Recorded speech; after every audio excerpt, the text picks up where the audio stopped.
Captain's log, stardate 57931.4. The crew is restless. After spending too many months piecing our ship back together, we're finally about to venture out on a new mission. And the crew isn't letting this unprecedented ion storm slow them down. They're ready for something different. I know I am. Perhaps more than any of them. Fortunately, nothing ever stays the same. It's entropy, the nature of the universe. Change is inevitable. And while entropy says order gives way to chaos, in this case, change is good.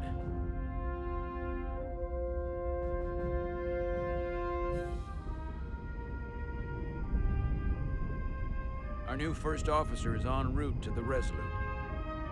Jara Rydek. I know she'll bring a welcome dose of new blood to the crew.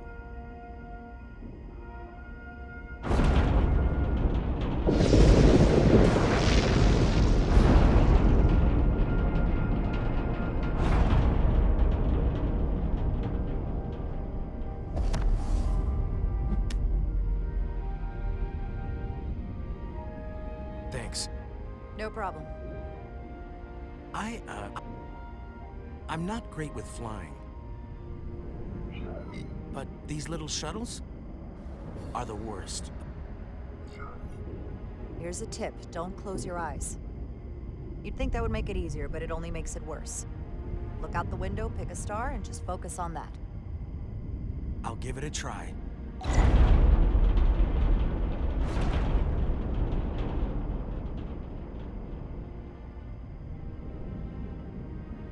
Sorry, I'm a little anxious. I hadn't noticed. I'm on my way to my first assignment. When we get to the starbase, I'm transferring on to the Resolute. So am I. It won't be easy for Jara to step in at the 11th hour like this. But if she's half the officer I knew she could become when she was a cadet at Starfleet Academy, she'll be the XO this ship needs right now.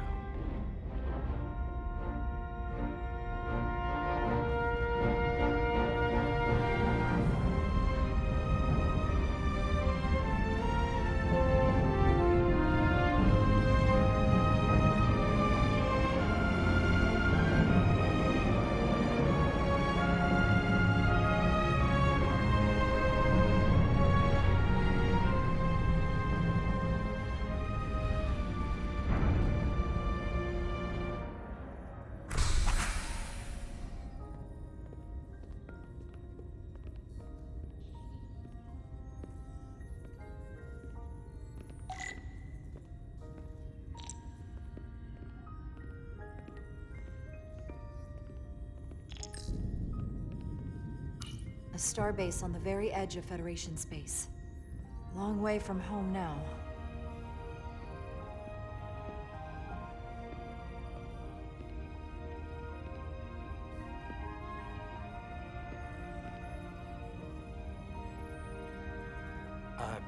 Commander? I'm not usually such a nervous wreck, by the way. I actually did well at the Academy. Oh yeah? Maybe you've heard of the Torvalin test? Sounds familiar. It's a tactical simulator that makes the Kobayashi Maru look like a picnic on Pintaris 5. Anyway, I finished in the top 20. Not just in my class. I mean, all time. In the history of the Academy. So, there's that. Really? That's quite impressive. Thank you. It was tough. But you know, I set my mind to it and it paid off.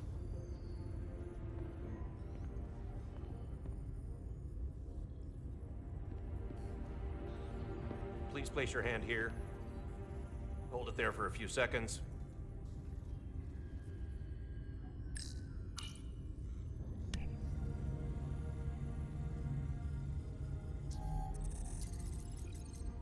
Welcome, Commander Rydek. Wait, you're Jara Rydek? You absolutely crushed the Torvalin test. You finished in what, like the top 3? That would be me. Now I'm really... It's an honor to meet you, Commander. Sorry, I didn't realize before. I just came off the shuttle and was glad to be on solid ground. The pleasure is mine, Ensign. Paul Calloway. Good to meet you. I believe Commander Ermot is expecting you. He's in the concourse just ahead.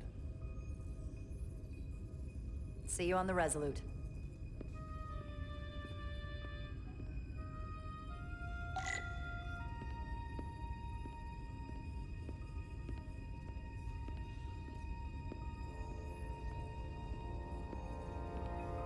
Good day, Commander.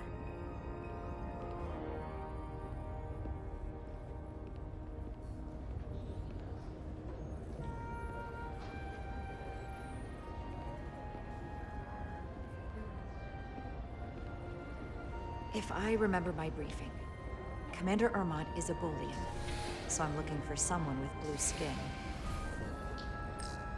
Are you all right? Yeah, I'm just... Well, I'm not sure where my departure dock is. The Resolute's gonna leave without me. Look here. The Resolute is leaving from this dock. Oh, you're right. Nerves must be getting to me.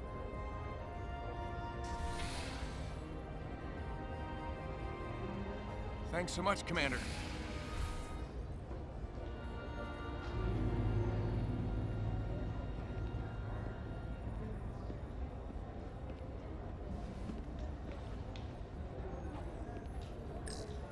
Starbase 128 has 4 docks. Excuse me, have you seen a Bolian around here? Yes, sir. Right back there, near the replicator. Ah, there he is. Thank you. Happy to help, Commander.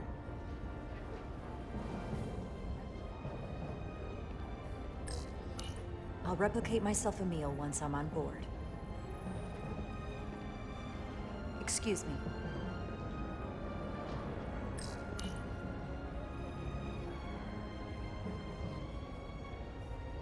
Welcome to the edge of the galaxy, Commander Rydek.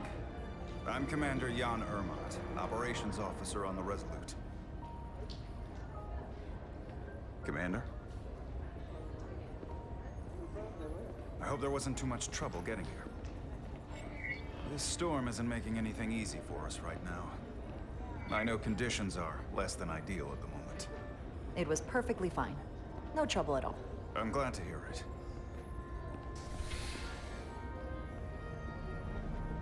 We're grateful you were able to come fill our first officer vacancy at such short notice. From everything I've read and everything I've heard, we're lucky you were available to us. Coming from a premier starship and all. To our little research vessel. What exactly have you heard about me? First in your class at the Academy. Received the Starfleet Award of Valor during the Dominion War. Most recently, Tactical Officer and Chief of Security on the USS Endeavor. You've done your homework. Like I said, we're very lucky.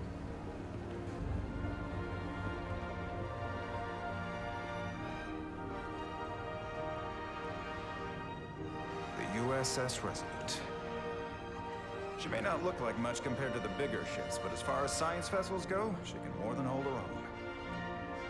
And she doesn't look so bad considering 6 months ago she was nearly cracked in half, venting plasma, fighting for her life. It was an accident? The equipment malfunction. An accident suggests fault, but no one's to blame. It was a planned test, but the warp core was pushed beyond its limits. It destabilized the dilithium, there was a runaway reaction, and the warp bubble deformed. We thought we could reach a higher resonant frequency, but it was more than she could handle.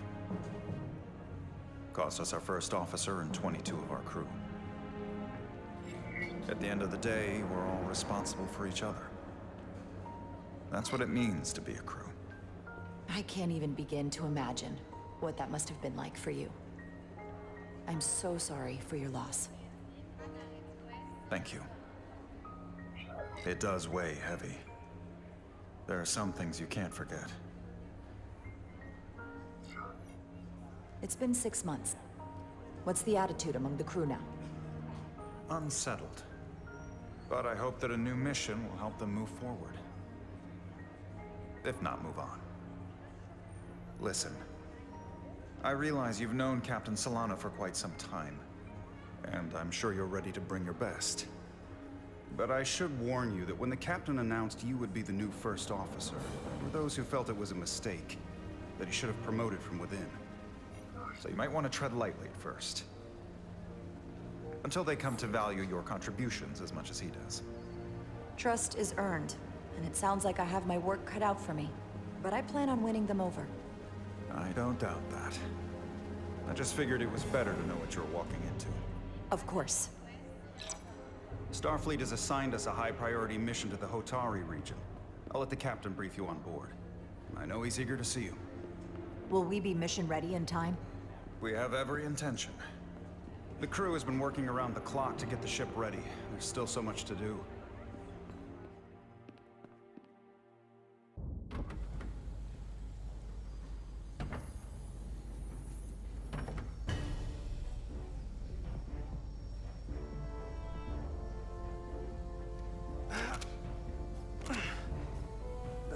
Stuck. I got just the thing.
That.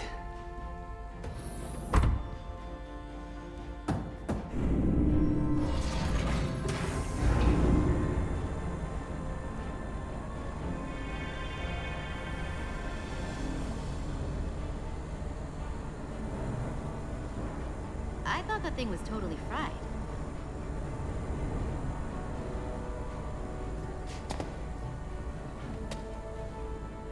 Nice work, Carter. Nothing to it, Millie. And not a moment too soon. The boss wants us down in engineering. Like, now.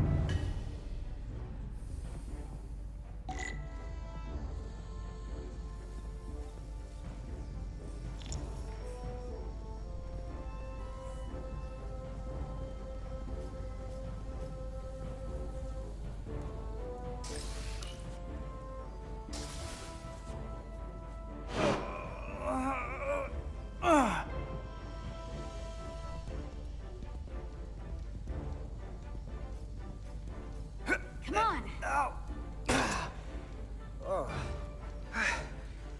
Oh, these are heavier than they look. Makes more sense than zero G. You're welcome. So clean I can see myself. Carter And Diaz! you know what? Not half bad.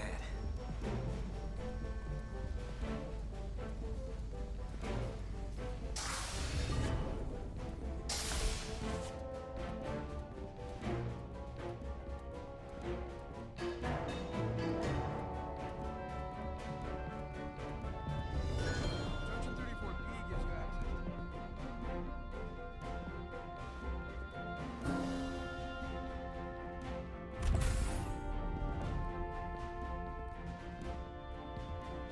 Engineering. I heard the new XO just arrived. Won't be long before we get underway. I just hope whatever Chovok called us down for, it's something good. I can never tell with him. I'd rather not end up degaussing plasma manifolds. You and me working together, we can tackle anything he throws at us. Your optimism is positively contagious.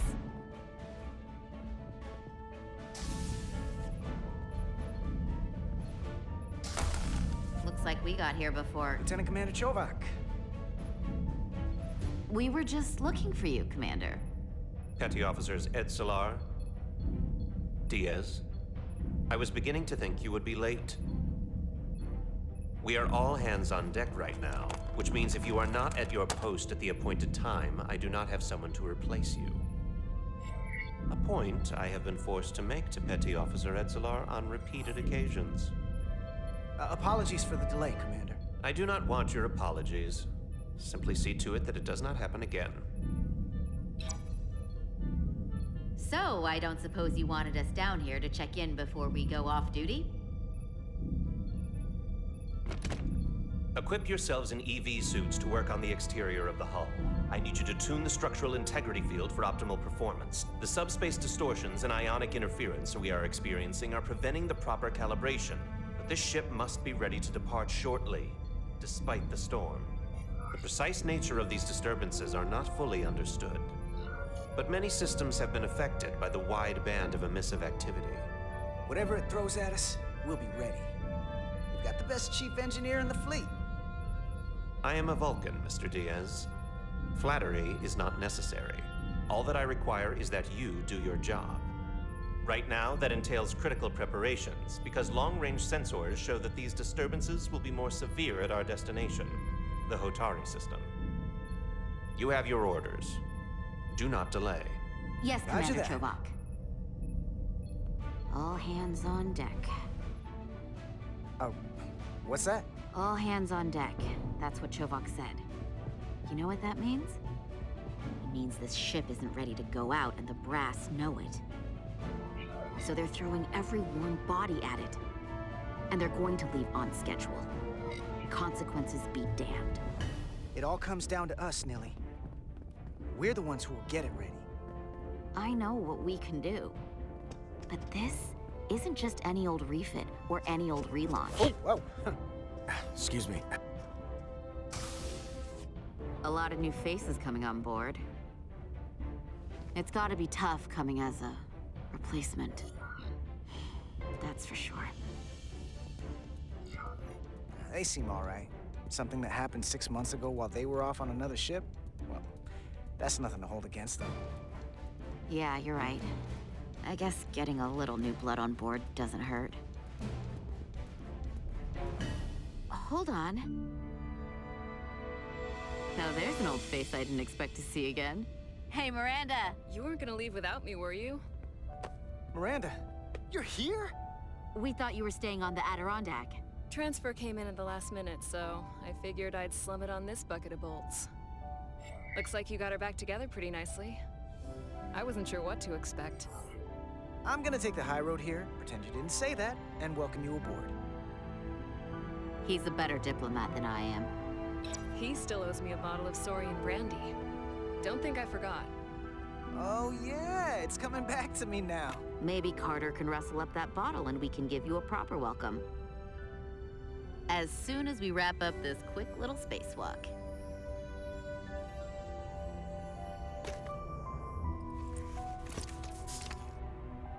Here, let me help you. Thanks.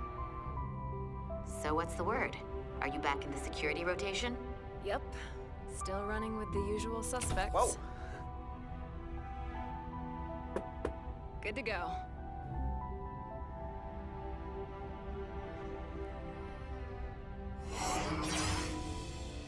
See you on the other side. Activating magnetic souls.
Captain Solano should be here momentarily.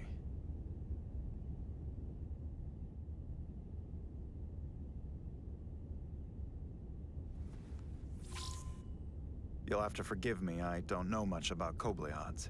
But my understanding is you need a steady supply of duridium to keep your cell structure stabilized, or bad things start to happen. And we have plenty of duridium in sickbay, so there's no risk of running out. Thank you. Feel free to make yourself at home. And help yourself to whatever you like from the replicator.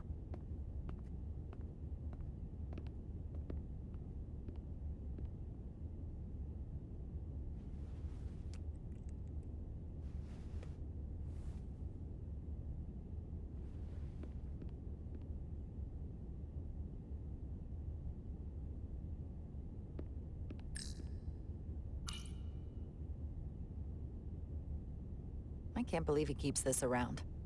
Don't even know where mine is.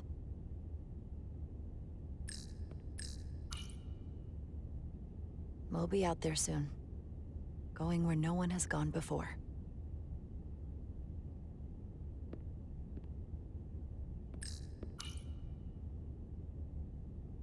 He's still got a thing for trains.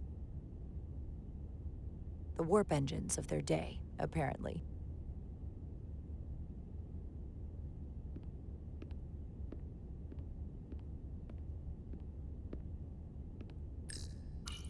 Just a sip of something. Coffee.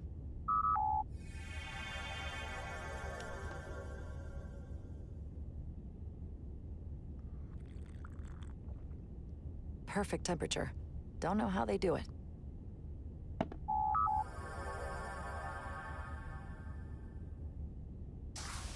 Jara Ryder. Last time I saw you, it was graduation from the Academy. You'd already secured one of the most prestigious assignments possible. And you were burning with enough ambition to fuel 7 trips around the Necrit Expanse. It's good to see you again, Captain. I could not be happier to have you on the Resolute. My only regret is that we couldn't provide you with a warmer welcome. The arrival of a first officer to her new ship deserves a bit of fanfare. That would be totally unnecessary. I don't need any pomp and circumstance. You've been here all of 5 minutes, and already you're trying to make us more efficient. I like it. As I'm sure you've heard, we've had a rough go of it these last 6 months. The ship suffered some damage, but not nearly as much as the crew. You'll have to forgive me. I don't really know the details. Starfleet has been kind enough to keep the story contained. Probably because they want to protect me. But I don't mind telling you. We were on the verge of a major scientific breakthrough. A quantum leap forward in warp core technology. 10,000 teradynes per second. The ability to travel at a sustained rate of speed longer and faster than we ever dreamed. What would have been the crowning achievement of my career. Right there. Within our grasp. Until it all went so horribly wrong. We pushed her too hard, and a warp core malfunction overloaded the system, creating a pressure gradient way beyond what the ship can handle. It was heartbreaking. We lost some of our best people. As captain, I have to take full responsibility. It was my decision to make, and I have to live with the consequences. You're being too hard on yourself. It wasn't your fault. It's not a question of blame. It's about responsibility. No matter what the circumstances. In my defense, I will say, I might have avoided the whole ordeal if my senior staff had been willing to trust me. There was a lot of pushback from my former XO, and I think that cost me his confidence. I don't want you to pull any punches. Certainly not on my account. But once we decide on a course of action, I need everyone to fully commit to the mission. Anything short of that just won't work. And that's when things start to go sideways. Whether I agree or disagree, I can promise that I'll be honest to a fault. Good. That's exactly what I'm looking for. But at the end of the day, it has to be my call. Look, I'll be blunt. We can't afford another mistake. Or at least, I can't. I feel like my career is hanging in the balance here. We need a win. Something to restore the crew's confidence. I understand. On a more positive note, Starfleet has tasked us with what they're calling a mission of the highest priority. Escorting a senior diplomat to Hotari space.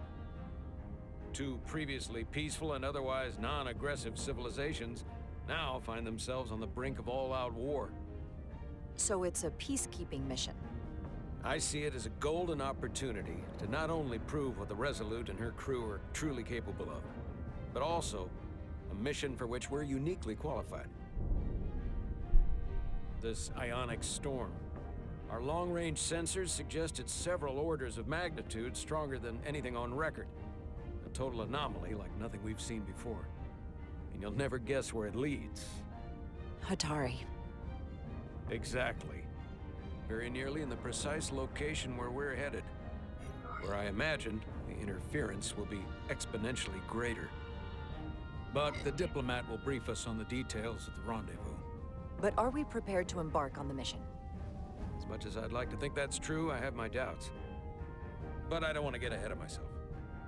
I expect we'll have some rough sledding when we arrive, so I need you to prepare the crew for the worst. There's just one more thing I want to clarify up front. The metric that, for me, will be the ultimate measure of your success. What is it? If after serving as my first officer, you don't one day find yourself with a ship of your own, then I will consider it my personal failure. When that might happen is entirely up to you. But it goes without saying, you have my full support. It's been a dream of mine since before I can remember. So I would be honored to become a captain someday. As long as you're willing to do the work, you have my promise. I'll do everything in my power to see that it happens. Thank you.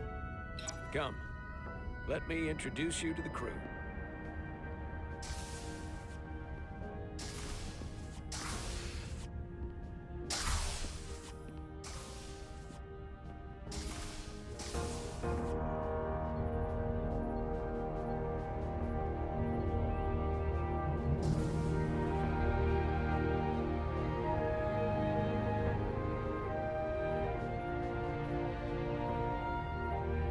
Everyone, if I could have your attention for a moment. I'd like to introduce Commander Jara Rydek, our new first officer. Some quick introductions. This is Lieutenant Handar, our helmsman, one of the best in the business. One of? Well, what he lacks in humility, he more than makes up for in ability. A pleasure to meet you, Commander. Likewise. Next, we have Commander Westbrook, our Chief Science Officer. I've come to rely on his expert counsel on a regular basis. Pleasure. Commander Rydek, it is such an honor to meet you. This is our Tactical Officer, Lieutenant Bedrosian, who's been looking forward to meeting you for about as long as I can remember. I've been following your career for quite some time, and I look forward to learning as much as I can from you. If anything, the honor is mine. Well, I have to admit, one of the reasons I've followed your career is because you're part Kobliad, because of what you've overcome. Starfleet stands up for people who can't defend themselves, and you were one of those people once. But since then, you've done so much to protect others who need it. I really admire that. So, you've been something of an inspiration to me. Not that I've done anything close to what you've done, but you definitely set a standard to strive for. I don't know what to say. That's incredibly flattering, thank you. I hope someday I can follow in your footsteps. I'm sure you will. And then, of course, you've already met Commander Ermont. Please, do everything you can to make Commander Rydek feel at home here. I'll be on the starbase. I have an urgent meeting with the starbase commander to get our authorization to get underway. If they drag their feet any longer, we won't make our rendezvous. The bridge is yours.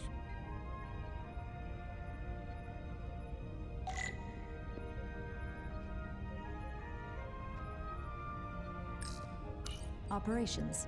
Staffing, supplies. There's a lot to keep track of on a starship. Good thing we have Commander Ermont.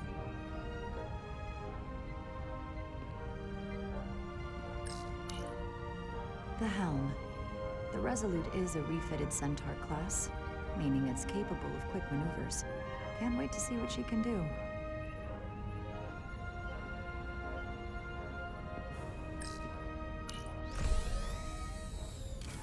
Tactical hollow dais. Just like they've got on the Excelsior. Science station. The Resolute is a science vessel, primarily. Might explain Commander Westbrook's attitude. I'll have to speak with him later.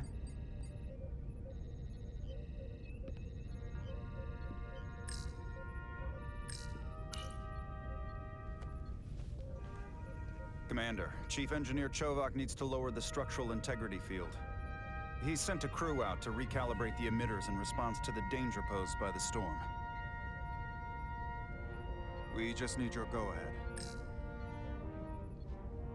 Permission granted. Lowering structural integrity field, now. Entering maintenance mode. Condition blue.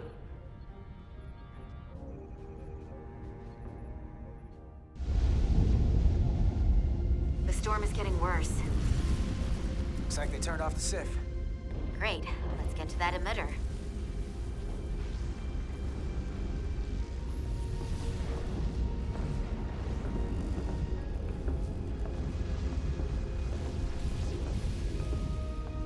Every time we're out here, I half expect to see her in pieces again. She's still got some scars on her. It adds character. When I joined Starfleet, all I wanted was a ride out of town. But this isn't exactly how I pictured it. On the outside of the ship? No. Sometimes it feels like we're just part of the machinery. Don't you want more than that? I mean, Starfleet is noble and all, but it's still a machine. Yeah, of course I do. Starfleet's an open door. We just have to walk through it. You wanted to get away. I enlisted because I didn't want to wait years just to get out and see the galaxy. I wanted to go somewhere, see new worlds, look up at a sky no one's ever seen before. Just because I'm cranking a hyperspanner up in a Jeffries tube today doesn't mean that's all I'll ever be.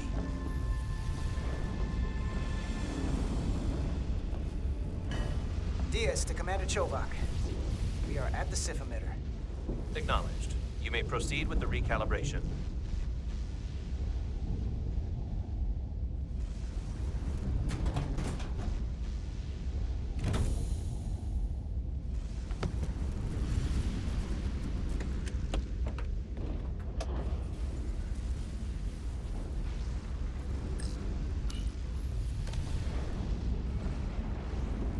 Beginning recalibration.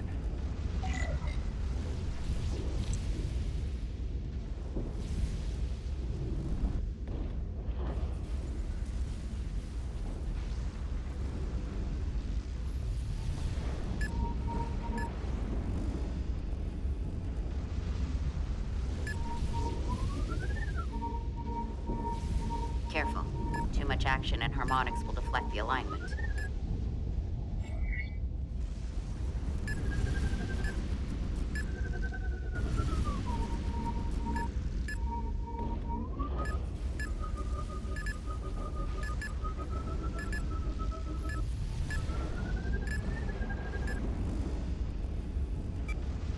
Looks good.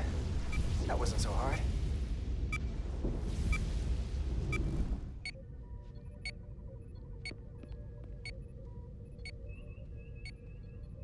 Commander Westbrook, right? Chief Science Officer. You remembered my name and my rank. Impressive. Yes, I'm the Chief Science Officer, and I have the dubious honor of being the most senior officer on this bridge. I know this ship inside and out. Better than just about anyone. What a very impressive list of credentials. This is a research and discovery ship, first and foremost. Now with a former tactical officer as its new first officer. I'm curious, though. A Kobliad, or half in your case, is an odd choice for first officer, given your vulnerable condition and all. But if, as an example, we found ourselves in a hostile situation, and you were suddenly incapacitated because you needed an infusion, what would happen then?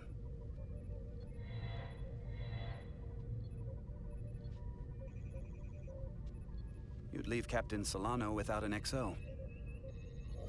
Granted, that would be a worst-case scenario, but not outside the realm of possibility. That's very kind of you to be concerned about my well-being. But you don't need to trouble yourself on my account. I'll be fine. Well, I wouldn't say I was concerned, just curious, that's all. Listen, can I be blunt, Commander? I see no reason to stop now. Commander Sutherland, your predecessor, was one of the best first officers in all of Starfleet. His record was impeccable and his reputation was without equal.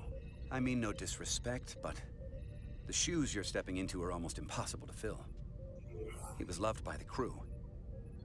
And he was one of my closest friends. I don't think I could ever replace Commander Sutherland. And it would be a mistake to even try.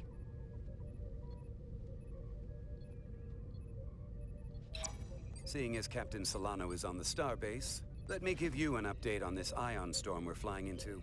It's unusual, unlike anything I've ever seen. At the moment, I can't tell you if the Resolute will shrug it off or if we're putting ourselves at risk. However, if we learn more about its patterns, its nature, we can come up with a scientific countermeasure. Just a moment.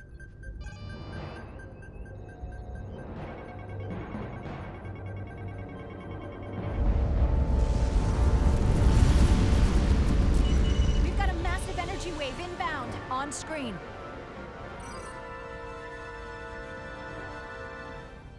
Tracing its trajectory. Starbase docking clamps are holding. The storm's emissions are fluctuating, coming in waves. And if my projections are right, we're about to get hit by a wideband burst of ionic energy, like a tsunami. I'm reading power abnormalities all over the ship. Red alert! Aye.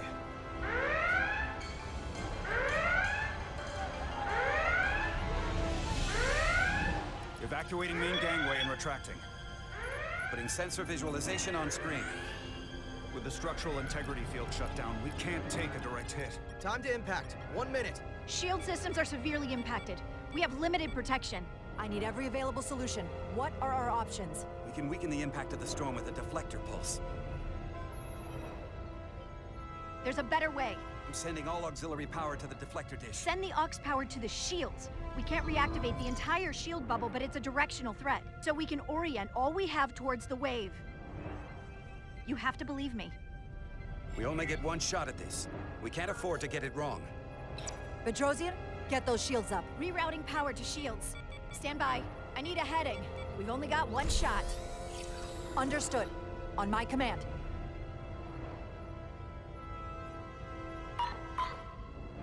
Heading locked. Raise shields!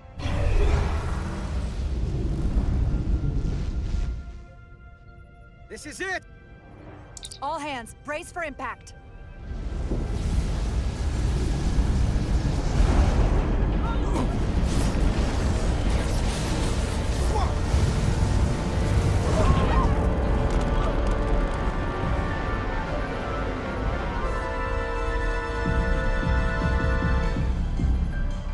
What happened? We have experienced a surge of radiation. Oh, you don't say.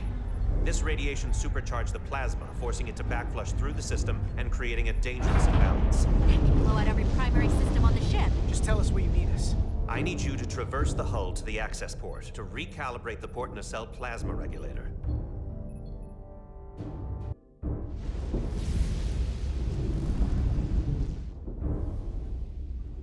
We've reached the first access point.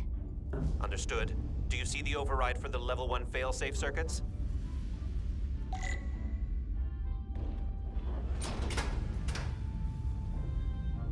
Affirmative. Engage the override.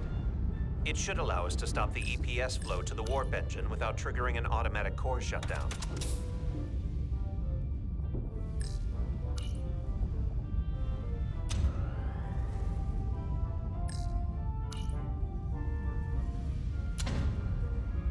Failsafe override engaged. Are you sure? I am registering some crosstalk in the bypass circuit. We need to route the signals so they don't interfere with each other.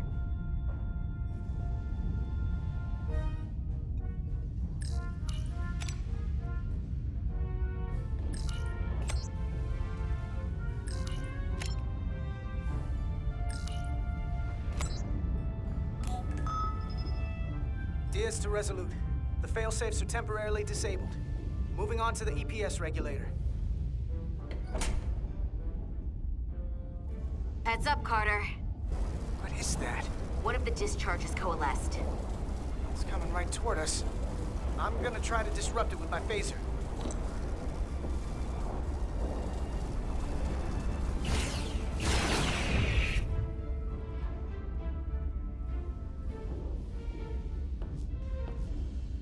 So we gotta climb up the pylon. Not that there's really an up, but, you know.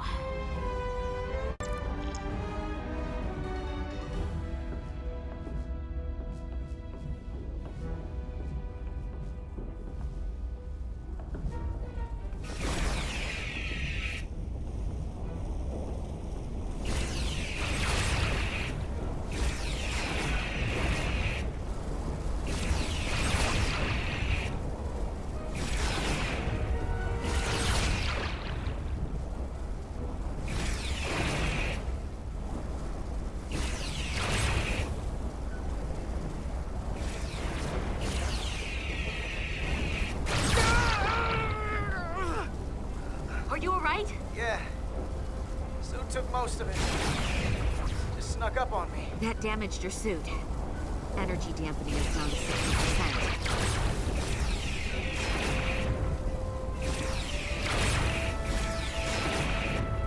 We're almost to the regulator.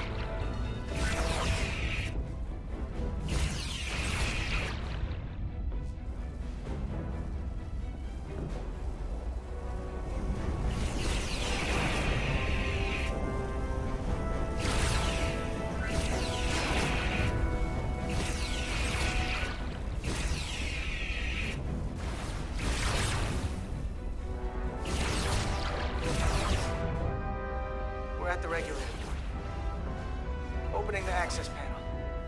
I am now halting the EPS flow to the port nacelle. We have little time before it causes an overload in the engine. You must work efficiently.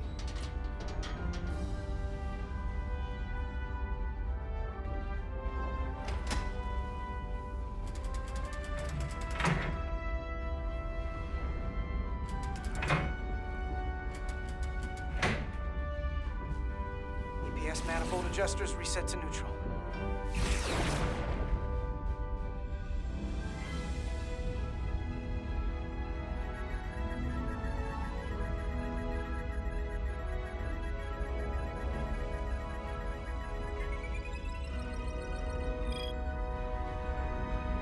The EPS lines to the port warp engine are back in balance. Almost done. Once I cycle the manifold nozzles, Chobot can...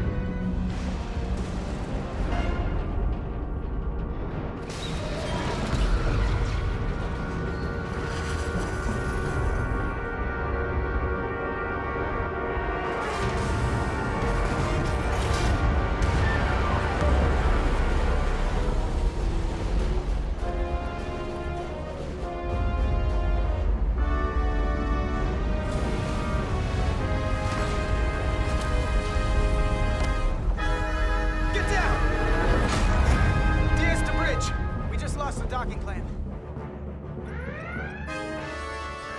We've got a lot of debris coming down. Hull vibrations, too. We can't finish the EPS regulation in these conditions. Please advise.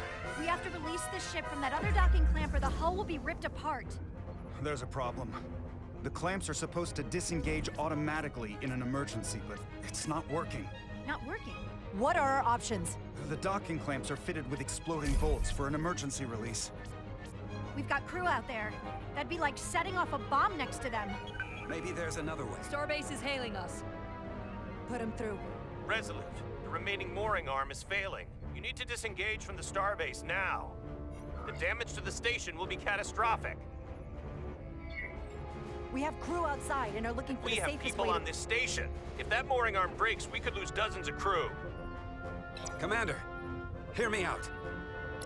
Reverse the polarity of the hull, which theoretically will repel the docking clamps. And repel the engineering crew right off the hull into the storm. This is Captain Solano. Put me on screen.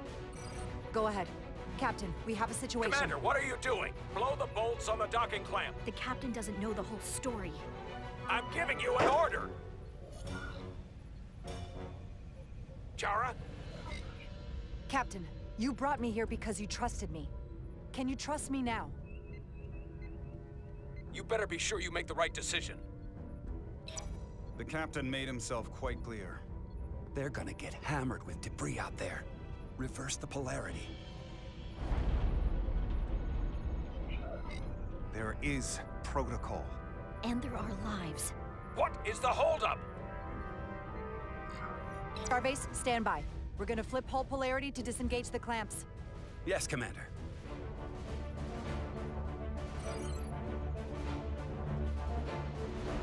Repair crew, this is Acting Captain Jara Rydek. Be advised, we are going to reverse hull polarity to free us from the remaining docking clamp. Tether yourself and deactivate your boots on my mark. Understood. 8, 7, 6, 5, 4, 3, 2, 1. Mark!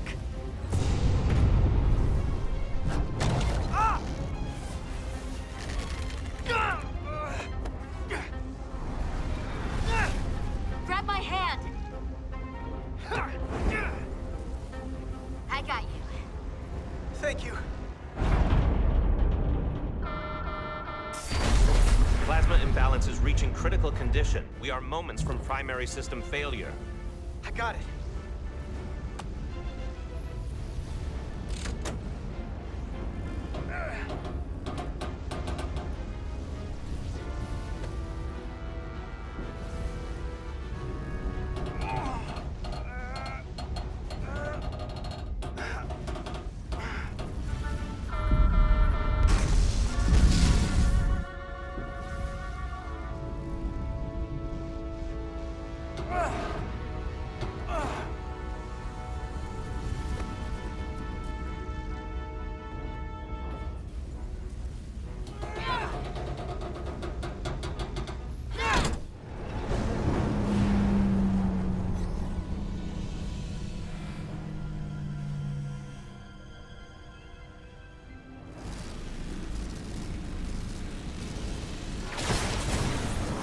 Look out!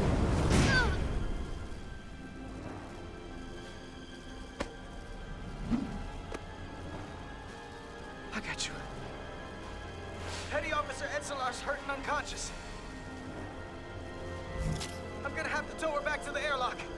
Mr. Diaz, the situation has changed, and you are at risk of triggering a substantial electromagnetic arc if you approach the main hull the way you came. But Commander, the way we came is the nearest airlock. There is an auxiliary hatch near you on the far end of the pylon. You must bring Miss Etzelar there to access the interior.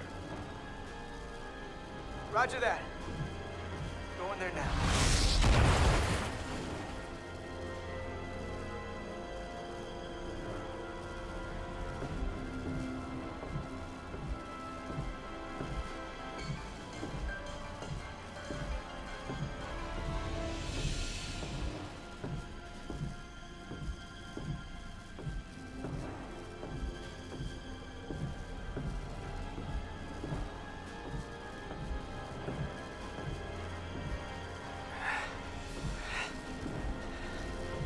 I'm at the auxiliary hatch.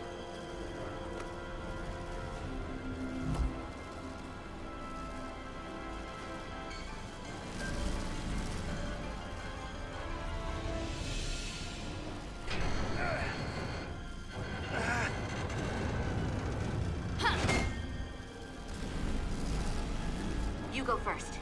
What? Let me save your neck. neck this time.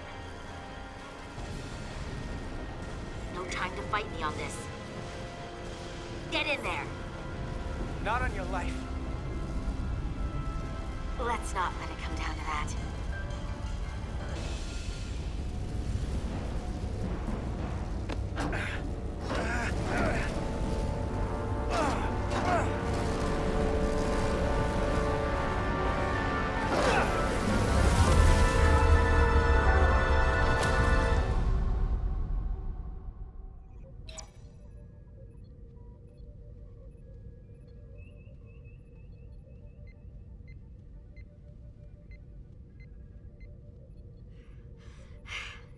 We made it.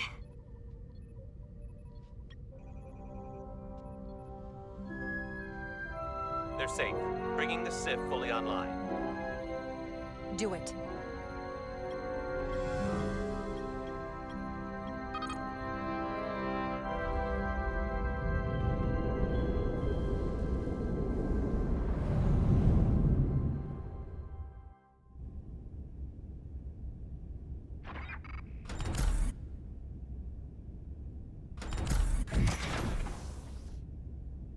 Nilly.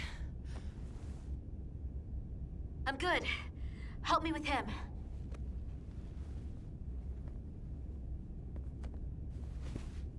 Let's get this off. Medical. Got one wounded at my location. Carter. You don't look so good.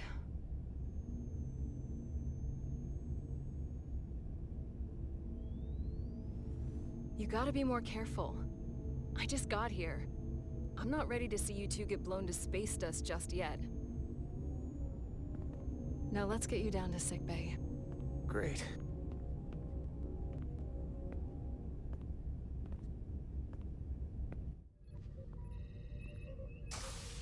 Status report. The repair crew made it inside. EPS flow is back to nominal levels. The SIF is back up. How does this affect mission readiness, Mr. Ermot? Releasing the docking clamps using hull polarity minimized damage to the Resolute. We'll have some last-minute repairs to make, but if we reapportion some of the staff, we can make our departure on time. As of now, however, we are successfully moored to the station. Good to hear. Send updates to my ready room. Commander Rydek, with me.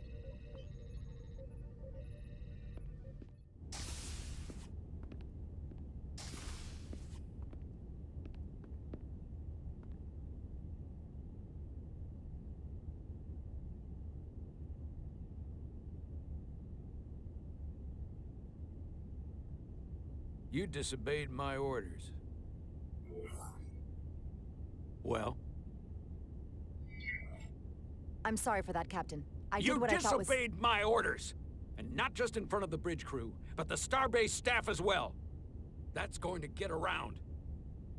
My name's already tarnished around the fleet. But what is it going to do to my credibility on this ship? From the top to the bottom. Bridge to lower decks. I told you I'd be honest. But I also owe you more respect as captain of this ship. And I'll do better, living up to that. I expect as much from you. You might have won some fans on the bridge with that stunt, but not everyone. Lieutenant Commander Chovak has already bent my ear. I'm sure he doesn't take it personally. He'll get over it in time. Mr. Chovak is more complicated than he would want to admit. I guess we all are. And, if I'm being honest, I'm not sure what I would have done in the moment either. You never really know if you weren't in those shoes. So, let's just boil it down to, you did what you had to. That'll have to be good enough for me. You placed a lot of trust in me, bringing me here. I feel like I've let you down. I brought you here for a reason. I'm still sure it was the right one. Despite it all, we got our final Starfleet clearance to depart. So if you'll fetch Mr. Ermot, we'll knock out the final details of any outstanding repairs, and we'll set out for Hotari. Yes, sir.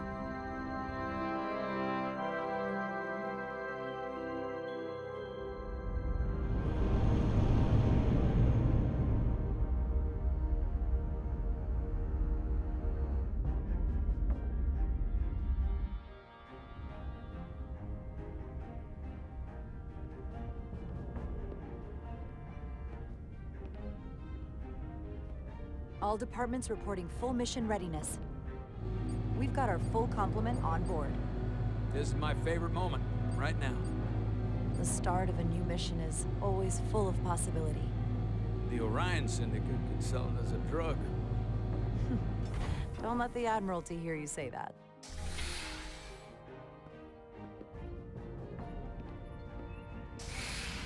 Captain on the bridge. Sit. Sit, everyone. You all know, I'm not big on speeches. We're embarking on the first mission since our refit. Let's make it a good one. Disengage docking clamps.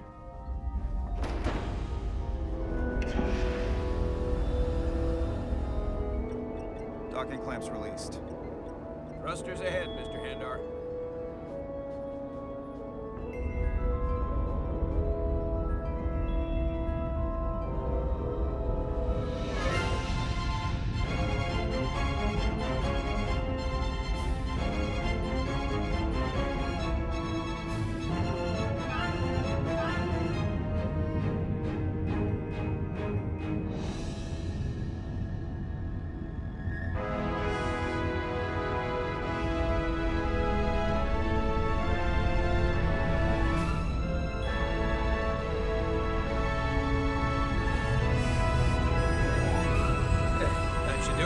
Set a course for the Hotari system. Prepare to go to Warp 8. Aye, Captain. You know what? You take this one. Me?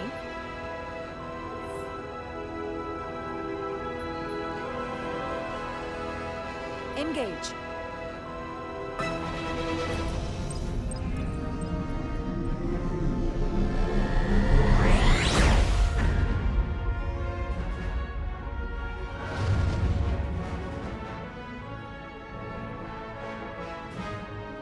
Simple, but effective.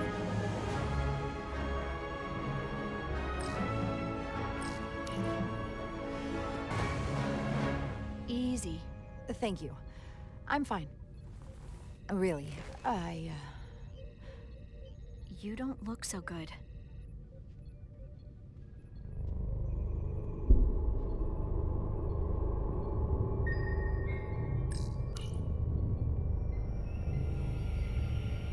I have to get to sickbay. Go.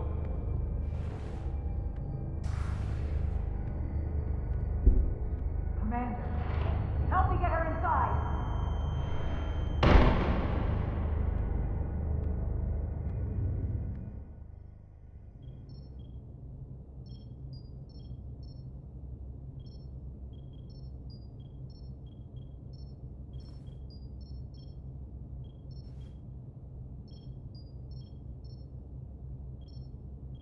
Well, that was quite a scare. A few minutes more and it would have been one of the shortest tenures on record for a first officer. Is that the engineer that was out on the hull? That storm did a real number on him, but he'll live. Just needs rest. You should worry about yourself. Your duridium levels got dangerously low and destabilized your cell structure. This is definitely one of the more memorable first days I can think of. My name is Dr. Aram Duval, Chief Medical Officer. To be honest, I've never met a Kobliad before. You're... rare. I know. I was going to say special. Your people's numbers have dwindled, despite the Federation's efforts to find a more readily available alternative to the duridium you need to survive. Yet you joined Starfleet, and managed to thrive. I imagine the responsibility must be overwhelming. Maybe even a burden at times. It does make me unique, but it's not a burden at all. I'm honored to be Kobliad, to represent my people. As you should be. And don't worry, I won't treat you like a science experiment. I just do the science and leave the experiments to Solano. You don't agree with his methods? I don't agree with his definition of acceptable risks. Not when the lives of your crew are at stake. My professional opinion is that the accident took a toll. More than he's willing to admit. He's overstressed, operating in the pressure cooker of his own mind. Which is never a good headspace when the lives of your crew are at stake. What concerns me is that now he's even further away from the thing he's been chasing his entire career. Breakthrough discovery. The major innovation. Something he can put his name on. But the more the time passes and the further out of reach it gets, the more risk he'll be willing to take. People become blinded by their own ambition. We all have to chase our dreams, don't we? We need to take some risks. Isn't that why we joined Starfleet? But not at the expense of other people's lives. It's too high a price to pay. And I have to give you credit for what happened on the bridge. It took guts to defy a direct order. Huh. I guess word travels fast around here. It's a small ship, and everyone's curious about the new XO.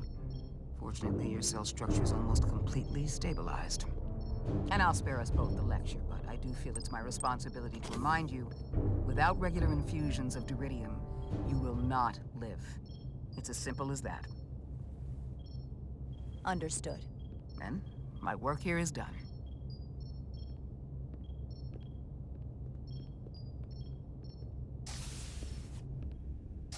Lieutenant Bedrosian. I came to see if you were okay. We were all pretty worried on the bridge. No one knew what was happening. I'm feeling much better. Thank you. It's just part of who I am. You don't have to explain to me. I understand. I'm just glad you're okay. You trusted me earlier with the shields, and I appreciated that. I want you to know that I have your back. Thank you.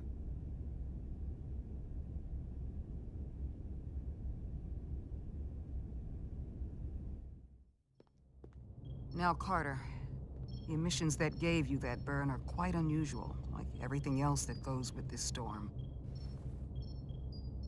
That's the combination of hyronolin and lectrazine to counter the radiation effects. That should help speed your healing. She's come by a couple of times to see you already. Be brief.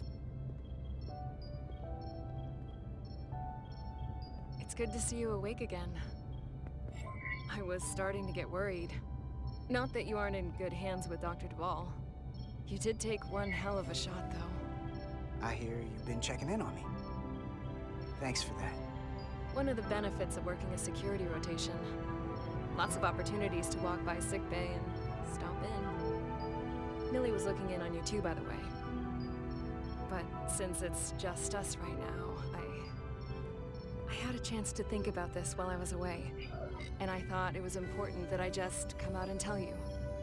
Instead of tiptoeing around it. Or worse. It's okay, Miranda. You can tell me anything. I know that. Then come on. Just spit it out. I'm trying. Let me talk. What I'm trying to say is, we've been really good friends for a long time. But I got back here and I couldn't ignore it anymore. I want to see if there's more between us than just being friends.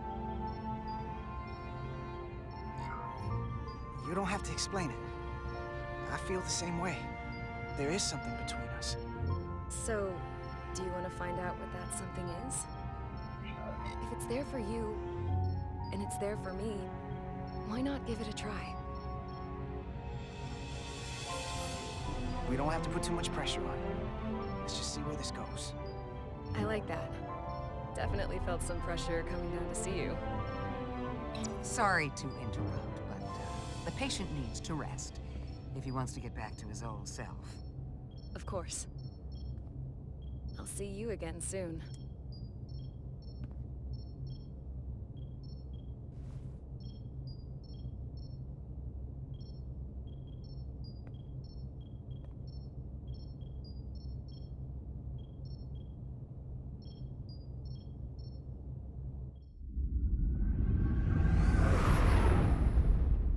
Approaching the rendezvous point outside Atari space. Helm, bring us out of warp. Dropping to impulse.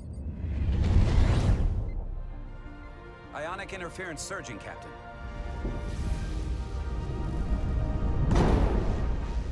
Shield integrity holding. We can take it. We are at the correct coordinates to meet the shuttle. Commander Rydek, Find us our diplomat, if you will. Aye, Captain. Let's reduce the noise. Filter out environmental signals. I can manually tune what's left for Federation signal types.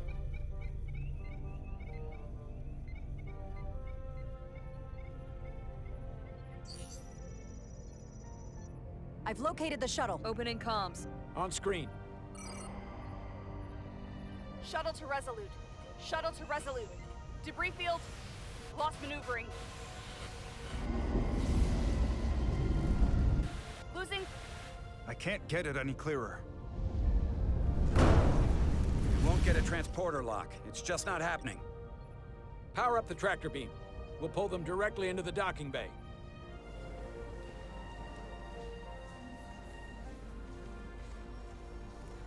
Diaz, you good to run the tractor emitter? Yes, sir. You sure? I'm sure.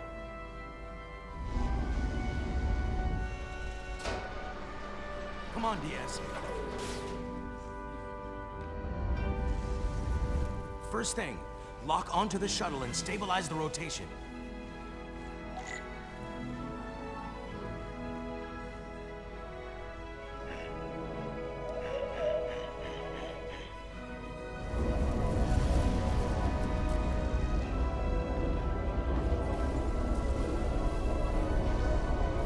We're pulling in debris.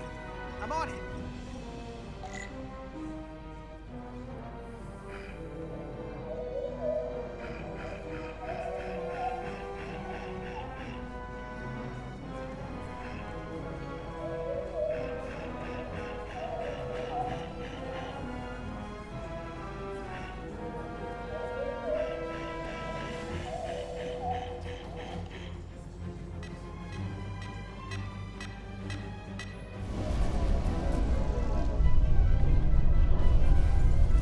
That's gonna take out the shuttle. Diaz, the bridge. There's a large piece of debris headed for the shuttle. The tractor beam can't handle it. Can our shields take it? I believe so. Commander Ryder, plot an intercept course. On it.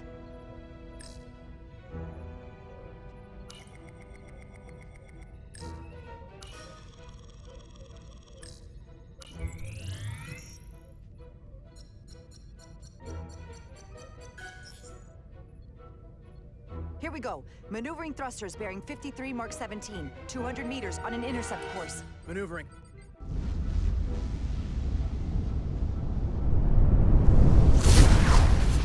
Got it.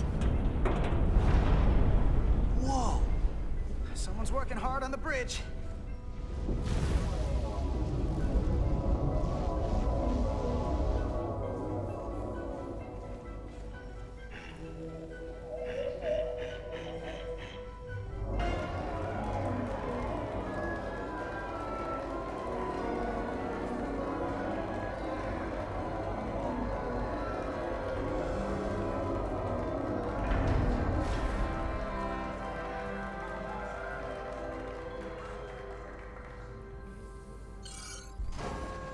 We got the shuttlecraft on board. Good job. We're on our way down to meet them.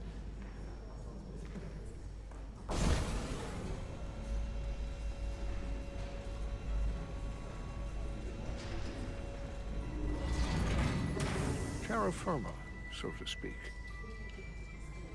Ambassador Spock.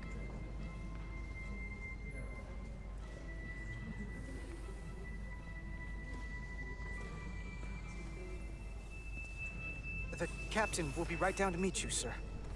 In that case, I will wait for him here.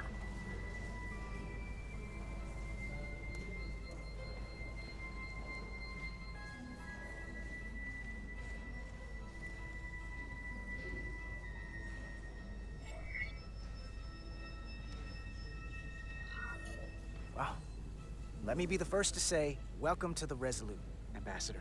Thank you, Petty Officer... Carter? Carter Diaz, sir. I am pleased to meet you, Petty Officer Carter Diaz.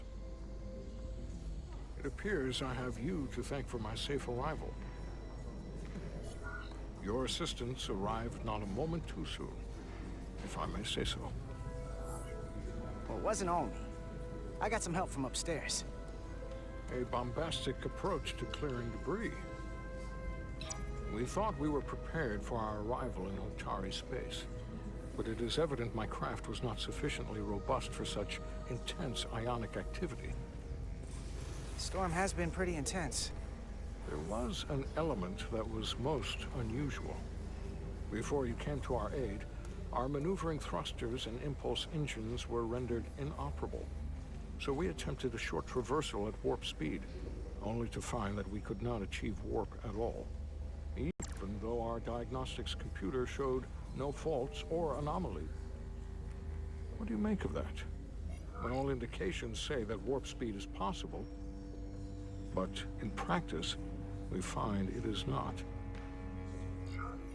Well, this storm is one of the strangest phenomena we've ever encountered. It's disrupted other systems. Who knows what it might do to a warp drive? Yes, it would seem further investigation is called for. Take readings, run some additional diagnostic checks, and we'll get to the bottom of this. Quite logical, Petty Officer Diaz. Thank you. Ambassador Spock. Excuse me. I'm honored to have you aboard. I'd like to get right to it. We're already behind.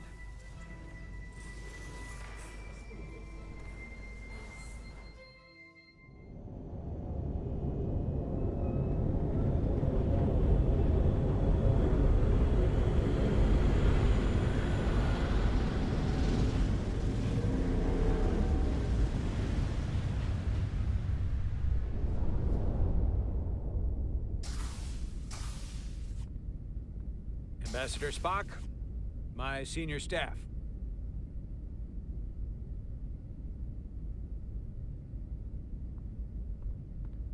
It's not every day that a captain gets to welcome a Starfleet legend aboard.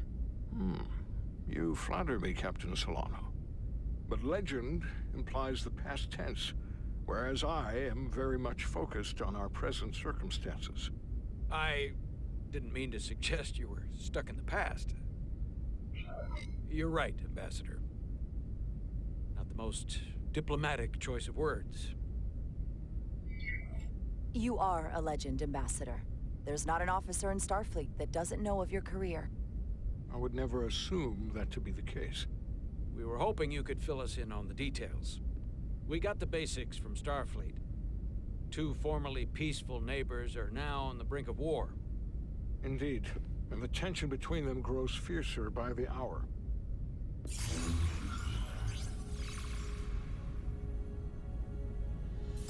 Ilidia and Hotari. Ilidians are the more advanced species. They made first contact with the Hotari over a century ago. This is Tau, the Hotari moon. It is rich in dilithium, and for decades, the Hotari and the Ilidians have shared a mining operation there. The Ilidians provide the technological resources, while the Hotari have served as the labor force. The stability of that arrangement was the source of their peace, until recently. The Hotari have suddenly and forcefully seized control of the mining operations and expelled the Ilidians from their system. That is the official story, as told by the Hotari when they requested Federation mediation. But the details remain scant. Communications between all parties have been limited by the ionic interference. Have the Ilidians retaliated against the Hotari? Or taken any action against them? Surprisingly, they have not yet responded in kind. They were open to a Federation presence, but it is unlikely the relatively primitive Hotari forces would stand a chance against the Ilidian fleet in open war. Left unchecked, this conflict will result in more bloodshed, which is what we are here to prevent. And the dilithium trade hangs in the balance. Clearly, the Hotari have been exploited in this relationship. Maybe we can persuade them peace is the more profitable alternative for everyone. They both profited from the mines. And for the Hotari, something is better than nothing. Peace is our objective, after all. We can call it profitable or mutually beneficial, but at the end of the day, the Hotari are still being exploited for their own resources. True peace is not merely the absence of war. And as such, this conflict will surely come again. Neither the Illidians or the Hotari are members of the Federation, so we can't make them do anything. There is an additional complicating factor I should mention. In the past, the Federation has relied on the Illidians as a source of dilithium. That certainly changes things. The Federation sources its dilithium from a lot of places. Yeah, and this is one of them. We could use that as leverage with the Illidians. They'll want the Federation to continue buying from them. There might be something to that, Commander. Putting that on the table could make the Hotari more hostile. Given the Federation's involvement in the Illidium dilithium trade, Captain Solano and I must make every effort to appear neutral in these negotiations. What worries me is if this whole thing unravels, and we're at the mercy of the storm at less than full strength. We can't let it come to that. Considering what the Ion Storm has done to our ship, and the Ambassador's shuttle, we have to assume the Illidian fleet has had problems with it as well. This recent surge in the energy disturbance temporarily levels the playing field. Commander Westbrook is correct. The energy anomalies around the Hotari systems have been noted in the past. But they have never been observed on the orders of magnitude we have seen in recent weeks. If it's keeping the two sides talking instead of shooting at each other, that actually helps us negotiate a peace. And we'll take advantage of that as long as it works in our favor. And when it doesn't? All the more reason to learn as much about it as we can while we are here. We do not want to be caught unprepared, should the energy anomaly continue to fluctuate. So I trust we understand our circumstances. We're operating on a strict timetable here, and we're going to be leaving for the negotiations shortly. Commander Westbrook, I want you to leverage our systems to investigate the anomaly from here while we're gone. Aye, Captain. Thank you all. Dismissed. I want to speak to both of you privately.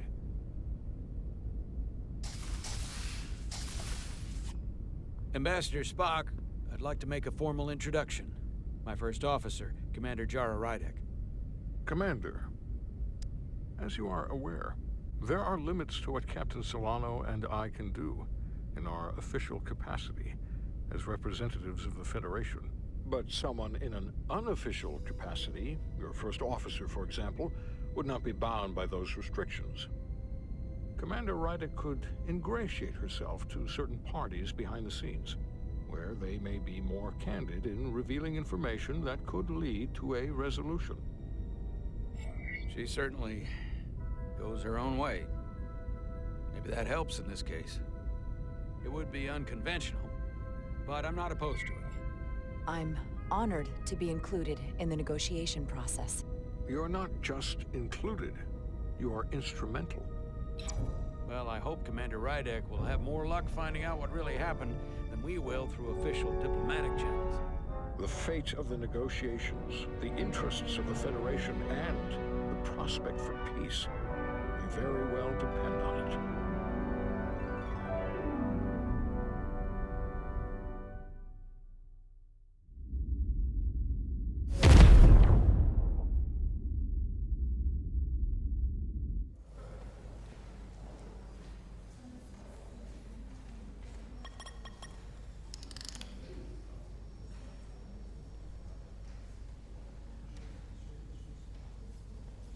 Mr. Diaz, I understand you have already discussed the warp drive failure with Ambassador Spock? I have. It is imperative that the Ambassador's shuttle be flight ready. I need you both to ascertain the root cause of the system failures he encountered. I'm surprised, Commander. I thought you would have wanted to work on Ambassador Spock's shuttle yourself. I respect the Ambassador and his many accomplishments, but I do not derive any satisfaction from interacting with his shuttle as if it were somehow transubstantiated through its association with him. Especially when I have the entirety of this starship to concern myself with. I am not the chief engineer of this shuttlecraft. The Ambassador asked me to take a look, and I'm ready to crack this thing open. Good. You could learn from Mr. Diaz's focus. I'll take notes. Then I will leave you to it. Make note of any abnormalities in your report. Carry on. It seems like he's warming up to us. Yeah. Even Chovok has to look at that face and know you've earned some real respect. And I have to admit that I owe you one. You were right to make me go first. I don't know what I was thinking. You've pulled me out of trouble how many times? Call it even. Okay. At the very least, maybe I can track down that bottle of Saurian brandy you're still on the hook for. But first, we have work to do.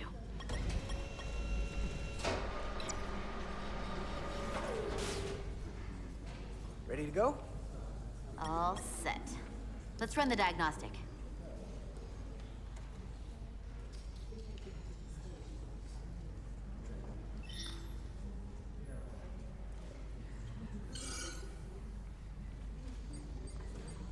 So, I know about your talk with Miranda. You do? She sent me a Priority 1 dispatch right after your conversation. I'm happy for you. Both of you. Thanks. But I'm only going to tell you this once. Don't screw this up. Because I would be very unhappy if you tried this out and then, I don't know, 6 weeks or 6 days later, I have to start splitting holidays between the two of you. All because things went south and you're not on speaking terms. That just isn't gonna work for me. You really don't believe in me, huh? It's not you. Or her. Just running the numbers, and things don't work out more often than they do. I like my friends, and I like our group. I don't want to lose that. Is that thing done? Yeah, it's wrapping up. Let's see. The relays along the primary EPS are blown. The backup relays are all intact. An EPS overload from the warp drive could cause that. But how did the shuttle end up dead in the water? Huh. Well, maybe the ship's data recorder can tell us something.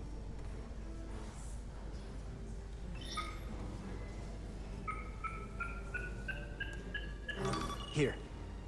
They were only about 8 minutes from their plotted warp point. No faults, just those warnings. What are they?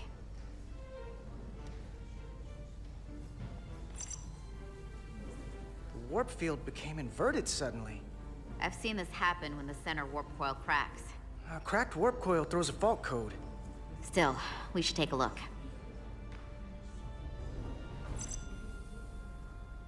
There was a complete warp cascade failure. Wow. They're lucky the shuttle didn't turn inside out. Makes me think the computer panicked on the warp field equation. Subspace variance out of tolerance. What does that mean? It means the main navigation array lost sight of space somehow. Will the array going offline cause that? Yes, but it should have also thrown a fault code. Any one of these failures should have thrown a fault. If it was caused by a system failure. None of this caused the relays to blow. Roll forward to when that happened. Yes, ma'am. So here, they take a moment to get their bearings and they attempt to re-engage the warp drive. There. That's the relays blowing. And look, there's another warp system alert. They're all the same. Subspace variance out of tolerance, or warp inversions. Finally, there's a complete warp cascade failure. Then it's one of two things. Either a warp coil is cracked, or the navigation array is offline. That makes sense. Divide and conquer. You want to check the warp coils or the navigation array? I'll check the other. Let's not overcomplicate this. One of these systems is likely broken. I'll check the navigation array.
Navigation array checks out, so it must be a coil.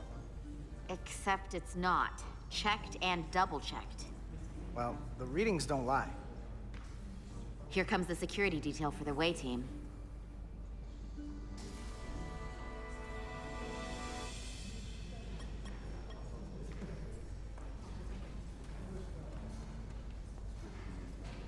Hey. I'm not here. We're escorting the negotiating team to the surface as soon as they come down from the bridge. I don't want to interrupt some important work. I was just hoping to see you before I go. The captain and the others will be here any minute now. Should be an interesting ride down to the surface. You're the one with the important job to do. Keeping the captain safe. And Ambassador Spock. It doesn't always feel that way. Baking in the hot sun, standing guard next to an empty shuttlecraft. But it has its moments. Hey, Maris. Aren't these those button pushers you're always hanging out with? And you're the phaser jockeys we always beat in Parisi squares, right? All aboard for Hotari. That another one of the captain's railroad things? Gotta be. I just usually zone out by the time he gets to the whole, steam engines were the warp drives of their day part. Catch y'all later. You don't want to miss your train. I do have to go.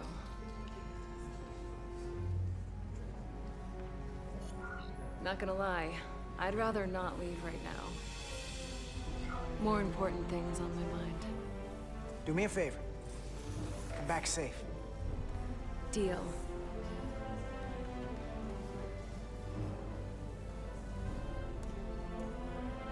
Be seeing you.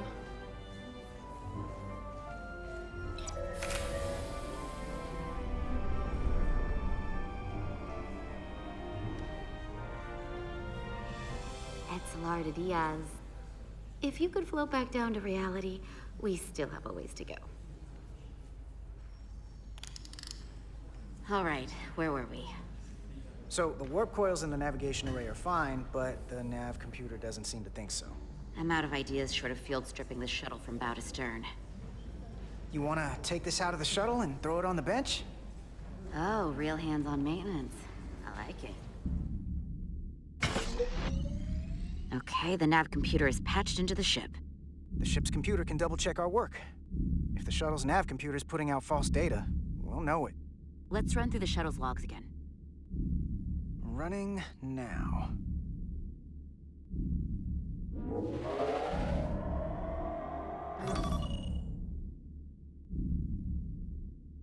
Same. Warp field inversion and a cascade failure. However, the Resolute computer doesn't show the same subspace variance. We're in the same conditions that the shuttle was in when it failed. Why wouldn't the ship's computer get a matching result? What if the subspace variance was a momentary occurrence? That's a possibility, and it would explain why the simulation under our current sensor readings failed to reproduce the issue. But a subspace anomaly strong enough to cause a warp field collapse would leave graviton ripples for days. Let's run with the momentary subspace variance theory for now. Roll forward to the shuttle's attempt to re-engage the warp drive. We need the conditions of space around the shuttle at the moment of warp failure. Resuming simulation.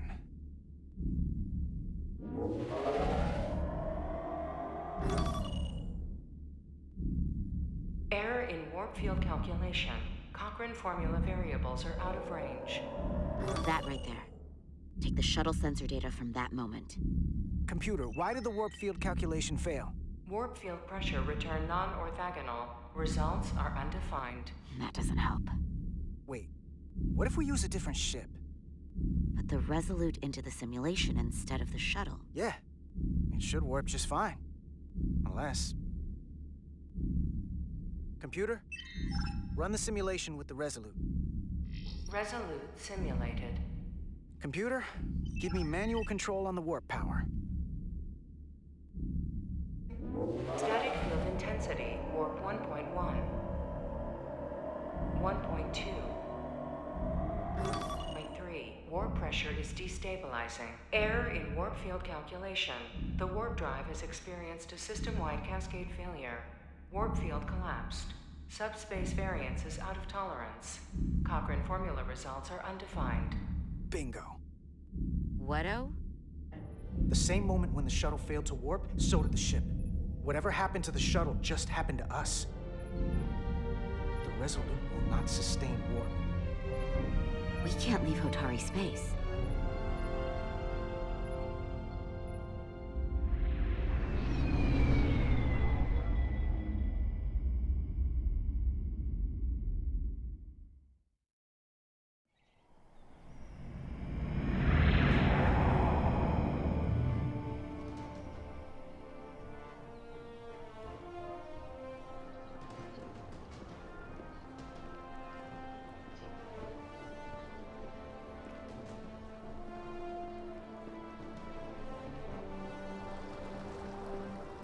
Ambassador Spock, Captain Solano, welcome to Hotari. We are honored you have come. My name is Tylos Altaris, Minister of Diplomatic Affairs. The honor is ours, and this is Commander Jara Rydick, first officer aboard the USS Resolute. You'll find she has a keen mind, and unique insight into the dynamics between the Hotari and the Illydians. We are honored to be here, as representatives of the Federation. I'm so glad. These must be the representatives of the mighty Federation. The reigning authority in the galaxy. Or so we've been led to believe. Whether that's true or not remains to be seen. But, either way, we're grateful you've made the time to come to our little corner of the universe. And you are? This is Galvin, and this is Sidron, the heroes of the revolt in the mines.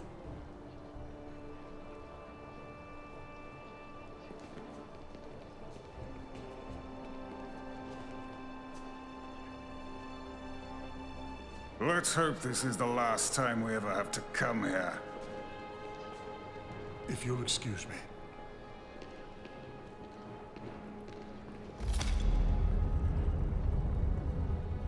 I think we're about to begin.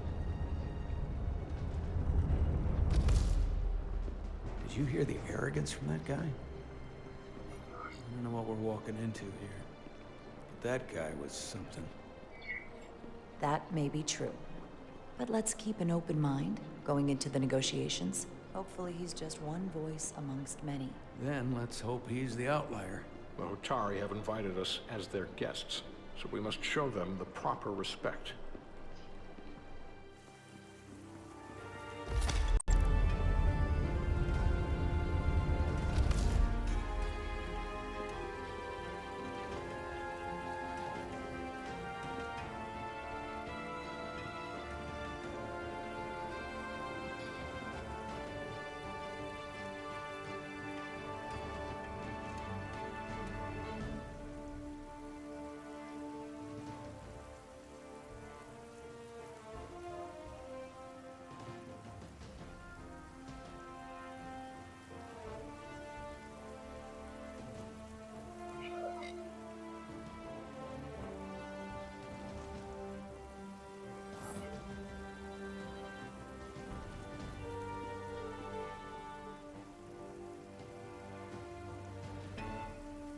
Ambassador Spock, welcome to Hotari Prime. The honor is mine, Your Majesty. That the Federation would send one of their most respected representatives is not only an honor to the Hotari people and their queen, but a recognition of our stature and importance. Let's get on with it, shall we? With all due respect to the Federation and their ambassador, they have no authority here. We are not members of their alliance. We are not subject to their rule, nor yours. We demand the immediate return of all mining operations to Illydian control, as it has been for centuries and will be for centuries more. That has always been our understanding. That understanding has changed. Then you invite war! And if you cannot remain silent, you will be silenced. But his point is well taken. What is the Federation's interest in this matter? Perhaps you would have us trade one oppressor for another? The Federation remains neutral. Our only interest is the peaceful resolution of this conflict. We are here at your request, Your Majesty. For now. I'm trying to keep an open mind here, but it's not easy. I thought they wanted us here. Was there something you wanted to say, Captain? Oh, no. My apologies. And what about the Kobliad? She's not She part can of... speak for herself, can't she? Then let her.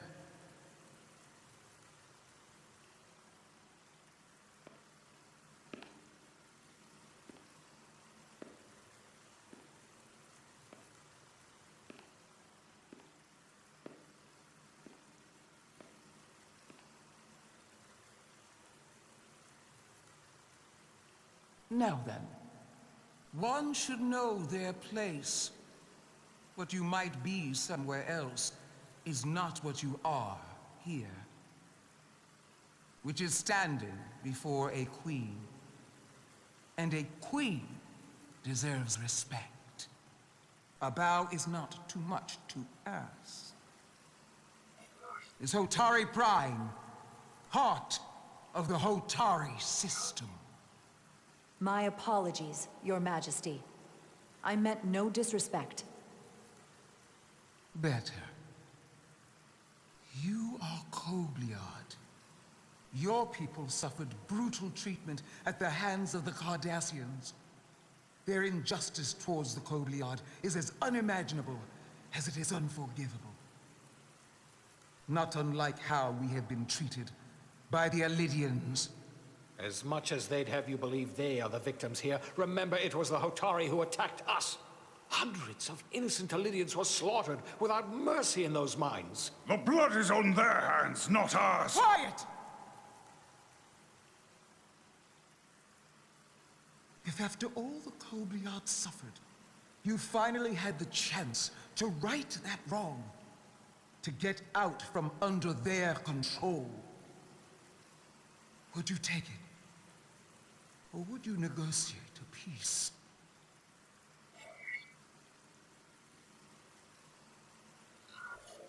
There is no remedy for what the Kobliad suffered. And I fear who we might have become in pursuit of it. There is no justice if the oppressed become the oppressor. So I would willingly accept a peaceful resolution if it were offered. That is the real opportunity. You may be right. Unfortunately, that was not the case, was it? No, it was not. Peace is often elusive to those who need it most. The Federation is the most powerful, most advanced alliance in the galaxy. It's widely known we have an abundance of dilithium in our mines. And it's in your interest to secure a steady supply. Your Majesty, if I may. Ambassador Spock would have us believe you're here as a neutral party in the interest of peace. So why are you really here? I want the truth, not your Federation rhetoric. I'm sorry, Your Majesty, but it's really not my place to say what the Federation's interests might be. You are their representative. I am. But Ambassador Spock is better suited to address your concerns. What they haven't said, but cannot deny, is a simple truth. The dilithium trade would not and will no longer exist without Elidian involvement. We created it for the benefit of everyone, especially the Hotari. We've given them warp technology. We've let them share in the profits. We've made their lives infinitely better than before dilithium was discovered. All of that goes away if the Federation turns a blind eye to their treachery. That is enough of your lies! The Hotari are quite capable of running the mines. We've done so for centuries. So tell me, who deserves control of the dilithium trade and the mines on Tau? who should the Federation recognize? The Hotari or the Alidians? It can only be one or the other, not both. If I have to choose only one, then it would have to be the Hotari. Well said. How could the just and wise Federation make any other choice? This is an outrage. The Federation has lost all credibility. The mines are ours. Lydia will not be deterred. We will take back our mines by any means necessary. Then you will see more blood spilled. I am more than willing to address your concerns, Your Majesty. Yours as well, Representative. But I suggest we could have a more productive conversation with a smaller group. Perhaps only the most essential representatives.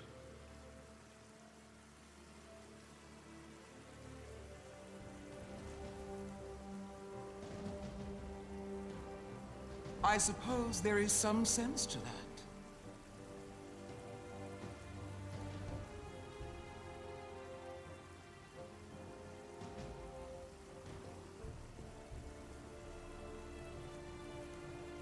I hope we meet again. Commander Jara Rydek, Your Majesty. It's been a pleasure, Commander Rydek.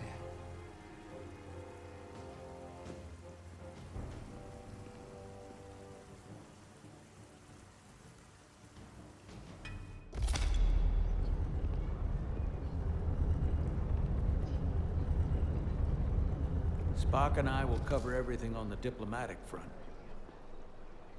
You make nice with the locals and see if you can get some answers.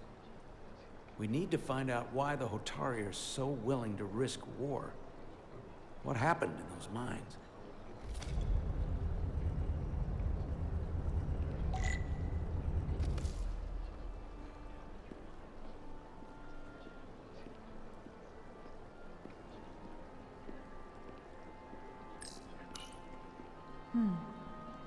Soothing.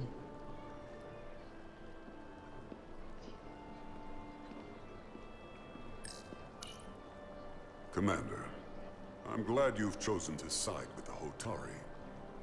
I knew the Federation would see through the Alidians' baseless claims and protect the interests of my people. To be clear, I'm not on either side of this conflict. Our only interest is peace. I will keep that in mind. I assume you were there, the day the mines were seized from the Alidians. Not seized. Reclaimed. And restored to their rightful owners. Yes, I was there. We had to be decisive. Before the Alidians could even realize their worst nightmares upon them. I'm curious why the Alidians haven't fought back. They have the ability to retake the mines anytime they want. Ability is one thing. Courage is another. The Alidians know any hostile action on their part will not end well. They respect one thing above all else, and that is force. The greater the force, the more certain the outcome. Any talk of making peace is just that, and worth little without the strength to secure it. Which makes me wonder about your ship, the Resolute. Undoubtedly the Federation's finest warship. Ready to contend with anything the Alidians might have in store. Or is that not true? Maybe I've misjudged it. It wasn't designed as a warship. More for scientific research and exploration. But the Federation must have ships designed for war. Technically, they're Starfleet ships representing the Federation. But yes. I see. Sidron. A pleasure meeting you, Commander. I'm sure we'll cross paths again.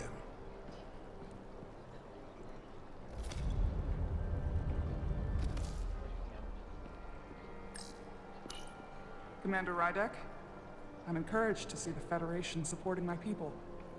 I'm afraid of what might happen without your help. If anyone deserves thanks, it's Ambassador Spock.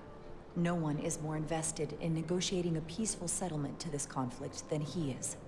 I'm so glad. We need his help before the situation escalates further than it already has. It's been very trying. I saw you speaking with Sidron, our national hero.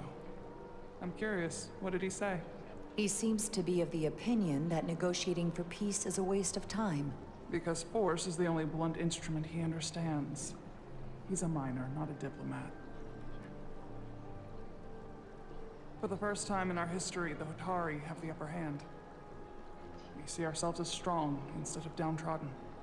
New voices have risen up. Old voices shouted down. Galvin and Sidron have become national heroes. Now, they have the Queen's ear. Better or worse, depending on your perspective. I take it they're against a negotiated peace with the Illidians. Heroes tend to want more of what made them heroic. If it were up to them, they'd wage all-out war and bring ruin upon us all. My fear has been that the Illidians will launch an attack and crush us. You've seen their starship, no doubt. They could have retaken the mines whenever they wanted to, but it never happened. And as strange as this may sound, I'd almost say they're afraid. I just don't know what they're afraid of. It's still the same bluster and bravado you would expect from them. But it has no teeth. Like they're afraid of what might happen. Do you think it has something to do with the ion storm? Right now, it's stronger than ever, isn't it? It's entirely possible. I'm not a scientist, but I do know the storm has knocked out all kinds of systems. So maybe the Illidians weren't willing to risk their ships, given all the interference.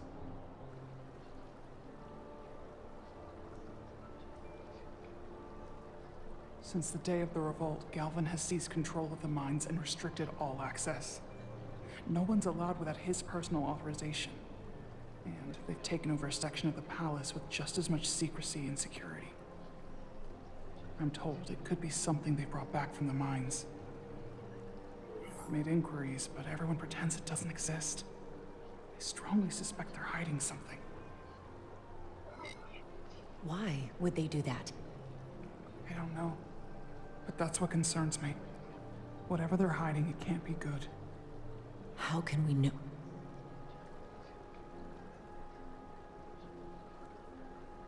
I'd better see what's happening. Do you think you can find out what they're hiding?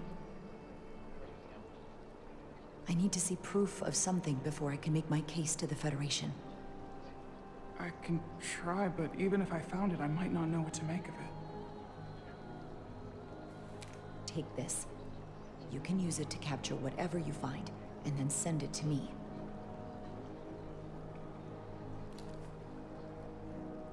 Thank you. I will let you know what I find. And I look forward to our meeting again.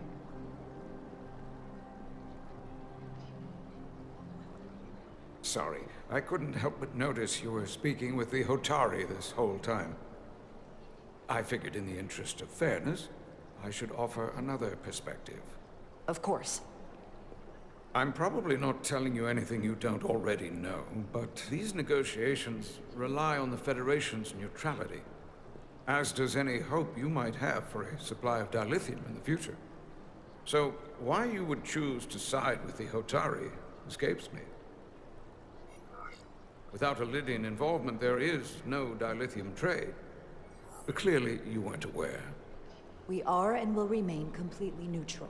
Our only interest is the peaceful resolution to this conflict. As is ours. Of course, the question is, at what price? Major Salit Arminta, Special Attaché, Illidian Armed Forces. Pleasure to meet you, Commander. I have my issues with the Hotari, but I have to give them some credit. They know how to seize an opportunity. Inciting an uprising the same day as a massive, once-in-a-lifetime ion storm. Our assumption was that this storm was just an anomaly. Yes, a very convenient anomaly. At least, that was what we were told. Of course, I wasn't there. But who am I to say otherwise? You sound skeptical. Well, the official story is that it was the storm that enabled the revolt. How else do a bunch of unarmed, unorganized miners seize control of an entire moon, much less thousands of mines? But I've talked to people who were there. They tell a different story. They say they're lucky to have escaped with their lives. That it was more than just the storm. That somehow the miners were able to harness the energy from the storm. I know it sounds crazy. I'm not even sure I believe it myself. But that's what they said. You just answered your own question. How do a group of miners do something that in theory can't be done? That's how. Harnessing the storm. But even if it's true, how does that even happen? You tell me. If you'll excuse me, Commander Ryder.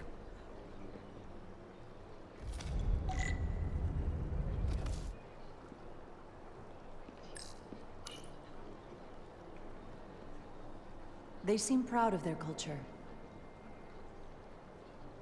Pride can lead to rash action.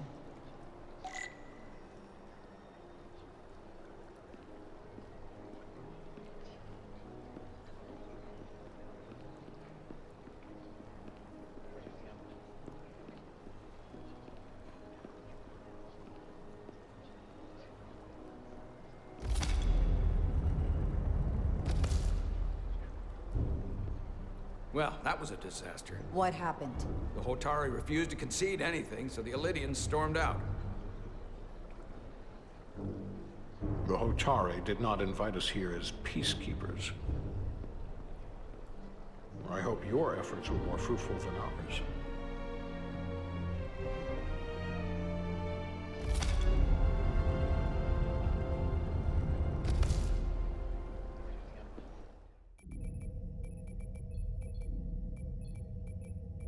Gravitational harmonics failing to resolve.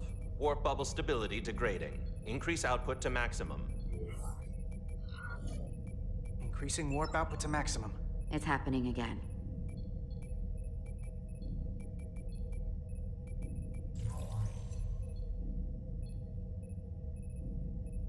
It is evident that presently, the Resolute cannot achieve warp propulsion. Since our diagnostics rule out any problems with our warp systems or anything about the ship, the problem appears to be the fabric of space itself. Space itself? You're saying something about this region of space prevents warp travel? Prevents it, or can't sustain it. However improbable, that appears to be the case. The storm didn't stop us from leaving space dock and traveling here. But could it still be causing this interference with warp travel? We must follow sound investigatory principles. Do not let an assumed conclusion drive your analysis. Sometimes we need a little inspired thinking, Mr. Chovak. Captain Solano is on his way back from the negotiations, and I want to have some answers for him when he gets here. Indeed. Given the facts at hand, we may be able to deploy subspace probes around the ship to construct a clearer picture of the phenomenon. Around the ship. I'll prep a shuttle.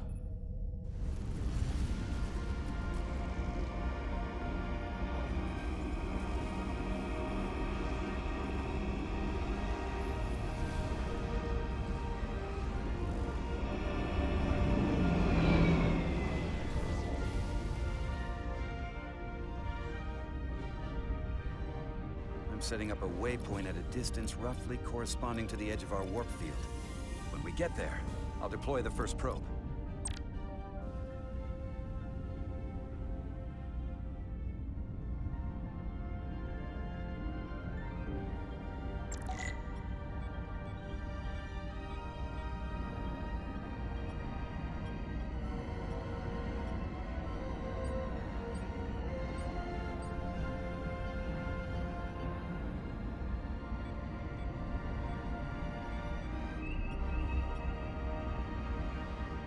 Commander Westbrook, the Resolute systems are calibrated to receive the probe's readings. I'm standing by to reproduce the warp field collapse after the first probe is deployed. Thank you, Mr. Chovak. We'll be in position shortly. And, Mr. Diaz, do take care in piloting the shuttlecraft. Now is not the time to indulge in the human penchant for joyriding. Chovak probably isn't such a fun guy to work for, huh?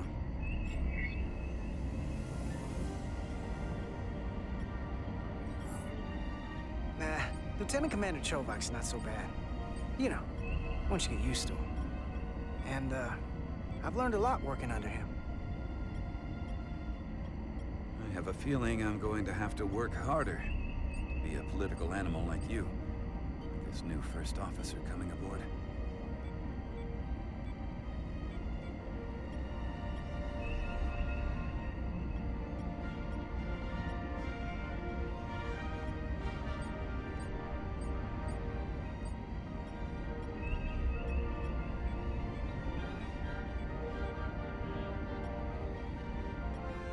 This is far enough.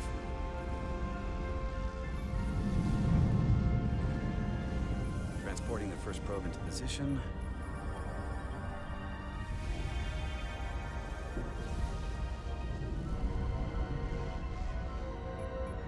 Westbrook here.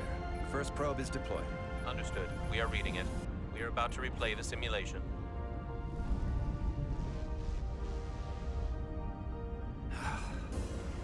Problem? I just can't get a handle on her. Commander Rydek. She rejected my plan to use a deflector pulse against the storm surge. But on the other, she did listen to my advice and use the whole polarity trick to get you through that excursion alive. I'm not saying there's anything wrong with the new XO. I'm sure she's a fine officer, even if we don't see eye to eye. But she didn't go through what the rest of us did. You know that. And it's hard to figure out why she'd be the one Solano chose instead of, well, one of us. I've heard some good things. You should at least give her a chance. I'll take that under advisement. Test is running. Warp field collapse in 3, 2, 1, mark.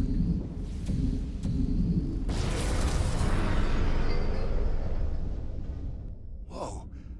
All right, that is definitely a problem with the fabric of space. We need to get another probe out there.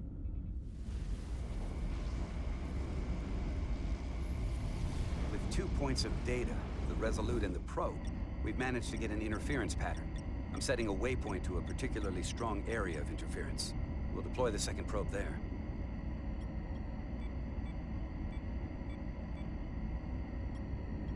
Listen, I'm gonna give you a piece of advice I wish someone had given me. Make sure you're never just one thing. And don't get so focused on what's in front of your face that you lose sight of the big picture. Before Rydek showed up, the captain pulled me into his ready room and told me he didn't think I had the people skills to be first officer. What a load of crap. I mean, if he'd said that about Chovak, sure. I appreciate the advice, Commander. I'll make sure I keep my options open. I don't need to tell you how to operate. You're already well on your way. You're a capable engineer. You're good in the field. Keep up the good work. And who knows? A solid jack of all departments like you could be Commander-in-Chief of Starfleet one day. Hell, Admiral Jellicoe started as a shuttle pilot. And there are places to go in the enlisted ranks, too. You know, I'd be the best leader Starfleet ever had. Lower decks always have to fix all the problems Command causes. Maybe I'd just save everybody some steps. Well, don't forget about us little people when you're running things. Of course not. You gotta remember where you came from.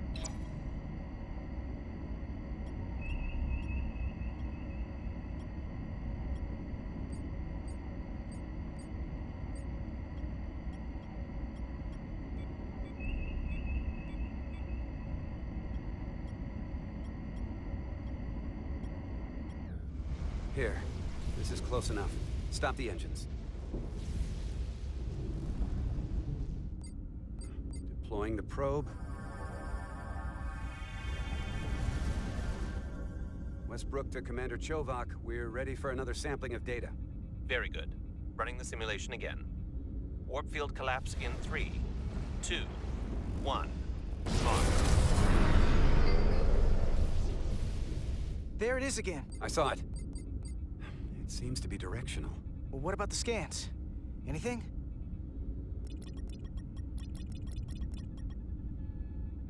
Here's the readings in relation to our local space.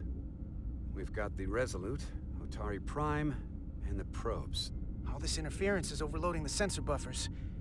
We're gonna have to triangulate the sensors manually.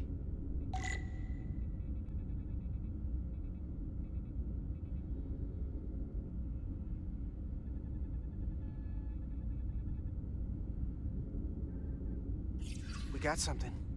These markers indicate peaks in the gravimetric interference patterns. Let's see if I can find some more.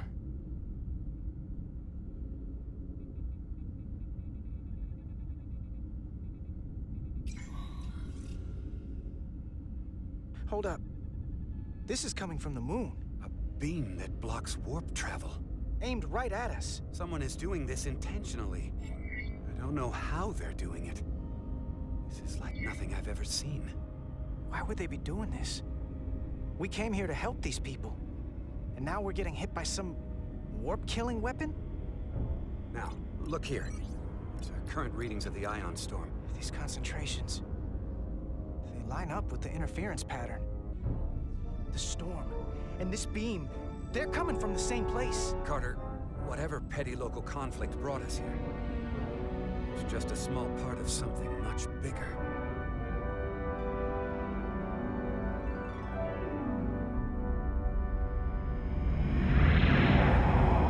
Presently, we don't have an explanation for how they're doing this. One thing is clear. This is no fluke. Thank you, Mr. Westbrook. I want a full briefing when I'm back on board. Solano out. A targeted weapon that inhibits warp travel. Coming from the moon Tau. That would explain the difficulties my shuttle encountered. More importantly, the tenor of the Hotari during the negotiations. And here I thought the Elydians would be the problem.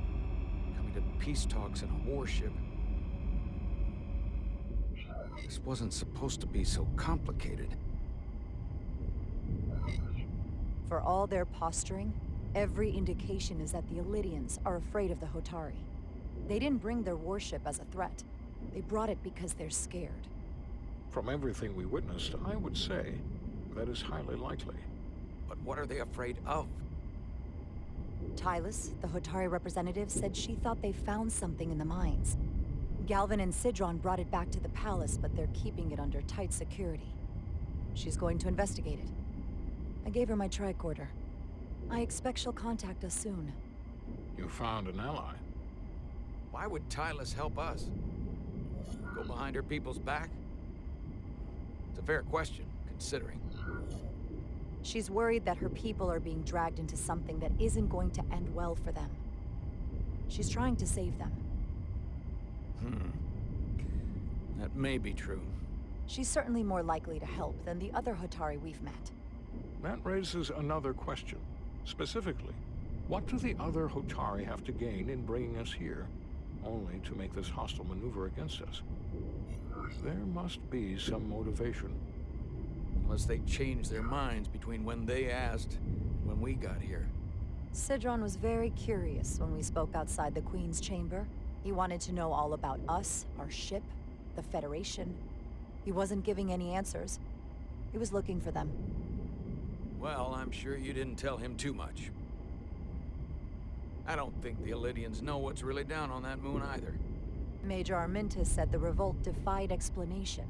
That the Hotari miners somehow harnessed the energy of the storm. Harness the energy of the storm? Doing that is beyond even our capabilities. So is a weapon that disrupts warp travel. There have been civilizations and entities, both past and present, far more technologically advanced than the Federation. The Elydians and Hotari don't fall into that category. But that is all the more reason to investigate further. Commander Rydek, sorry to interrupt. We've received an urgent call from Hotari. The Queen's advisor, Tylus, has asked to speak with you. Put her through.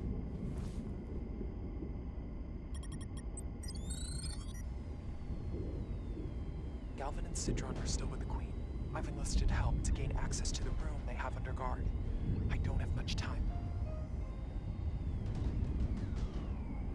I I'm not supposed to leave my post. It's only for a moment. I so appreciate your help.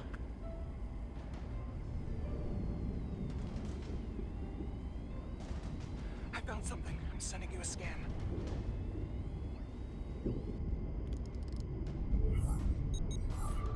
Got it. Tylus, if we needed to gain access to the mines on Tau, is that something you could help us with? I suppose it wouldn't be easy, but I have to go. Tylus. Can we reconnect? Sorry, Captain. We've lost all contact. We can only hope she escaped without harm. It was hard to tell. I'm the one who got her into this. If something happens to her, it's my fault. She's one of the Queen's closest advisors. I'm sure she'll be fine. Assuming the Queen isn't part of this. Let's see the scan of whatever the hell that was.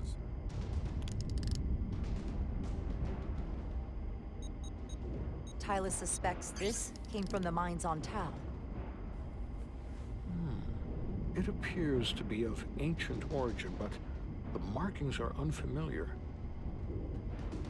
We can run a full analysis when we get back to the Resolute. But if this came from the mines, then it might be the key to how they got the upper hand against the Lydians. Then we have to go into the mines. The Federation would not allow that. We were, after all, sent here to be a neutral party in a peace negotiation. However, we could demonstrate that the Hotari have acted in bad faith, which would enable us to investigate the mines on Tau with full justification. But of course, we would need conclusive proof before taking action. Otherwise, it could put us in a difficult position. Whatever this artifact is may be proof enough. At least to satisfy the Federation. Especially if we can show the Hotari are controlling the warp disruption. And targeting the Resolute. We may have a better understanding once we analyze the device. But a mission to the mines, covert or otherwise, is not out of the question. And I will handle the Federation.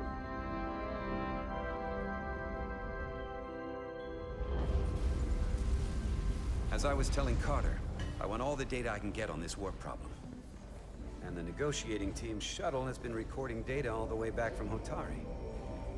Even better than our probes. So pull the sensor and engine ISOs from the Melville when it sets down. Will do. I'll join you and Chovak down in engineering to run another analysis after the briefing.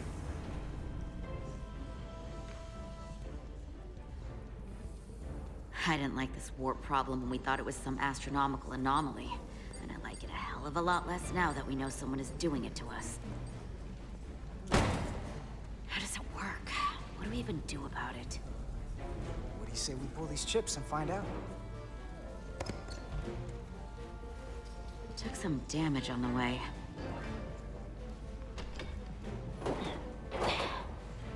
That ionic interference scored the hull plating. Might be some micro welds. Let's try pulling together. All right. 3, 2, 1. It won't budge. Gotta be the storm damage. We need to... Welcome back. Any excitement down on the surface? Excitement? No. Nothing like that. Hey, can you hand me the EJ7 interlock? From the toolbox. I don't know what that is. Not much use for one on a security detail, huh? Carter? Yeah, I'll get it.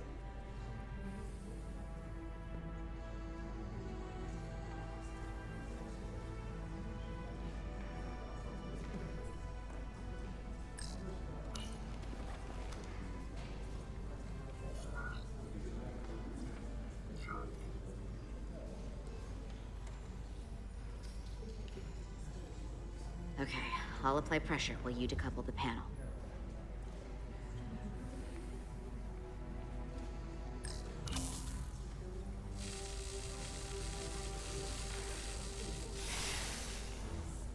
Here, I'll help.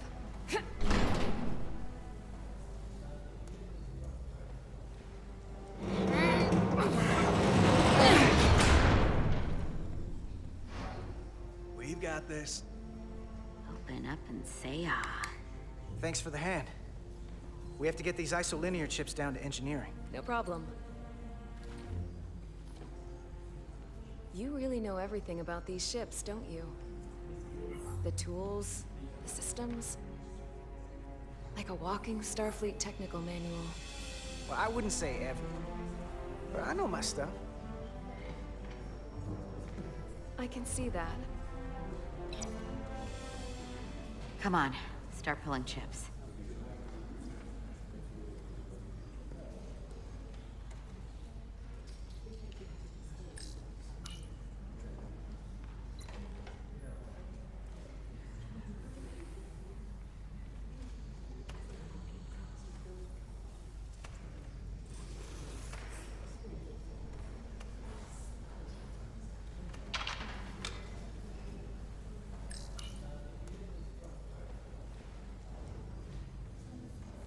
What's this? Some kind of crystal formation?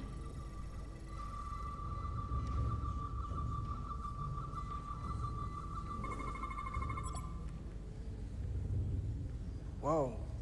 This substance is a quantized spin crystallization of hydrogen, carbon, and lithium. It's emitting tetrametric pulses at an interval of 3.8422 seconds. Quantized crystallization isn't natural. I mean, it's only theoretical as a means to engineer matter on a subatomic level. What's it doing in there?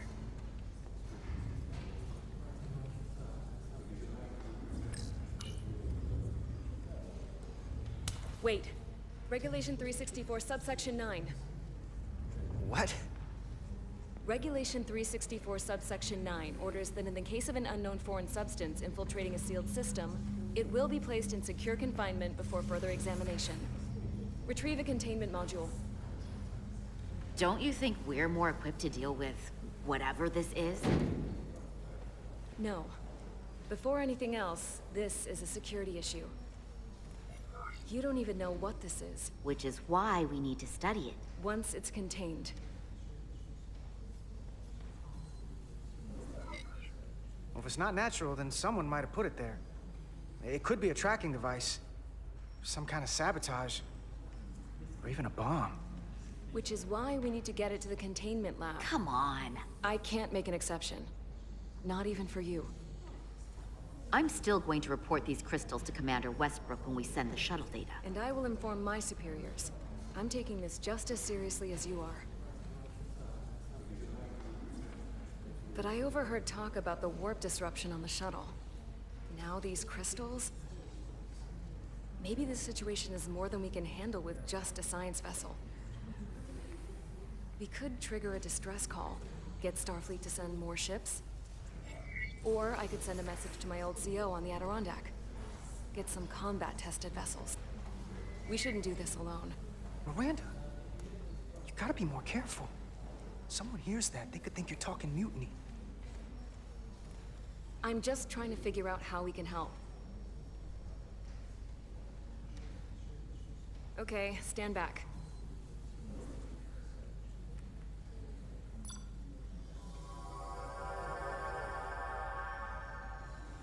Get this to the containment lab. We'll get it set up for you. I'll let you know when it's safely confined. Oh, we'll be there. Last thing you want is to study this down in main engineering and have it explode next to the warp core.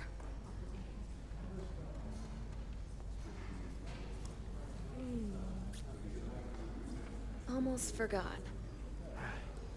Can't have that. For a second, I thought she'd gone cold on you. Like she might have changed her mind. But I guess this whole situation has her spooked. Maybe she knows more than us? Or it's because this is all happening so fast? But she usually doesn't scare easy. Yeah, there was something a little off about her. Like that talk about sending a distress call? That was pretty out there. She was probably just thinking out loud. I'm sure she'll come to her senses. This This mission has enough complications stacking up. Now, we'll get through it. You, me, and Miranda too. Commander Rydek was able to work behind the scenes during the negotiations and made contact with a representative from the Hotari delegation named Tylus. She mentioned an unusual artifact of unknown origin being held under tight security within the Hotari Palace, which she believes came from the mines on Tau. Now, this artifact might have a connection to the revolt, to the storm, and to the warp disruption we now know has been targeted at the Resolute. Commander Rydek, if you want to take it from here. Of course. Tylus managed to infiltrate the heavily guarded location within the palace and sent us these scans using my tricorder. It appears to be some sort of control panel, possibly connected to the warp disruption weapon originating on Tau. Of particular interest is this symbol, which we couldn't identify the origin of. The Federation database has records from a vast number of civilizations. If anyone from Starfleet has come across this before, the system should recognize it. Cross-referencing with Federation records.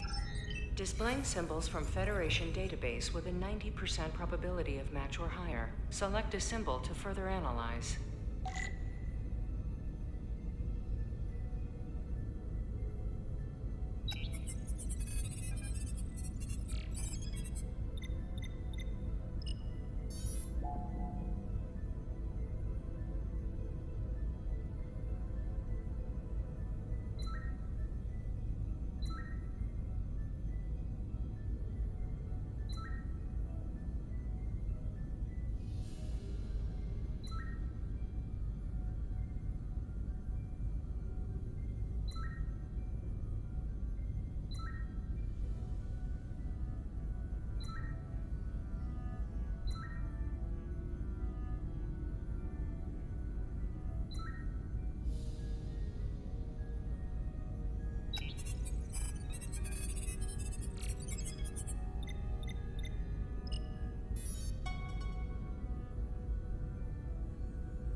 .2% match.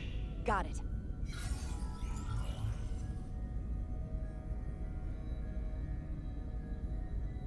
So, what are we looking at? The design and composition indicate this is a glyph associated with the ancient Tkon Empire. Their civilization collapsed over 600,000 years ago, but once spanned millions of systems with a population numbering in the trillions. Fascinating. The Tkon were once the most advanced, most powerful civilization in the galaxy. Is it possible the Hotari found Tkon technology? I wonder if they even know what they have. Our knowledge of the Tkon is limited. I have only encountered passing references to them. Actually, I've heard of the Tkon. You have? Quite impressive, Commander. Computer, summarize the Enterprise D's discovery of a Tkon outpost.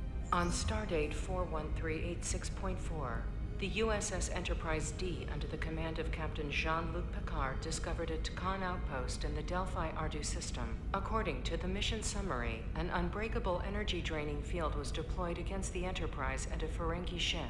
The Enterprise was only able to escape after negotiating their release with an entity known as Portal 6-3, Guardian of the Tkon Empire. Unbreakable energy draining field. It starts to make sense. What else is there? There's a lot here. Let's take it piece by piece. Select the aspect you wish to learn more about. Someone from the Tkon Empire is actually still around. Or at least was, 16 years ago. Computer, what other information do you have on Portal 6-3, Guardian of the Tkon Empire? The entity known as Portal 6-3 is of an unknown nature. A biped humanoid, he was unaware that the Tkon Empire no longer existed at the time of the encounter. He was able to control the crystal-based technology of the Tkon outpost through apparent telepathic means. It was by his choice that the Enterprise was released from the energy draining field after Commander William T. Riker of the Away Team argued on behalf of both Starfleet and the Ferengi. Telepathic control of their technology. As I have said, they were the most advanced civilization in the galaxy. What sort of planet is Delphi Ardu 4? Delphi Ardu 4 is an M-class planet, a barren rocky world with little to no vegetation and frequent ion storms. The giant crystals that grow there absorb energy, but it is not understood how they do so. The entire Delphi Ardu system, consisting of 11 planets, was considered completely uninhabited until the encounter with Portal 6-3. Frequent ion storms. That can't just be a coincidence.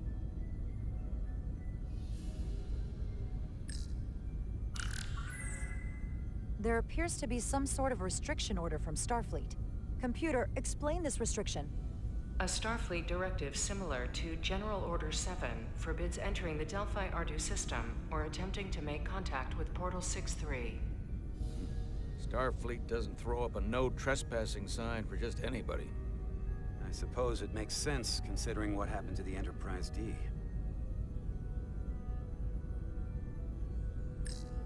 The technology to capture and hold the Federation flagship would have to be unbelievably powerful. Computer, what else can you tell us about the energy-draining field the Takan used? The Enterprise D was unable to break free on its own. The precise nature of the technology was never fully understood. Only that the crystalline technology used was beyond the comprehension of then-current Starfleet science. The engineering team found a quantized spin crystal formation in the shuttle you took to Hotari. They registered tetrametric radiation coming from it. We have Takan technology on board right now? We might. I'll run a full analysis in the containment lab. The Elydians should have crushed the revolt. But if the Hotari have Takan technology and can control it, I see why they're willing to negotiate peace. For all we know, this could be just the beginning. And we're up against something greater than we can imagine. For now, it's probably best we don't let on how much we know. Play our cards close to the vest. Smart. I agree. Then when the time is right, we can confront them. Diplomatically, of course. Right. We've been able to triangulate the source of the ionic interference and warp disruption to a specific mine on Tau. Engineering used the latest data from your shuttle to pinpoint its origin. There. So we know where to look. We need to know what's down there. What the Hotari are hiding, to better understand what we're up against. And to neutralize it if we can. Captain, embarking on a mission to the Hotari moon would not be viewed favorably by either side. However, given the circumstances, we are entirely within our rights to defend ourselves. I just want to make sure this doesn't blow up in our faces. Which is why I'm thinking of sending Commander Rydek on a covert mission to Tau.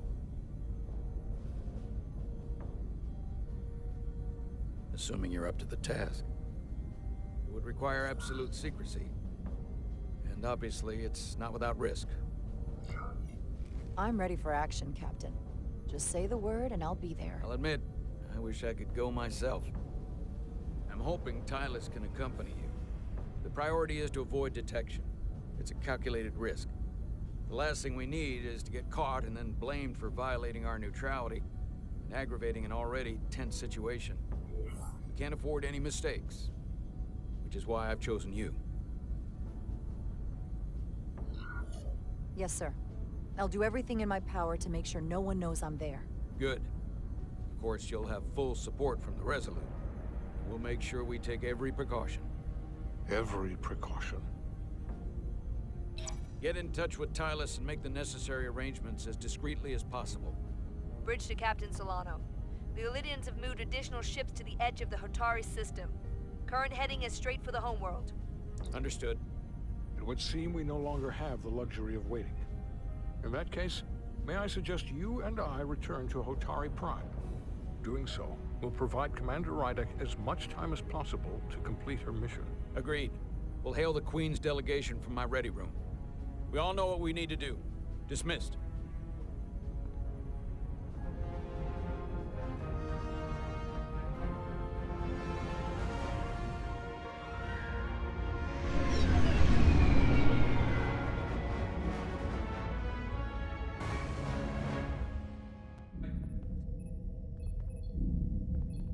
Petty Officers Diaz and Edsolar, where is the crystal formation that you found in the shuttle? I have tasked Ensign Calloway with performing a full analysis of the tetrametric pulses. Security brought it to the containment lab. I was just there. They don't know anything about it. Security never checked it in. Miranda never got there? She's the one that had the crystal formation? Yeah, her and the rest of the security detail from the negotiations. Diaz, Tamaris.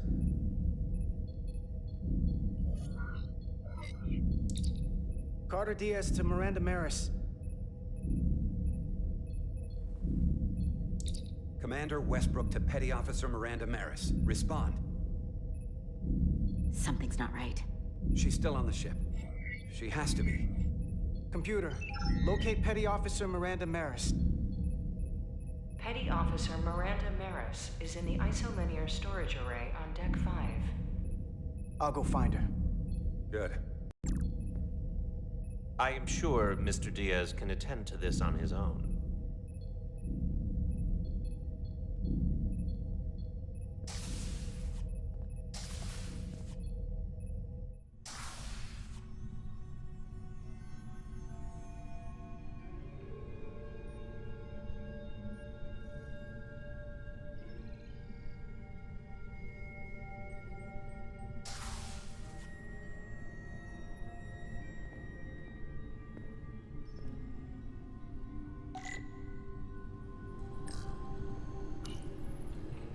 Someone improperly pulled these isolinear chips.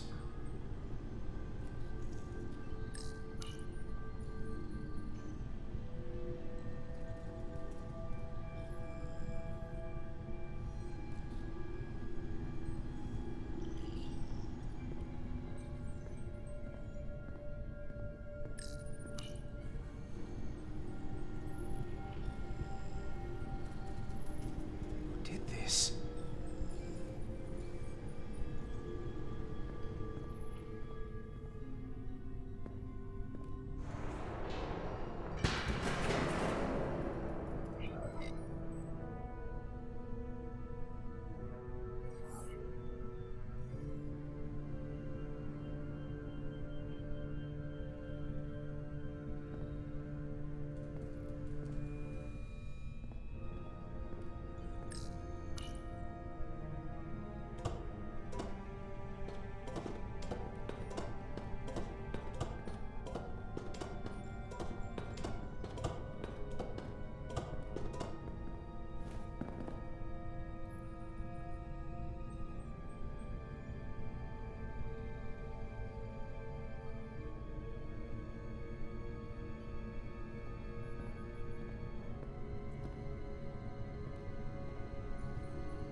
What the?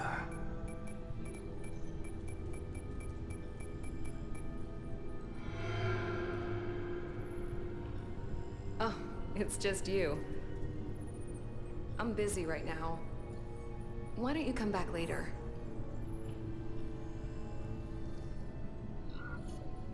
I'm glad I found you. I was worried. We tried you on the comm badge and you didn't answer. Oh, I guess I was just caught up in my work. But I'm through here, so I can't stay and chat. I have other things to do. Sorry you came all this way for nothing. Was someone else messing around in here? There were a bunch of ISOs pulled out on the lower level, and these here. Or was that you? I didn't see anyone, but I'll report it. A team will come to investigate. Look, I appreciate that you came to check on me, but I'm fine. You worry too much. We're on a starship. Nothing's gonna happen to me here. That's not the only reason I'm here. That crystal formation you took never made it to the containment lab. Westbrook sent me to find you. To find out what happened. Will you drop it? I don't like being interrogated, Carter. Hey, wait up!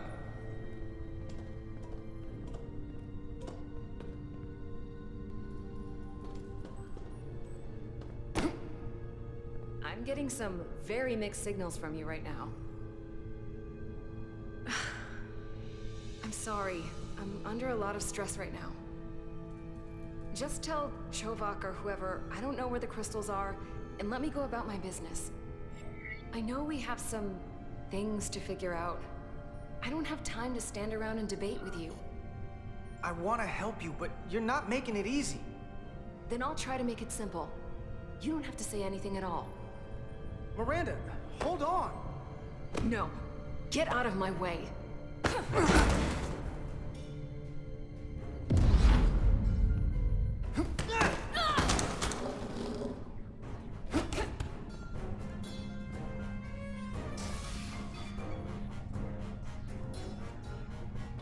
So I see you found each other.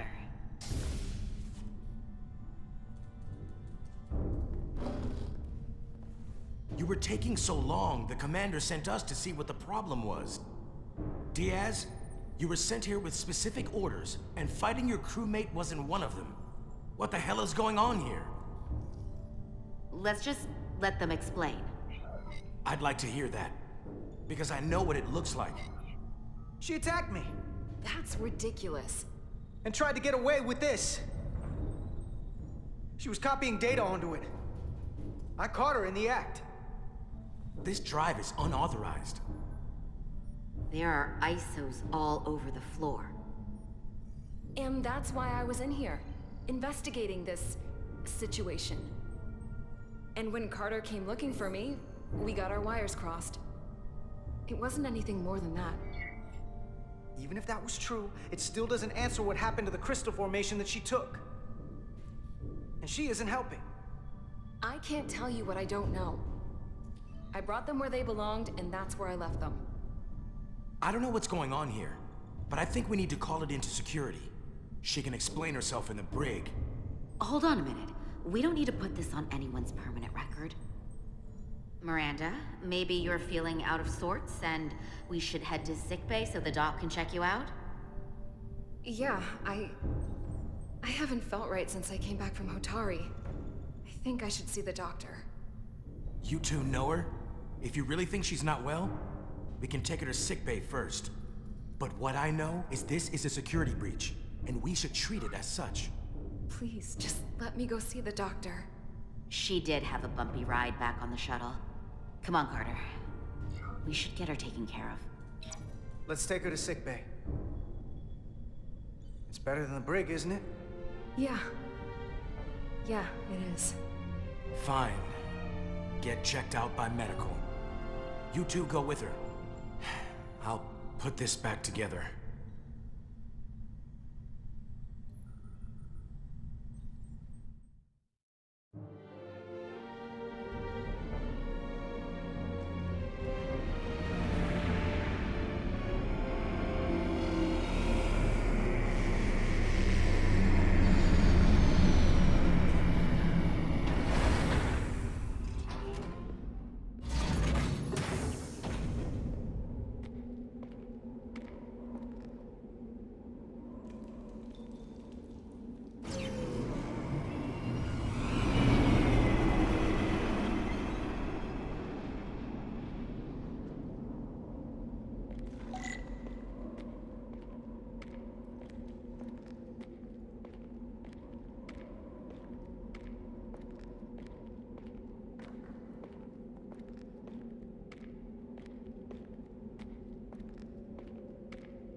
Rydick here.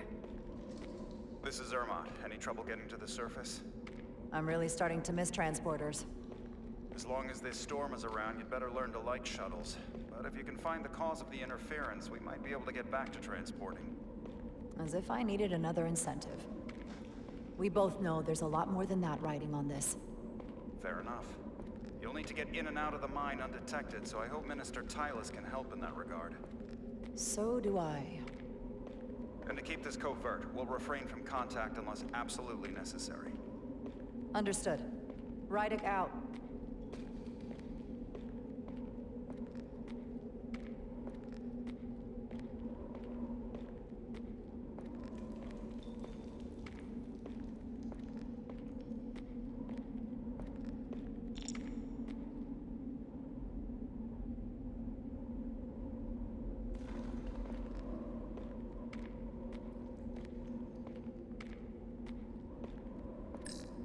The ionic interference is coming from underground. I should find a safer way down there.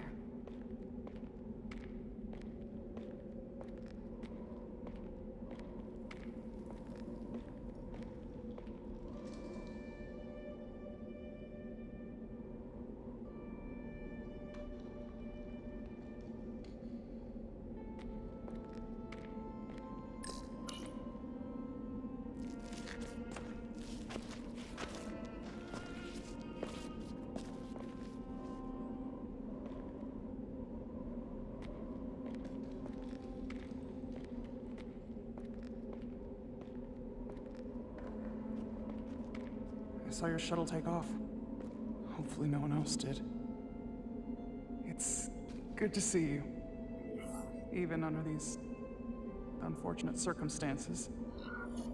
Thank you for agreeing to this. You've already taken risks on our behalf. It means a great deal that you would do so again. If it's for my people, no risk is too great. Lead the way.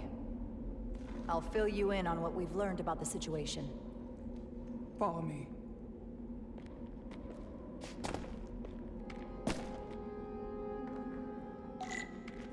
The device Galvin and Sidron brought back from the mines is being used to control some sort of warp disruption weapon that has the Resolute trapped in Hotari space. According to our readings, the power source for that device is on this moon, at the specific coordinates I sent you. That sounds impossible, but explains the rumors of the Hotari controlling the ionic storm. We strongly suspect the device was created by an ancient empire known as the Tukan. The Tukan? Once the most powerful civilization in the galaxy, but they've been gone for over 600,000 years. It's hard to believe there's something like that on Tau. Which is why I need proof. If we find hard evidence that Galvin and his allies are hiding dangerous Tukan technology, I can convince the Federation to let us intervene. Understood. We're almost there.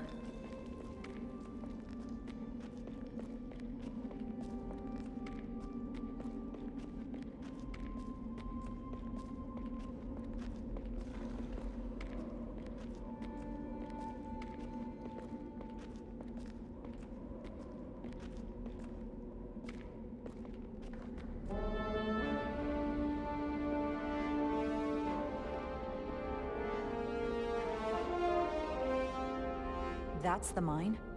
Prospect 614 North, Subdivision 20. It's enormous. Just one of the thousands across Tau. The pride of Hotari.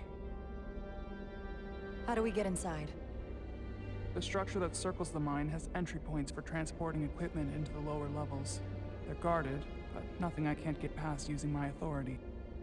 Well, that's good to hear. As long as you can avoid being seen, I should be able to talk my way past any miner. And provide a little distraction for you in the process. How do I avoid being seen? You don't use the door.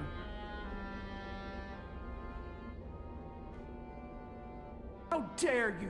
Don't you know who I am? I am Tylus Altaris, Minister of Diplomatic Affairs. That's not... The Queen would be furious to hear you tried to deny me entry. The Queen? But I just... You just what? Just now realize the trouble you've made for yourself? And who exactly do you think you're going to report this to? Because I'll be reporting it as well, to someone much further up the ladder. You have no authority here. Do you understand who pays your wage? I can inform the Queen directly of this insolence. There's no You'll need regret for... everything you've said here today. You should have opened the doors the second I appeared before you. That's not the protocol. I didn't know Each second you delay my entry will be recorded, processed, and permanently marked on your record. I can't believe this. Does your brain function? Do you speak our tongue? Going that way. I have orders. How could a fellow Hotari not understand this? You're digging your own grave. I've reached the end of my patience. Escort me to the payment bed. I told you I can't just... Now! But fine. A wise choice. Okay. Let's get a look inside you. Be quick.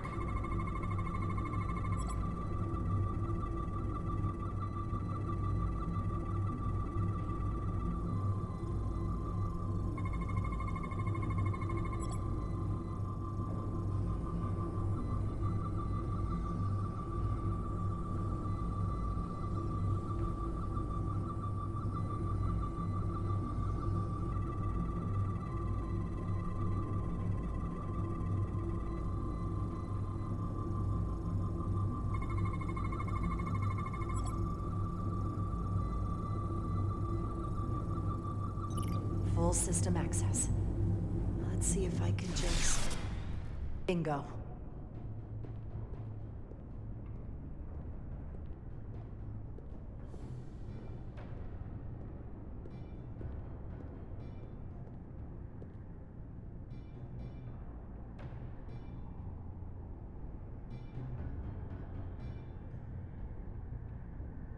Better hurry. Not sure how long she can keep him busy.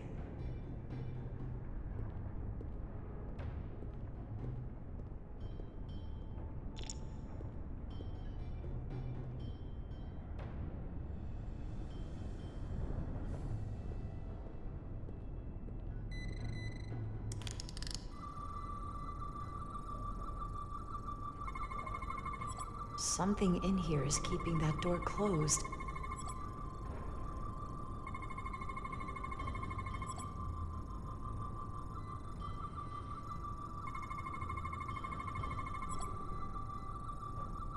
Got it.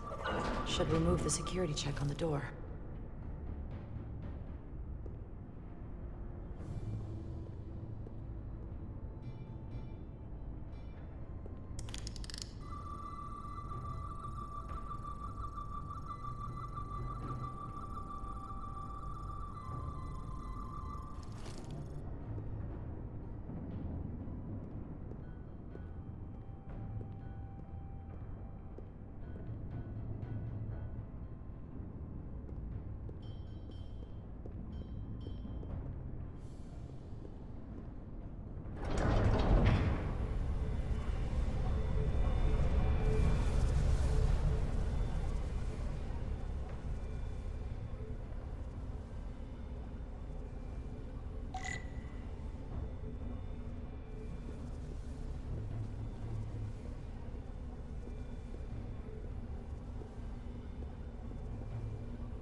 I didn't come here to educate an imbecile on royal protocol. Of course not, Minister.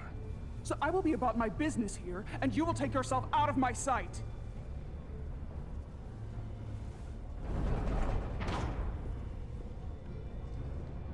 There you are. You really let that guy have it. It worked, didn't it? I'm used to having to throw my weight around. Hard to get anyone to listen to you otherwise. I'm impressed.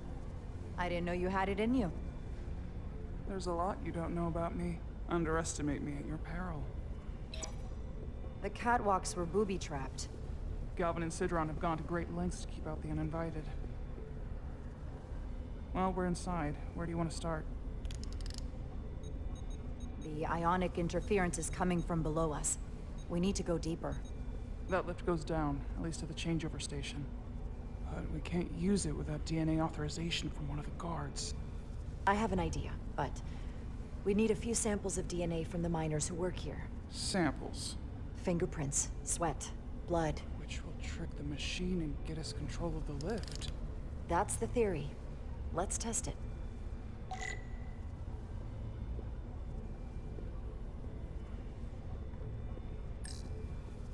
Do you think we could just find a way to climb over this? Possibly. But the console on the lift itself is locked by the same system that locks this ramp. No shortcuts, then. I'm sure you can figure something out.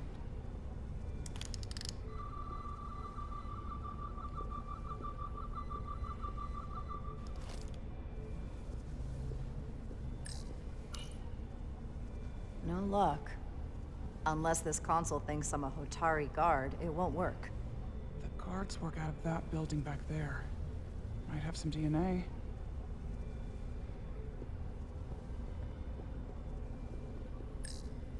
This facility doesn't seem well maintained. An Illydian console. All the managerial technology in the mines is Illydian. So they can keep an eye on their investment. That's how it is. Wow, that is a lot of DNA. I should look for the most concentrated spots. can use this.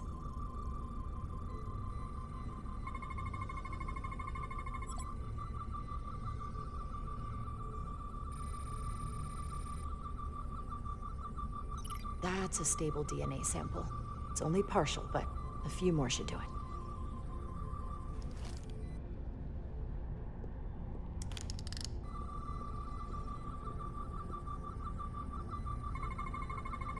There's gotta be stable DNA here.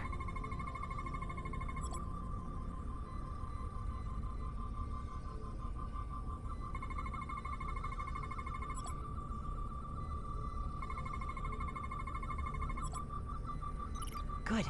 That's another I could use. Just need one more sample. Not concentrated enough. I should try somewhere else.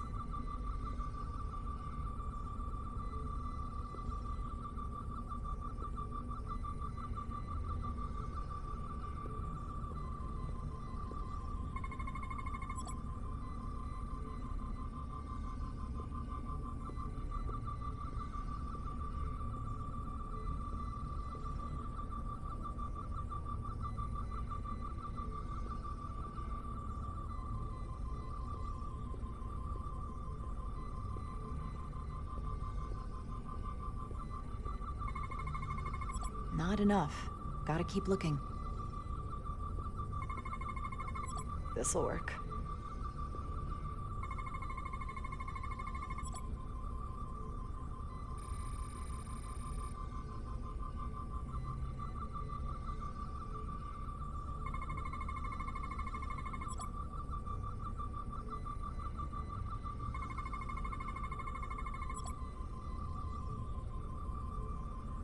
Perfect. That's enough to make the DNA profile. Time to go back to the lift. You're not coming inside? There are some things I'd rather not smell. Ah. What's in all these containers? These contain mining supplies, tools, energy packs for machinery. Shouldn't mining supplies be inside the mines? It is troubling. The workers here aren't mining.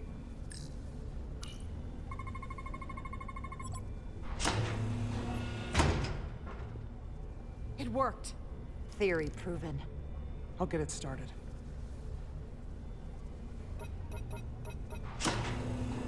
Ready?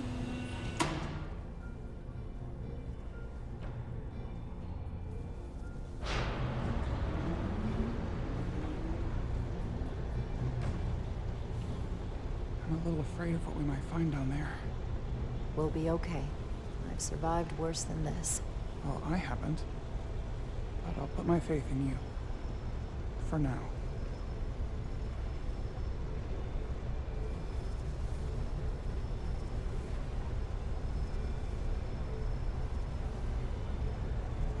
Jara. Stay back. There's a guard at the station. You'll have to hide.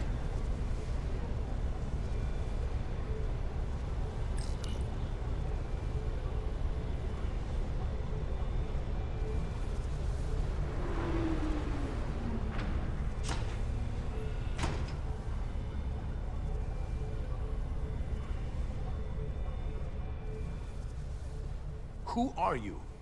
What are you doing here? You watch your tone with me.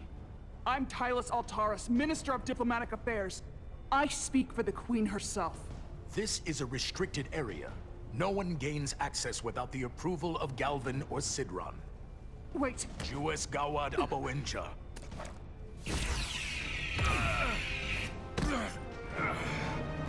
Are you all right? I don't know. Are you injured? No, I thought if I could talk my way through like always, I'd be fine, but... I'm a diplomat. This isn't what I do. I've never even fired a weapon. This is just... It's real now. I wasn't ready for this. Hey, I'll keep you safe. Can you? I was a tactical officer before I was posted to the Resolute. I know my way around a phaser. You saw how I handled our large friend here. I suppose that is somewhat reassuring. My authority has never been challenged like that. It meant nothing to him. So we should assume any Hatari we encounter from here on can't be reasoned with. Agreed. The only loyalty they have down here is to Galvin and Sidron. Can you switch over the lift? The guard should have a scan card that will allow us to operate the switch. Got it.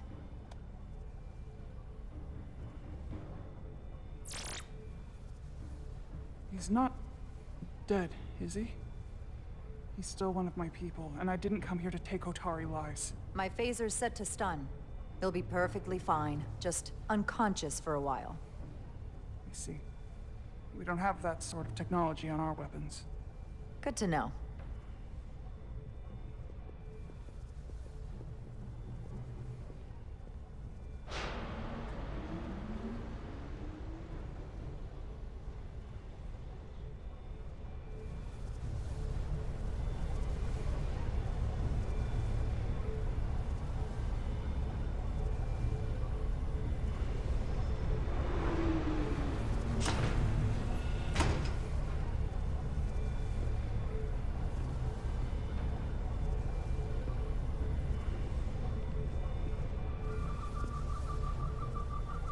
The energy readings are emanating from this tunnel. It's sure to be guarded in there. Stay low and follow my lead.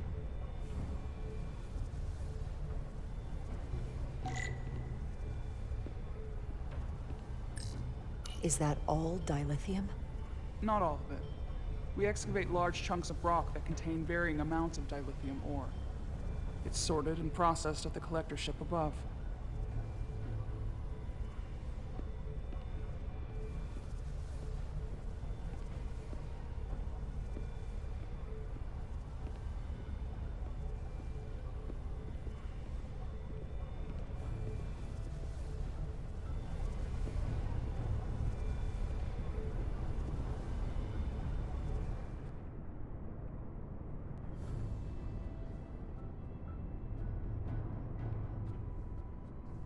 More guards.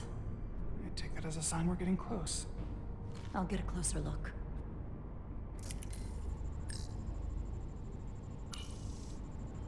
Looks like they've improvised a barrier. Yes, we must be getting closer.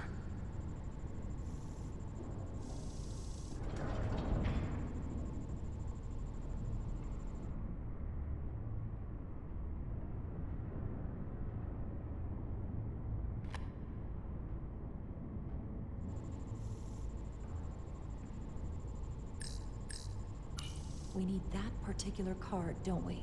I'm afraid so.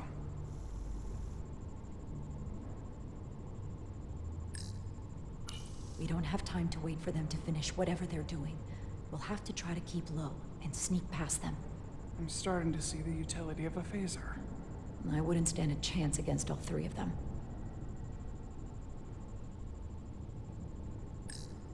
Can you open that door?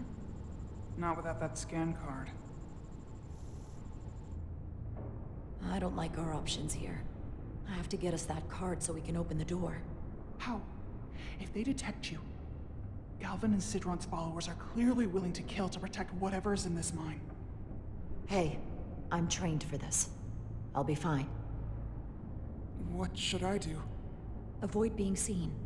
Stick to the edge of the room and meet me at the door.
is done here.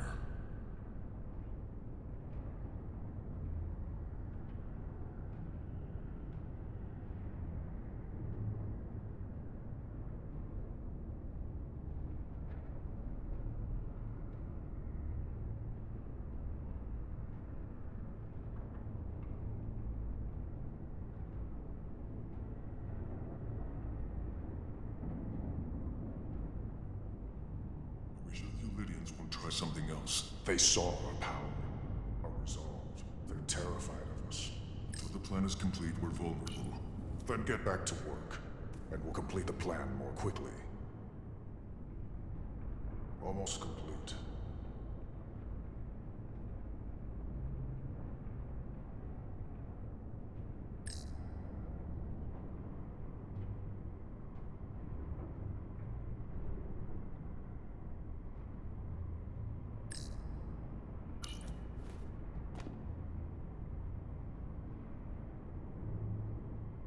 Arrogant Lydians. This requires too many inputs.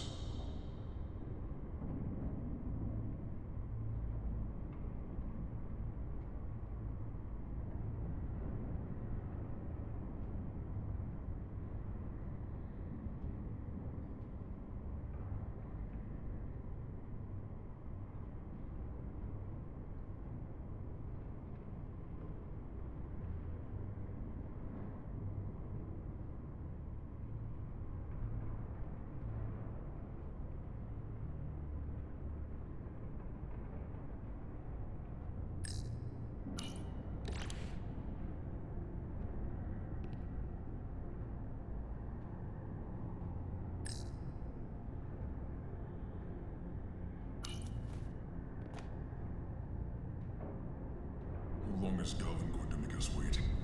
I'm not worried. He's led us well so far. I'd melt if I went through there. We've been waiting for so long. Patience, brother. We'll get our chance. It's inevitable after all. That it is.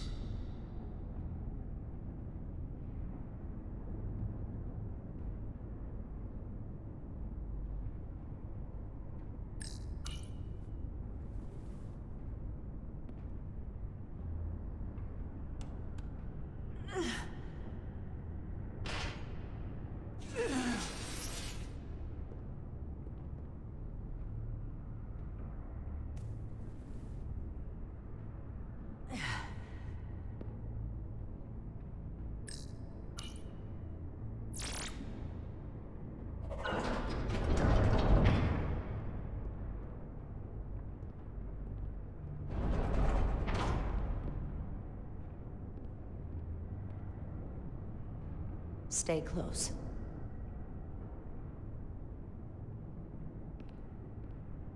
Stop! What? Motion sensors. They'll trigger an alarm. We'll be found. Invisible to the naked eye. They could be anywhere. How will we get through?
this?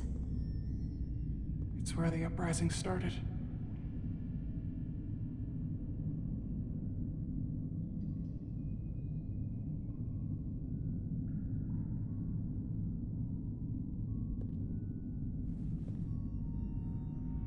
Hotari don't do this. We defend ourselves, but we don't kill on this scale, this level of savagery. There's no such thing as a bloodless rebellion. I don't know if we should keep going. So much death. I don't want to end up like them. We'll make sure they didn't die for nothing.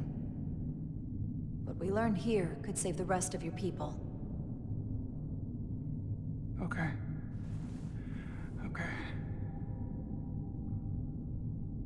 Whatever happened here, it made the Illidians abandon the mines. Let's find out what they're so scared of. Hotari and Illidian, both sides, took a beating.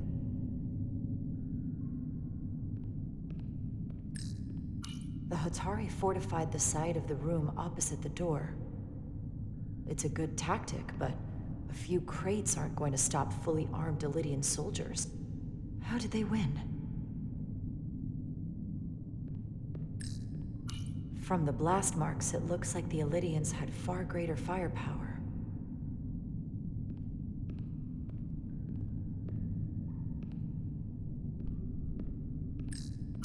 Footprints. Illidian boots. Running back the way we came.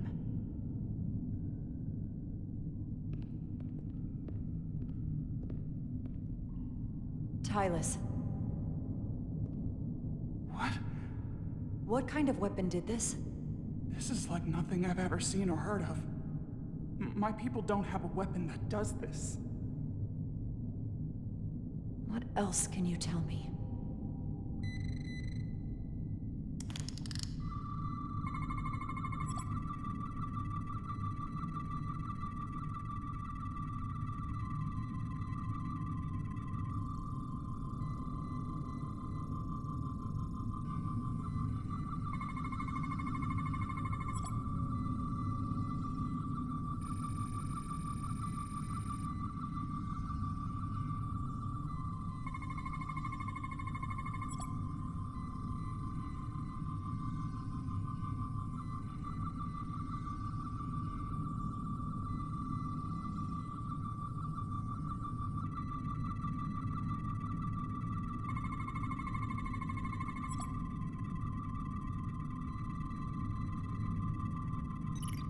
What an awful way to die. This must be why the Illidians are so afraid. Technology that surpasses their own, in the hands of the Hotari that they've lorded over for centuries. Where did this weapon come from?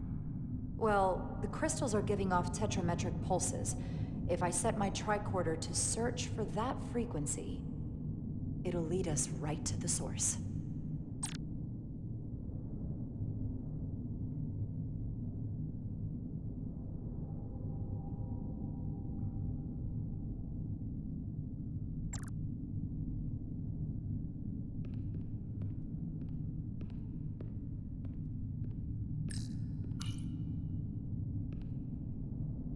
The Illidians shot to kill. But if they killed him, why was he shot in the back? Huh, you're right. The shot came from the side the Hotari were defending. We don't kill our own. And he wasn't just caught in the middle. Killed by the same crystallization as the Illidian. Whose side was the killer on?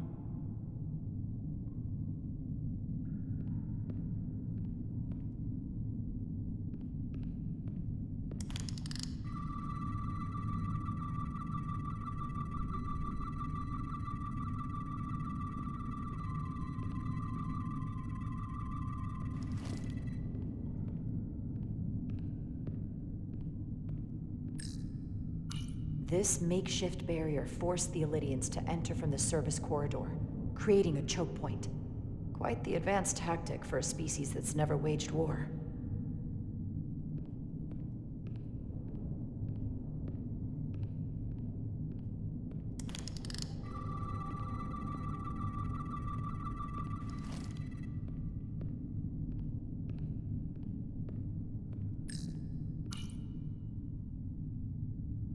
Tylus, you may not want to look down there. I've come too far to... What is this? They've been dumping bodies down here.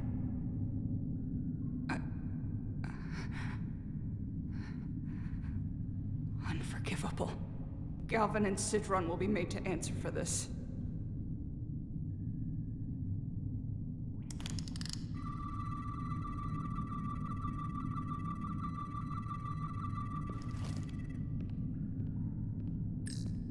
More of these crystals. Another of my people dead.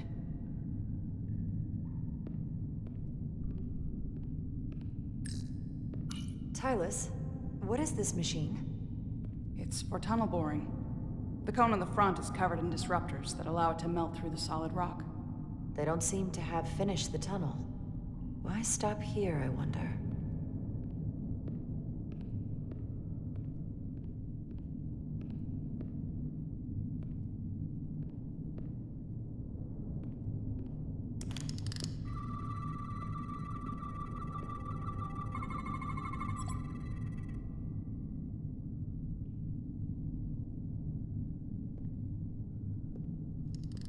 Think they parked this here on purpose?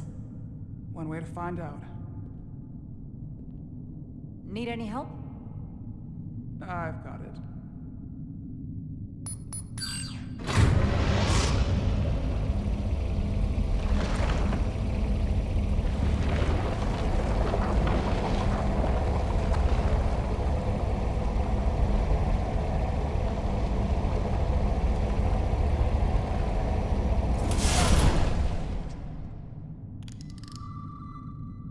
This concentration of tetrametric radiation has never been recorded. Whatever they're hiding, it's right through here.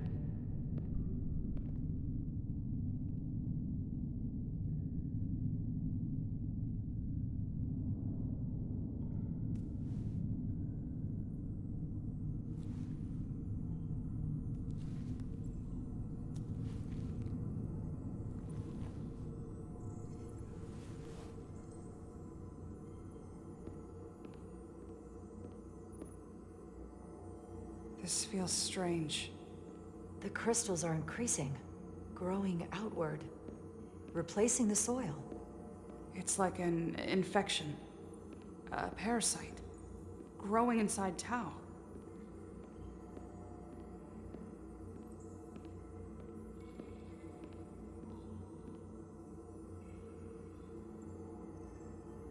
Incredible.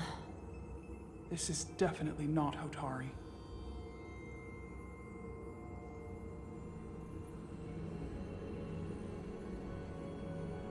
It's the remnants of the Tucan Empire.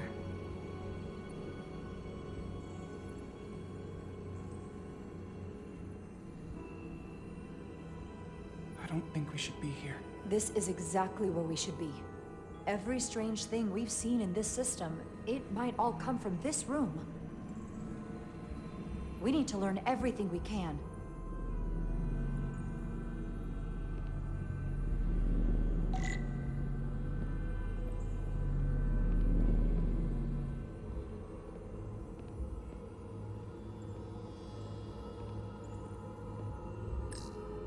Somewhat resembles a transporter pad.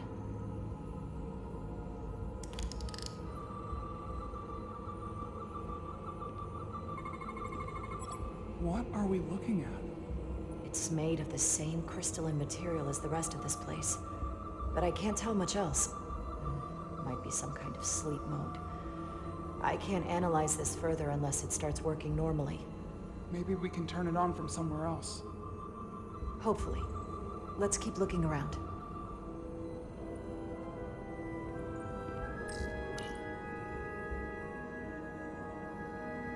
Look familiar? It's almost identical to the console Galvin has hidden in the palace. It looks like a control surface.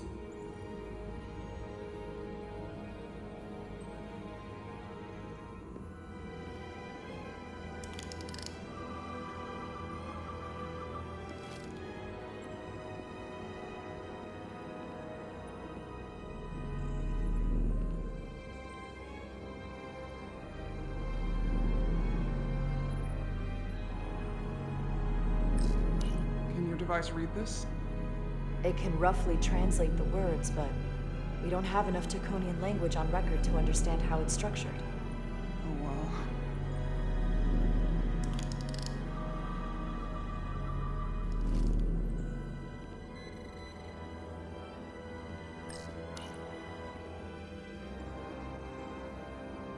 Looks like some sort of replicator. I can't get it to work. It has power. Must be looking for some other kind of authorization.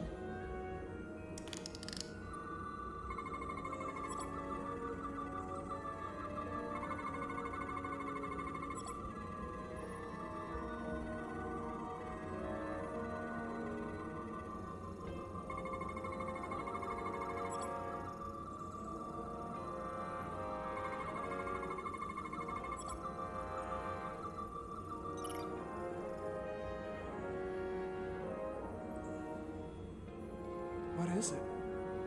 The device's primary function is to transmute lithium into this quantized crystalline compound. Possibly for the creation of weapons. Do you think one of these was used on that Elydian in the tunnels? Such a cruel weapon.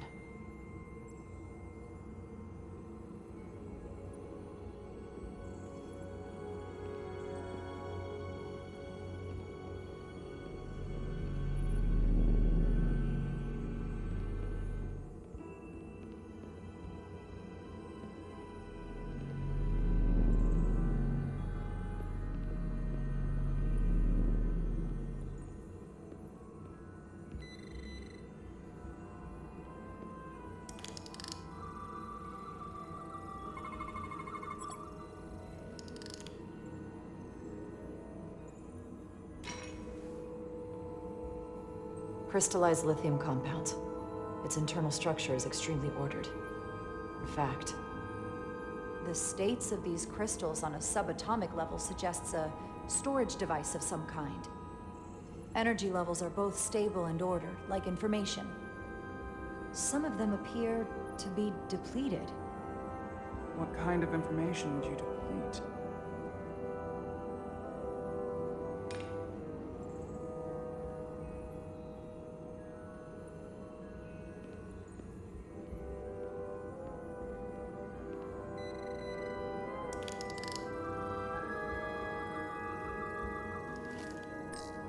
Why are these all over the floor?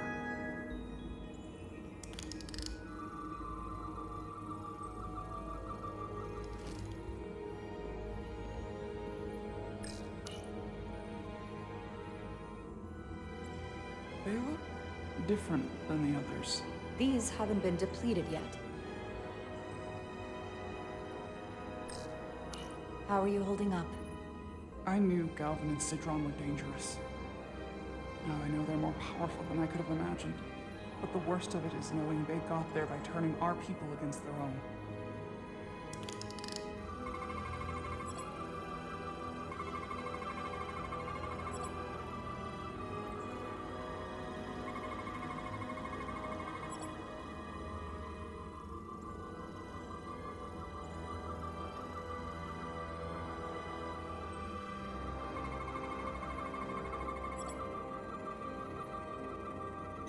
This suggests there's some type of complex life form contained within each crystal.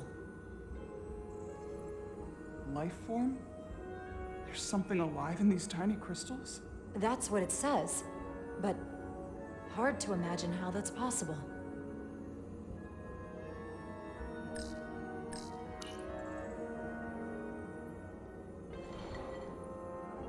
Our science division will have a field day with this. We need to study it on the ship.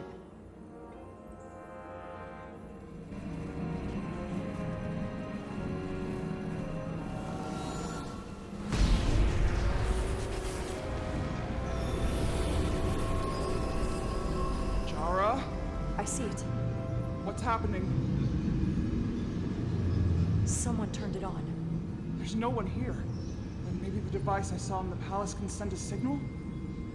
If that's the case, we may not be alone for long. Let's hurry.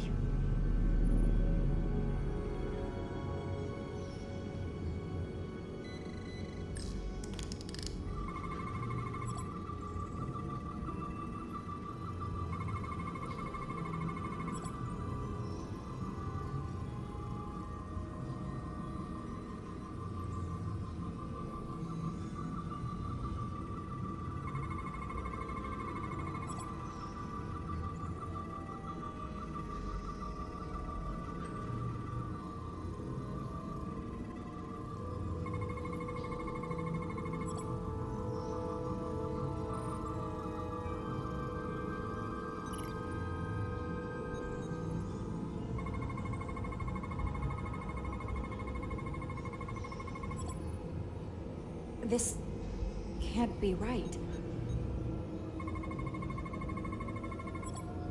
It's putting out almost 50 zettajoules of energy. I assume that's a lot? Enough to power this entire quadrant. This amount of power, the kind of radiation it's putting out, it's the cause of the storm. The warp disrupting beam, all of it.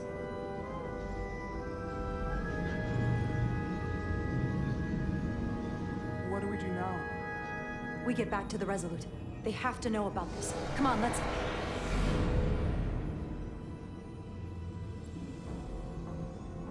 Quickly. We have to hide.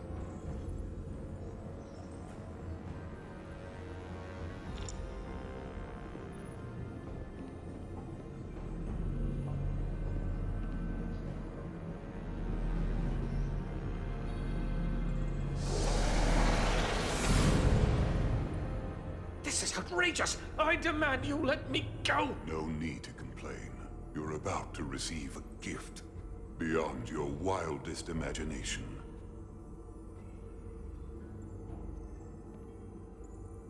If anything, I consider it an honor.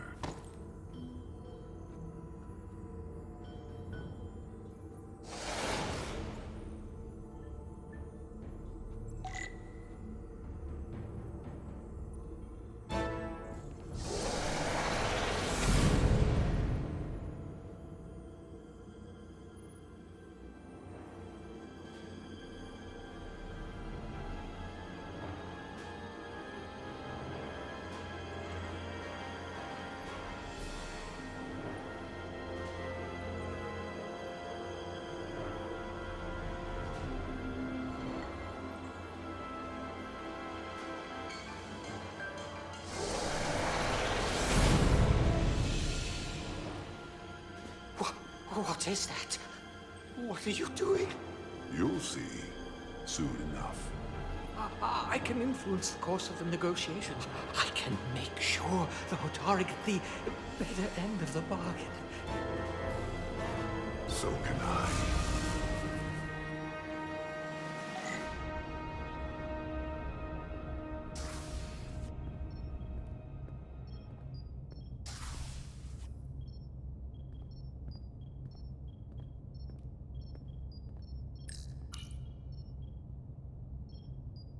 She'll get better. She has to.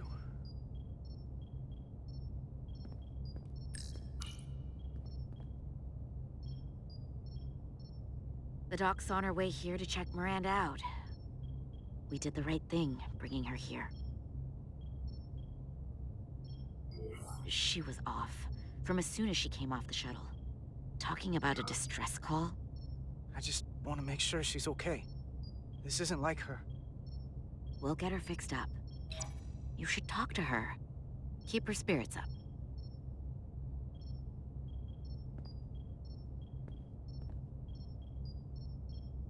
And to think, yesterday I couldn't wait to get back on the Resolute.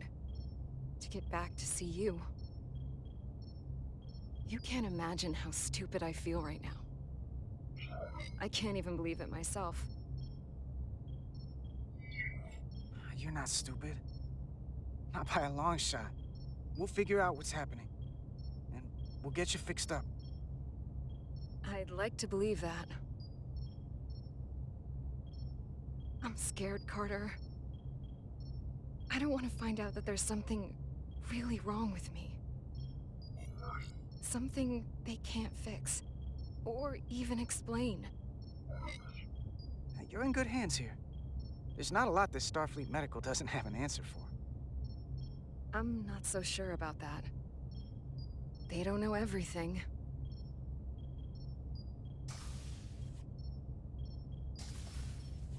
There she is. It's good that you brought her here. Petty Officer Maris and the rest of the security away team skipped the bioscan when they came back from Otari. And they've been impossible to track down since. We don't know what kind of pathogens they might have picked up. Is that going to... Sit still. This will just take a moment. You're looking at me like I'm some kind of science experiment. Or a monster. It's kind of freaking me out. This is for your own good. Trust me. That's easy for you to say.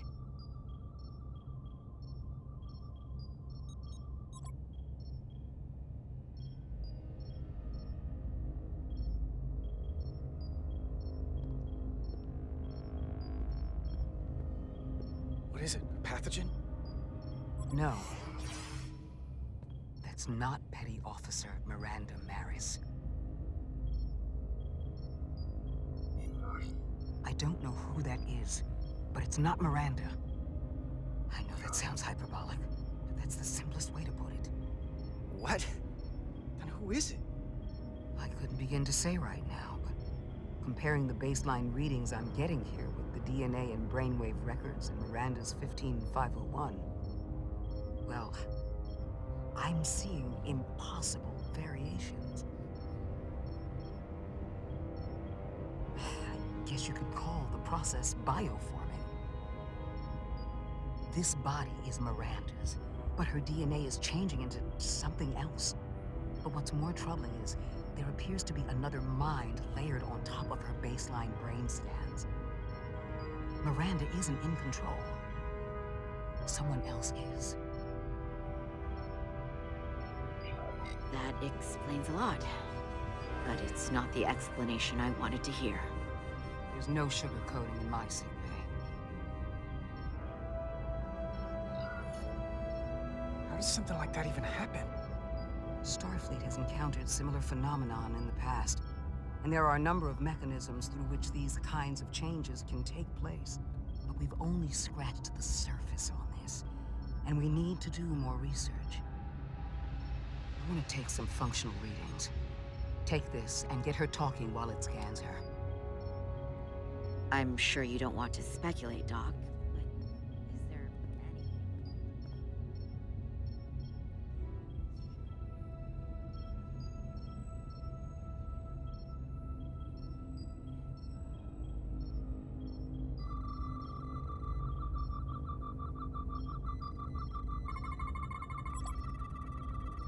I don't want to be incinerated as biohazard.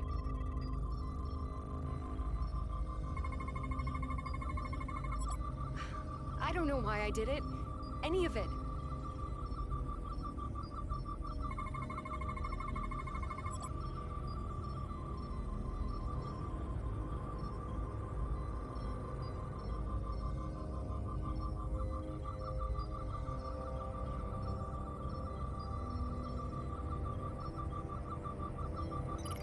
But it's like there's a voice in my head. It was telling me to go download the data. It told me not to let you stop me. And there was nothing I could do to say no. But I didn't want to. So this voice in your head, what else does it tell you? It's not like a conversation. It's hard to explain.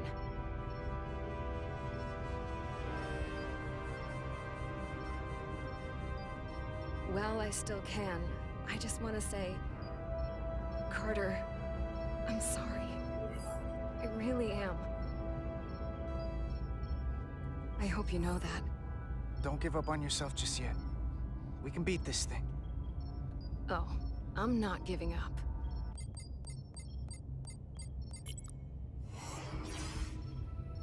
What the? Back off! Computer, erect a force field between biobeds 2 and 3. Computer, lower force field! You do not have authorization. I just want to live. I have a right to exist. Miranda! We can help you! 1 second. Go! I'm right behind you.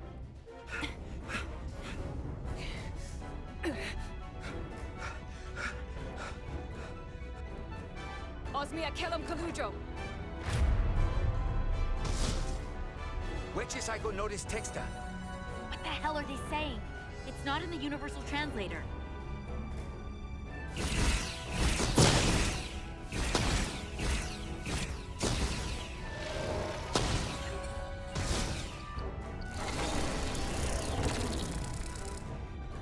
Is that some kind of transporter pad?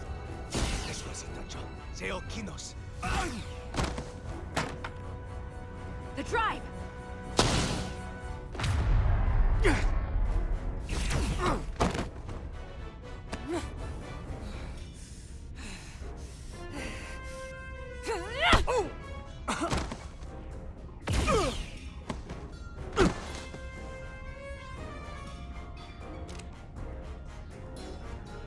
Who the hell are you? We are Scions of the Flame. They can't get away with that. You have to shoot Miranda.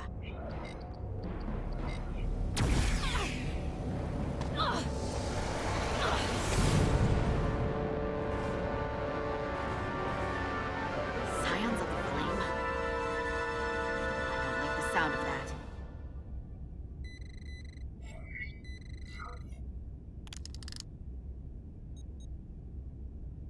You're never gonna believe this.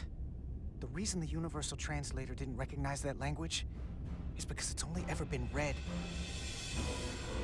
It's the Takan language.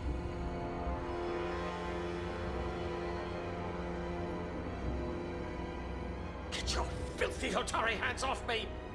We'll burn your planet to the ground. Animals. Wait. No.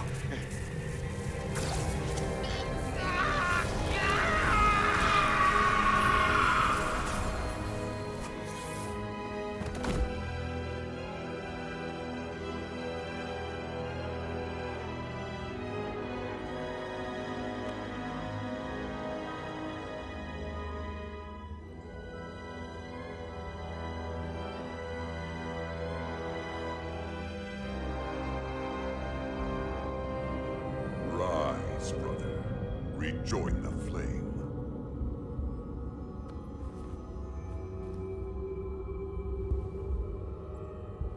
This can only mean our time has come. I'm only sorry I couldn't find a more suitable host for you. All in good time. This is only the beginning. They're working together? An Elidian and a Hotari? They did something to him.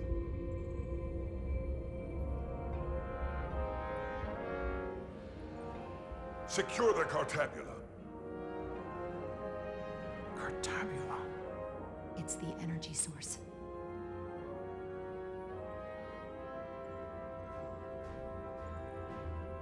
Spread out. Search the vault. Go back through the mine. Cut off their escape. Find them! Time to go.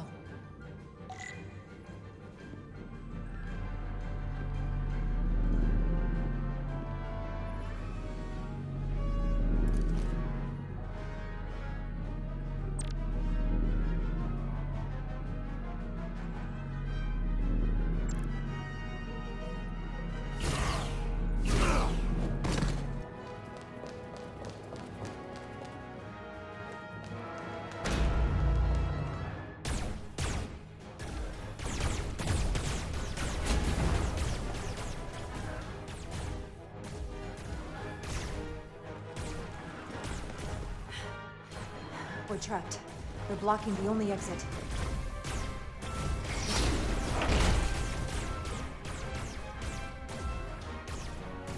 Maybe not. Can you buy me some time? For what? This vehicle looks a lot tougher than that barrier.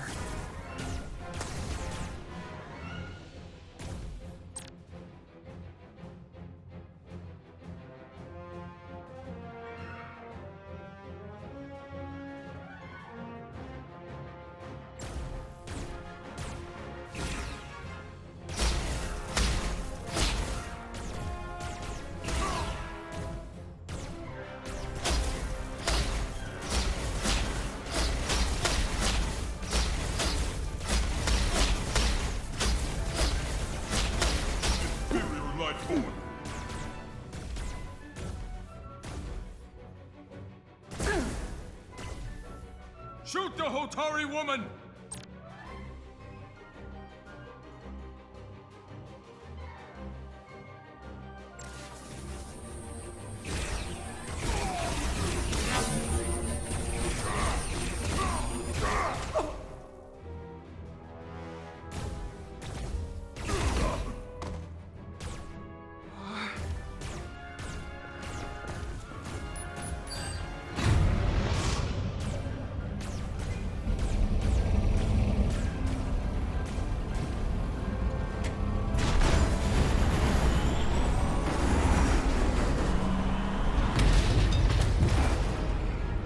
Jara!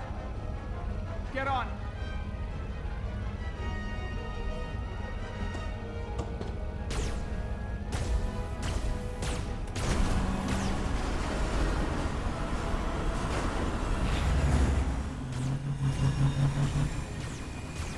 Hold on to something.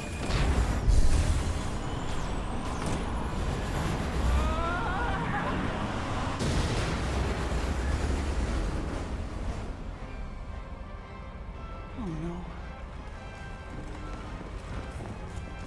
Don't stop. I'll handle them.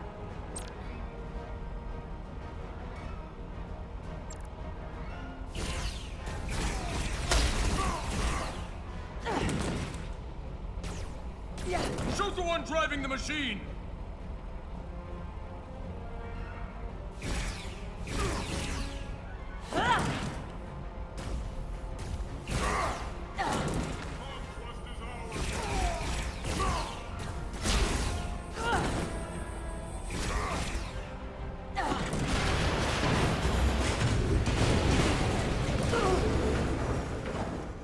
Tylus! We're surrounded. I'll get it working. I just need some time. Yeah.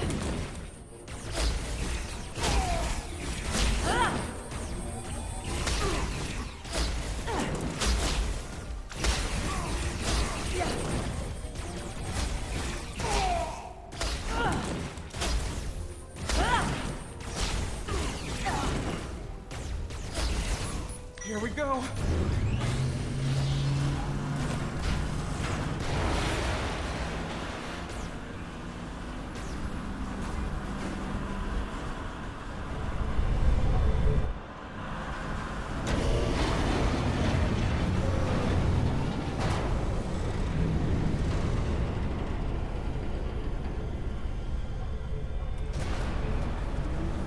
The lift. We're trapped. Resolute, 2 to beam up immediately. Resolute, come in. Jara!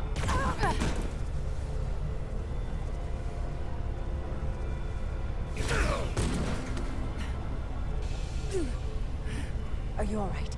I think so. It hurts.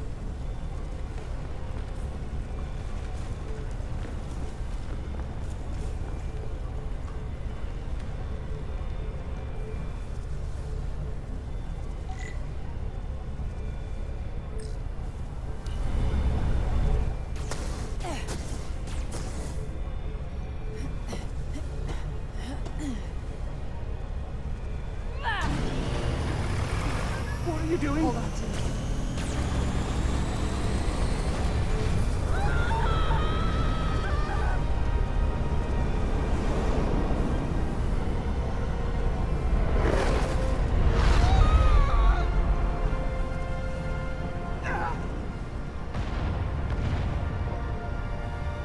Commander, we read you, but there's too much interference. Transporters still can't get a lock. Miranda was able to transport through the storm. There has to be some path through that we're not seeing. Tetrametric radiation is saturating our sensors. There is too much interference to pick up the residual transporter signature. Wait. Tetrametric radiation. Of course. I can align the transporter with the tetrametric signature. The crystals emit tetrametric pulses every 3.8422 seconds, roughly 26 centihertz. All of this is connected. The storm, the warp-killing field, the crystals, Miranda's alien transporter tech. Okay, I've got the transporter in calibration. There are a lot of biosigns in that line, all stacked on top of each other. I need something to identify the commander signal. Something loud, energetic. Understood. Commander Rydak, we have penetrated the storm's interference, but we are unable to pinpoint your signature. We need you to generate a high-energy event to help us... High-energy event. Got it. Tylus, are you still with me? I am. Good. I'm going to shoot my phaser at some dilithium to cause a piezoelectric rupture. What? Why? Signal flare.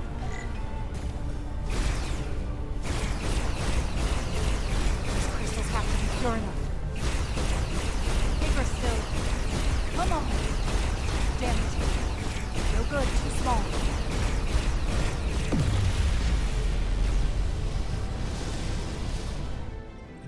dilithium explosion. Is that energetic enough? More than enough. I can lock onto their biosigns now.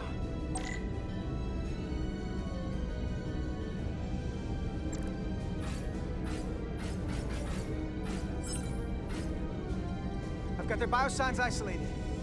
Commander, we have your signal. I'm gonna tunnel a path through the ionic interference.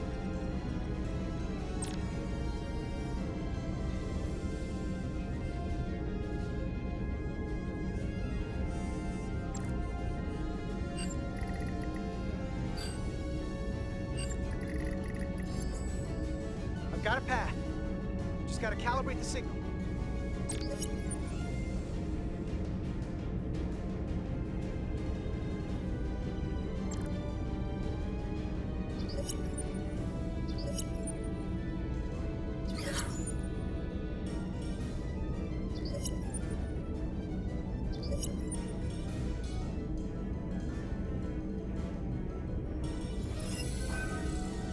I've got a lock. Energize.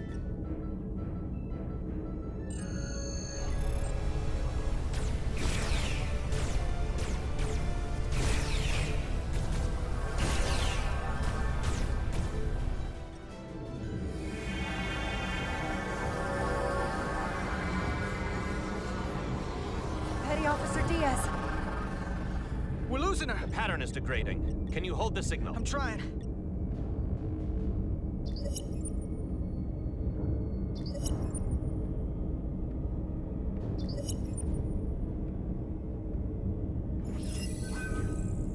I got it. Come on.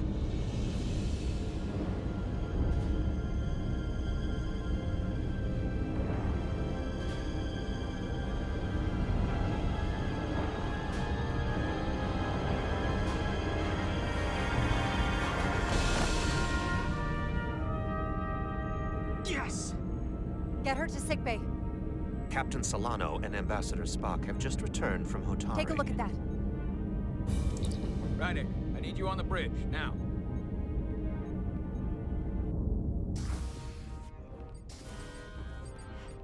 I'm here.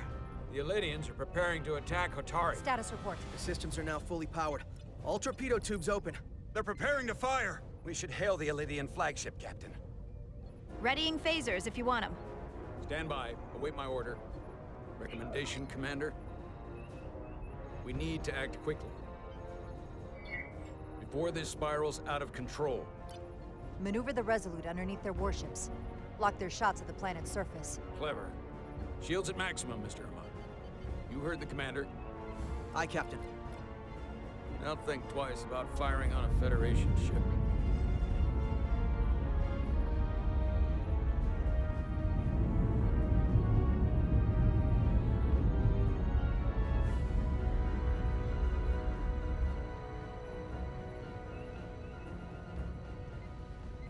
The Elydians. They've powered down their weapons. Odd. You sure about that, Mr. Ahmad? They're venting some kind of gas from their ship. Hold on. Now all of their systems have shut down. That's unexpected. Commander Ermont, scan them again. We have to be sure. No mistaking it. They're dead in the water.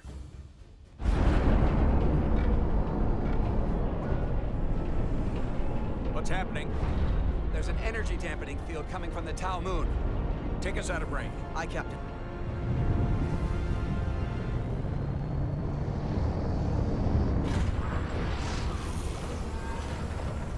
Captain, flagship is hailing us. On screen. Zeldy to the Starship Resolute. Our main power cores are completely disabled. The more power we give, the more it takes. Running off batteries. Life support systems have failed. Unable to ventilate. Contaminated atmosphere. Admiral, you are about to launch an attack on a defenseless planet. Kobliat, you sided with the Hotari in the negotiation. But that does not matter now. My crew is going to die. Please, I beg of you. You must render assistance. System failures are compounding around my ship. We'll help you. Yes, we will. Thank you.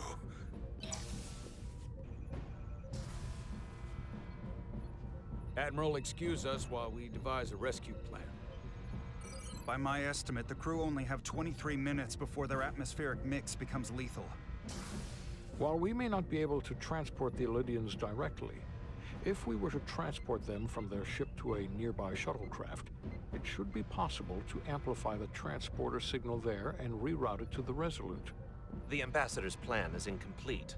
An away team will have to beam aboard the Zeldi and set up pattern enhancers for a stable enough signal out of the dampening field. Thank you for identifying my deficiency, Commander Chovak. Jara, I need a senior officer in command of this. Take Chovak and Bedrosian in the shuttle and get it done. Petty Officers Diaz and Edselar, you will be part of the rescue mission, as will I. We will bring the shuttle within transporter range of the Zeldi, then beam you both aboard. Beam us on board. Why? The pattern enhancers must be placed on the Zeldi to make it possible to beam the Elydians back to the Resolute. Gather the pattern enhancers and get to the docking bay.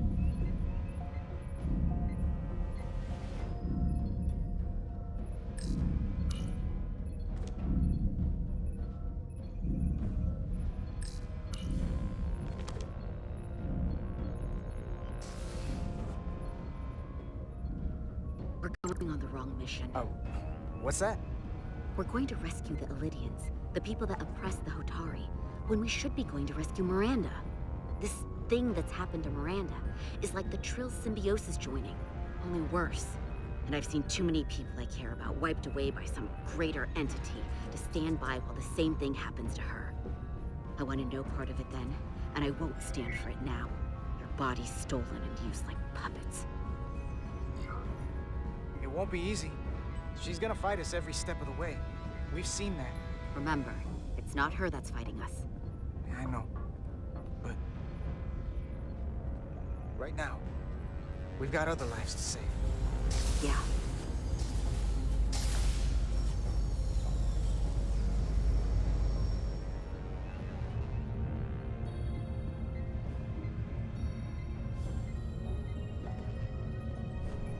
The away team is ready.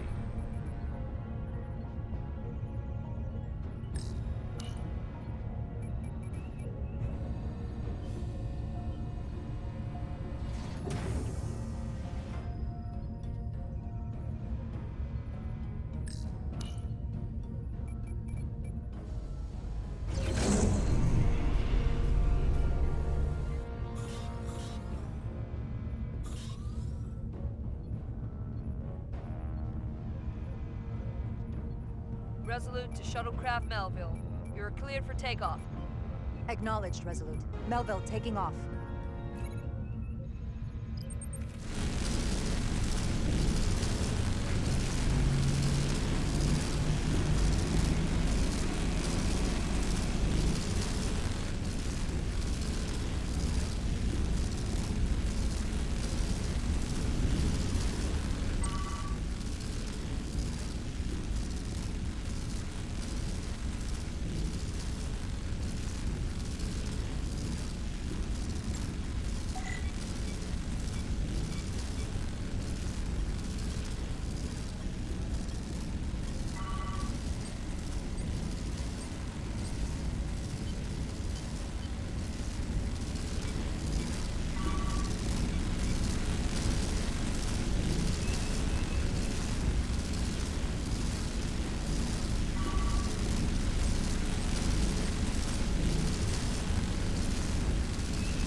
Away from the light. We are within range. Any closer will put the shuttlecraft at risk.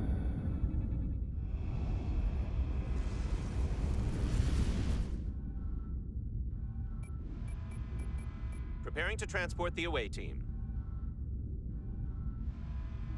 Energizing.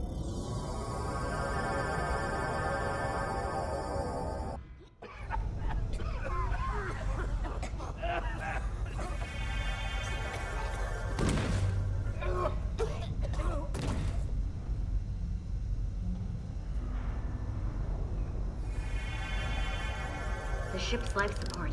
It's almost completely drained. And the other systems, too. Oh no. We gotta get to their transporter room.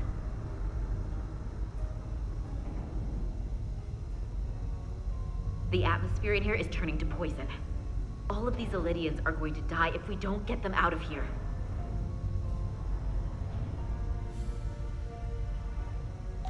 These must close in case of emergency.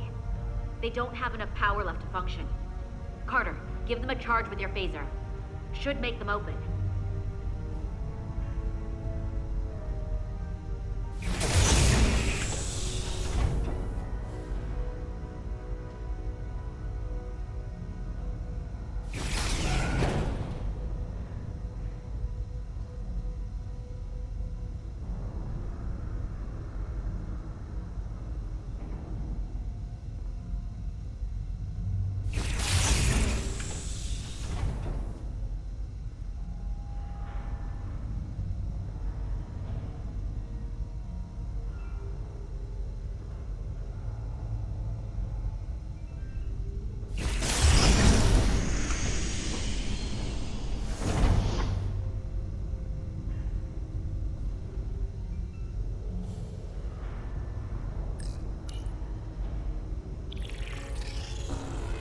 It's not working. No power's running through any of this. We gotta get him open manually. I am the ranking officer here. State your intentions. We are under siege. Explain yourselves. What does it look like? We're here to rescue you. And yet, you cannot even open a door. Yeah. Whoa there.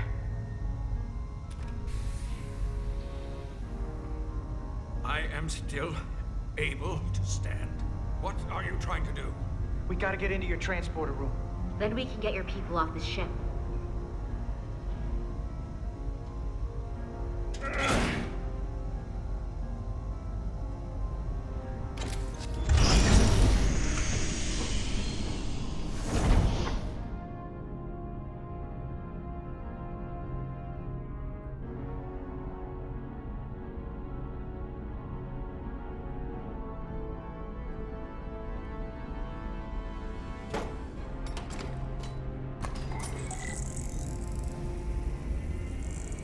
Make sure they're evenly spaced. We need to manually adjust beam trajectory so they connect. I got this one. You get the others.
Pattern enhancers are aligned and ready to go. Let's round them up. These will boost the signal so we can transport through the storm. We have a shuttle outside this ship that will route the signal to the Resolute. All crew to Transporter Room 2. We are evacuating.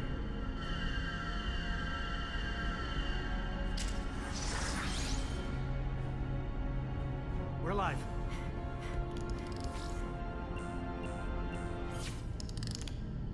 Here they come.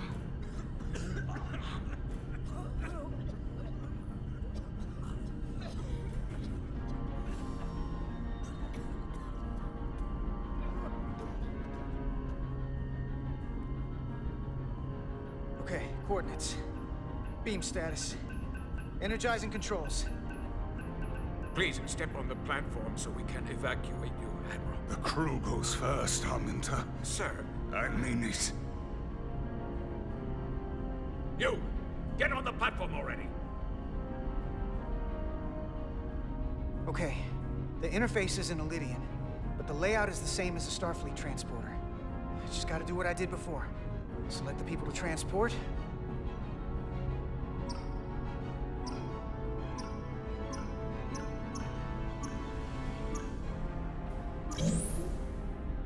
Plot a path through the ionic interference.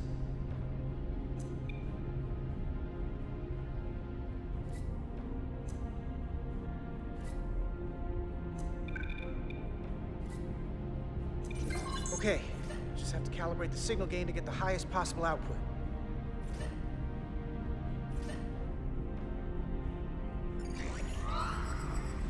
Even at this range, the interference is too much. The system is suggesting better transport coordinates. Diaz, the shuttle. You're sitting right in the thick of it. I'm sending you specific coordinates for a clear signal path.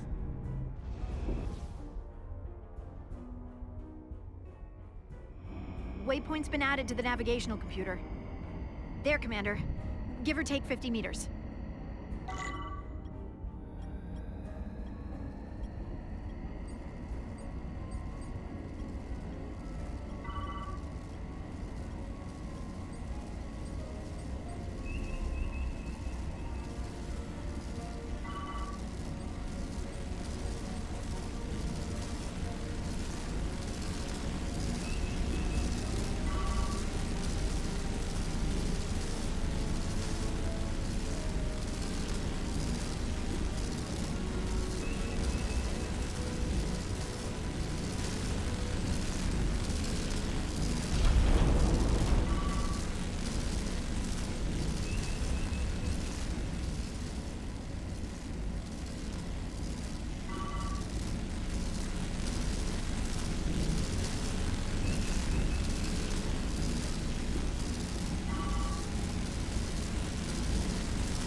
Melville to away team.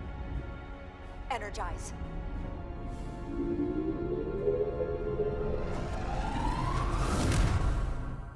I have the first group of Elydians in the pattern buffer.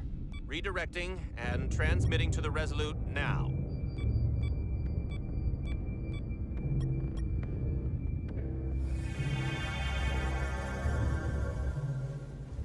This is Resolute. We have the Elydians safely aboard. We did it! I was so worried this wouldn't work. We got this. Good work. Keep it up. Yes, Commander. This is Commander Rydek. We're holding steady. Signal is good. Keep them coming.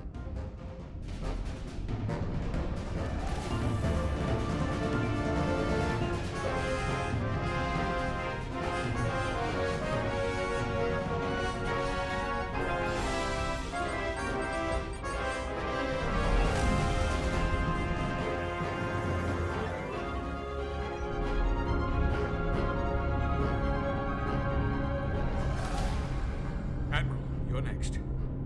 I've made it clear. I only leave after those in my charge. Sir, I'm must insist you go so you can lead our people. I will see to any stragglers. Yes, that may be for the best. But first, let me thank our human saviors. I'll pin medals on your uniforms when this is over. You're very welcome, Admiral. Does Starfleet let you wear another fleet's medal? We will find out. We're ready for transport. Get the Admiral to safety. Energize.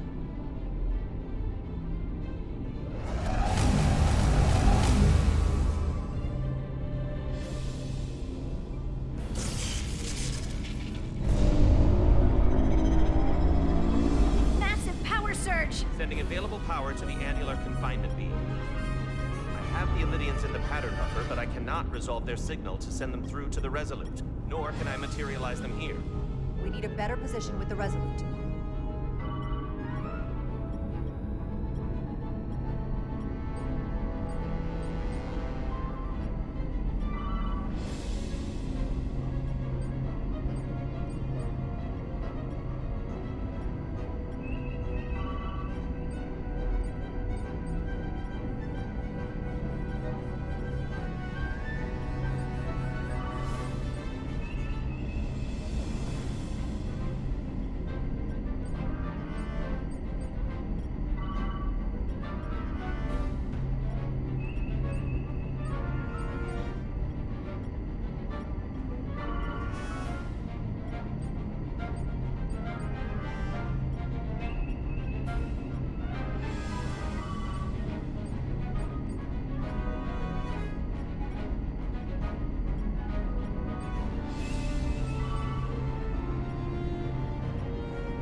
I am losing their patterns. I need more power, but internal relays are not functioning. I'll do it manually. No way. I am trying. I will lose the transport if I do not have more time. The signal is resolving. Please!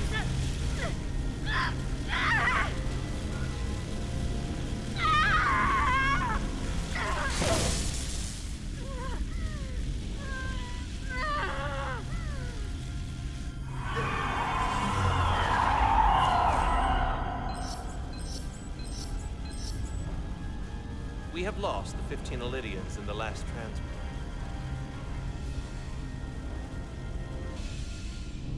I regret to report that we have lost the last transport. My comrade. The Admiral. Unfortunately, our shuttle systems were damaged by the power surge. We can no longer serve as the transporter node. Carter, these readings are off the charts. The source of the storm is on this ship. That must have been the power surge. When it came on board. You're right. That's a con energy source. They call it the Cartabula. It's here. Is that? The intruders are preparing to bring the Zeldi to war. And we're about to be stuck on it. There is an old Illidian saying about leaping off the hot skillet and falling to the flame below. Yeah, we got that one too. We don't know where this ship is going, but we are not lost. We can still do something. We can still fight. We'll stop them from getting the Cartabula wherever they're taking it. I like this plan, and I shall fight with you. That's all well and good, but if we're not getting off this ship, we're really backed into a corner here. We can't get off this ship.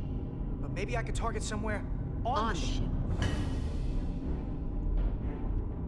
We are reading the warp engines powering up. Yeah, we picked up on that. We do not have a way to evacuate you from the Zeldi.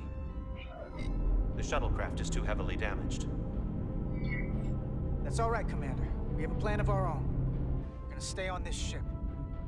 That is very bold of you, Mr. Diaz. Live long and prosper.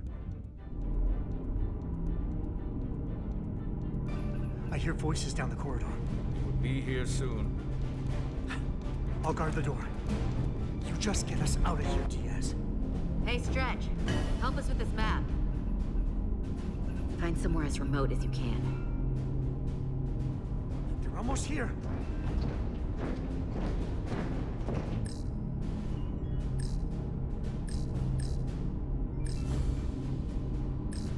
There. The aft cargo bay. That is acceptable. Sounds good to me. Whatever you're doing, do it now!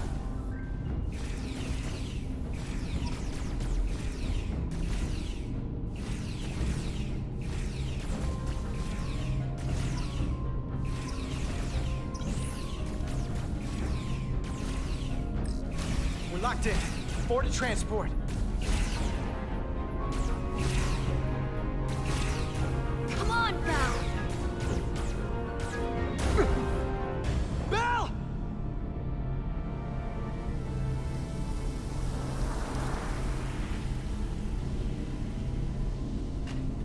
It's too late for him.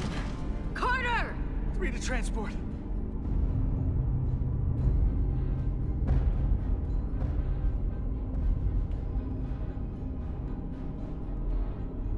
Energize.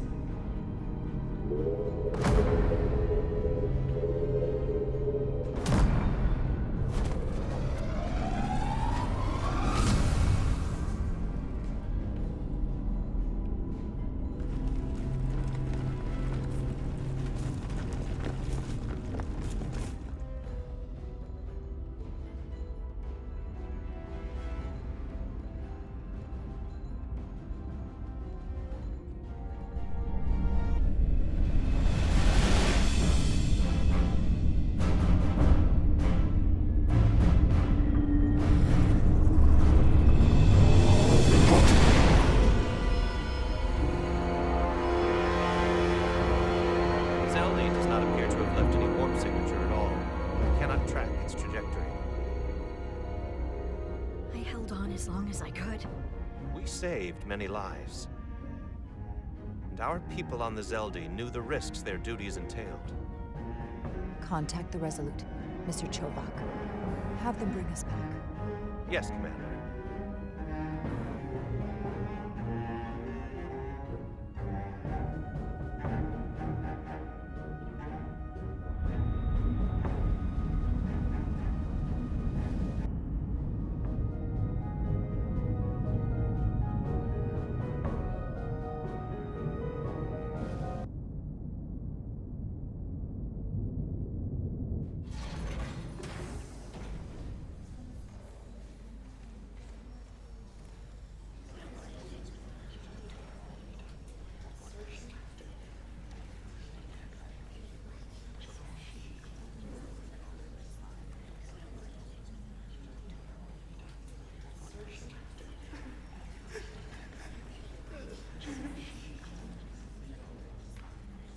You saved as many Elydian lives as you could. And more importantly, you looked after your crew. That's what counts. You have to look out for your own, first and foremost. I just wish I could have saved them all. We all do. But you did the best you could. So, no point beating yourself up over it. Unfortunately, the Admiral was among those who didn't make it. I'm sure it's a huge blow to the Elydians. I hope they don't blame us. We suffered our own losses as well.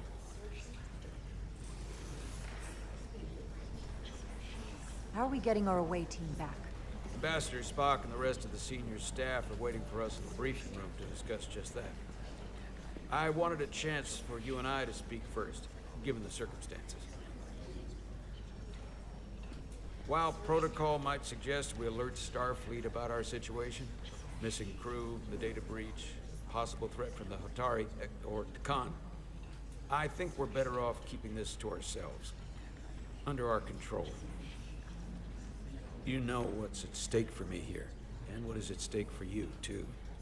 I can't afford another mission gone wrong, and I'm really counting on your support. I don't want to raise a false alarm just yet. I have every confidence we can wrap this up before it gets any worse than it already is. As first officer, I support you. But protocol is protocol for a reason, and my responsibility and duty extends beyond this ship and beyond you as my captain. We have to inform Starfleet. The sooner the better. And we're just gonna have to agree to disagree. We're ready in the briefing room, Captain. On our way. Is there any update on our efforts to trace the Zeldy's warp signature? Unfortunately, no. Somehow they were able to mask the signature and block our ability to track their trajectory. I'm also concerned about what went with them. A Taconian energy source. Sidron referred to it as the Cartabula. Yes, I've been analyzing your tricorder scans. This Cartabula is more powerful than any energy source on record. It disabled our ability to warp and likely created the ion storm. Something that powerful in their hands? We have to find that ship. It could be anywhere by now. Literally anywhere. I have faith in our away team. They won't give up easily, and if they can somehow manage to stay alive, then maybe they could get word to us about their location. That'd be a hell of a lucky break. Right now, we need all the luck we can get. The Takan also compromised our systems when Petty Officer Maris stole data from our computer core. We're assessing what was lost as we speak.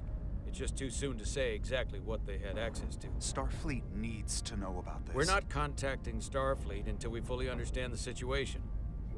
There are too many unknowns. They stole our data. That's reason enough to warn Starfleet. But the captain does have a point. It might be better to wait until we know more. We shouldn't take any chances. We should at least alert Starfleet that our system was compromised. I agree with Commander Rydek. We should let Starfleet decide how they want to handle it. And essentially tell them this mission was a failure before it's even over? No. That's not how we're gonna do it. Not on my ship. I want to speak with the Hatari and get to the bottom of this before we get Starfleet involved. I expect we'll meet resistance. The Hotari think we violated our neutrality by entering their minds. Assuming the negotiations are off, we no longer have an official role here. We still have a responsibility to the Hotari. And the Elydians. The Takan are a threat to both their civilizations. No. They're a threat to us all. The device Commander Rydek found in the Taconian Vault is an advanced delivery mechanism for a complex biogenetic transformation process. Meaning what, exactly? Not only are they bioforming innocent hosts, transforming them into Takan, they're taking the DNA and engrammatic data of a specific Taconian and displacing that of its host. It's a hostile takeover on a cellular level, bringing individual Takan back to life, one by one. Is there some way it could be reversed? That's exactly what I've been trying to find out.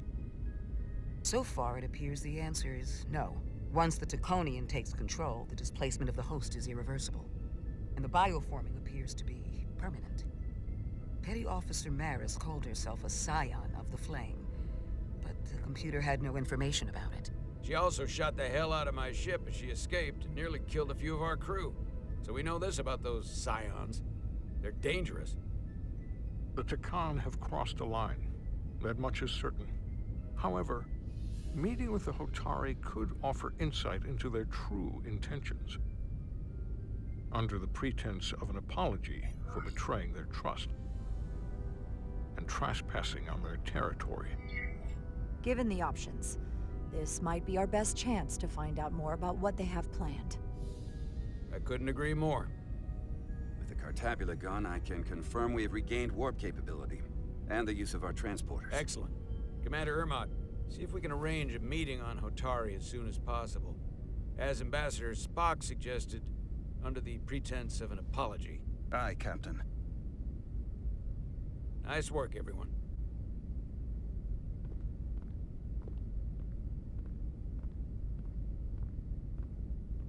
You're long overdue for a Diridium infusion. It looks like I am.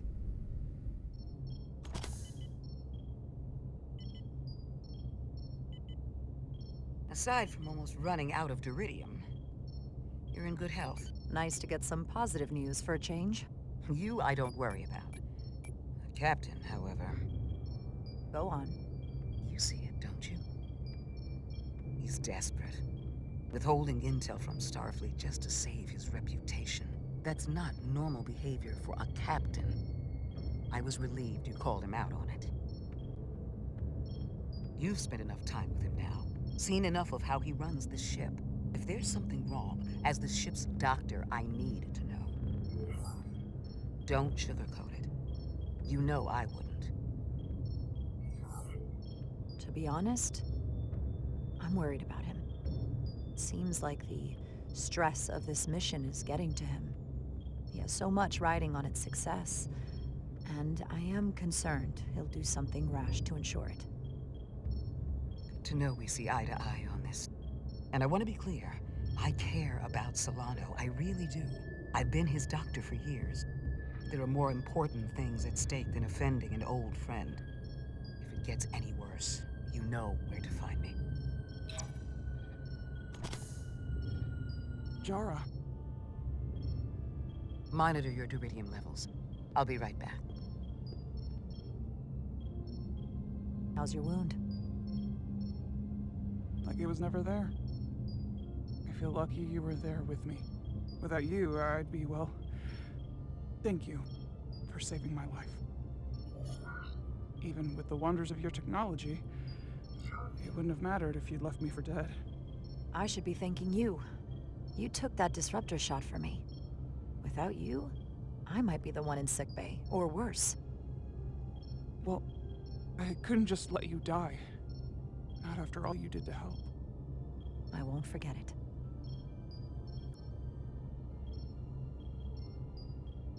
We saw the truth down in those mines. What Sidron and Galvin really are. Who they've become. The lengths they're willing to go to.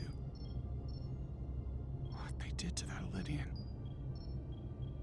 It's hard to accept that everything I thought I knew, so much was a lie. The horror of that underneath our feet the entire time. I'm sorry you had to see that. I needed your help, but I didn't intend to show you something so disturbing. Well, I can't unsee it. But we Hotari don't cower from an unpleasant truth. Commander Rydick, you're needed on the bridge at once. What is it? The Hotari have agreed to meet.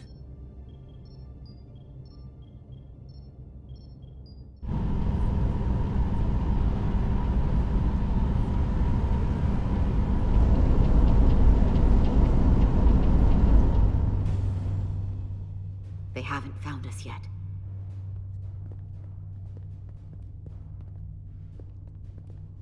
We can't just wait to be rescued. We have no idea when or if the Resolute is gonna catch up. But if we can get access to the Zeldi systems, we might be able to figure out what the Takan are up to. You got somewhere we could do that?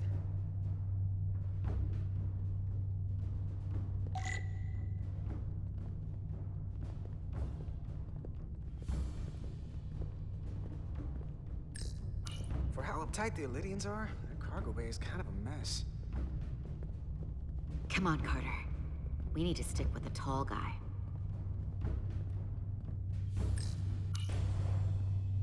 Up there? All right. Etzelar, let's do this. The internal sensors. The what? When they scan the ship for life signs, they'll know right where we are. There must be devices that perform the scan.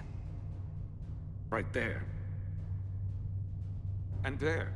There's several of them around the room. Got it. We'll disable them. How? They're too high to reach, even for me. Not too high for our phasers. Low power, Nelly. Let's not set off any fire alarms. I got the ones over here.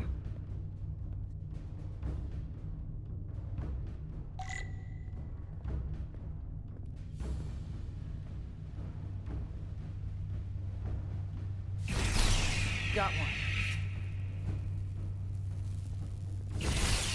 Another down. Hurry, Carter! I am! One left.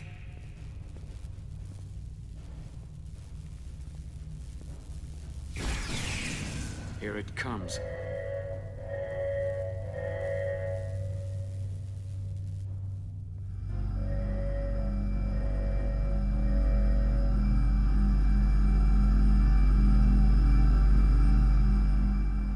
It worked. They won't be able to detect us. That buys us some time.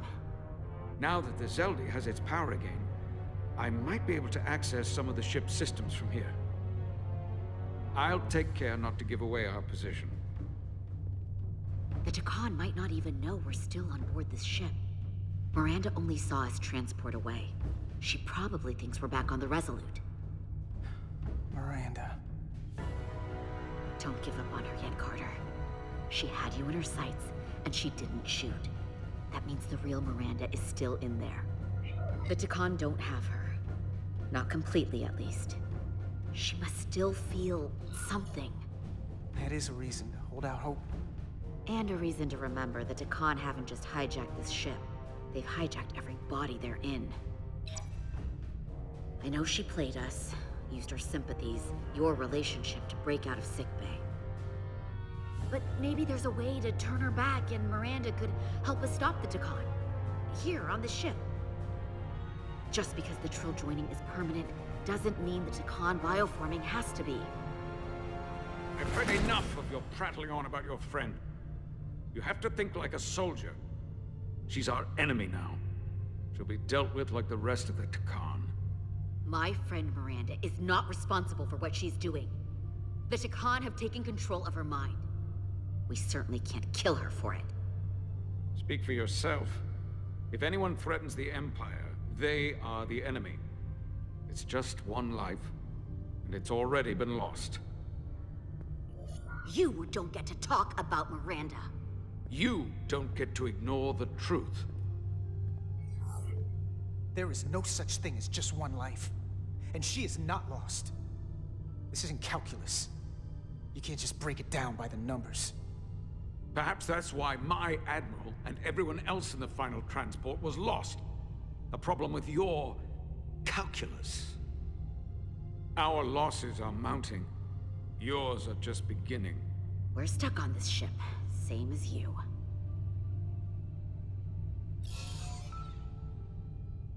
I'm blocked out of helm control. Propulsion? And they're closing down systems faster than I can check them. They're always changing these interfaces. I can hardly keep up. Let us help. Fine.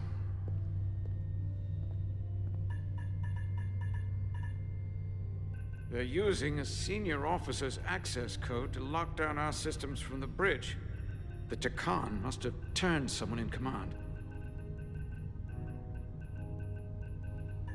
Here's something. I can see the course they have plotted in. The Zeldi. That's where we are. That's not exactly news. We're headed to the edge of the galaxy. Nothing but uninhabited systems along the way. And if we keep going, we'll leave charted space. A lot sooner than I like to think about, too. That can't happen. We need to take control and turn this ship around. Get back to the front lines of the battle for Elydia. We are on the front lines. They're going to do this all over the Quadrant. The whole Federation is at risk. That is a possibility, but it's already a reality for my people. I'm sure it's pretty damn real for the people who are trapped in their own bodies controlled by the Takan. You can't just turn your back on them. I'll take this ship without you if I have to. And I'll bring it back to Elydia, or I'll destroy it. I won't let it stay in the hands of the enemy. Think strategically. We stand a better chance by working together. You're right to be angry. But it doesn't do any good to turn it on us. Fair enough. The most important thing is that we get control of this ship, so that we don't end up so far away that the Resolute can't ever catch up to us. And if we control the Zeldi, that also means they can't use that Cartabula thing. I'm not sure we can do much more from here. What's this? It's a data stream. It looks to be a two-way communication. Let me see if I could put it through a demultiplexing processor. Can you get that clearer? I'm trying.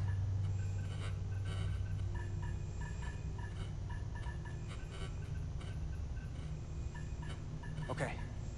That should do it. Hello? Can you read me? Itaska, is that you? Major! It's my lieutenant. Where are you? I'm here with some of the others. We're trapped in the ATP. Our artillery targeting platform. The bulkheads are sealed, and ruptured power conduits on the other side are discharging at high voltage. Major, we've seen Sidron and the other Hatari, and if we can get free, I think we'll be able to overpower them and take back the ship. Itasca, are you still there? Itasca, are you still there? You shouldn't trust anyone else you meet. The Hatari have been transforming people on the ship. We've seen it happen. Bioforming. It's only a matter of time before any remaining crew are turned against us. You have to come and help us. I gotta ask, are you sure that's really your comrade? It's Itasca. You're going to have to trust me. I know Lieutenant Itasca well. That's her. Clear and not under duress beyond our current circumstances. I'm sure of it. Trust goes both ways. We trust you. You trust us. I'll go with that. Until you give me reason not to. Back at you, Stretch. We'll make it to you undetected, and we'll free you from the ATP. We'll be ready and waiting, sir. I may not know the computers very well, but I know every inch of this ship. I can get us there, safely, through the back routes.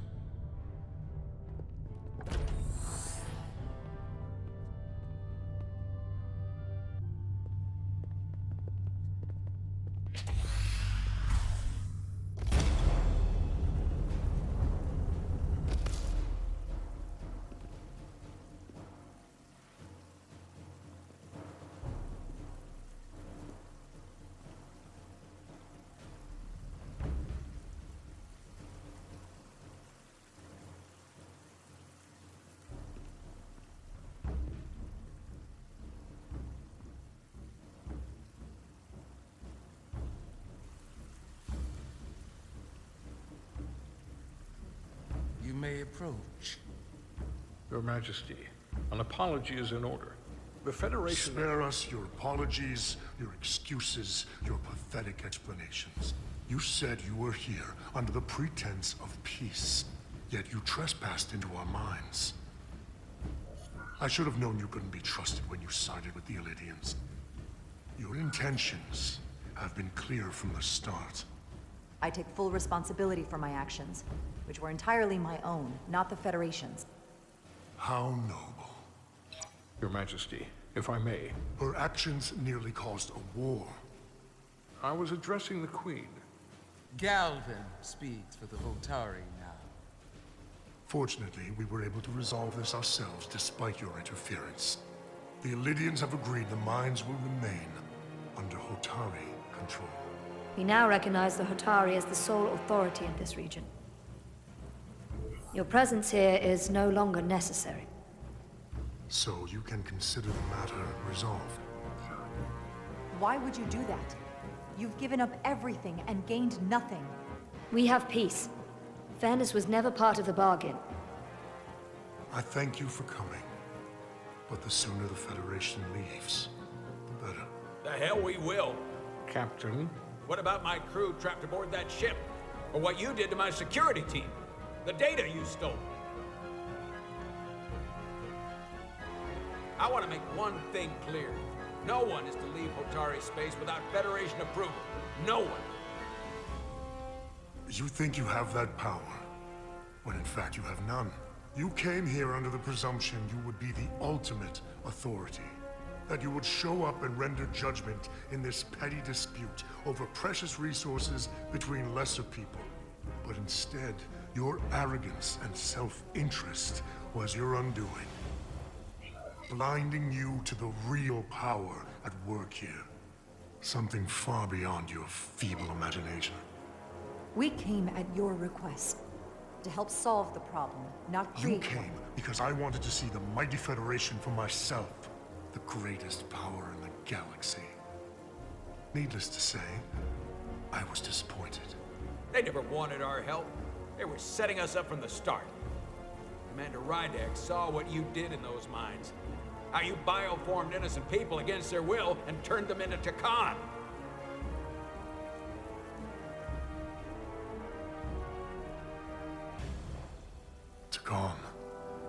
A word I haven't heard in a very long time. At the height of our power, the Takan Empire spanned hundreds of thousands of light years and trillions of Taconians. An empire that encompassed what is now considered Federation territory. What's yours was once ours, so it feels only right that we reclaim what was lost. Everything you hold dear will be gone. The first of many painful losses to come.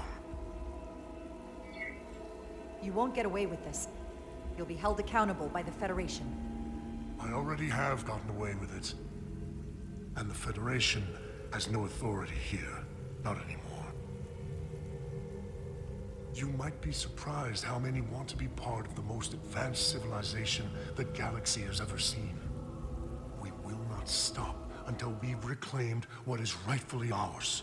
Imagine what a queen, a starship captain, or even a Federation ambassador could accomplish if their power was wielded by a truly superior entity.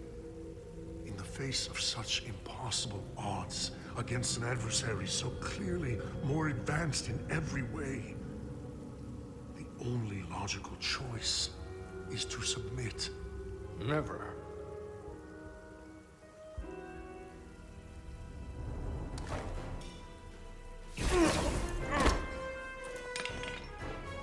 Seize them. Get us out of here, now! Rydick to Resolute. Beam us out.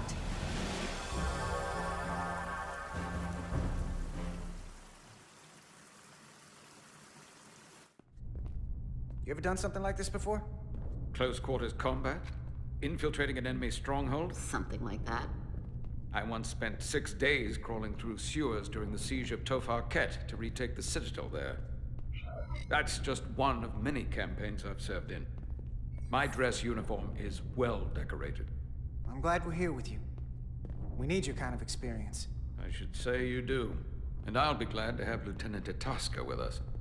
She fought shoulder to shoulder with me in that siege. So you're pretty close, huh? She's like a daughter to me. She's saved my life more than once. She's more than just a comrade in arms. Don't worry. We'll get her and the others free. I'll worry less when that's been done. But once we have my comrades, proper soldiers, we'll be able to retake the bridge. Then, our fleets will catch up to us. The ATP is just down that corridor.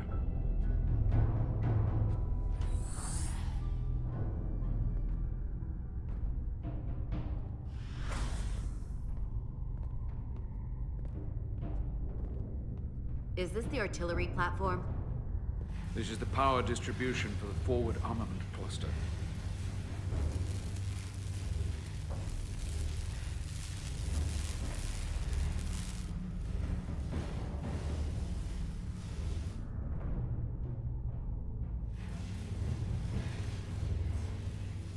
There was combat here. Disruptor burns on the walls. Signs of a grenade detonation. Is there another way in? The only way is through there. We could go halfway around the ship and would end up coming into this same area from a different side. But we'd still have to cross that. The distribution conduits have been knocked loose. The currents in those lines would be lethal. Is there any way to power those down?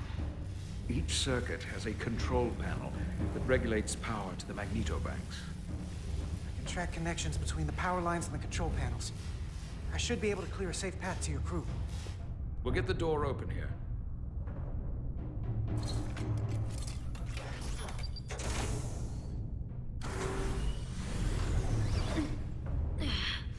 It's heavy.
Federation, you made it. Barely. There's a lot of collateral damage out here. They'd backed us into a corner. We did that to drive them out. Put some space between us and the enemy. They're here. Get down! I think they've given up on capture. We'll never make it if we go back that way. You, give me a hand with this!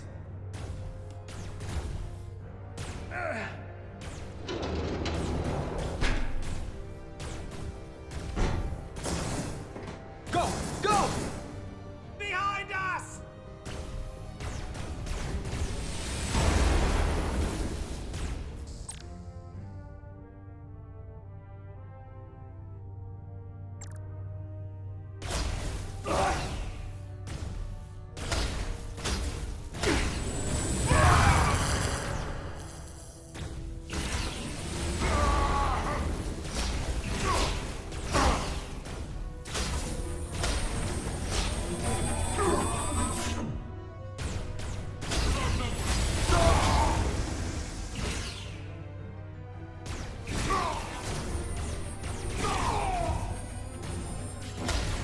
Go, Federation! You take the lead. We'll keep them busy.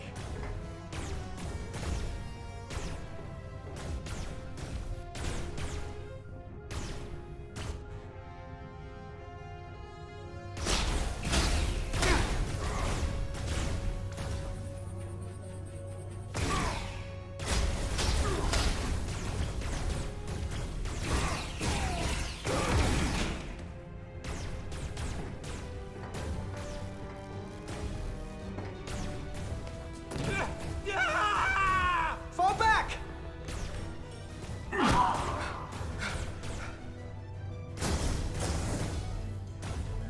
Hold them back! We can't let them reach the stairs!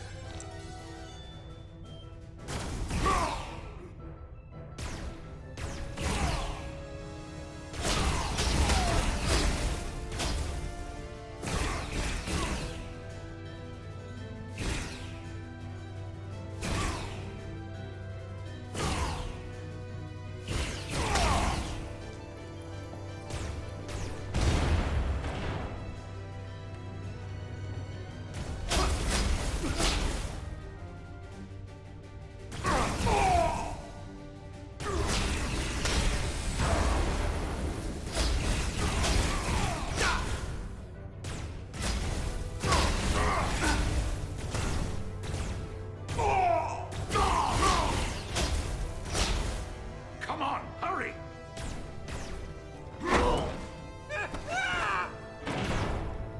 No! No! You can't just run in there. Must live to fight.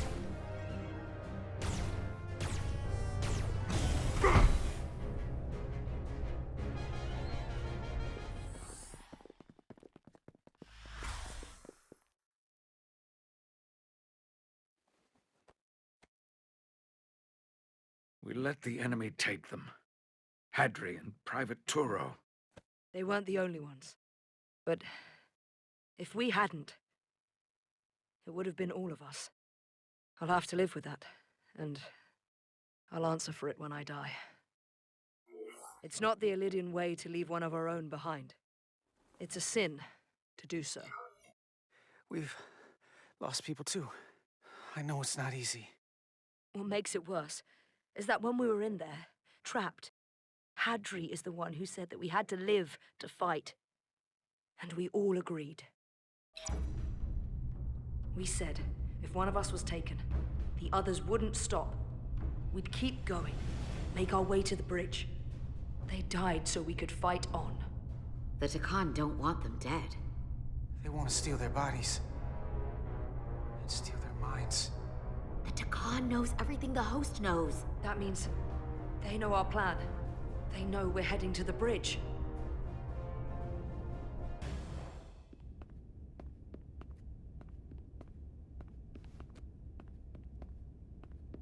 Tylus, you should be in sickbay.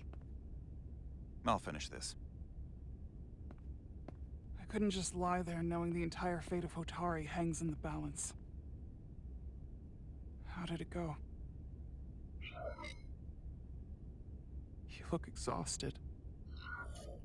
It went about as well as could be expected, under the circumstances. Oh, that's a relief, because I was fearing the worst.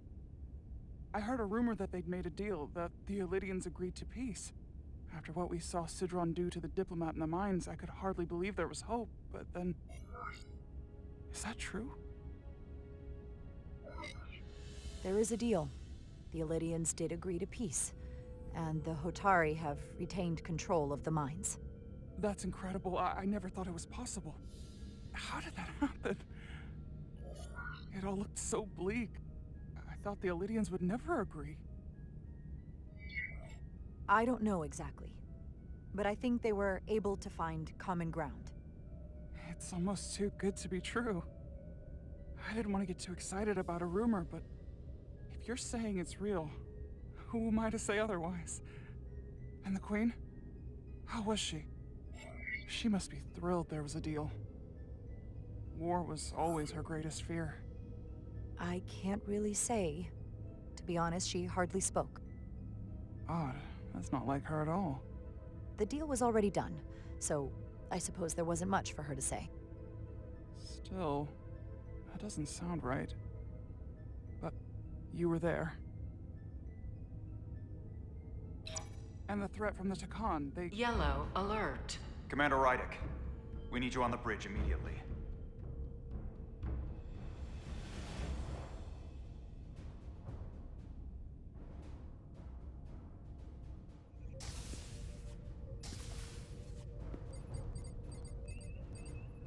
We've got an Elydian ship, the Veskar, rapidly bearing down on our position.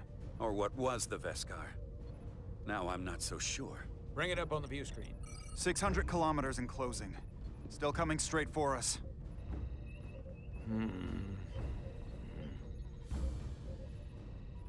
Commander?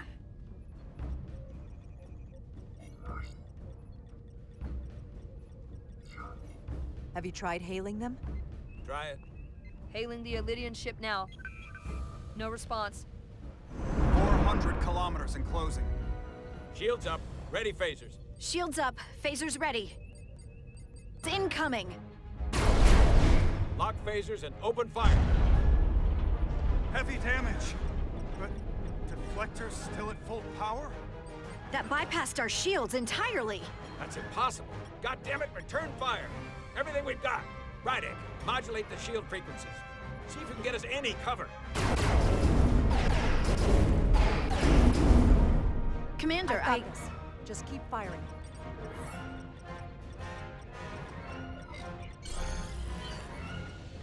Shields still have no effect. That doesn't make sense. I'll try another.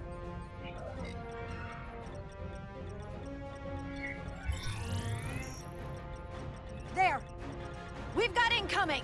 How do they keep matching our shield frequency? They couldn't. Unless... They've compromised our shield algorithms. They can bypass our shields at will. What? Captain! He's out cold.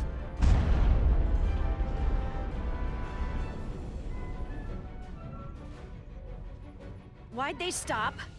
Damage report. Running on emergency power. Major hull damage on decks 4 through 7. Warp core is stable and intact. We're completely vulnerable. Commander, we're being held by the Veskar. It's Galvin.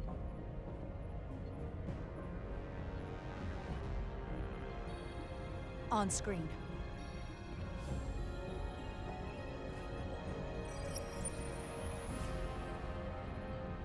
Commander Rydick, where's your captain? Not dead, I hope. At least, not yet. Sorry to disappoint you, but he's alive and well. Good. I wouldn't want him to miss out on any of this. I have to give you credit, Commander. You survived longer than I thought you would. But make no mistake, your shields are useless, your weapons ineffective, and there's nothing you can do. I could destroy you at any moment, but I'd rather hear your pleas for mercy first. Your existence is entirely in my hands, and I'm not in a forgiving mood. It's entirely possible you could destroy us. But the truth is, we're worth more to you alive than dead. Better if we report back to Starfleet about the power of Taconian technology, and the futility of fighting it. There might be value in that.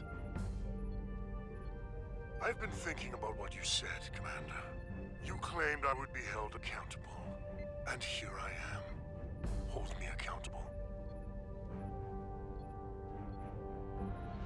The Veskar's weapons are powering up.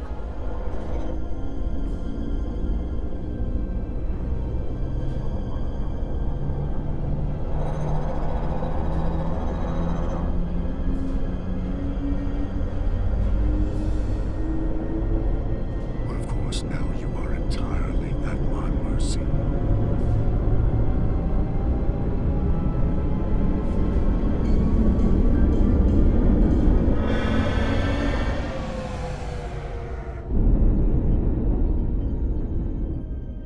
So I've decided to let you live. Because there's merit to the idea you're worth more to me alive. Tell your Federation that Takan are as merciful as they are powerful. That you were fortunate to escape with your lives. We appreciate your mercy. And you rely on it.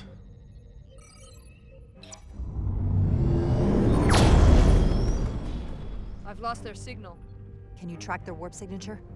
Nothing. It's untraceable, just like before. Notify Ambassador Spock. I want everyone in the briefing room to discuss our options. What's the status of the repairs? Hull breach should be patched up in a matter of hours. Impulse power is at 67%. Should be fully restored soon.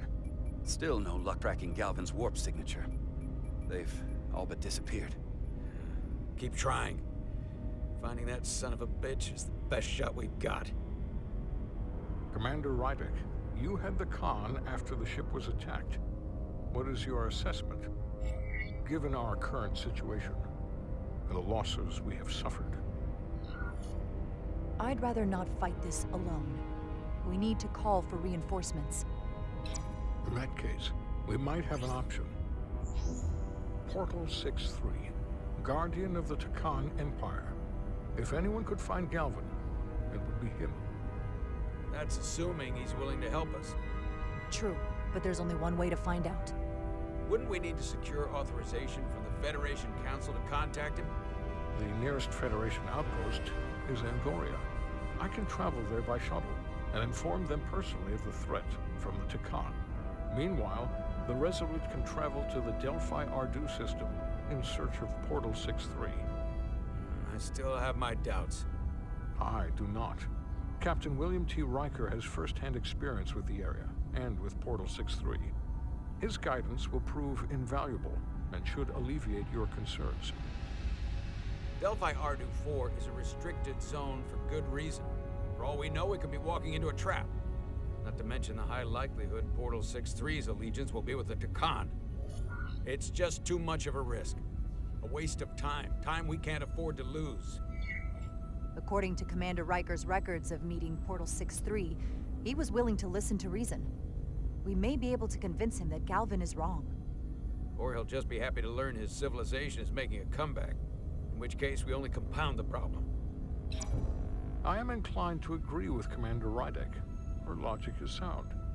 This portal may have knowledge that proves to be invaluable, including information on the nature of the Cartabula. We must act on the facts at hand. Then we'll give it our best. I'll arrange a meeting with Captain Riker. And I will speak with the Council. They need to understand the magnitude of the situation. I can leave for Andoria immediately. I wish you luck finding Portal 6-3. The very future of the Federation may rest in your hands. It takes a minimum of 8 crew on the bridge to run the ship, so we can expect at least that many hostiles. If they bioformed Hadri, they know we're coming. Which means everyone needs to be ready for... Take cover!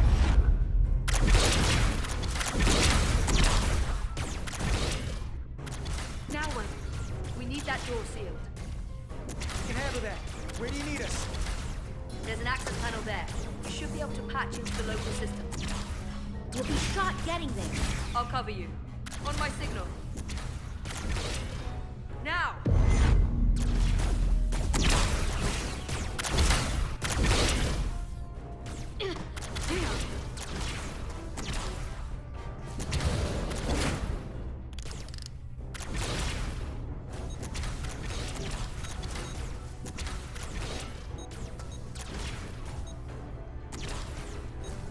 Looking for the bridge doors.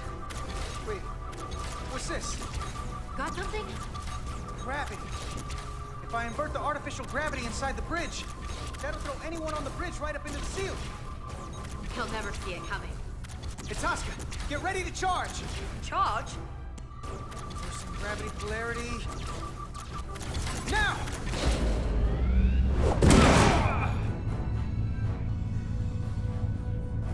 Amazing. Close in. How do we get them down?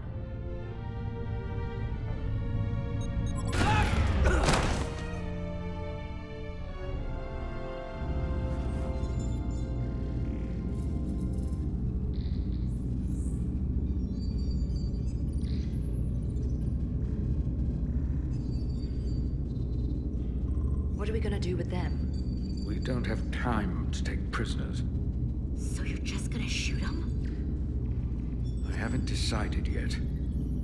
That's not just up to you. I'm the ranking officer. And we're not in your army. It may not be convenient, but we don't kill enemies who've surrendered. Keeping prisoners is a luxury we don't have. It's not a damn luxury. You're an engineer, not a soldier. This is clearly my territory. You think you have enemy combatants here? This is a hostage situation.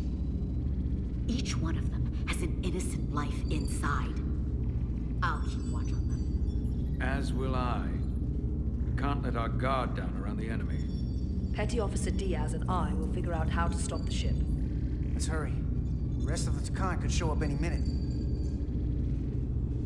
Crystals. They're all over this place.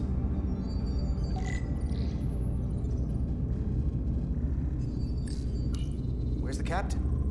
Captain Ostego did not survive the atmosphere poisoning. I'm sorry to hear that. He died defending the Empire. That's how he'd want it.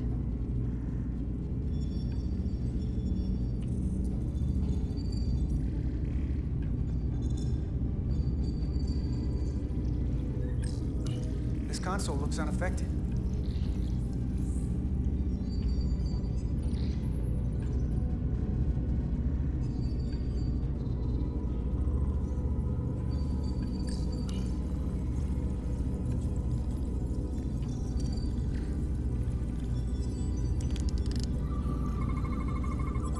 These crystals are Takan technology. They seem to be active, just like the rest of their tech. Tetrametric pulses. Tetrametric? It's the energy signature of Takan technology. Everything they make gives off this type of radiation. They're blocking the inputs. It's not responding at all. Everything I try, it just ignores me. I thought you had the access codes needed to take control back. I should, but I can't actually get to the surface, so I can't enter them here. Maybe there's somewhere else I can try.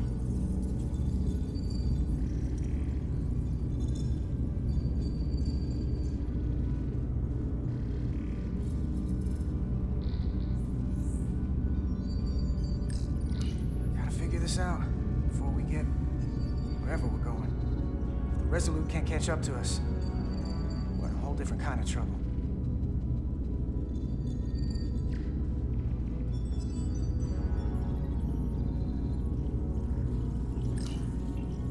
Interfaces on top of each other. This is not Lydian programming.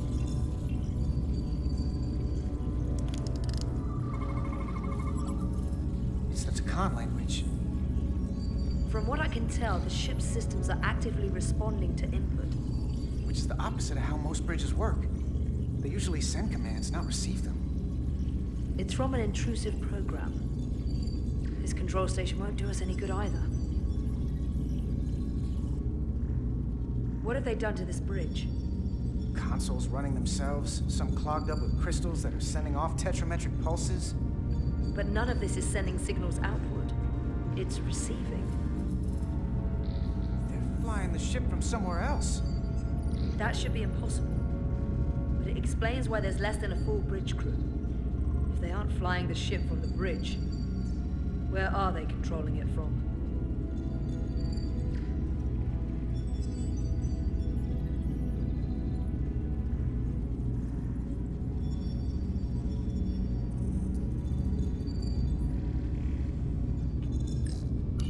Everything under control?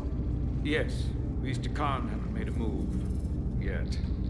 And what you're doing is working. There's plenty more I can do. But it doesn't have to be that way. As long as they behave.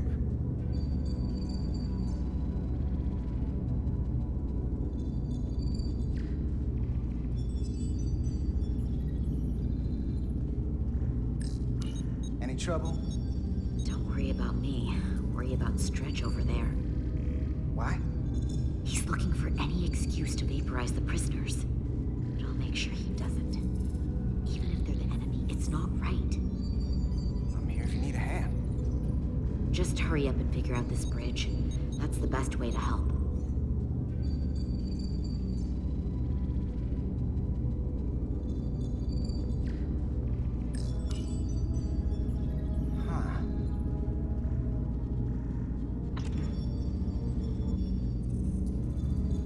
Careful where you point that thing. It's not active. I can't see any way this would work as a weapon. It's dead. Out of ammo? Not sure.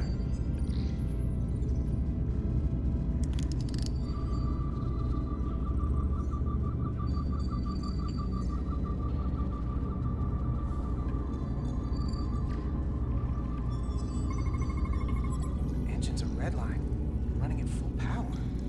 But this main drive manifold is spiking way over nominal levels. Very dangerous. Even at 100% output, the warp cores wouldn't push this much plasma to the drive section. That much reactor output would drive us past the theoretical top speed of this ship. So how fast are we actually going?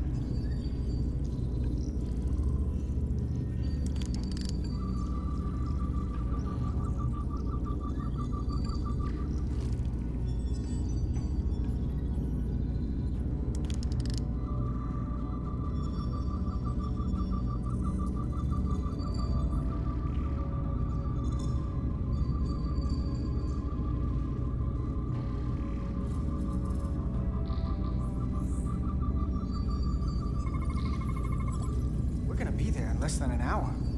We can't let that happen. Hold on, it would take days to go this distance with our fastest ship. We're traveling at a warp factor many times greater than this ship should even be capable of. Even with the engines pushed as hard as they are, they wouldn't produce this speed. Whether it's these crystals, or the power from the Cartabula, the Takan have found a way to increase the engine output and top speed. We have to find a way to hit the brakes before we outrun anyone who could help us. We stop it, so they can't get this ship where they're going, and enact the next phase of their plan. That is, if they don't destroy us all first. I would have thought this ship would disintegrate going this speed. So what is their endgame? They've transformed individuals, they've transformed this ship, in a way. How far will they go? As far as we let them. Their technology certainly doesn't seem to have limits. To think what the Cartabula could do if it was plugged into something it was meant to power. That's everything. We got some answers. I don't like what they tell us, though. If we can learn nothing else, then what's left is to make these Takan talk. And if they don't, we'll dispose of them. Hey, that's not how we do this. That is enough from you.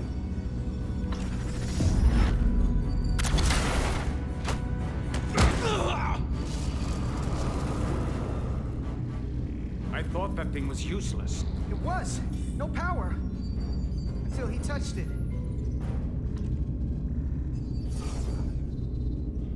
Weapons must be bio-coded. Our technology will only work for one of our kind. I can assure you, this weapon works just fine for me. Slow down, Arminda. control the ship with the disruptor. But I can use it to control you.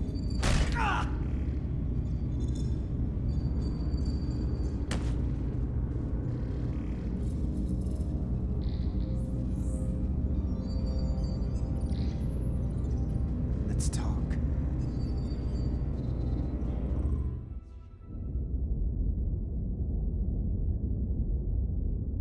The Titan's communications officer says Captain Riker will be ready in just a moment. You need to see this. The report on the data breach. Damn. It's worse than I'd hoped. They didn't just compromise our shields. They stole the shield algorithms for all of Starfleet as well. Meaning every ship is potentially vulnerable to attack, making this so much worse than it already was. Given the potential consequences, we should notify Starfleet as soon as possible. I don't disagree, but I'll reach out to Ambassador Spock about it. I don't want to cause a panic, and I doubt he does either. I have Captain Riker for you. Let's not mention any of this shield business to Riker just yet. Put him through. Captain Riker, this is my first officer, Commander Jara Rydek. My pleasure. Sir. I wish we were all meeting under better circumstances. So do I, although you and I have actually met before. We have? I was a young lieutenant on the Potemkin. You were first officer on the Tuckerman. I piloted you and our science officer in a shuttle to survey quantum residence in the planetary rings of Residius 6. Ah, yes. Now I remember. You know, he gave me some good advice that day about a very difficult job. Yours. Well, I'm not one to turn down some words of wisdom, sir. And let me ask, as first officer on a starship, where does your responsibility lie, first and foremost? To the captain, the crew, or the ship itself? Oh, this old chestnut. I am curious to hear what she says, though. Ultimately, my responsibility is to the crew at large. The needs of the many. You have been hanging around Ambassador Spock. But the truth is, it's a trick question. Every situation is different, and there are no easy answers. And in some cases, it might not be any of those three. It could be the prime directive, or the mission. Yes, so perhaps we should get to the matter at hand. When you were with the Enterprise, you encountered a Takan entity known as Portal 6-3. The Enterprise was held captive in orbit until you were able to convince him to let the ship go. All of which is detailed in the mission report. What we want from you is what we can't get from the report. What can we use to get Portal 6-3 to help us? I've often thought about that over the years. How a small difference in the encounter could have led to disaster. The most important thing is, don't let him push you around. He can appear as a man or as a godlike projection. He'll test you, but don't be overwhelmed by the pageantry and theatrics. I'll stand up to him. You can trust in that. Good, but that's just the first step. Portal is full of bluster and bravado, but he can be reasoned with. And that's my other piece of advice. You want to appeal to him rationally. You don't want him thinking you're acting out of fear. But we are afraid of the Takan, and with good reason. He's not the sort to suffer fools. And he'll lose interest if he feels his time is being wasted. I suppose that's one thing we have in common. Do you think he knows that the Takan have returned? He didn't even know they were gone when we went there. But the moment the Enterprise dropped into orbit around Delphi Ardu 4, he downloaded the entirety of the ship's computer. So I'd expect the same when you get there. What if he won't cooperate and we have to face these Takan ourselves? Then we have a much bigger problem on our hands. What I mean is, in the 16 years since you discovered this outpost, there has to have been research. Battle plans for what to do about the Takan if we encountered more of them. I need to know what they are. If I had that answer, it would have been the first thing I told you. We both know Command has had their share of hidden plans in the past. Like Admiral Hansen and Captain Shelby's Special Projects Division at Starfleet Tactical, devising new ways to take on the board. Trust me, this isn't some Starfleet conspiracy to keep you in the dark. But if you two don't think you're equipped to make contact, you need to tell me now. Because there is no silver bullet here. Now's not the time to hesitate. I need to know you're up to this. You're not the only one who's met the Takan anymore. We've faced them in combat. We're not just the right ones for the job. We're the only ones. All right. Asked and answered. There was a special task force that considered the Takan, and I was part of it. But because there were no other signs of the Empire, we determined the best course of action was to create a restricted zone around the Delphi-Ardu system. I have my concerns, but I'll clear the way with the brass for your travel into the restricted space. Just remember what I've told you. And it wouldn't hurt to read some Sun Tzu en route. Or Marcus Aurelius. Thank you for your support, Captain Riker. I wish I could be there myself. But my first officer would probably see to it that I stay on the bridge while they get all the excitement on the away mission. The burdens of command. Rest assured, the Federation is taking this threat very seriously. You won't be alone out there for too long. Thank you, Captain Riker. One more thing. Ambassador Spock said that Takan stole some data from your central computer. What's that all about? We're still assessing the extent of the breach. Nothing to report as of right now. That's it? Ambassador Spock suggested it was something more serious, which is why I'm asking.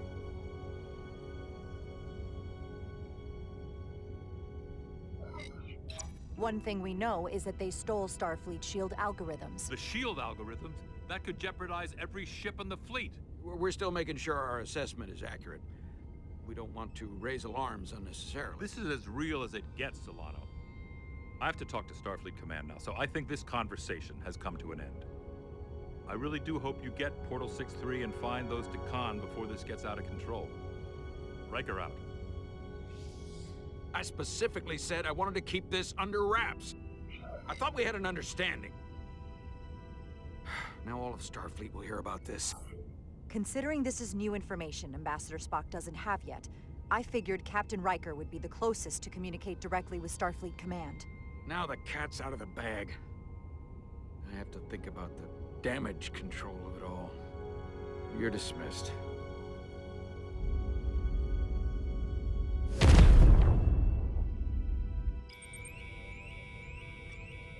It's the automated Federation warning buoy.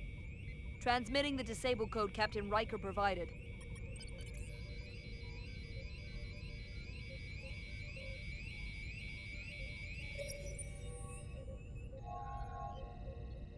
That was unpleasant. Commander Ermont, what are the conditions of our systems? All internal systems operational. Commander Westbrook, what are your scans of the planet? Nothing out of the ordinary. No sign of this outrageously powerful Takan being? I'm running a magneton scan now, but so far, nothing. Where are you? Prep your way, team. We don't know if Portal 6-3 will cooperate. He's not an asset. He's an enemy. So be ready for anything.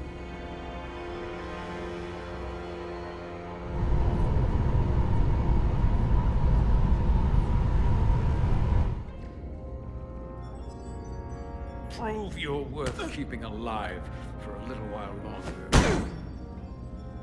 I cannot stop this ship any more than you could stop the tides. Not good enough. The impotent threats of a lower life form do not sway me. I will not bend to you. I was born 600,000 years ago. But a new age dawns today. Are you the scion of the flame? My name is Zan Utlosa. I was born in the final days of the Age of Makto. We are all scions of the flame. Every one of us who have traveled across the bridge of time to be here for the Great Awakening. We have all sworn ourselves to the cause. Eventually, one of you will break. You don't understand how overmatched you truly are. This craft was nothing before we imbued it with the speed required by our mission. And the Cartapula produces enough energy to drive an entire fleet of ships like this one. But when we wake the Althelion, we won't need a fleet. The Aphelion. Only then will you understand the might of the Takan Empire. Reborn in this time. And when you wake the Aphelion, what are you going to do with it? Anything we want. Come on! This goes from bad to worse unless you do what they say.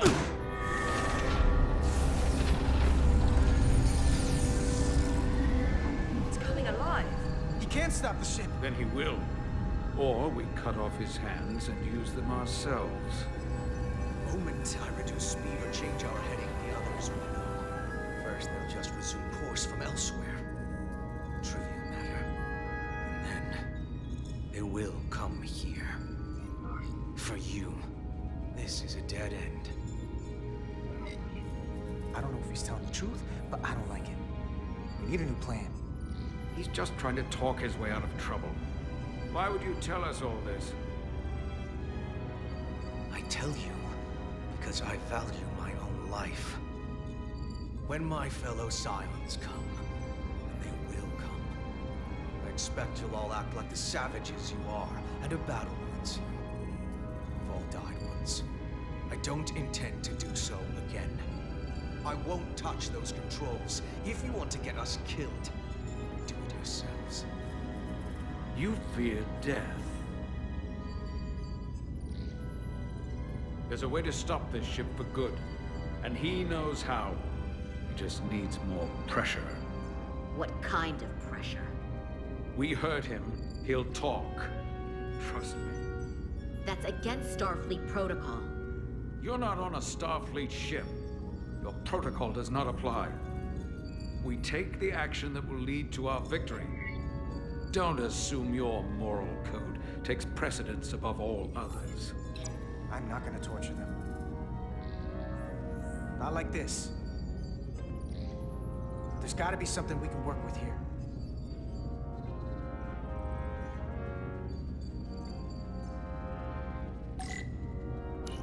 This area here? Power generation. The warp cores. It's deserted. Going this fast, it would be too dangerous to force a warp collapse by cracking one of the propulsion coils. It could rupture the hull, end up damaging the cartabula in the process. And that risks tearing a hole in space. We can't have that. Engine status. Right. The warp cores are still practically redlined. However they've supercharged the Zeldi, it still relies on existing systems. They just amplify the output? But the Takan have already interfaced with those systems. The controls will be no use. So we'd have to find a way to manually shut down the warp cores. Might not be a manual shutdown as much as it'll be sabotage. No one appears to be guarding it. I think I can get us there. But once we're in, do you really think you could cripple my ship? Not something I'd normally ask, but I'm coming around to it. Well, usually I'm the guy fixing the things that go wrong on a starship. I'm sure I could figure out a way to break it. You may even find you like destroying things. This plan of yours has one problem. It strands us. Left out of the fight when there is a war going on. Our fight is here, now. This is how we do the most good. For the Empire. For the Empire. So, Carter, you didn't beam out after all. I thought you'd escaped when we boarded. I'd almost hoped you'd made it off. And Nilly's there with you too, right? It's good you two are together. Believe me, I don't want to be here either. Looks like neither of us get our way. But Carter, I am going to get my way. You're not a fighter. I know it. You know it. That's why you're hiding. Somewhere on this ship. But the Takan Empire has so much to offer you.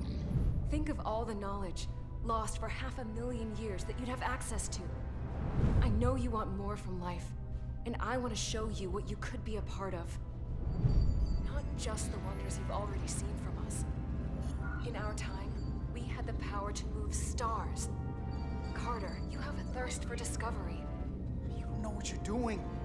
Miranda, we can help you, but you have to fight. Miranda is a part of us now. She's accepted that. You're lying. I have no reason to lie. Every one of us on this crusade has fought wars more brutal and consuming than you could fathom. But I want to reach a peaceful resolution to this. Carter, we have a plan for you. And for the others, too. We don't want to have to destroy you.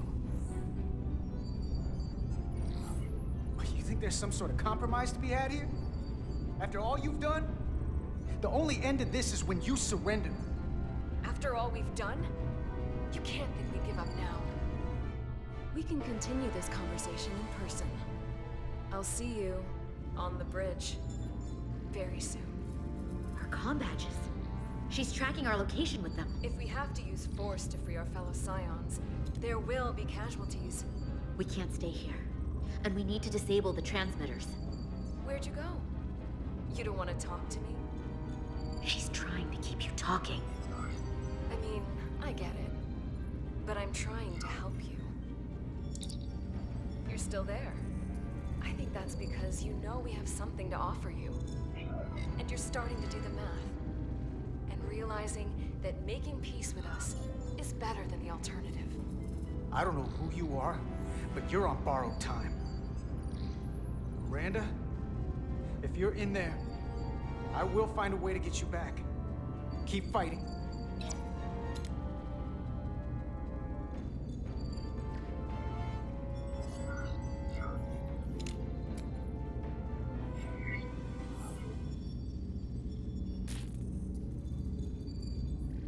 Got it. Mine's done too. Time to hit the road. You've forgotten something. They know where we're going.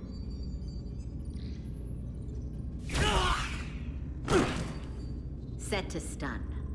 You're not going to shoot a guy who's unconscious, are you? You keep getting in my way. We've managed this far without doing it your way. We are hardly in control of this situation. And now we have loose ends. You two forget you're on the same side? Come on!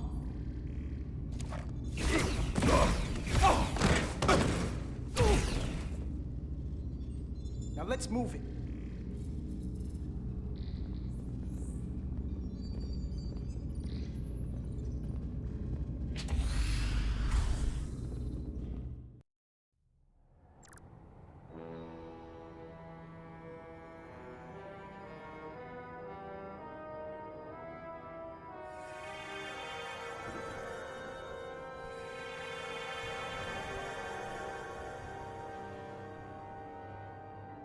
Our coordinates match the exact location where Riker met Portal 6-3. Unlike Riker's team, we beamed down without a problem. It's quiet. Portal has to know we're here. If he won't come to us, we'll go to him. Spread out.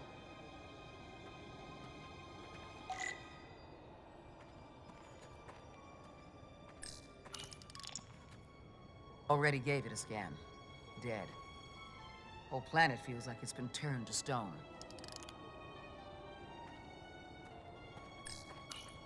Doctor? Commander, keeping an eye on those uridium levels? Good. Last thing we need are your cells destabilizing on a hostile alien planet.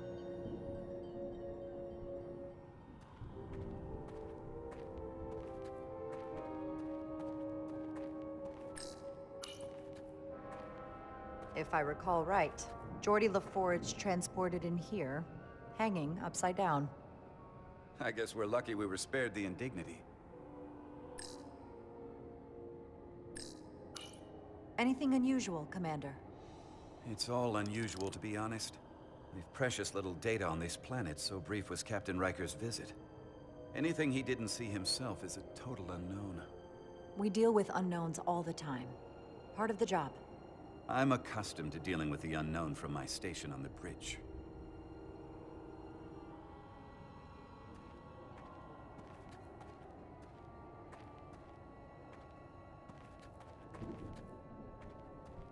This is where Portal 6-3 projected his image. He was guarding this bridge. That has to mean something. We'll move forward when you're ready, Commander.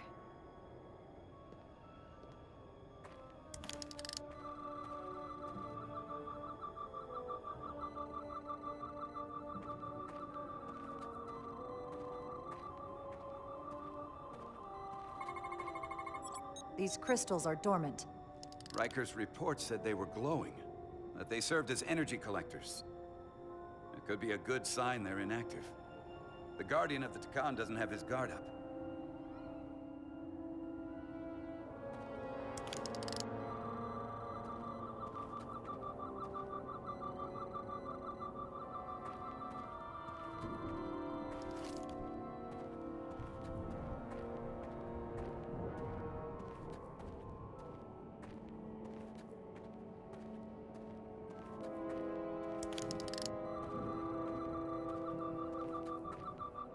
Follow me.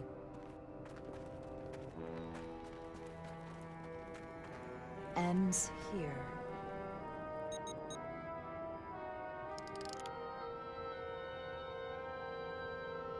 Is it me, or did that path just disappear? There was a path there a moment ago. There must be an explanation.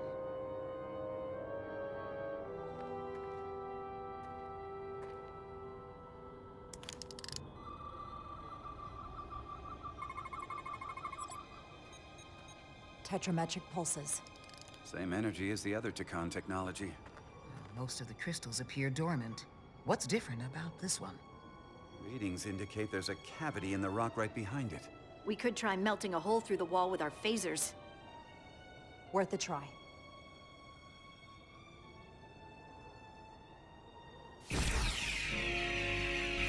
Nothing. There's gotta be a weakness. Somewhere it isn't totally solid. Whoa! An illusion. I'm sure that wall was as real as the rest of them. I felt it. It's almost like our holodeck technology, but far more advanced. The crystals must be absorbing the energy from our phasers. I'm picking up something. A biosignature. It's faint, but it's there. With me.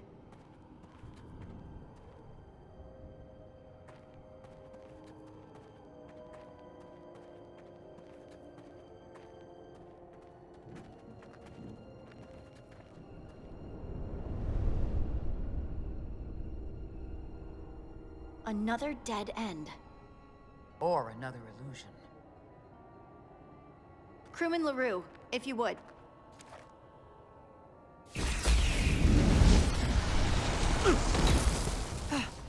Duval to Resolute. Beam Crewman LaRue directly to medical.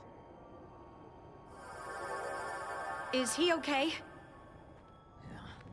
He'll live.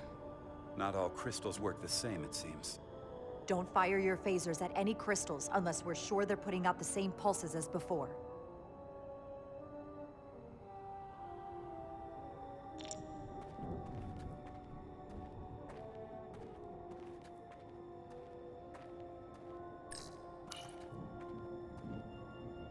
Looks like there used to be a bridge here.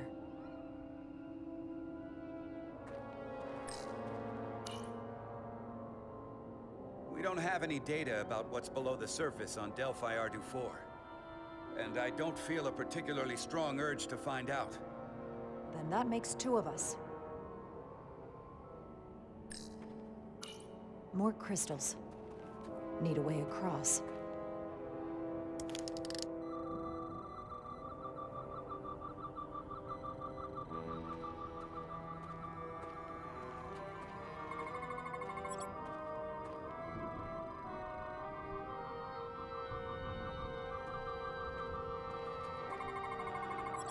Tetrametric. Good sign. Commander! Look at that. Trust, but verify. Indeed.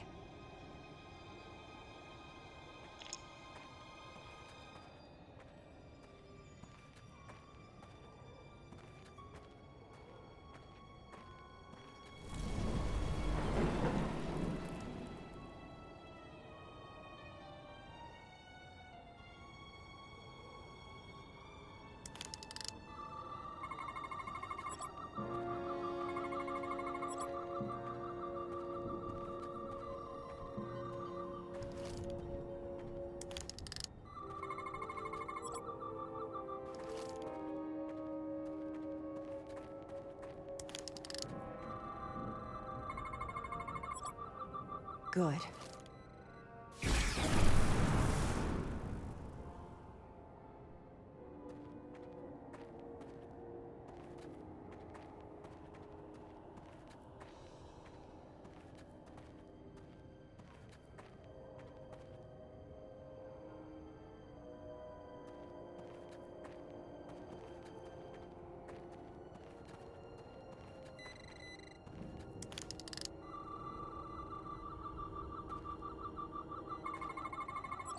Tetrametric.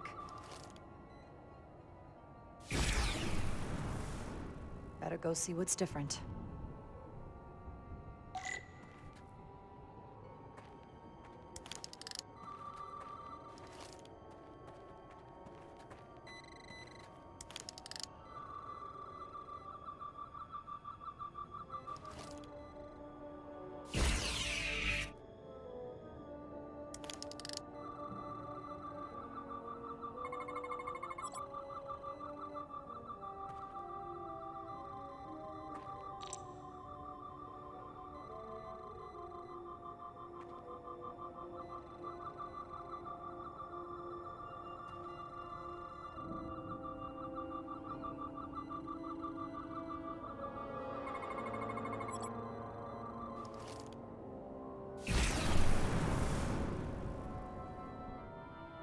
The way's clear. Good work, Commander. We'll make sure it's safe.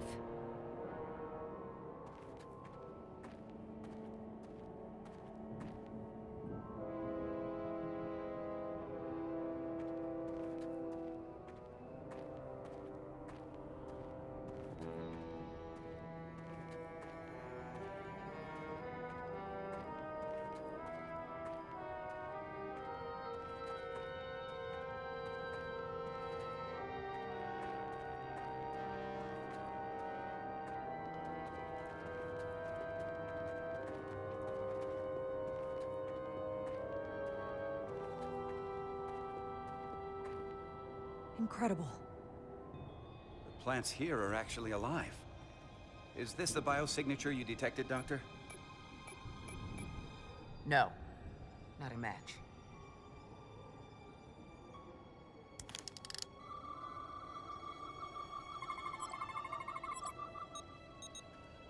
Tetrametric. Then it's creating an illusion as well. Based on the data we have so far. Only one thing left to do. Doctor, be ready to beam us out if it turns out we're wrong. Duval to Resolute. Lock transporter on away team.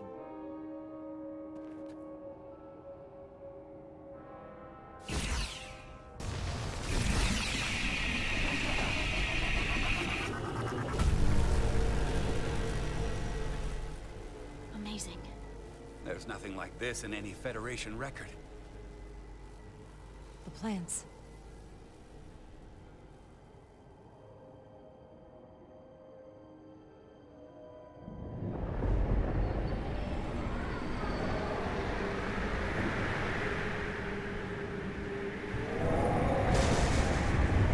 Barbarians.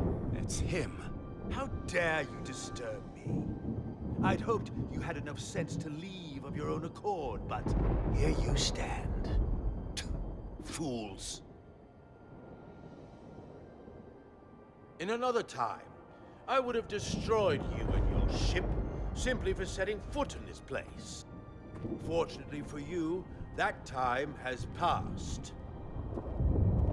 Portal 6-3, Guardian of the Takan Empire.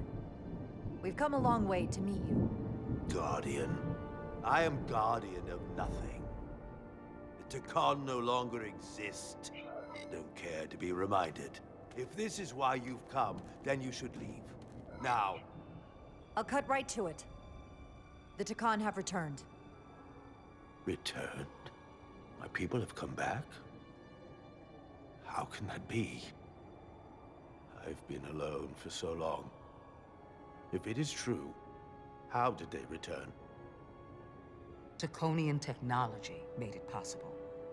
To enable the transfer of consciousness from one being to another after physical death. We call it bioforming.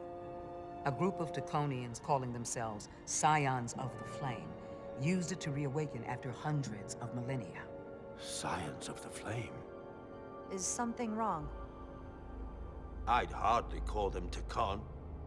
They were a radical faction with beliefs outside the mainstream.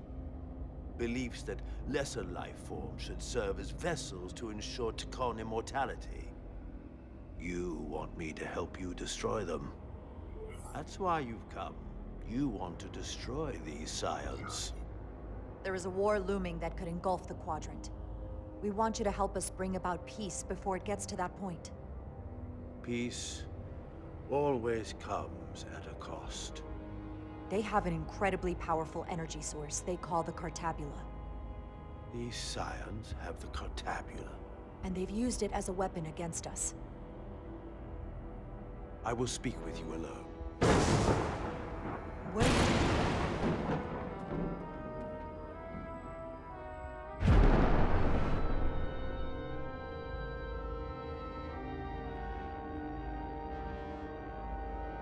Where are we?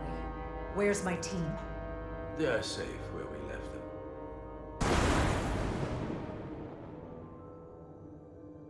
That the scions have stolen the Cartabula is deeply concerning. And to be honest, I'd rather speak with you alone, John Rydeck.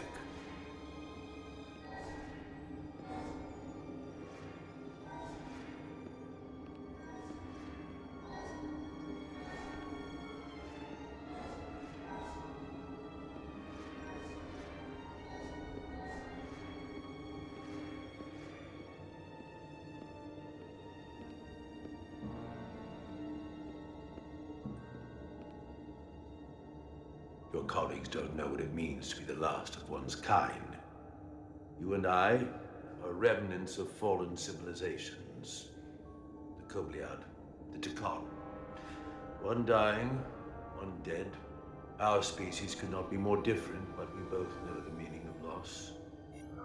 The others wouldn't understand. It's beyond their ability to comprehend. I see you're hurting, and I understand your pain. But pain shouldn't stop us from moving forward. You do not understand me, nor the pain I feel for the loss of our once glorious empire.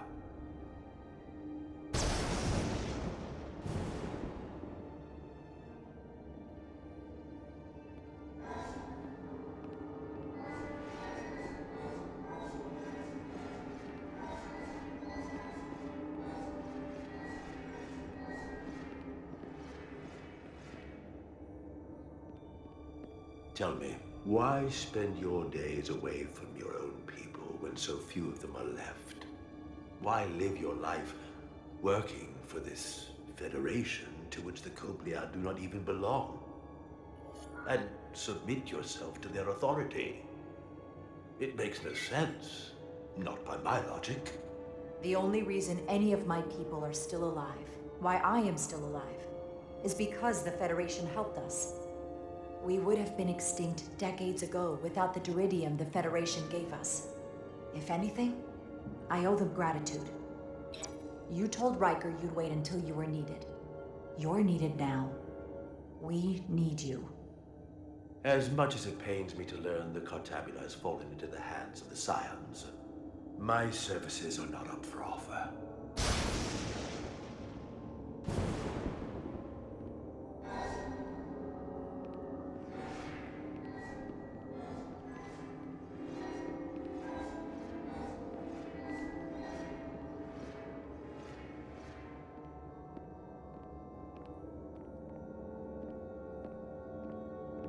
To be chosen as a portal was to give one's entire self to the cause of protecting the Takan Empire. I left behind everything I know, and now you want me to turn against my own people. Betrayal of my oath, and everything I vowed to protect. These aren't the Takan you knew. They're a facsimile. They're imposters. And they tarnish the Takan name. We faced these questions in my time as well. What you call bioforming, we thought of as a marginal science. But if these reborn Takan plan to restore the Empire, Is that a disaster to be avoided? Draconian technology is so advanced, it could save millions of species currently on the brink of extinction, including your own. And at the price of a small few, think of how the many could benefit. Instead, it sounds as if you are reacting out of fear before you have a full understanding of what's at stake. I don't think you've given this full consideration. You may have more to gain than to lose. You told me your people didn't use bioforming. That's because you knew it was wrong. Wrong to employ on an individual basis, and surely wrong on a galactic scale. You are correct. The Takan did not use bioforming on a large scale. That the way these scions are using it would not have been accepted when the Empire still stood.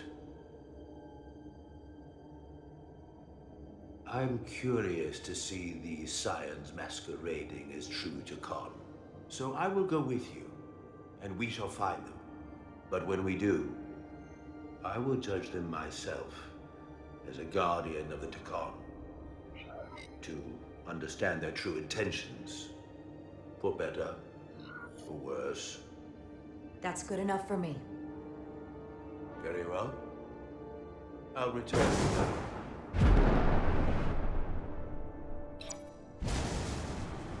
Commander!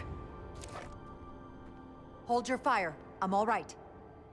He's coming with us. We assumed the worst. She's perfectly fine. Now then, shall we? All right. We can beam up your... Do you have any equipment or tools?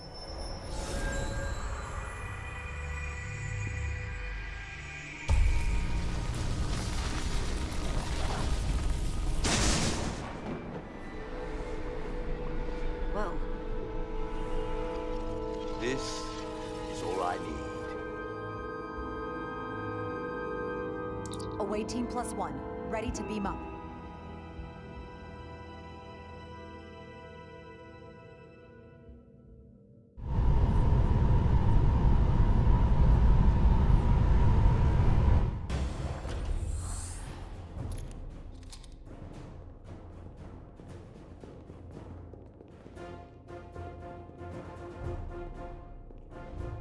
Four warp cores. That's interesting. Redundancy. If one goes down in battle, we can still operate. Makes this more difficult, though. This ship can maintain warp with half the cores offline. We'll need to disable 3 of them. Where are the engine schematics? Power flow routing charts. We're soldiers, not engineers. I thought you would know what to do. You're in good hands. We can do this.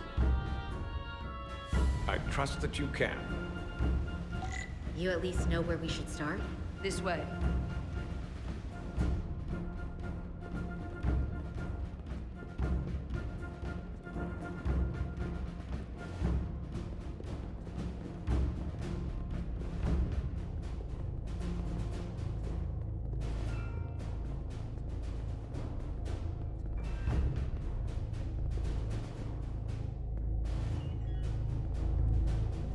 What are we dealing with?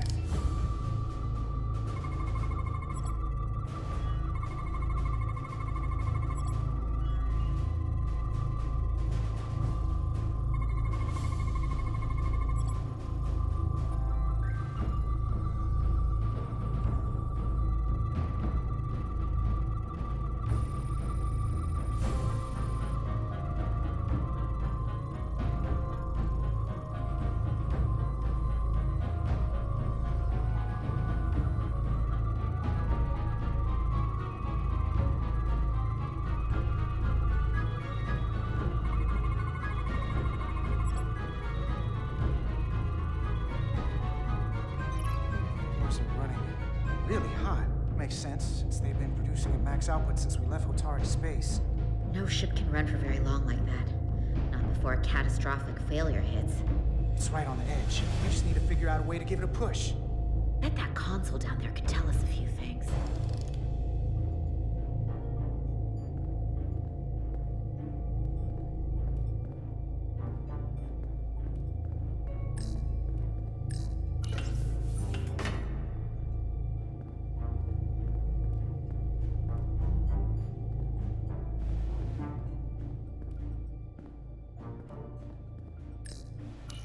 whatever we do, we need to make sure the Takan can't undo it.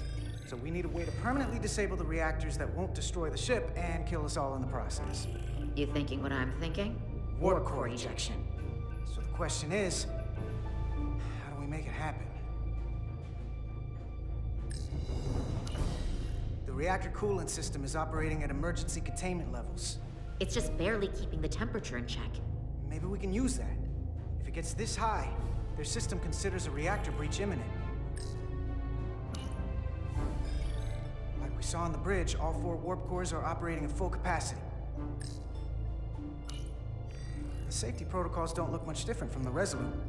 Breach protection. Reduce output, command override. Cease matter, antimatter flow, command override. Emergency warp core ejection. Computer control. Even command functions can't override one of the most crucial safety measures. So the protocol's still active. That's good. Looks like if sensors show a core is about to rupture, the computer will eject it automatically rather than risk a breach. So we need to increase the warp core's temperatures. If we destroy the coolant regulators, there won't be anything to keep these reactors from going over. And it will trigger the ejection. Let's peel these suckers open. I'll take that one. I'll take the one next to it. The second you two start dumping cores, the Takan will know we're here. We'll be vulnerable. Stuck in one place while you work. We will have to make a stand. Start thinking about an escape plan. I have a feeling we're gonna need one. We'll barricade the door. Work quickly.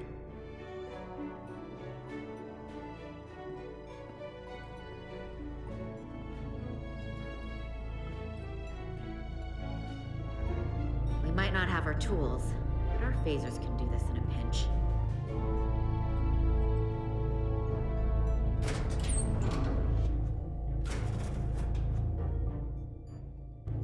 We better get this right. If we foul it up and this whole thing goes boom, we don't know how much damage that Cartabula will do. There goes the galaxy. Could be that bad. We'll get it right. It's not a Starfleet warp core, but the coolant regulator has to be in here somewhere.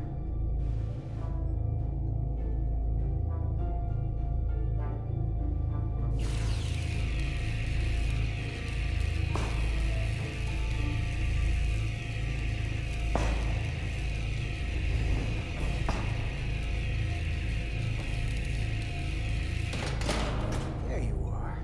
Time to heat things up.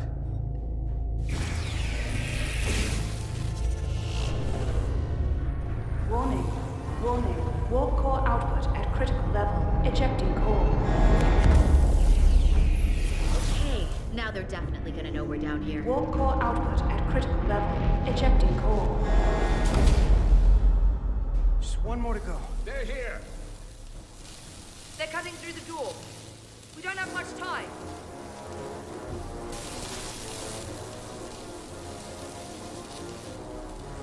Okay, same as before. We just gotta...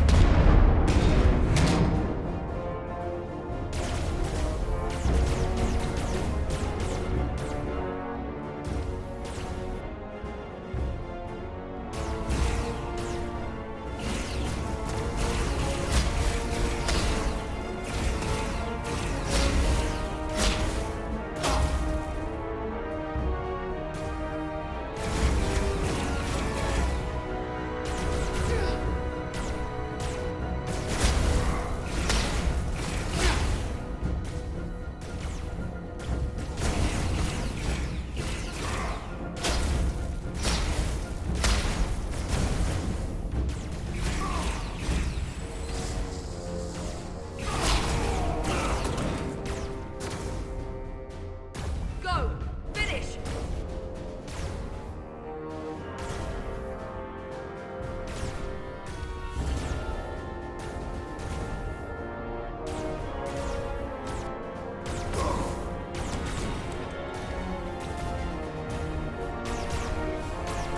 Hey! Would you mind not shooting at the matter-antimatter reactor? I'll cover you. What? No! Get the warp core done. We're all dead.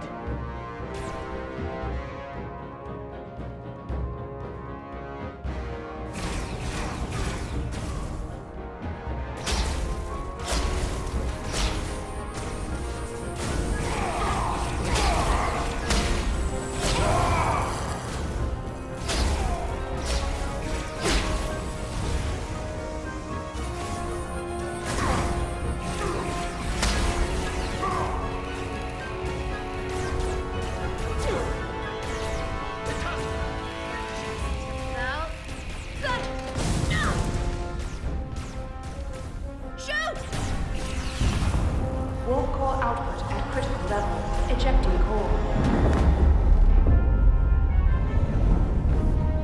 Warp drive disengaged.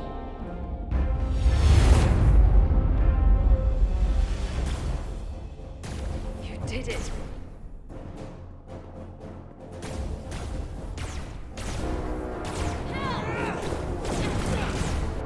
You got another way out of here?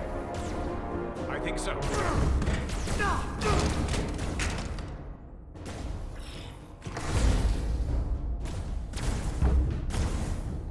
Tosca, can you climb?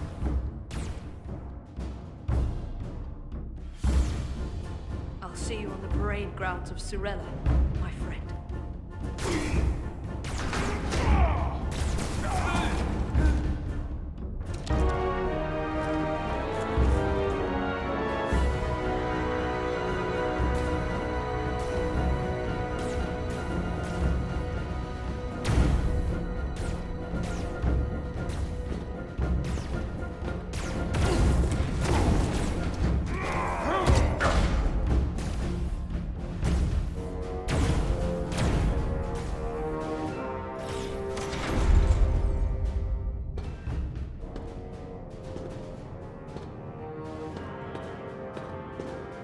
You want me?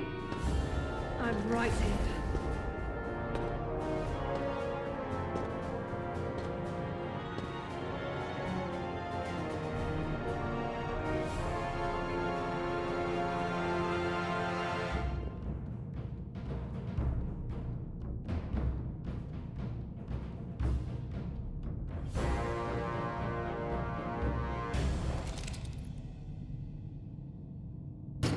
Not you too.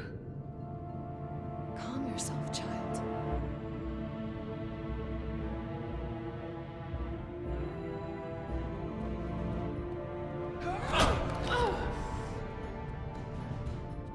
It will all be better soon.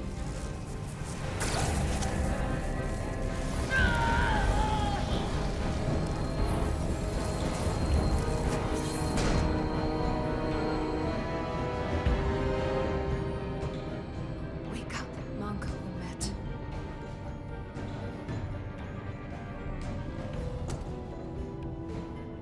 Return to us.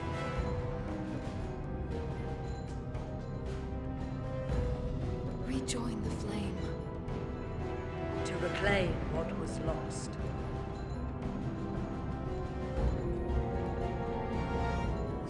Watch this. I do. I want to remember every moment when I make them pay. But this isn't the end. I will avenge you, Tosca. Swear to me, you will join me in this. How about we try to save her? That's a dream. As long as she's alive and her memories are still in there, there's still hope. Hope is what you turn to when you have nothing left you can do. And there's still something I can do for Tosca. And I shall.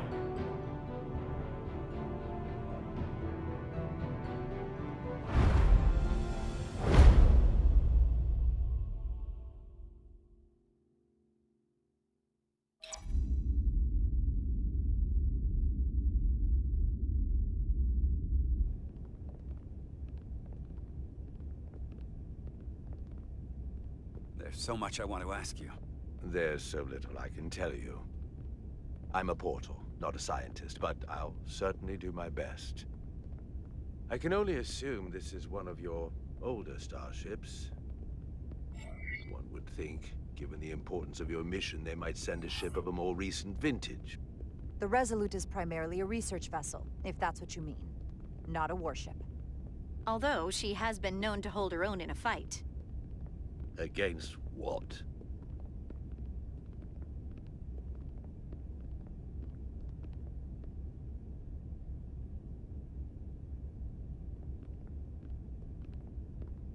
Something wrong? Not at all. The galaxy has grown more diverse since the days of the Tekon Empire. Because you conquered everyone who didn't look like you. To the contrary. Most lesser civilizations willingly join the Empire to enjoy the benefits of an advanced way of life. But that expansion came with its own set of problems, so I admire your ability to diversify without creating conflict. That was always our challenge. And perhaps, ultimately, our downfall. The Federation prides itself on its inclusiveness. I'd say it's one of our greatest strengths. As the Vulcans say, infinite diversity in infinite combinations. Interesting. I'd be curious to meet one of these Vulcans. If this is the best you have, then so be it. To locate this scion, Galvan, I'll need full access to your ship's systems. Full access? Huh. You must be out of your mind. No, I'm right here, completely in my mind. Given this is merely a research ship, I won't be able to find him without it. Perhaps I should have made that clear up front. I'll need to make certain modifications. That's going to be a problem. Then I'm sorry. I'm afraid I won't be able to help you. We'll talk to Captain Solano about it. I'll see you on the bridge. Captain Solano, I'd like to introduce you to Portal 6-3, Guardian of the Takan Empire. Pleasure to meet you, Captain. Likewise. I can't say I've ever met a portal before. There is no modern equivalent. Not within the Federation, at least. He's been kind enough to agree to help us find Galvan. I am at your service. To whatever extent I can be of help. If nothing else, I'm sure you're happy for a change of scenery. You spent 600,000 years at your post. That certainly takes an uncommon level of dedication. We all have our duty. Of course. But I'm curious. You were stationed there in preparation for what, exactly? Any and all threats to the Empire. An empire that no longer exists. Which suggests you weren't very successful. You said you needed my help. I didn't come here to be insulted. Perhaps that was a mistake. I'd be happy to return to Delphi Ardu at any time. And we do need your help. Absolutely. And we are grateful that you decided to come. And your captain has an odd way of expressing his gratitude. I'm merely curious where your allegiances might lie. And clearly it's with the Takan. Yes, Captain.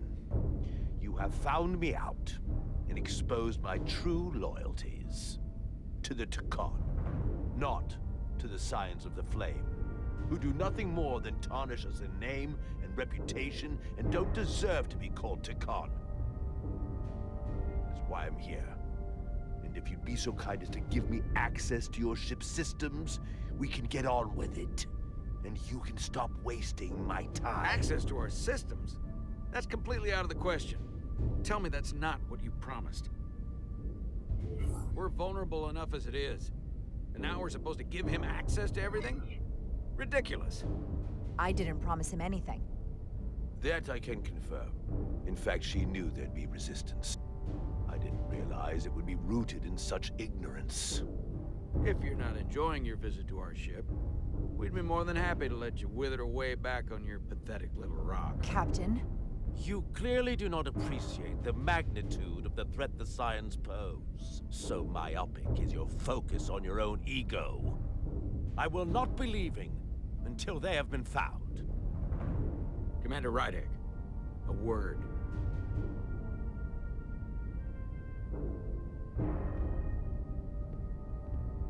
And to think, I waited 600,000 years for this. You realize that's supposed to be in an incredibly difficult position. I was against seeking him out from the start, but now, to give him access to our systems? It's insane. And you somehow expect me to believe his allegiance is with us? You heard what he said in there. There's no way we can trust him. I might otherwise agree, but you're missing the most important point. He's a Takan, and he may be loyal to the Takan, but not to the Scions of the Flame. He's against everything they believe in. You heard what he said. There's too much at stake to be wrong on this. We sought him out for a reason. To help him find our missing crew, Galvan, and those Elydian ships. This is the plan we agreed to with Ambassador Spock. Which I never liked. But here we are. You know what this mission means to us. Not just for the Federation, but for me personally. I can't afford another screw-up. Losing the shield algorithms was bad enough. This could be the end of my career. Captain, you have my word. I will do everything within my power to protect you. I appreciate that. It's not just my career on the line here. It's both of ours. I'm going to trust your instincts on this one. I just hope you're right. For both of our sakes. Let me know if you find anything. We're good. You may begin. I will, of course, have to make a few modifications. What kind of modifications? To find Taconian technology requires Taconian technology. If this Scion Galvan modified his ships, then I must do likewise to yours.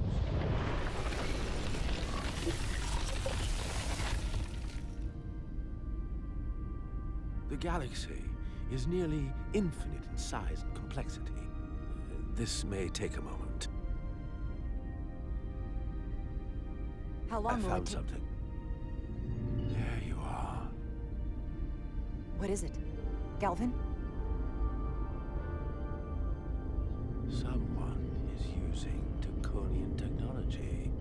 I can't get the precise bearings, but it's located in the Palisades cluster. I'll let the captain know. Rydick to Solano. I think Portal may have located Galvan. I'll be right there. I'm getting all kinds of interference. Almost impossible to lock on the energy signature. Where's he hiding? In the Palisades cluster. Interesting. Can you lock in on the location? Not until you get me closer. Lieutenant Handar, set a course for the Palisades cluster. Aye, Captain. Well, I suppose I owe you an apology. You were right after all. That's what I get for questioning the advice of my first officer. No apology necessary. Your concerns were valid. Nonetheless, I should learn to trust your instincts, which were absolutely right. Nice work. Let me know if you find anything more. Will do. What's wrong? I didn't want to say anything until I was certain. But the reason for the interference is simple. There's a Taconian device on this ship being used to block the signal. Whoever planted it was exceptionally clever. They knew how and where to hide it. But they have underestimated my abilities. Engineering. Take care of the Taconian device, and I can find Galvan for you. It's designed to interfere with all transmissions, or at least delay and confuse the effort to find Galvan's ship. Hold on. My understanding is that Takan technology requires a Takan to operate. Is there another Takan on this ship? The Scions could have someone on the ship, doing everything they can to stop us from finding Galvan. Don't worry, I'll get this fixed. We're going to find that ship.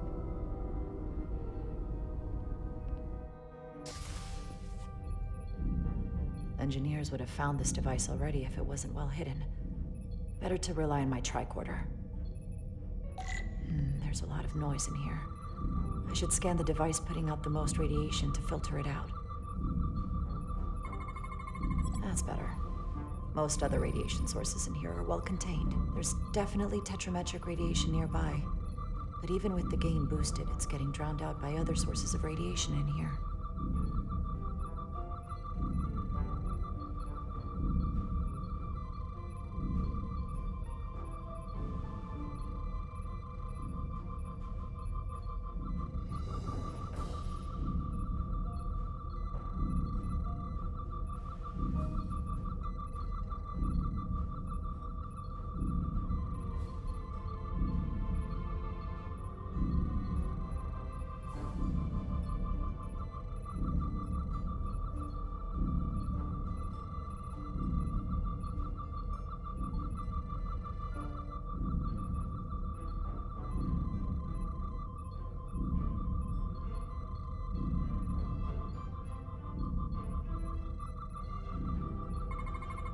A little bit of harmless radiation leakage here, but enough to mask the tetrametric pulses. Easy enough to cancel out. There's still something drowning out the tetrametric radiation. I need to find it so I could filter it out as well.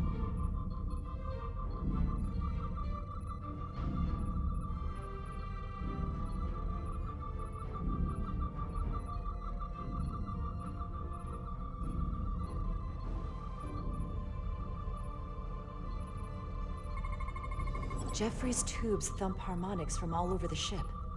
I'll filter that out. There we go. I'm getting a clear tetrametric signal now.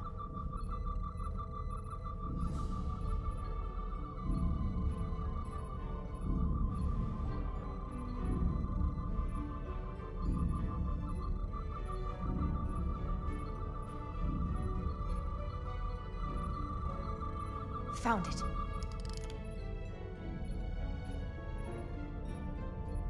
Excuse me, do you belong here? Commander Rydek.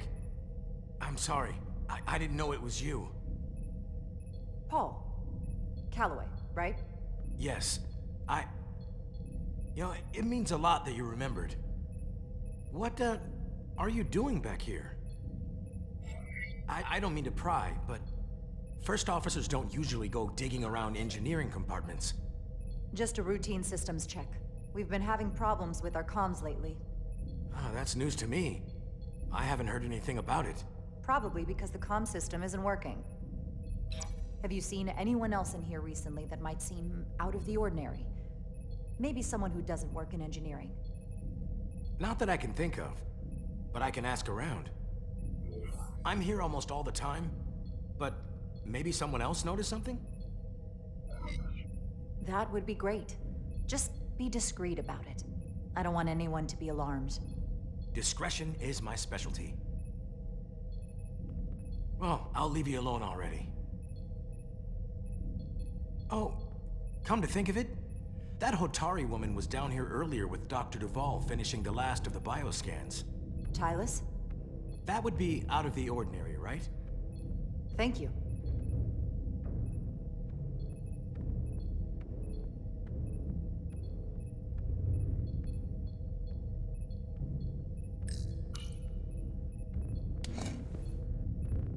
Maybe Tylus saw something.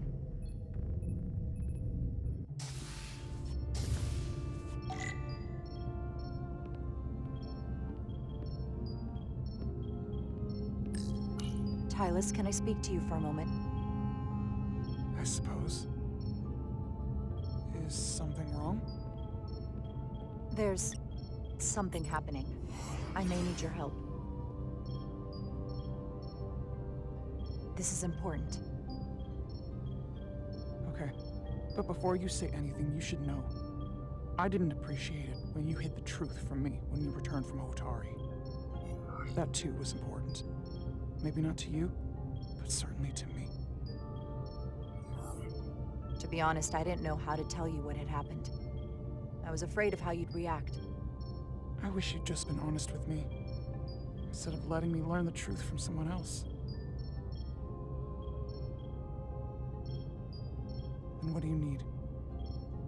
When you were in engineering with Dr. Duvall, did you notice anything out of the ordinary? Or anyone? Not particularly. Why? I found this, hidden in a compartment down there. That's Draconian technology. Does that mean there's a scion on board? But Dr. Duvall bioscanned everyone. Every deck, every crew member, I've seen the logs. She couldn't have been more thorough. It's entirely possible it was Miranda who planted the device before we caught her. But we can't assume anything at this point. It could be anyone. That includes both of us. You want me to get scanned? Better to know for sure, right? I'll admit, I was around the Scions as much as anybody. You don't have to do that. I trust you. If it makes you feel any better, it's not me, I promise you. I know.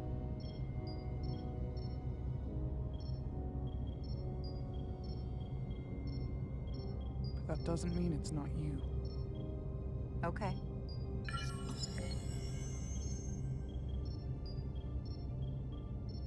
Clear. Don't sound so surprised. You spend plenty of time with the Scions as well. You never know. Let's get to it. The search starts in engineering. Whoever planted the device most likely did it within the last few hours. So I'll start by running a scan, tracking everyone who came through engineering over the last day, in reverse order. This could take forever to sort through the number of people that were in engineering.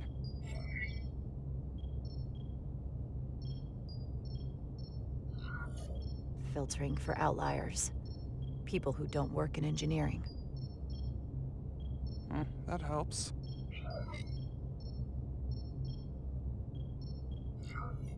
Cross-referencing this list with everyone who's traveled to Hotari. Now this is manageable. I'll filter out the duplicates. Let's see who's left.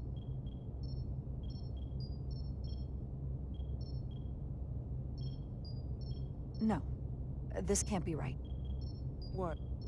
Of the people that went to Hotari and visited engineering, it could only have been Captain Solano. According to this, he was here while you went down to Delphi RU4. Which would have been the perfect opportunity. And no one would question him. He's the captain. I've known Captain Solano for almost my entire life. I wouldn't be here. Or who I am without his help and guidance. If this is true. If they really got him. Then this is just devastating. I know it doesn't look good, but we don't know for sure. Not yet. What happened when Dr. Duval bioscanned Captain Solano? That's just it. She never did. How is that possible? Something more urgent would always come up. There was nothing she could do. Look, performing a bioscan is the only way to be absolutely sure. That's not going to be easy. First thing I need to do is get this device to Portal. Be careful. And good luck. I'll need it. I've found the device.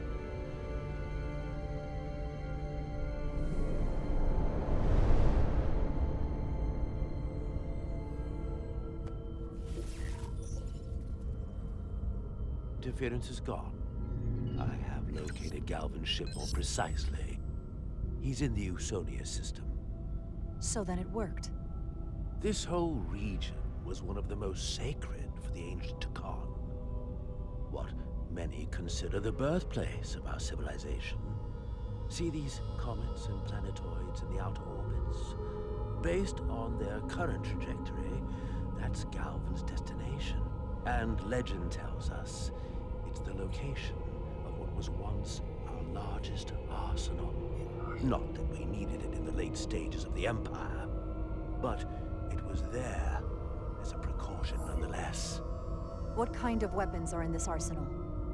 It's difficult to know what would have survived from the time of the Empire, but be assured that the damage they have done so far by altering your current technology will be minuscule compared to proper Taconian firepower. If Galvin and the other Scions secure the arsenal, they will become extremely dangerous. My people had such power at the height of the Empire. The Takan were as gods, keeping absolute control over countless worlds. I must speak with them directly. However, the presence of this device is worrying. It's highly likely it was placed here by a Scion hidden among your crew, and it is unlikely this interference device was the Scion saboteur's only trap. If we reach Galvin and the saboteur cripples your ship, we will be at their mercy. Even my powers will not be able to protect us. Do you know who it is? They may well do more damage if left alone. Time is not on your side. Just leave that to me. I hope to resolve it soon. The longer you wait, the more time we lose. Bioforming was so rare in the time of the Empire that I am not able to detect if it has taken place. Whoever you suspect, proof is something you will have to provide on your own. I'll have it, once I've bioscanned the person I suspect. I just need to visit Dr. Duval. It's quite the claim. You told me you were worried about him, but I never imagined this was what was wrong. I wouldn't be asking you if there was any other possibility. That would explain why Solano has been too busy for a bioscan lately.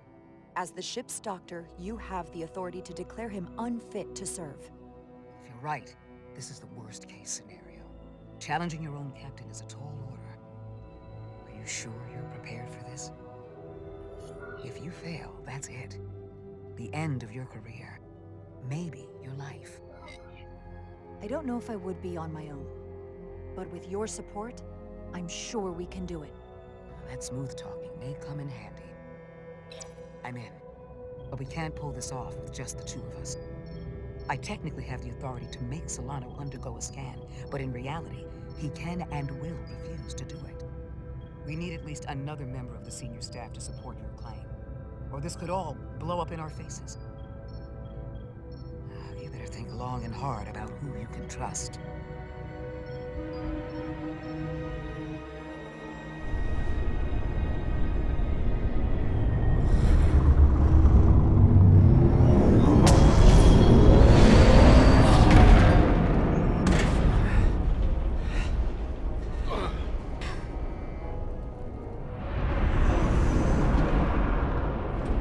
Down to one reactor. Thought we'd be stopped dead. At least stuck at impulse power. The Takan enhancements must be able to brute force limited bursts of warp output. Yeah, but they won't get to wherever they were headed at this rate. They're just limping along now. So where does that put us? Maybe I can answer that.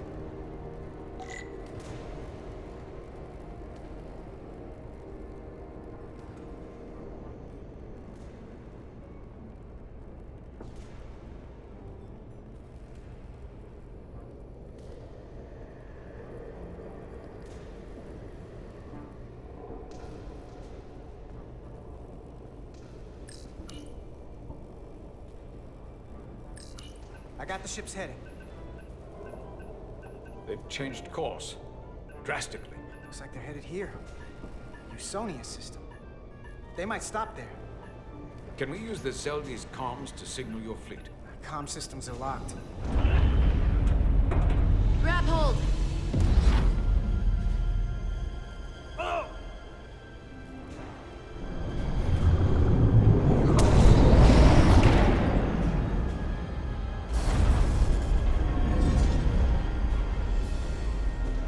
The inertial dampeners can barely keep up. If they keep forcing this ship to make these short warp jumps, they're going to tear it apart. Zeldi is still made by a Lydian hand, despite all this Takan corruption. We'll hold. We just gotta stay safe until Starfleet can find us.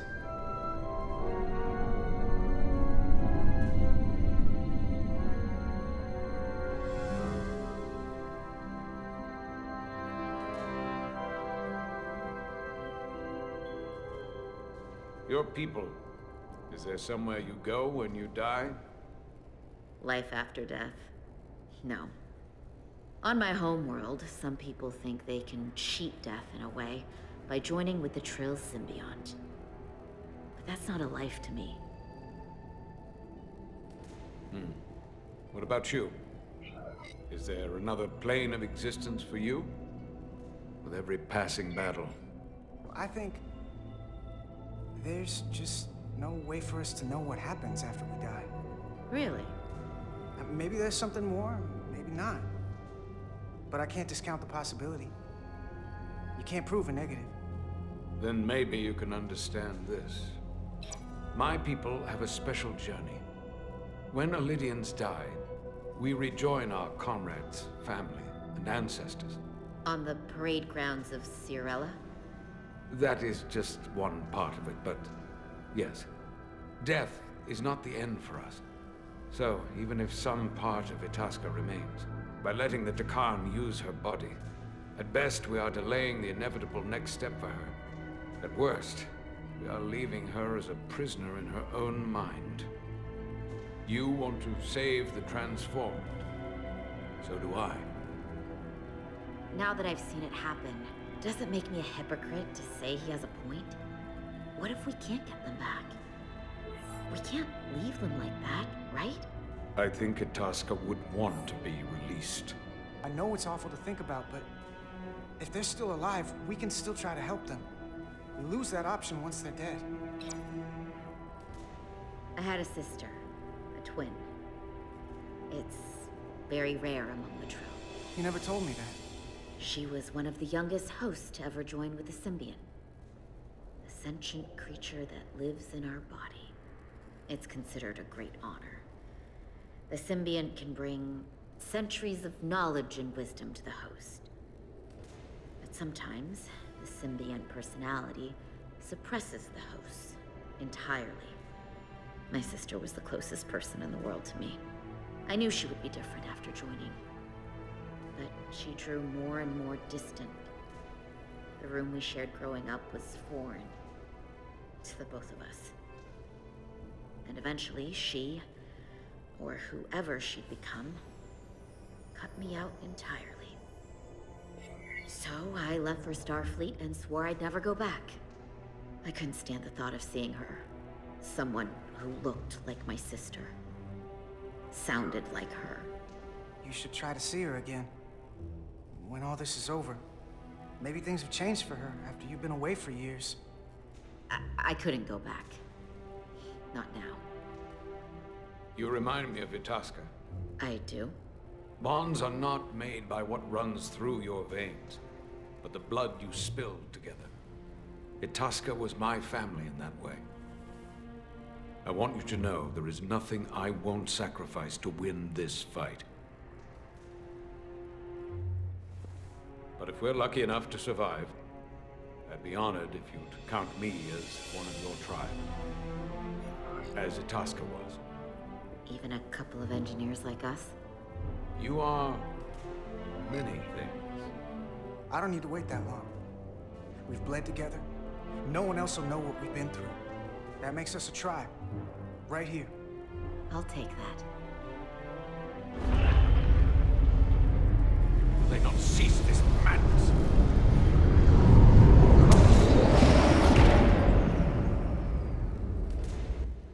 What is this place?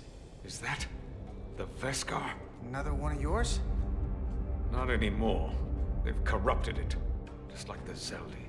Now there are 2 ships.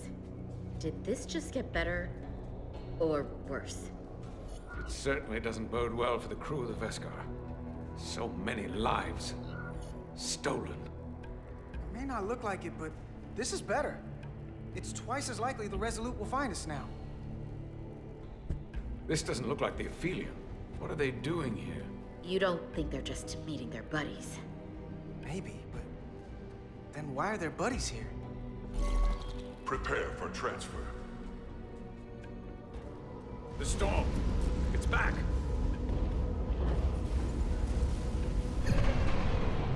What happened? Hold on. Scanning. Geometric radiation is dropping. The Zeldi's dropped to minimal power levels. It's running off just the one warp core now. That means... They've sent the Cartabula to that other ship.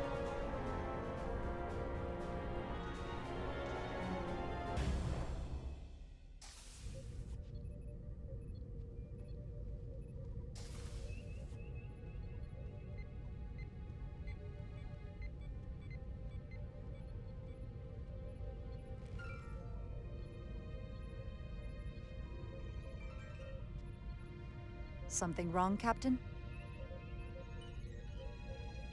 No, nothing's wrong. In fact, I was just going to call for you. I'm needed down in engineering. The bridge is yours.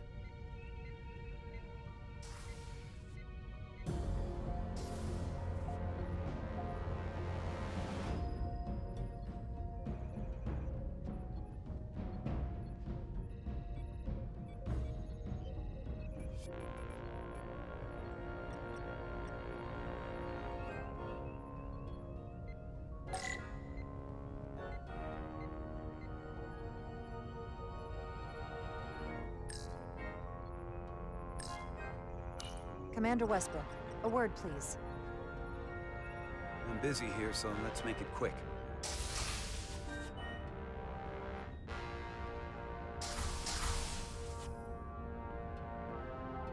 this about? The captain may have been compromised. I have reason to believe he's been bioformed, and is now actively working against us. Come on. You can't be serious. Someone is sabotaging the mission. They planted a Taconian device in engineering. Captain Solano was in engineering while we were on Delphi Ardu 4, and he purposely evaded Dr. Duval's bioscan. That's ridiculous.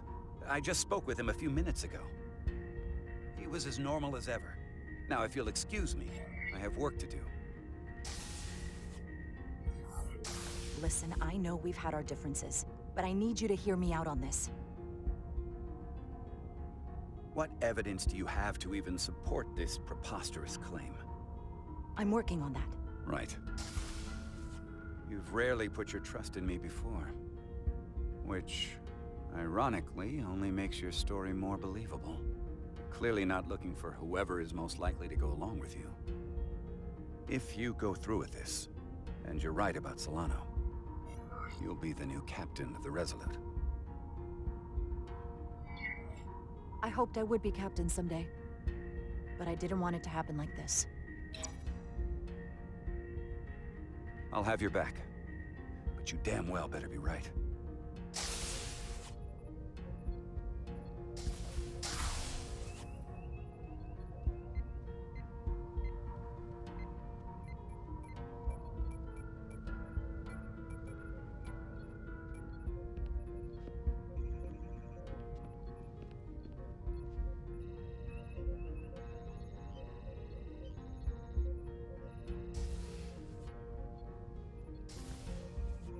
It's now or never.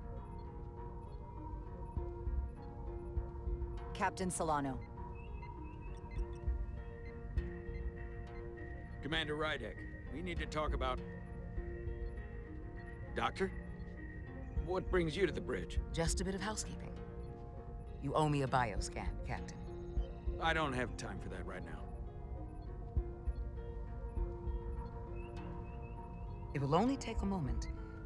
I can't put this off any longer. You can, and you will. All you'll find is that I'm quite reasonably under stress given the circumstances, and you aren't making it better. I'll find you in sickbay when I'm good and ready. Or, if you're gonna stand in the way of the mission, I can find you in the brig instead. Please, Captain. Denied. Remember your station. The crew looks to you for guidance, Captain. It may seem like a nuisance, but it would set the right example. What is this? We need you to comply with the scan, Captain. That's enough. Drop this. All of you. I'm giving you a direct order, Commander Rydek. Stand down and go back to your post. Now. Do not make me tell you again. I've been a starship captain since before you were in the Academy. This is for your own good, Captain.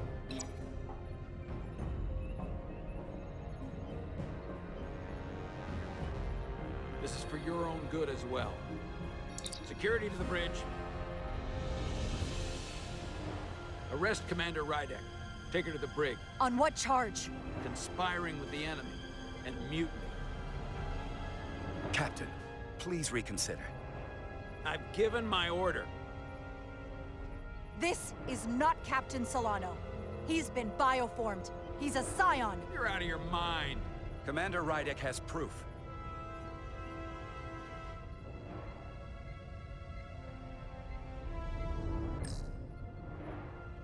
He sabotaged our efforts to track Galvin with this.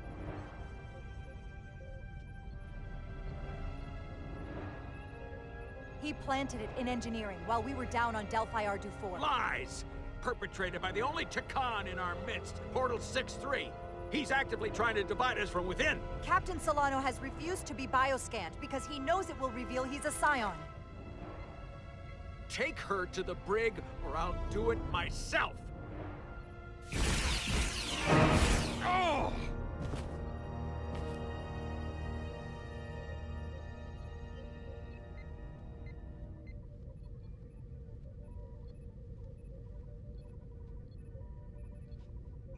Wait! Stand down! That's an order!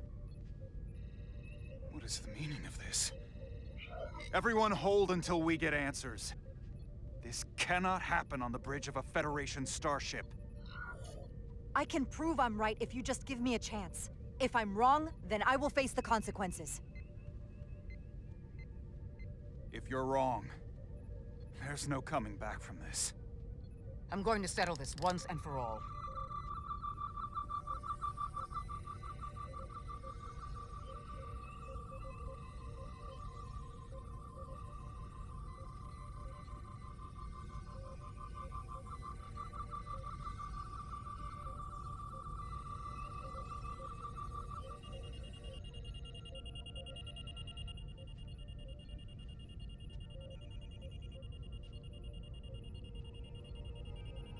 Commander Rydick was right.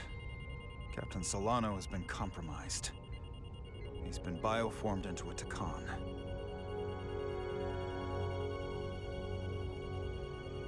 As the Chief Medical Officer of the USS Resolute, I'm relieving Captain Zachary Solano of command.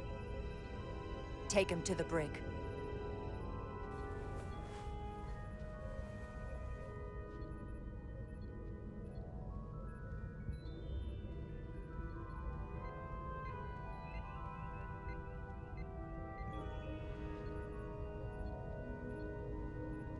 I don't know what to say. I'm stunned. We all are. Well, there's no going back now. You are, rightfully, the captain of the Resolute. And I'm with you from here on out. I need you to know that. Unfortunately, we lost one of the best captains in Starfleet. You know how much I admire Captain Solano. I can't even imagine how much I'll miss him. But what's done is done.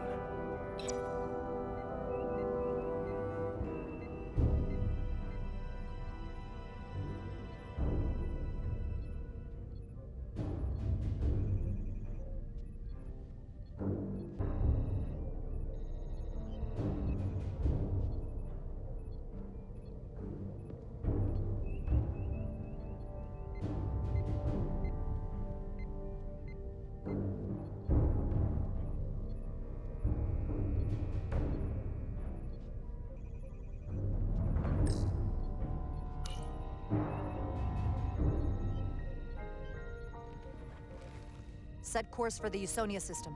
Maximum warp. It's time to face Galvin. Yes, Commander. Sorry. Captain. On your command. Engage.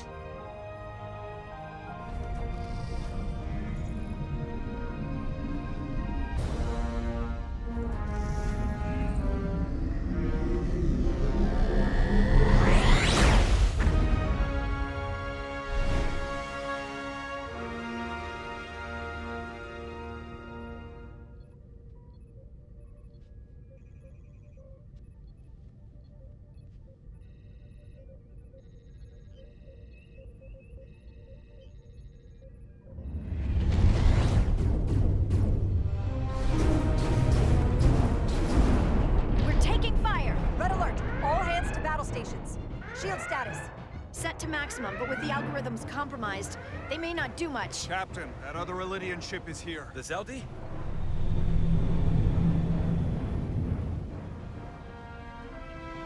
We're outnumbered. Captain, your orders.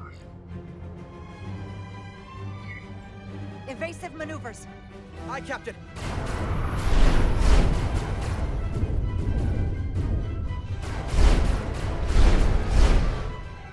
The Veskar's warp engines are powering up.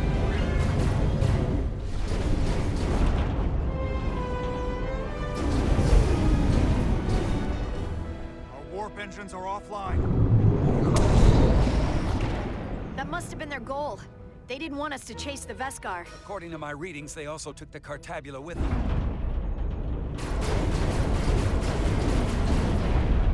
They're not breaking off. We have to destroy the Zeldi before it destroys us. Diaz and Edsalar still over there? They'll need to evacuate.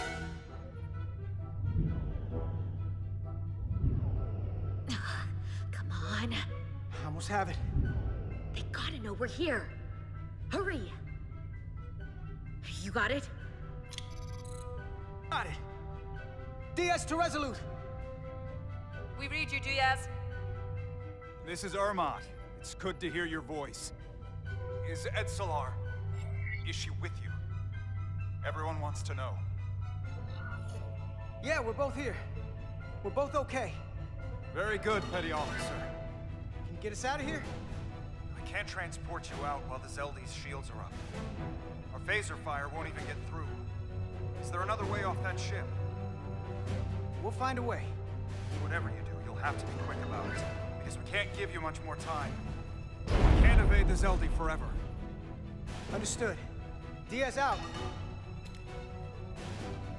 We're gonna have to get out of here the old-fashioned way. Lydian ships have no escape pods. We can leave out that cargo bay we transported to before. But then there's the vacuum of space to contend with. Those freight containers. Maybe we could use those to make an escape pod? Is that even possible? We're gonna make it possible. Unless you have a better idea. Let's go. I've polarized the hull plating. That should allow us to take a few more hits. Enemy phaser impact dissipated. Heading, Captain?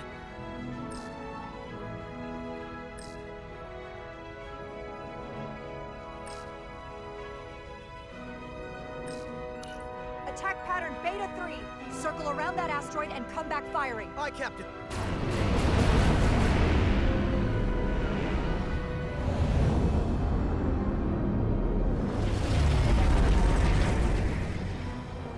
Zeldi, in range. Fire!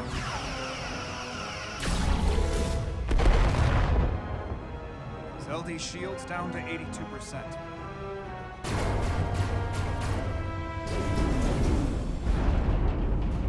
We're doing damage, but they're hitting us right back. We'll run out of hull before we penetrate their shields. Perhaps I can be of assistance. I can modify your impulse engines to amplify their meager output and avoid more of their attacks. But I will need full access to your propulsion systems. This goes against dozens of Starfleet regulations.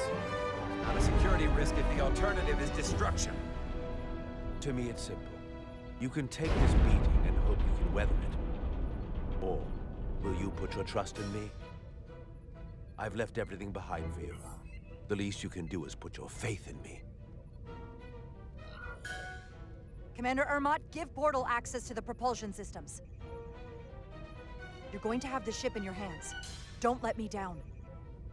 This will take a moment.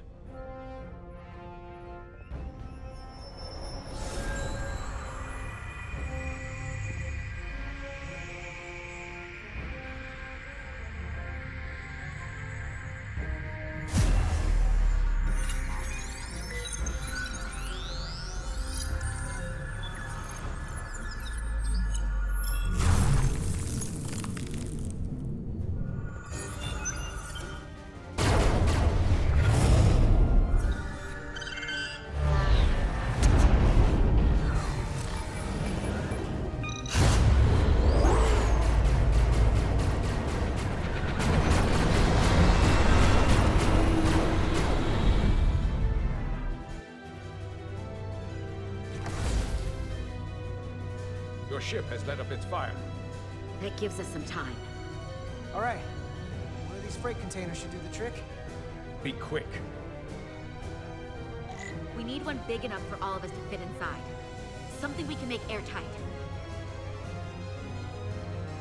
Damn it, not this one. Not enough room for the big guy.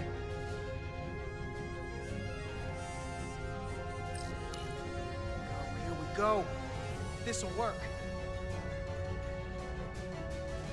That's great, but it's not airtight yet. No problem. We'll just seal it up. This container is extremely heavy. Even with the containment field open, it won't leave the bay quickly. I'll find something to accelerate our exit.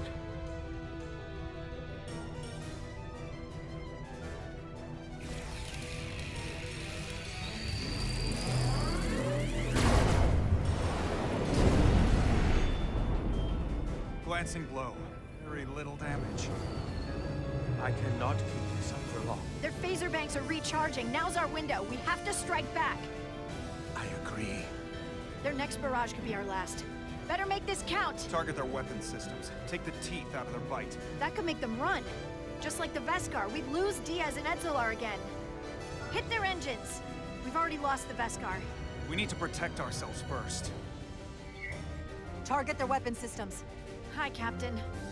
Firing torpedoes.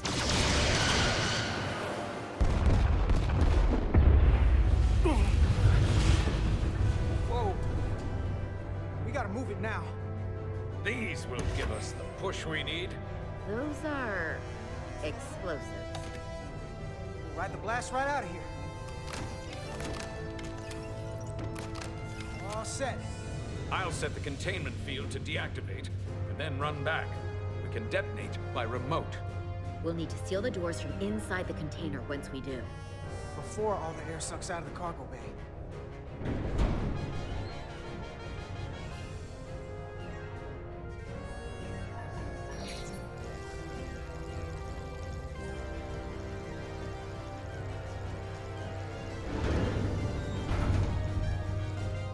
Just a few more moments. Hurry! What are they doing in there?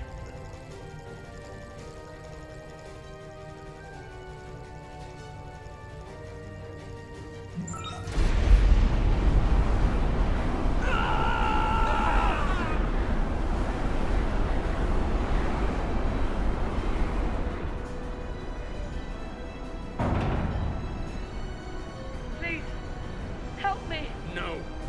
Let the Khan get what they deserve. Don't leave me to die. I don't know. Can we really leave her? Look at her, she's not a threat. It's now or never. This ship has no weapons. Sidran's going to ram it into your Federation ship. Please, Amenta. It's not her. No. I know it's not. Carter, we have to seal the doors. Don't leave me. Get this lifeboat off the ship before it can crash into the Resolute.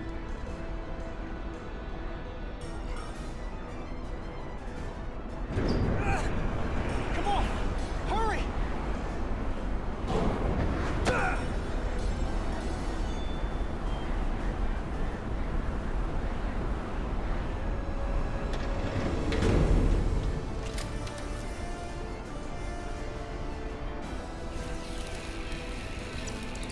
Edzelar to Resolute. I have the away team. Go ahead. We're about to exit. We see the cargo bay containment field is deactivated. Get that tractor beam ready. Zeldy's coming about. They're going to charge the Resolute. Direct collision would be catastrophic. We can't wait any longer. We have to fire. Captain, they're almost out of there. We need to act fast. Hold all fire! Get out of there, Petty Officer. Do it now! You heard her. Done! Ready? Detonate!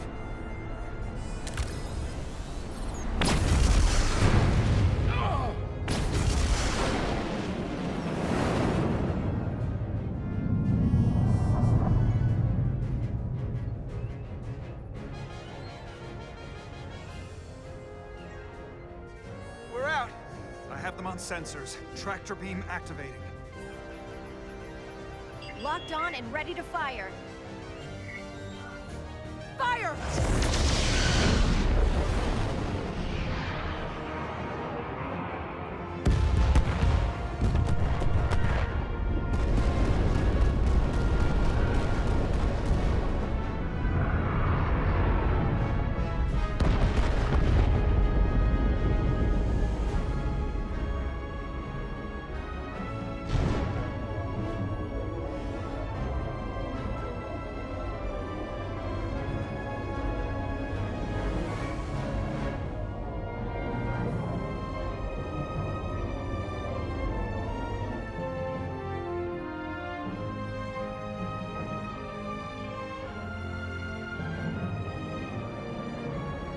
beams locked on. We have them. They'll be pulled into the docking bay shortly. There's something else. I tracked a transporter signal to the planetoid moments before the Zeldi detonated. Sidron.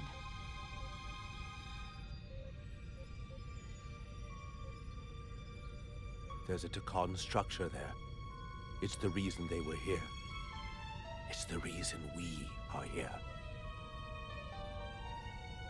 Now.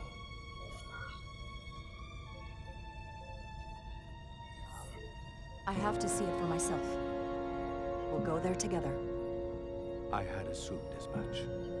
Is this the Takan arsenal Galvin was after? Legend says this region once held the sacred mysteries of the Takan Empire. Our greatest treasure. Our most fearsome technology. I want a full security detail. Westbrook, Bredrosian, you're with me. Mr. Ermont, you have the con. Wait. You're not the first officer anymore. The captain is supposed to stay with the ship. I'm surprised Lieutenant Bedrosian didn't raise that first. I thought Captain Rydek knew what she was doing.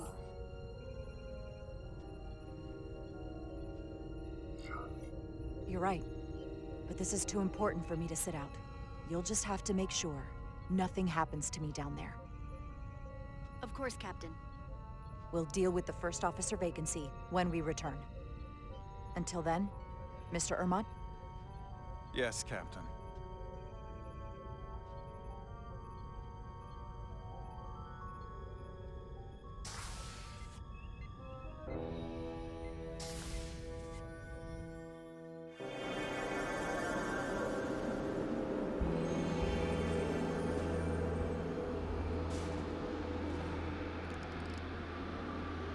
Any sign of Sidron?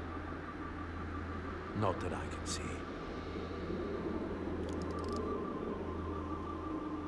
High alert, everyone. The enemy could be anywhere. Follow my lead. Let's make this a short mission, all right? That's the plan. I'm no security officer. I'll do my best to make sure nothing happens to you, Captain.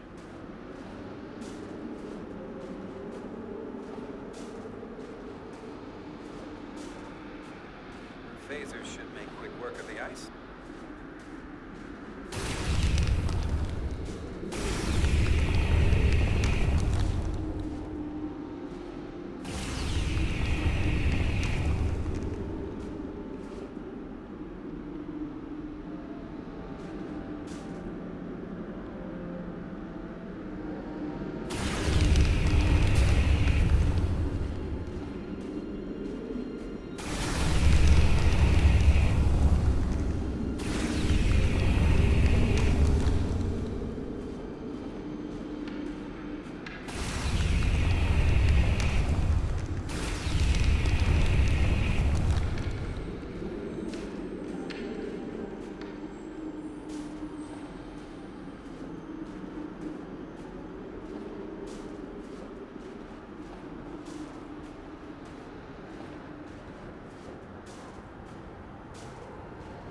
Is this another Takan vault?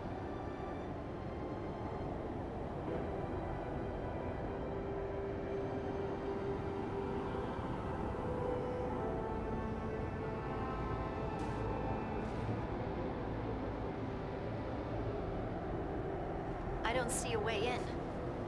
Vault in the mines was already open. There must be some way to activate it. Portal, can you open it? It is a Taconian vault. I thought you'd never ask.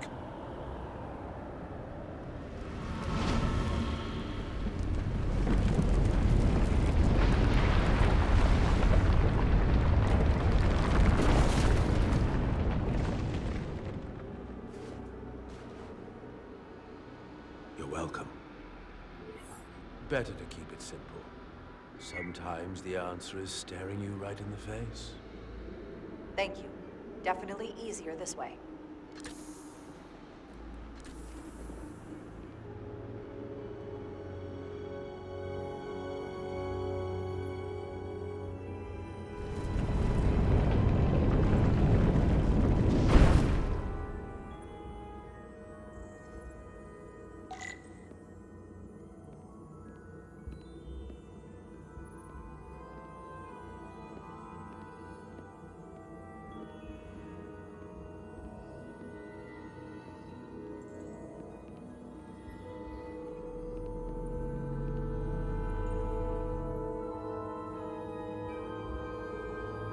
Spread out.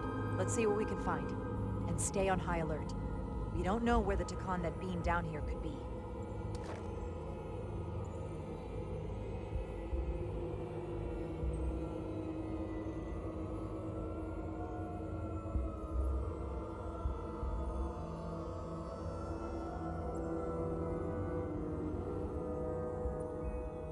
You will need my help, Commander. How so? Traversal here over a Takan, but only a Takan. When you come across a device you cannot use, merely call my name. Will do. Thank you.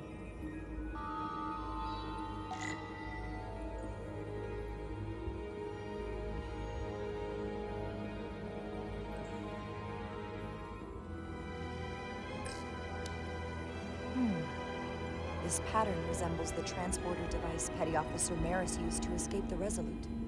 Portal 6-3? You wish to make use of this device?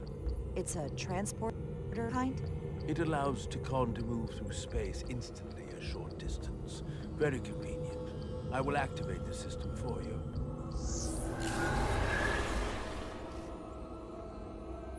Where does it go?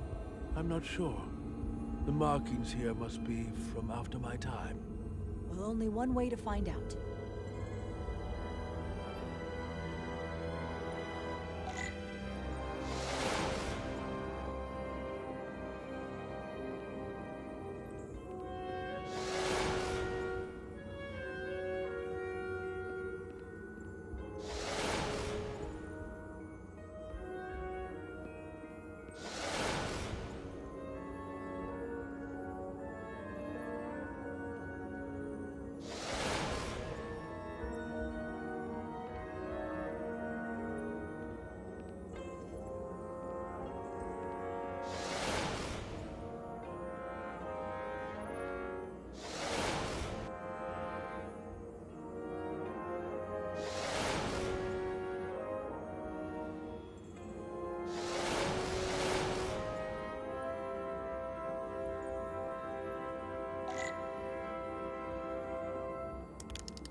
Why is this here?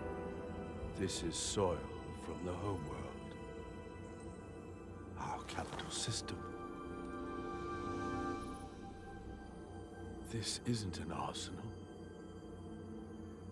Temple of the ancients.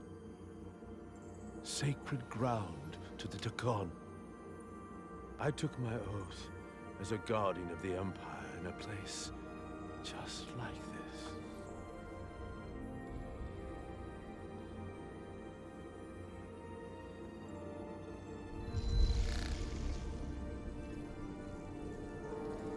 You cannot imagine the look of in my parents' eyes as they said goodbye. Forever.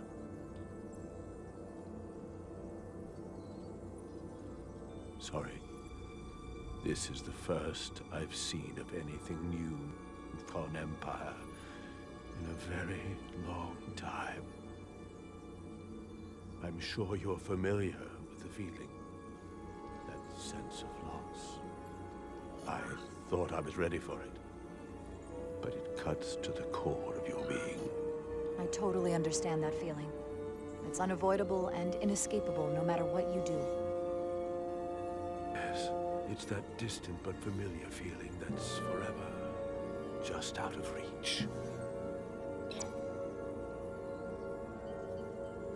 Can you use this to find out more about what Galvin is after?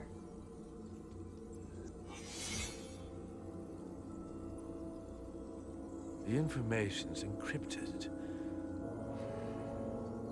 I can only discern that it's a warship. No. It's the Aphelion. Perhaps the most powerful Draconian ship ever built. I can't access the full file, but looking through the ship's schematics, it appears to be equipped with some sort of experimental, highly advanced transporter technology. Technology? For what? Captain, you better come see this.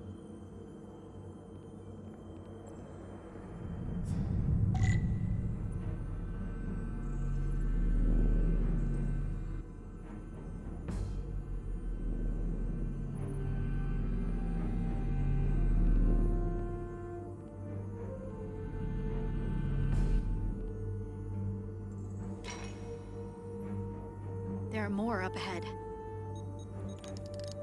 From the looks of it, I'd say someone left in a hurry. Probably right around the time we showed up.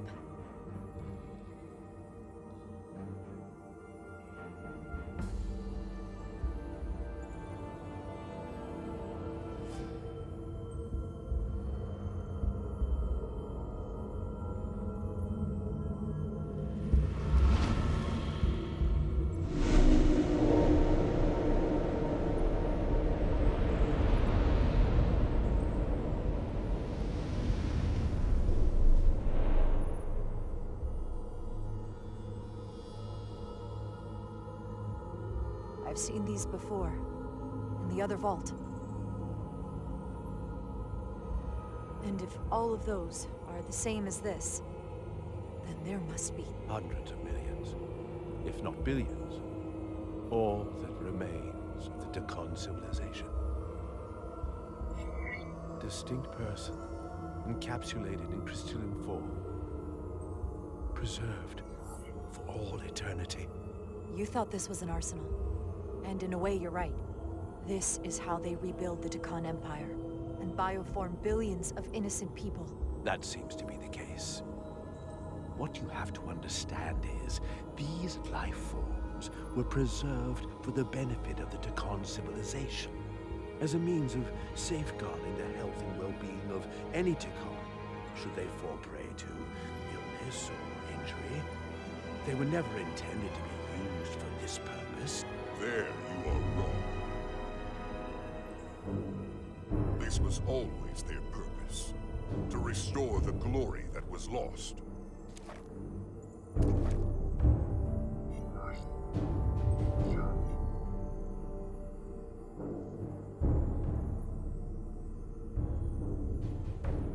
Congratulations on your first victory in battle, Captain Rydek. You killed a great many of my compatriots, some that I've known for millennia.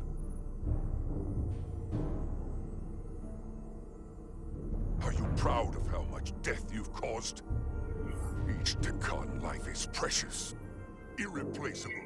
Centuries of knowledge and culture, lost with each one you murder. I was protecting my crew. It's regrettable to take any life. But when someone threatens galactic civilization, force is the correct response. And I suppose it worked. For now. Thankfully, I don't have to convince you of anything. We'll all be on the same side soon enough. You can't just bioform whoever you want. Not without a fight. Ah, but that's just it. There won't be a fight. In fact, most won't even know what's happened. One minute you're standing there as you. The next, you're standing here as one of us. He's talking about mass transformation. That's what the Aphelion was built for. A transporter. It'll reconstitute your DNA and bioform you into a Takan in the blink of an eye. This is what they'll use as ammunition. In a manner of speaking, yes. Of course, that's the simple version. But the end result will be the same. You're talking about a crime against sentient life on a mass scale. Or an evolutionary process, where the strongest and most capable survive. The Aphelion is on its way here as we speak. Now it's only a matter of time. You can't delay that which is inevitable. Which makes your next decision fairly simple, brother. You are, after all, a portal. I am. Your sole purpose is to serve as a guardian of the Takan Empire. But you stand here surrounded not by your fellow Takan, but by members of the Federation. By people who deny our fundamental right to exist. You swore an oath to protect the Empire. And I can only assume that's why you're here. There is only one true Takan here, and that's Portal. You're a sign, a disgrace to the memory of the Takan, brought back through unnatural means. I only tolerate your presence so long as you continue to amuse me. Which side are you on?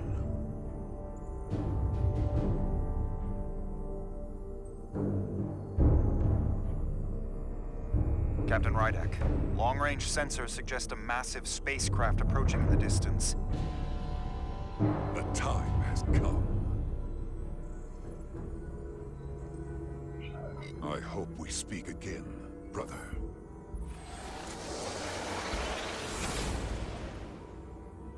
Estimated time to contact, 6 minutes and counting. We can't stay here.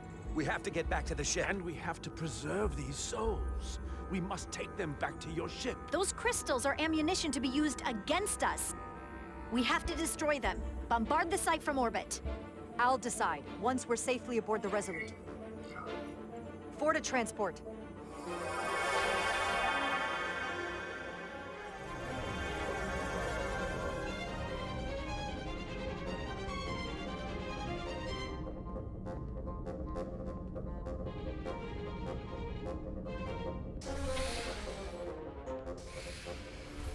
You have to hear me out, Captain. I've always stood by you.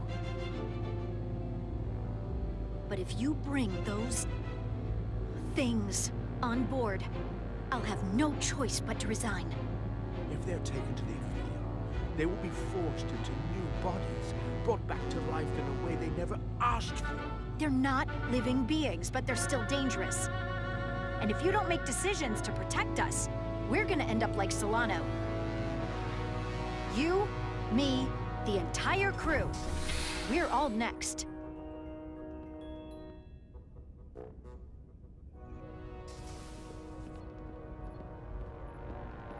Two minutes and counting. It's headed straight toward the vault.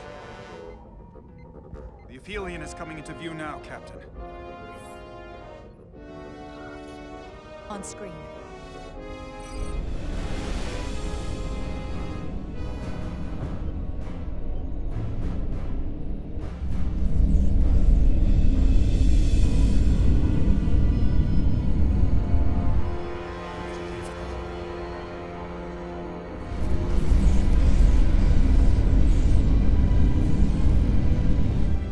Arrival at the second vault in less than a minute.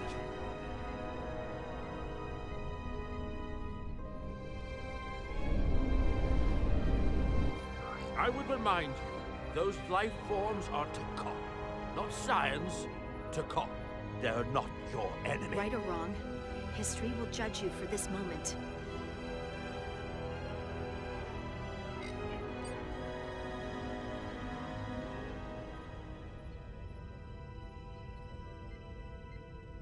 Transport the storage crystals aboard the Resolute. Did I hear that right? That's an order.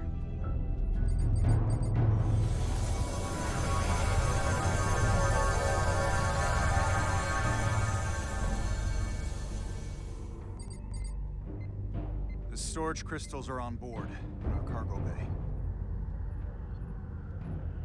Thank you. I won't forget this.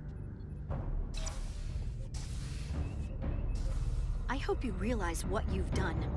We don't need another captain who's gonna risk our lives just to feed their ego. This ship and this crew come first. Lieutenant. She has to hear it. This isn't about me. It's our duty as Starfleet officers to protect life, wherever and however we find it. And I couldn't let them fall into Galvin and Sidron's hands. I had to do it this way. And to think, I used to look up to you. The Aphelion is targeting us, approaching rapidly. They hit us with that bioforming ray, and it's over. Maximum warp. Get us out of here. Where, Captain? Anywhere but here. Now!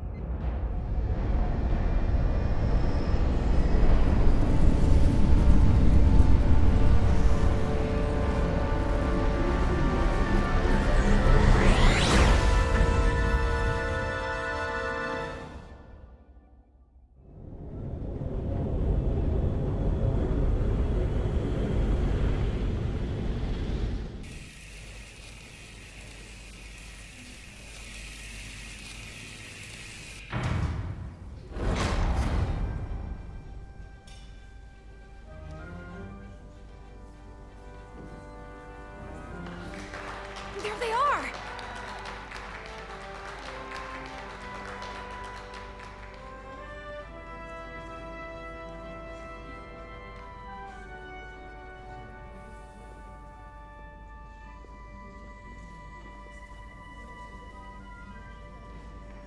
Thank you.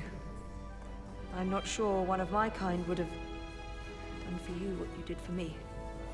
I did not expect a show of mercy. I hoped, but you could have just as easily left me to my fate. I didn't do it for you. I did it because it was the right thing to do. I don't understand it, but I'm glad you did.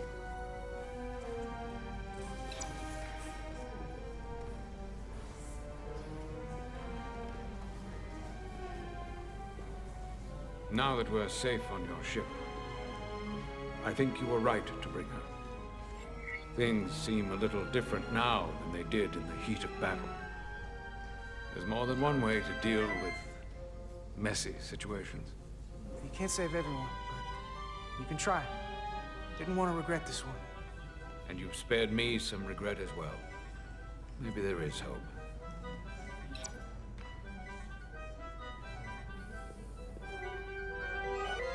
No surprises here. But your shoulders separated.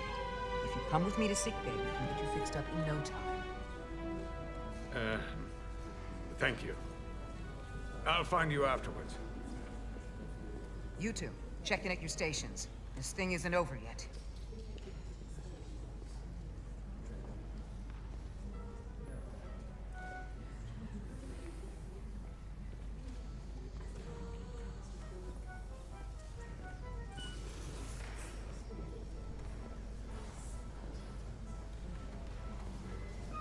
I can't believe it, but I'm actually looking forward to seeing Chovak.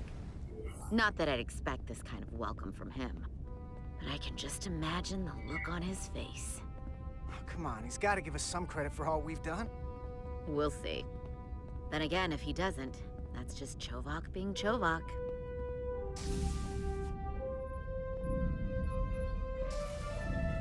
I can't believe it! You evaded the Takan, ejected their warp cores, and lived to talk about it. That about sums it up. They're gonna be teaching this at the Academy for years to come. I mean it. Everybody's gonna learn how you pulled it off. Well, what we did, you can't just teach that. Maybe not, but I'm sure they'll try. I heard about Belle. Is Miranda? As far as we know, she's still out there. Well, I know Captain Rydek will do her best to get her back. Hold on.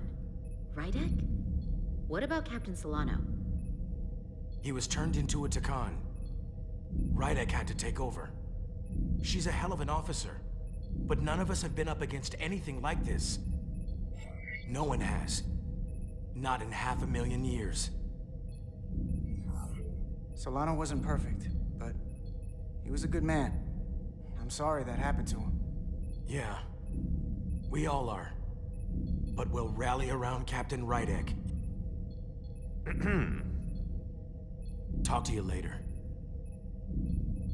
It is agreeable to see you again.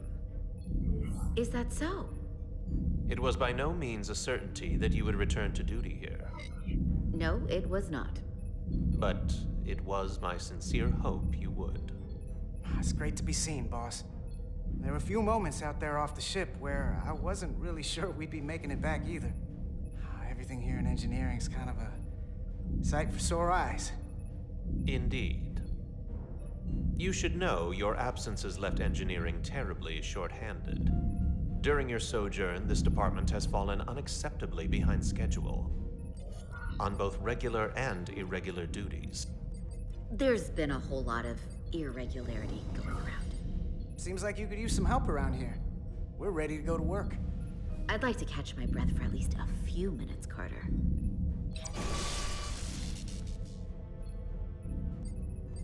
Normally, I would assign you to one of the many pressing repair tasks.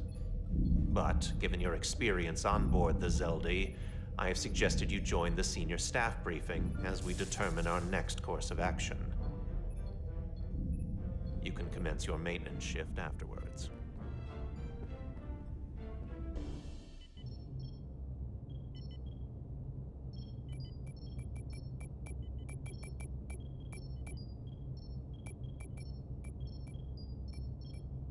I tended to an Ilidian earlier. Major Sarlet Arminta. Ah, yes. I met him at the negotiations. I never would have imagined I'd be here, on the same ship, working together with our oppressors. But now that I am, I can imagine a future where the Hotari and Ilidians are no longer enemies. I'd always hoped for peace, but it seems so far away. There's still a lot of bad blood. Peace is often fleeting. If there's a chance, you should take it. Peace with our former enemies may be hard for some to accept, but it's what my people need.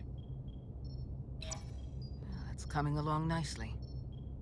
Thank you, Tylus. I'll take it from here.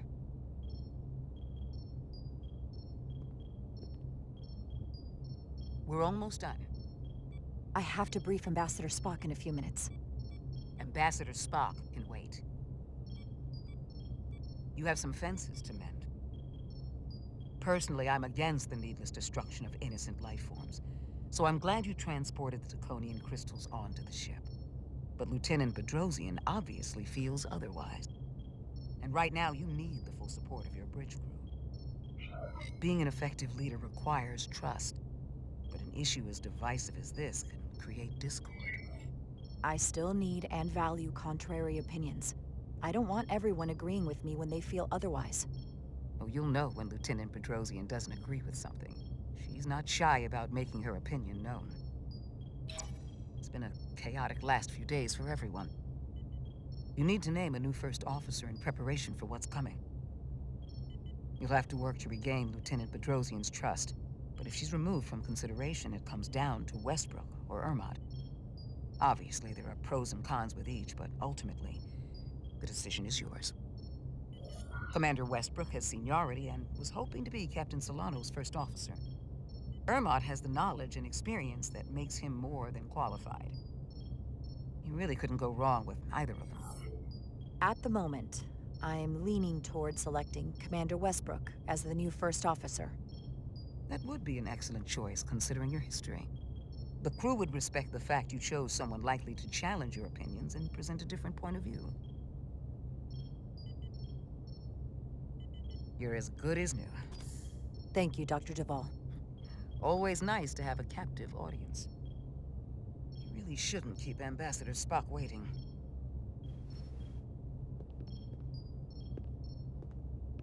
Captain. I'll meet you inside. I'm here to officially tender my resignation from the crew of the USS Resolute. I cannot in good conscience continue to serve aboard this ship. Not while the interests of the enemy take precedent over the safety of the crew. Lieutenant, we both know how much we need your help and expertise for the coming conflict. I have no one to replace you. I understand, Captain. And I apologize.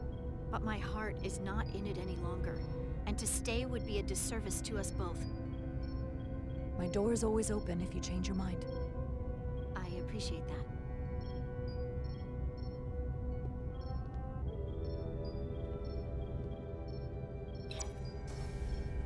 We'll have Ambassador Spock via subspace shortly. Thank you, Mr. Armand. I'll notify Lieutenant Bedrosian we're about to begin. That won't be necessary. Petty Officers Diaz and Edsalar have first-hand experience with our adversaries. I thought it advantageous for them to join this briefing. I understand this is unusual, but I trust you have no objections. Talk about moving up in the world. Not that I'm surprised in the least. Excellent idea, Mr. Chovak.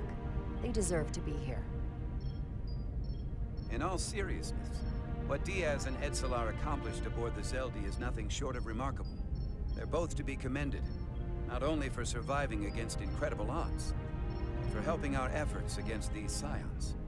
You know, Carter deserves most of the credit. None of us would have made it without his help. We'd all be bioformed by this point. There were way more people involved than just me. Not only Petty Officer Edsalar, but we had help from an Elydian officer named Arminta as well. Interesting. Ambassador Spock is ready for you. Put him through. Captain Rydek, your recent change in station certainly warrants mention, and I trust you to faithfully execute your expanded duties. Right now, we must keep our attention on the clear and present danger that lies ahead.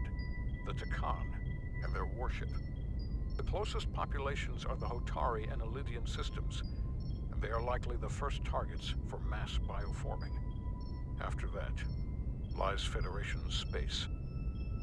I have advised Starfleet Command to send an impromptu battle group to intercept and assist you, but that will take time. You are our first line of defense. And with our shield algorithms compromised, we are at a great disadvantage. I'm glad to hear the battle group is en route, Ambassador. With what we're up against, we're gonna need all the help we can get. And you will have it. Remember, our strength is drawn from our ability to work together towards a common goal. Have we made any progress in finding a way to defend ourselves from the Aphilion's bioforming weapon? Currently, our shields will not protect us, but I am compiling all of the information the away team gathered on the Zeldi and cross-referencing it against our own as well as Portal 6-3's methods. The away team is sitting right here. They survived without getting bioformed, so we know it's possible. So, what's the secret? How do we defend ourselves? Is there a weakness we can exploit? Something we can do to avoid getting bioformed? Well, there are no secrets. It's a serious threat, and we're vulnerable. The whole ship is. We saw someone getting bioformed. Once it starts, there's nothing you can do. Huh. You can't stop it, but you might be able to slow it down. It's too soon to say for sure, but we've had some promising indications that Duridium can delay the bioforming process. Duridium? It's not a cure. It's not going to bring anyone back we've already lost. But Duridium is a cell stabilizer, so it has the potential to slow down the onset of physical and mental changes, if not entirely prevent them. And it might be the only ship in the fleet with this much Duridium on hand. In fact, a lot of ships wouldn't have any. I'll forego the rest of my treatments, if it means the crew will be safe. Captain, you'd die. That's an honorable intention, but it's not that simple. It requires a much larger dose to be effective. We don't have enough Duridium on board to protect the whole crew. We barely have enough to protect everyone in this room. Sounds like it won't do us much good then. The use case I'd suggest is that it could buy a little time for an officer or a small group to complete a task or mission. But it has to be taken at the moment of exposure to the bioforming mechanism. Prepare a delivery method for this remedy. That raises the question. What is the mission? Assuming the Aphelion uses shields of some kind, I don't expect it will be easy to bypass their defenses. We may not be able to block the Aphelions' attack either. But if they do strike, we know their weapon uses transporter technology. We might be able to backtrack their signal path. Like we did to evacuate Captain Rydek from Tau. Exactly. We could send an away team onto the Aphelion. So we could destroy it from the inside. I'm not exactly sure how, but that's the idea. So it's like jujitsu. We use their attack and turn it against them. That's the idea. We'll keep thinking on it. I'd rather not have to take a direct hit to punch back. There might be some other way we can turn their strength into a weakness. We'll need to prepare a boarding party, if it comes to that. Petty Officers Edsalar and Diaz are the logical choices to lead any away mission to the Aphelion. They have already crippled one enemy ship. If anyone can do so again, it is them. This isn't like the engineering mission that took you to the Zeldi. Do you really have some special insights that a tactical team wouldn't? Doesn't the fact that we're here speak for itself? Just surviving won't be enough this time. We found that only a Takan can operate their technology to its fullest. So, unless we want to try to do this with one hand tied behind our backs, we're definitely gonna need an assist from this portal guy. I like that even less. Like it or not, that's the truth. Yes. Portal should be part of the away team. There's no question in my mind. If this is the necessary course of action, I support it. I will compile all the latest data on the tricorders, just in case.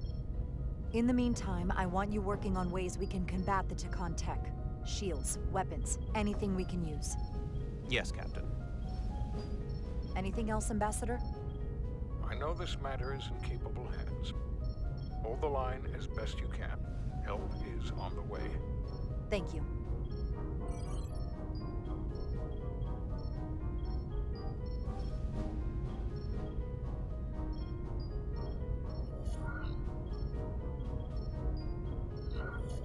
I have faith in all of you to meet this moment with the urgency it requires. I expect all of us to give it everything we've got.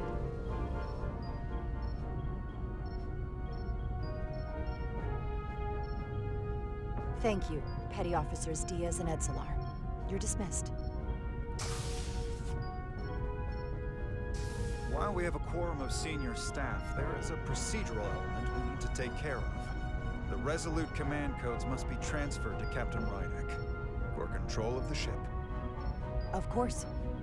Computer, transfer all command codes to Captain Jara Rydek. Voice authorization Ermot, Echo 4 Lima. Voice authorization Duval. Beta 2 Yankee. Voice authorization Westbrook. Alpha 7 Tango. Awaiting your authorization, Captain.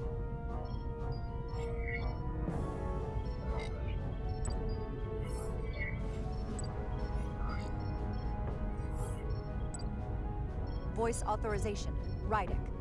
Alpha 5 Yankee. Captain's codes transferred. The updated command structure is incomplete. Please designate a new first officer. Who is the new first officer? Please designate a new first officer.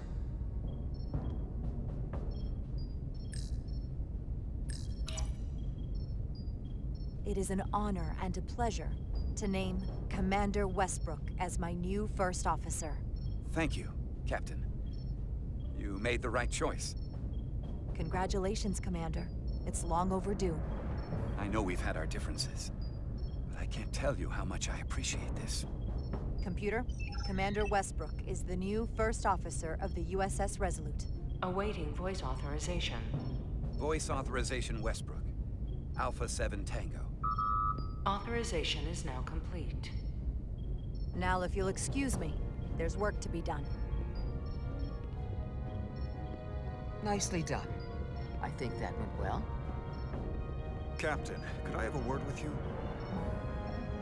Give me a minute. Look, I respect your decision, Captain. Commander Westbrook has seniority, and I can understand why you might have felt pressure to promote him. But what I can't understand is why you would choose someone so clearly unsuited for the position. It's the very reason why Captain Solano chose you over him. Because he knew Westbrook as first officer would be disastrous. The answer is simple, Commander Ermont. I need Westbrook's support, especially now. If I chose you, after everything that's happened and him being passed over before, I'd lose him forever. So please, don't take it personally. It's hard not to when I'm the one who earned it. Maybe I've had it wrong this whole time. But I thought we've had an excellent working relationship almost from the moment you first arrived. Yes, I was insulted when you didn't trust me with the information about Captain Solano being compromised, but I've always supported you, which is certainly more than you can say about Westbrook. He was always against you, especially with regard to Captain Solano. But I guess loyalty counts for nothing with you. Listen, I value your opinion more than just about anyone's. I rely on it. And if we're going to beat Galvin, I'll need your help now more than ever. So please, don't be discouraged. I'll be fine. Just give me some time.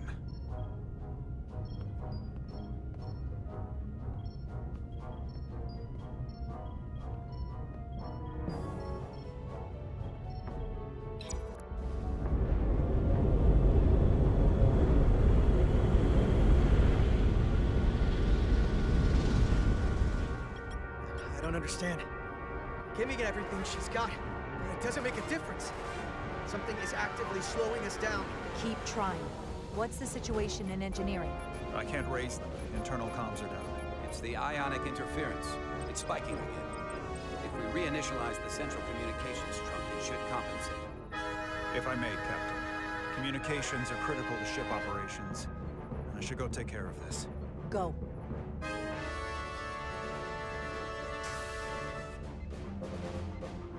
I was hoping we could buy enough time until Starfleet could send more ships. But it looks like we might have to face off against the Aphelion sooner than we might want. If it's just us, I don't like our chances.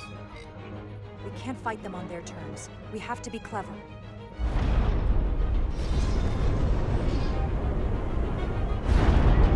We're being pulled out of warp!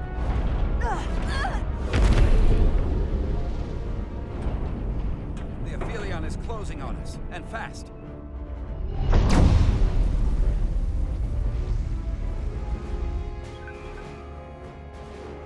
We're being hailed by the Aphelion. Galvin demands to be heard. On screen.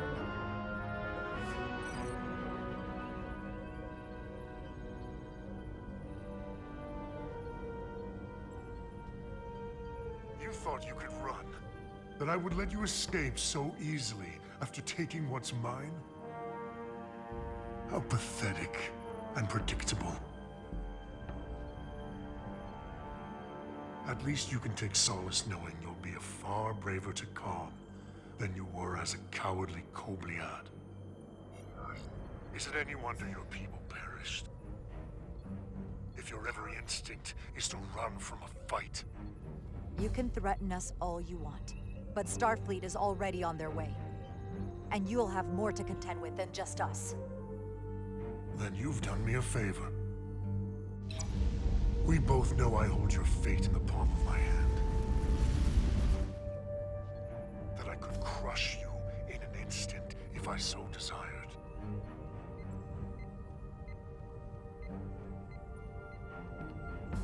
And as much as I'd like to, you have another purpose to serve. As one of us.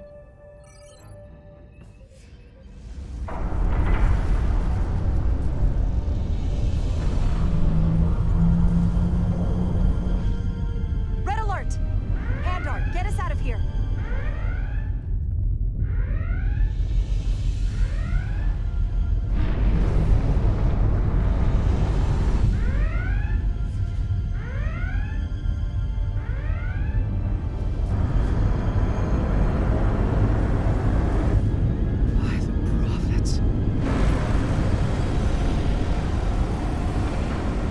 Evasive maneuvers!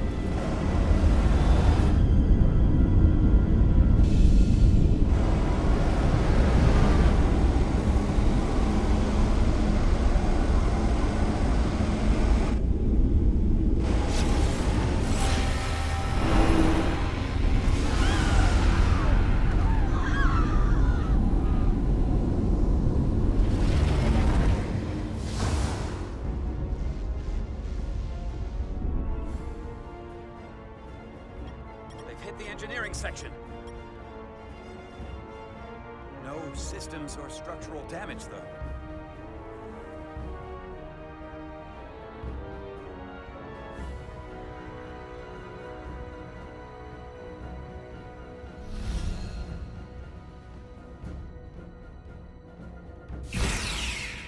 They were targeting the crew, not the ship. Captain, we have to respond. Hit him in the mouth. What are your orders? Fire phasers! Target the source of the beam!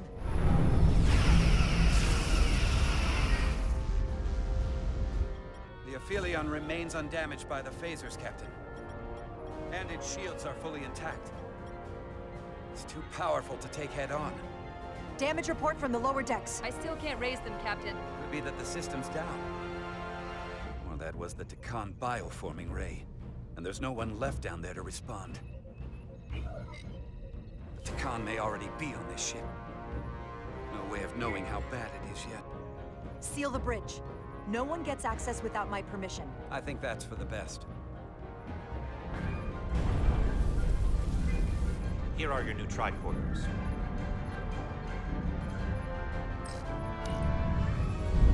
Now go. Get to the transporter room.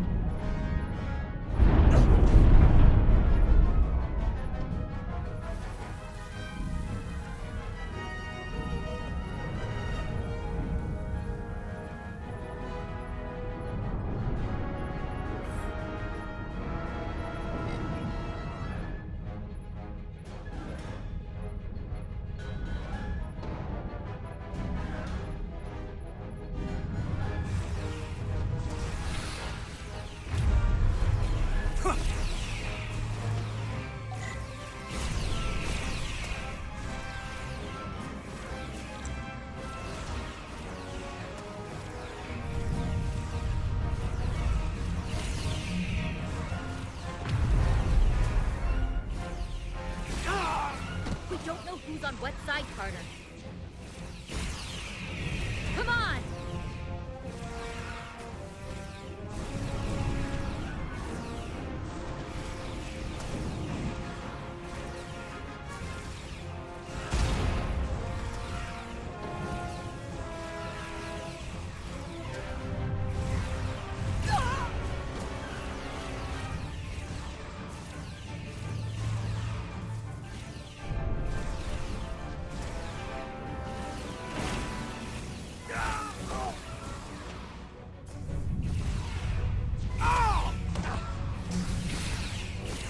Transporter room 1.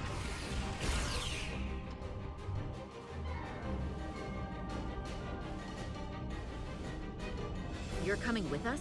A security officer told me your funeral, which I gladly accepted. These are concentrated iridium doses. You need to take the dose as soon as you're exposed for it to be effective. Hell, take it right before if you can get the Takan to wait while you do it.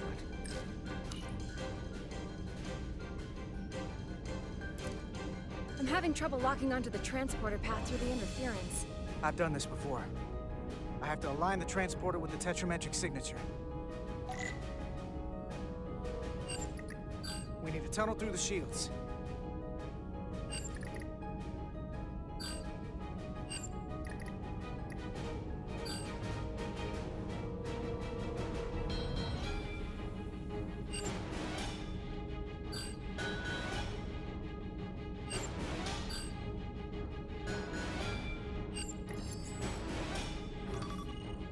Problem. We don't have enough power to make the jump. I might be able to divert power from... Stand aside. The signal is now resolved. I couldn't let you fumble about any longer. Thanks for that. No need. We must be on our way. I am Portal 6-3, Guardian of the Takan Empire. Nice to meet you, Portal. We're right behind you. Do us proud over there. Ready to transport. Energize.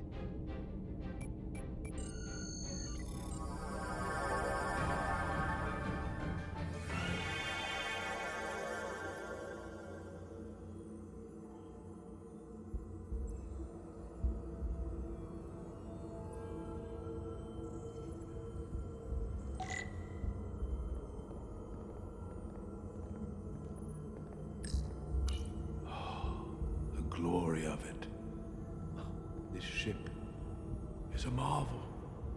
Even to me. It's almost a shame we have to scuttle it. The galaxy has never seen a ship like this. It is beautiful. I'll give you that. Resolute, come in! We're losing cohesion. I'm gonna try to use my tricorder as a pattern enhancer.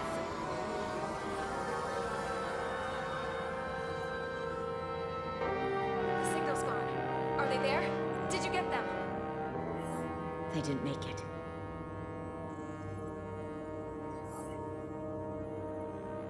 Oh my god. We have to get to the Cartabula and disable it. Hopefully before the battle group shows up. Get served up for the Aphelions' next meal. I am saturated in Draconian power readings. I can't feel the source just yet.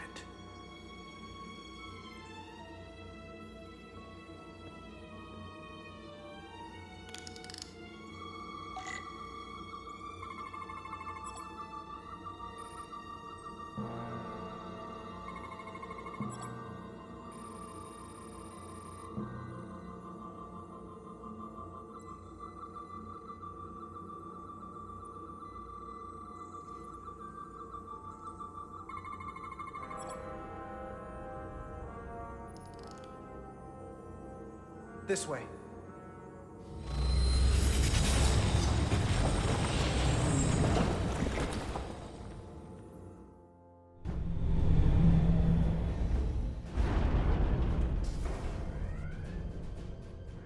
I can't reach anyone. At least not on the lower decks. It's like they're all gone.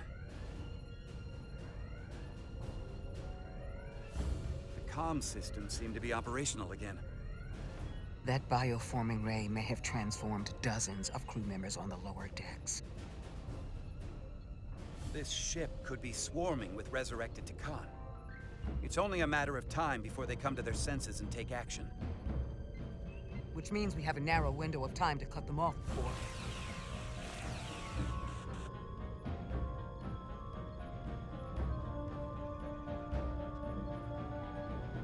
Captain! We're holding them off as best we can on Deck 9, but...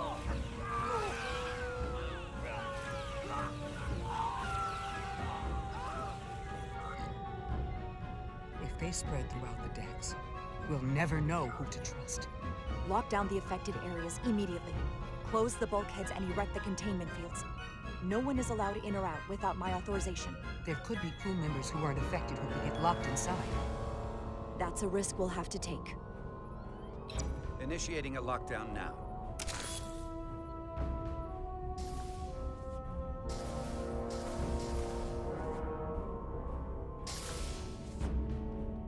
And what happens if some of the bioformed manage to escape?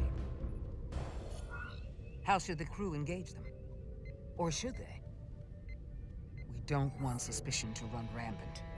We should be cautious. If a situation arises, I want phasers set to stun. Of course. I'll let the crew know to proceed with caution. Have we heard anything from Commander Ermot? No. And he's been gone for quite some time. The comm system he went to investigate. It's near the affected area.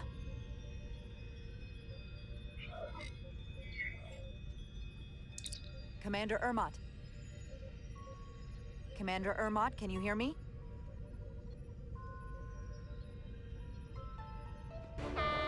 Computer shutdown initiated.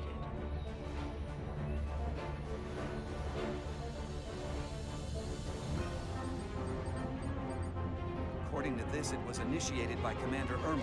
What? The central computer core will shut down in 10 minutes. We'll lose all critical ship functions. It can only be overridden by the captain at the core itself. With me.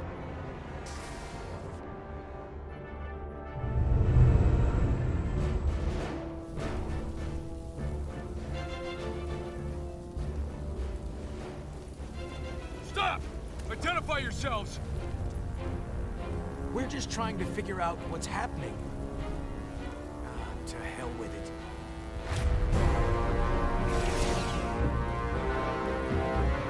You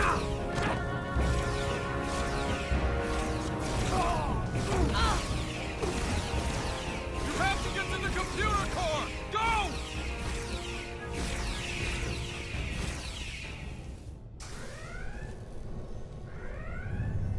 The master console is up there. I don't have much time.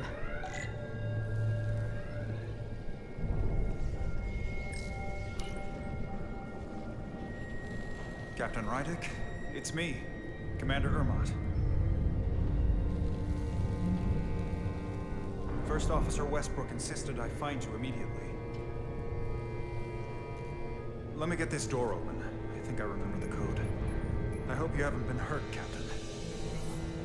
It's not safe here. I'll get you somewhere more secure.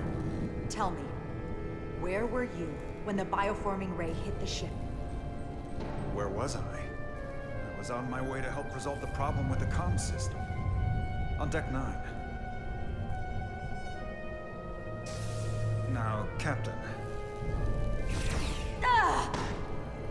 Still getting used to these Federation weapons.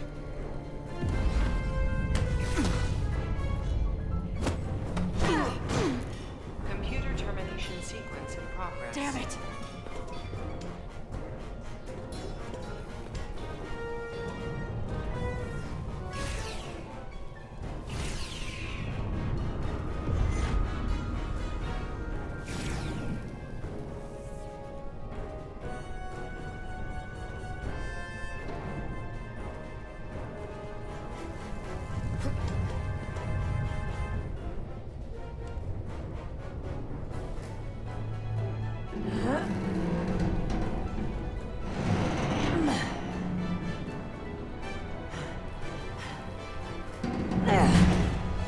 Be reasonable, Captain. There's a time to fight and a time to admit defeat. Computer termination sequence in progress. Awaiting Captain's authorization.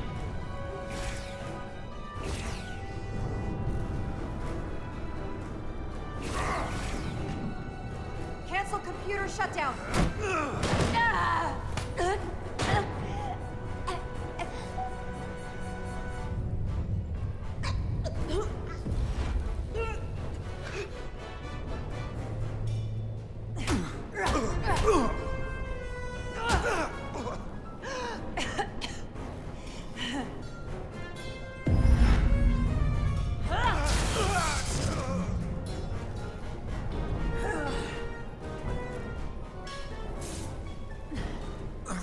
Okay, wait.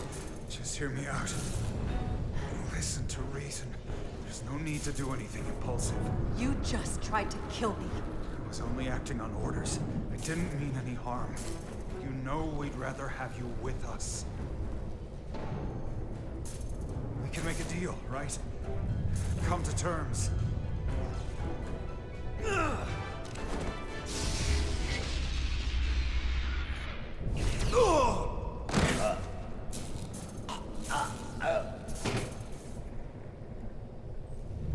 Awaiting Captain's authorization.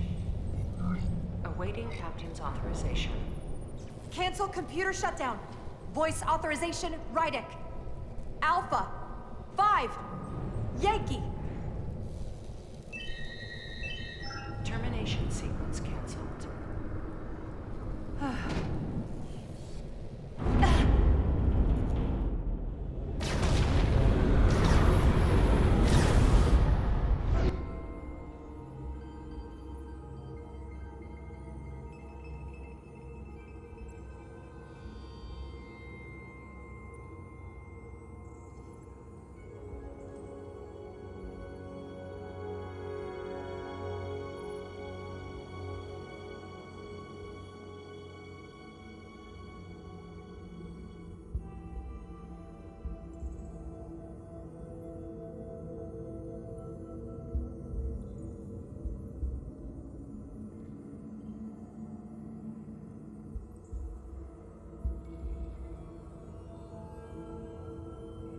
These are the arteries of power coming from the cortabula at the heart of the Aphelion. I can feel seeing through my own body. Look there. cannot move as freely inside this ship. Those emitters are why. If they were deactivated, I could travel past this chamber without setting foot in it. Only Takan can use Takan technology. How do I turn them off? Place these on the emitters. It will suppress their effect. The guards none the wiser. Got it. I'm coming too. If we both get caught, it's over. If it's just me, you can try again after I fail. Well then, don't screw it up.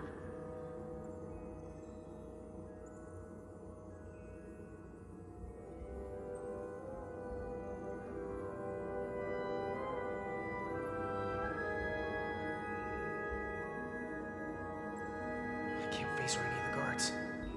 Alert every Takan in here.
Those guards can see the whole room from there.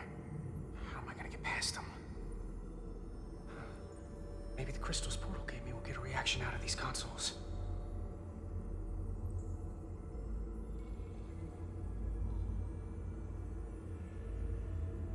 It worked! Now move.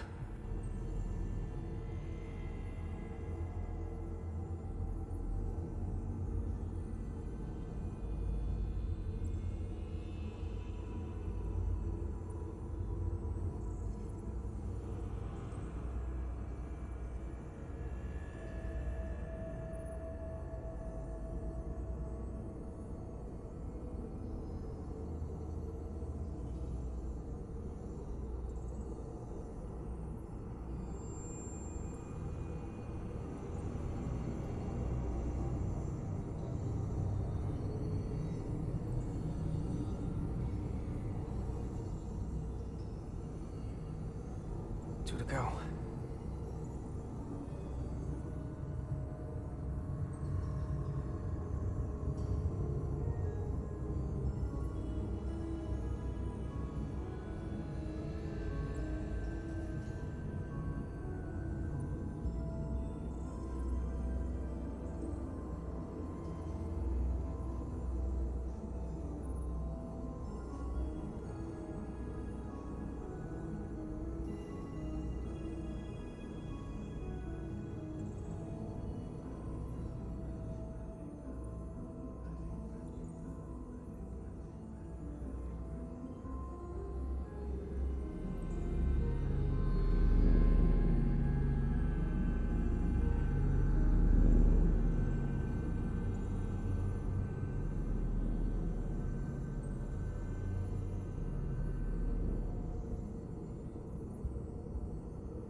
Well done.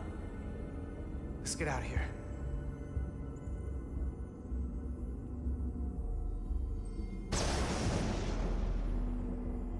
More emitters. Guess we can't teleport the rest of the way.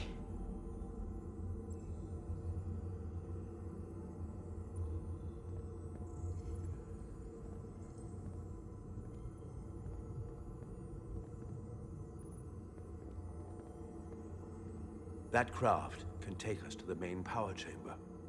No way we can make that jump. When I was younger, maybe.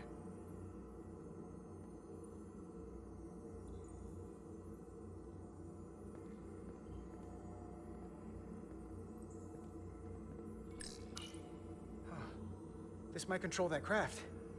Portal, a little help? I should be able to bring it to us.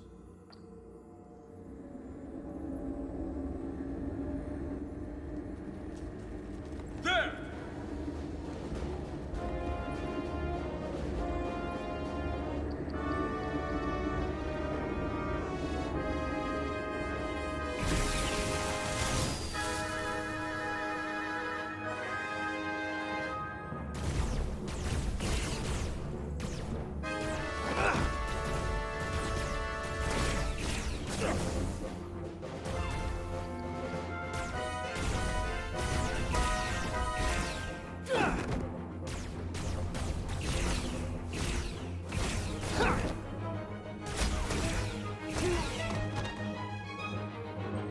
What the hell? I've got this thing set to maximum stun. How are they getting up? Something's different about the Takan here. Stunning isn't an option. Get in!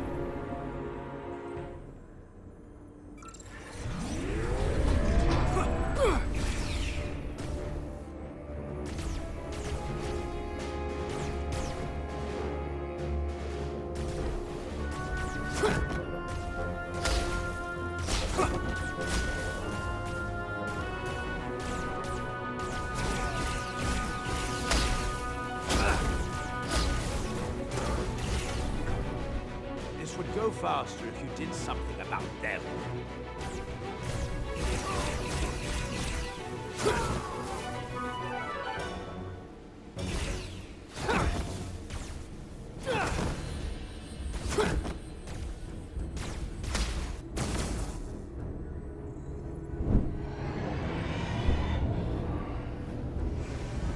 It's a Guardian. He's with them.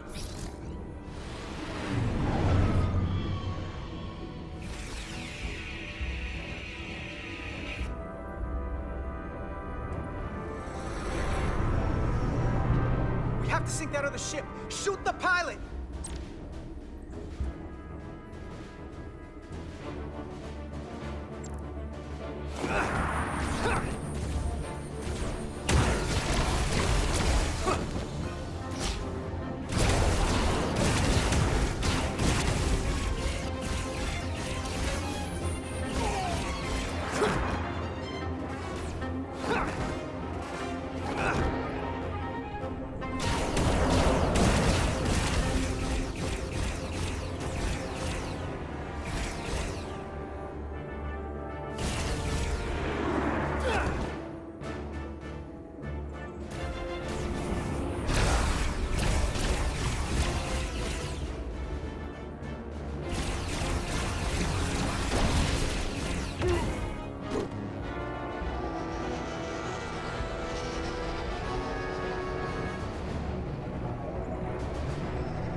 Guardian! You saw what they did to our ancestors! How do you stand with them?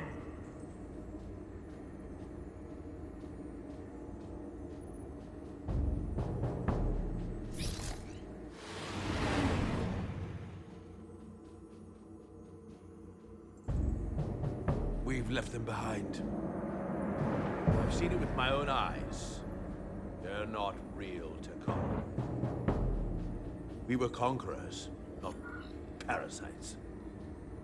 The souls I pushed your captain to spare will not be used for this end. You are the last real Takan. Don't let them tarnish that with what they're doing. Because if we don't stop the Scions of the Flame, they will be the legacy of your people. Never. That's the attitude.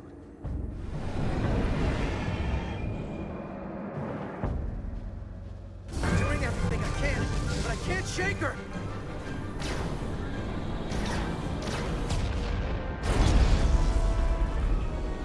I figured without me, you didn't stand a chance.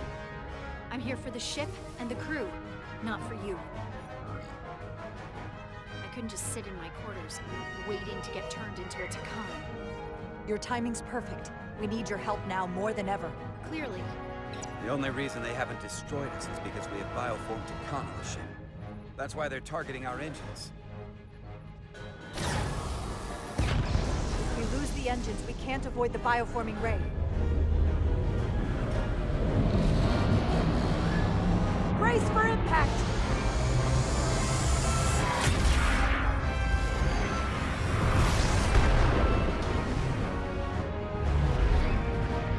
They're here!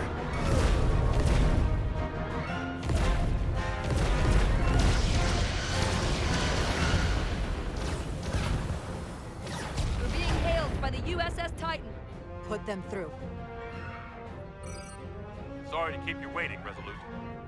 We got here as fast as we could. Looks like you've got your hands full with this monster. We're damn glad to see you, Captain. We could use all the help we can get. I told you I'd be here. So, what are we up against? No. It's happening again. We have to warn them. Open a channel to all Starfleet ships immediately. Starting emergency transmission. This is Captain Jara Rydek of the USS Resolute. The ship we're fighting is armed with a bioforming ray that can transform your entire crew instantaneously. Avoid being hit at all costs. And remember, they have our shield algorithms, so take preemptive evasive action.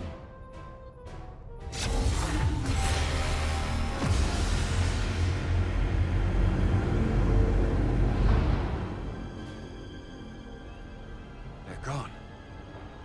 Just like that. We have to destroy that ship.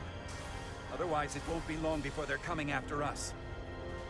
They could all be Takan. Or none of them. We can't assume anything yet. Hail them. See if we get a response. Hailing the Pawtucket now, Captain. Hold on.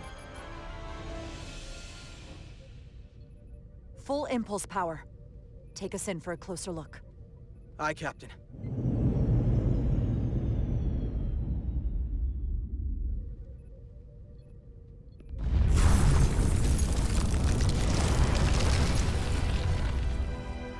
That's not a Starfleet ship. The Takan have it. Shields at full power!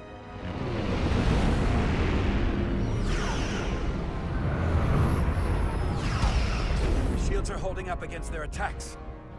But they won't for very long. Fire phasers! Firing.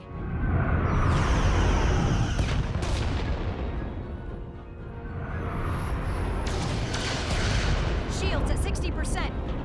Heavy damage reported in astrometrics. Handar, evasive maneuvers. Get us out of here! Aye, Captain!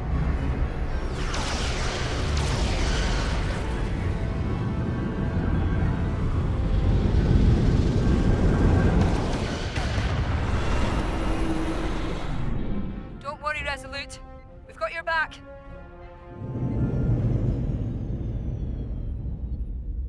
Their weapon systems are offline. Now's our chance. Finish it. We can send Galvin a message. Let him know exactly what he's up against.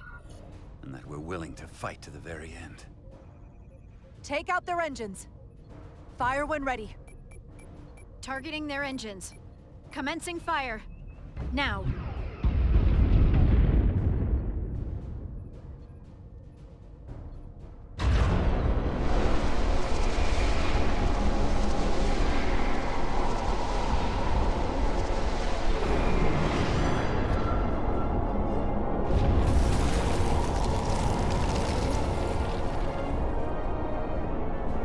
Captain Rydek, The Aphelion is too much for any one of us to take on alone. But collectively, we might just have a shot. On our way. Full impulse power. Aye, Captain.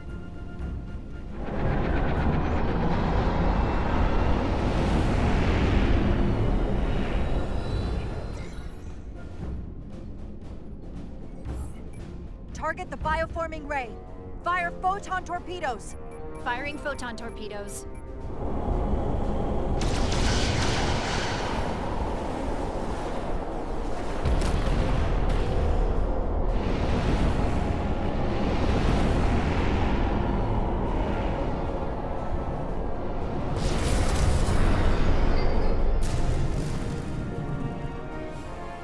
I've lost helm control. Trying to reestablish. Power levels are dropping all over the ship, but our engines are still running strong. This is what happened to the Enterprise. They're draining our energy. We're caught in it too. I hope the away team is having more success than we are.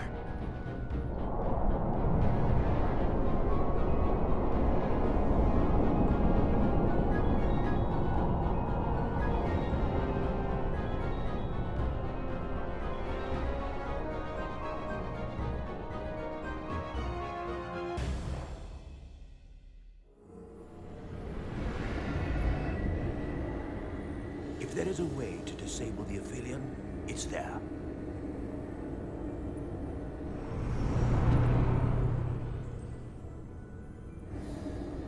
We strike at the heart.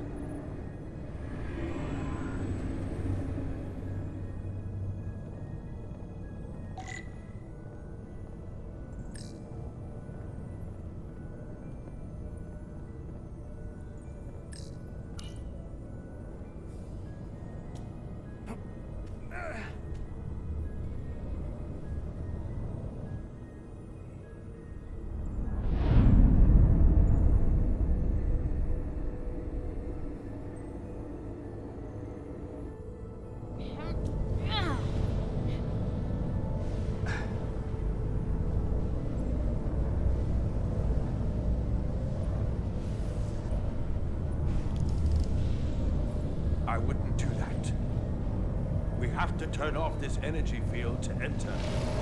I must do it. It requires the hands of a Takon.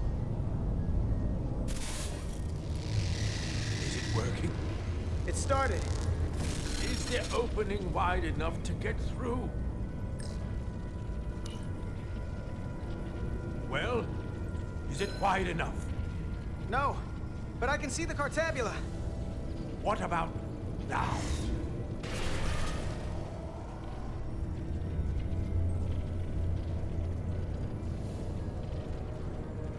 Ah! I still can't get in. Stand back. I'll try again.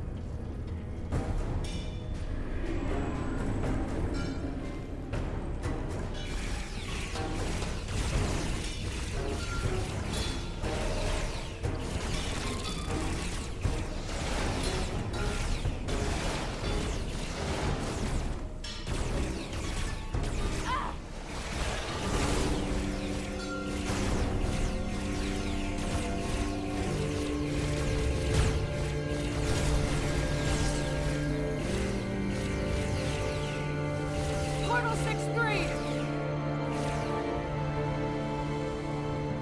I'm not going to remind you of the oath you took. I want you to remember why you made it. Your bond to your people.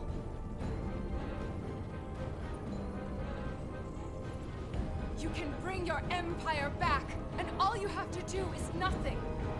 Stand back, and we will handle them.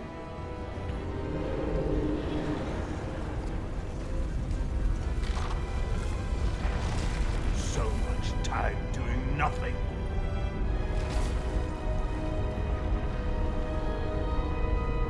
Now, I will take action. I will exterminate these heretics. This won't take long. I'll be back. Wait, you need to open the energy field. In due time.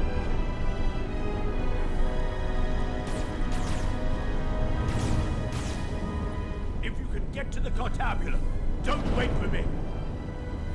We'll hold the line.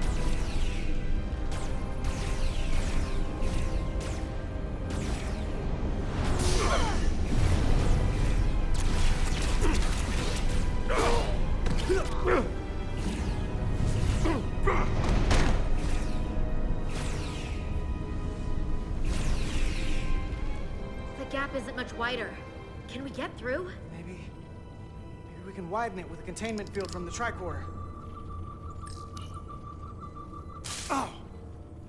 I don't think we can crowbar our way in. It takes a Takan to do it.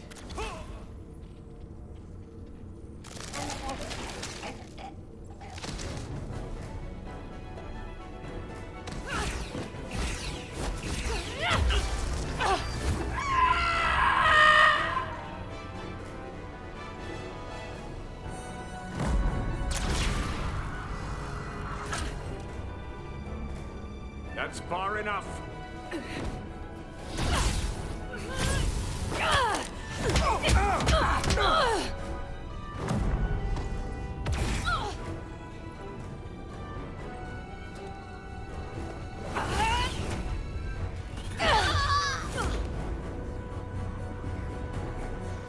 Carter, I could have killed you both, easily. But the part of me that is still Miranda won't let me. She compels me to bring you into the fold. I will make you one of us. Miranda wouldn't want that. You don't know her like I do.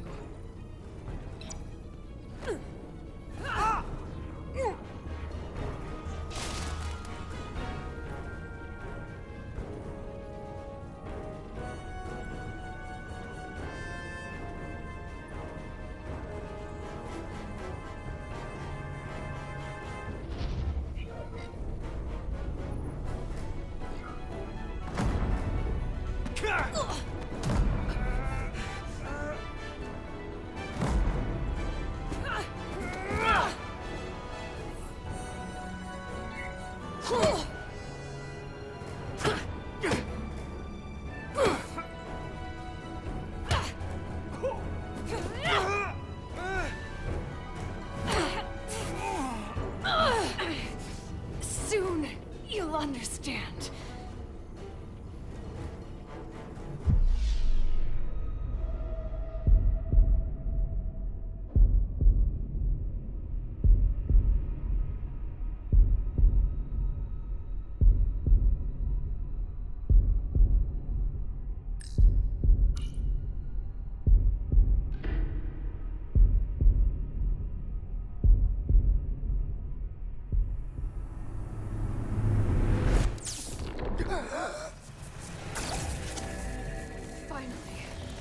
Finally, we can be...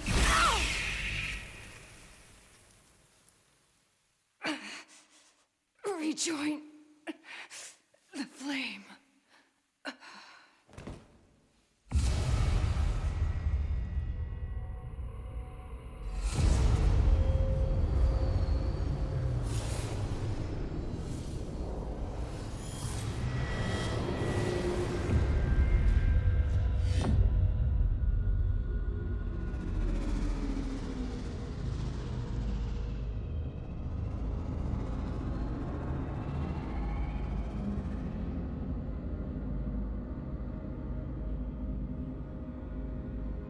Ego sequo, parego etos signifi.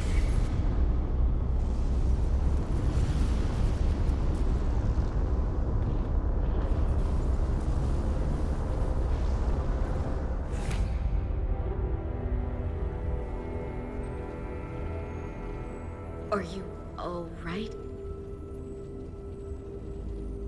Carter, I'm sorry I hesitated. I tried to keep her from getting you. If I'd just shot her sooner. It's okay. I don't blame you.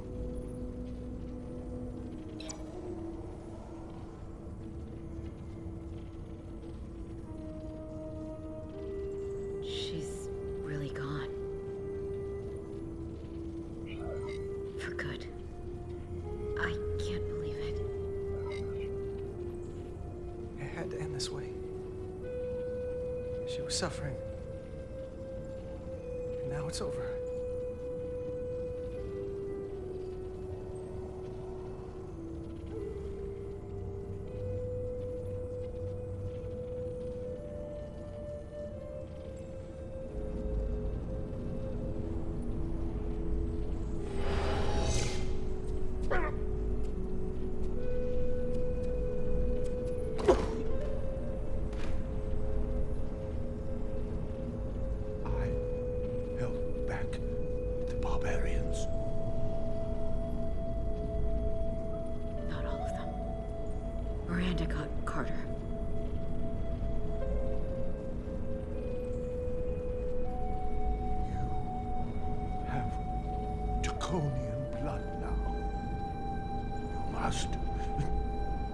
Go and finish this, my brother.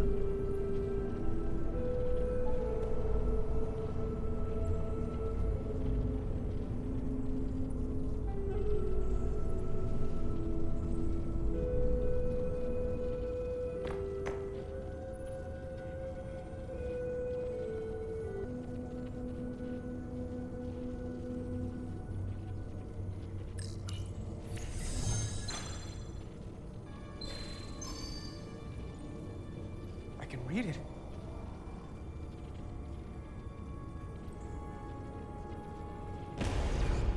What is this?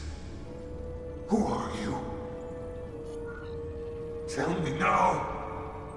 I demand it. You're talking to the guy that's in charge. Pipe down while I work. Carter, you're kind of scaring me. It's okay. I'm still in control.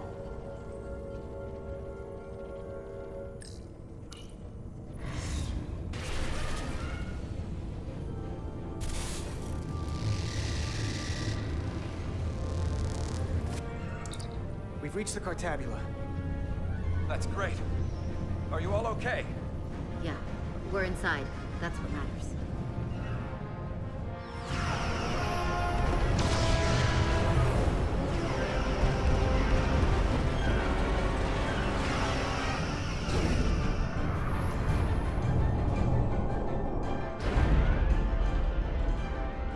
Two of ours are keeping the bioform ships at bay, but they can't hold them off forever. Getting remote telemetry from the away team tricorders. I'd recognize that anywhere. Our warp core resonant frequency is one of the readings. They're bleeding us dry. But they're not just taking our power, they're routing it through the Cartabula.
That's the Resolute's warp core resonant frequency.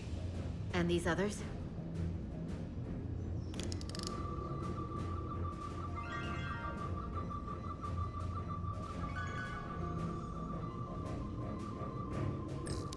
That frequency matches the Titan's warp core resonance.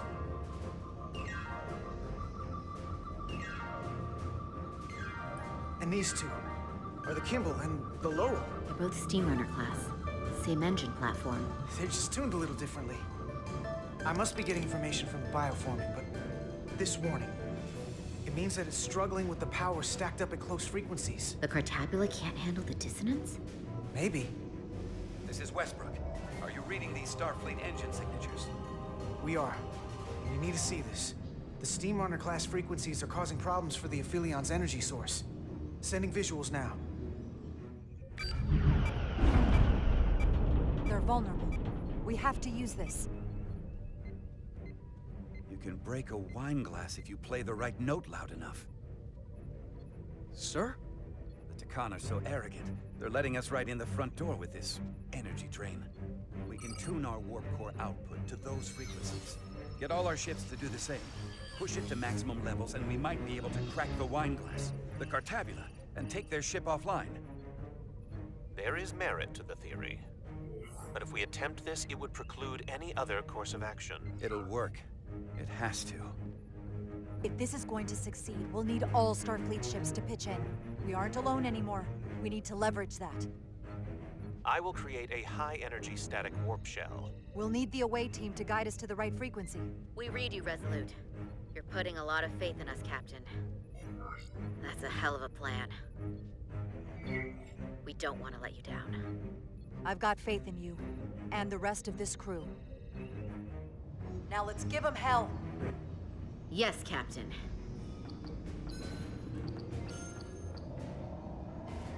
I found an eject routine for the Cartabula.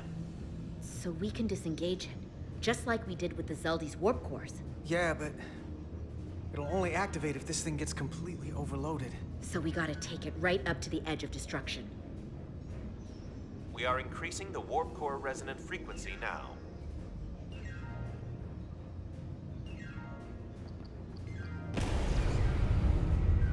You can't do this. You'll destroy everything I've waited for. If that thing wants to take over, it's going to have to go through the both of us. And I'm not going to let that happen. You hear me? I'm gonna fight it right along with you, Carter. I can always count on you. You'll stand by me to the end. This isn't the end. Is something wrong? No, we're fine. Do you see our output frequency changing? We do. What is the impact on the Aphelion systems?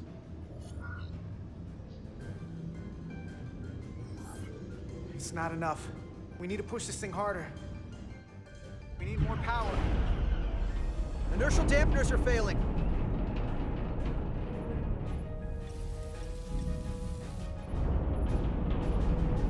Warp output at 85%. They're taking the bait. Now we need the rest of the fleet. Open a channel to anyone left on our side. Opening a channel. This is the Resolute. We're sending instructions to all ships to output maximum warp power at the designated frequency. We believe this will disable the Aphelion. We don't know that. All we know is that it'll siphon off our energy much quicker. You're leading us to disaster. Are you out of your mind? That has given them exactly what they want. You can't just expect us to turn belly up. Our strength in Starfleet comes from our ability to work together, especially when everything is on the line. I can get behind that, Captain Rydick. We're adjusting the Titan's warp output to match the Resolute's. I suggest the rest of you do the same.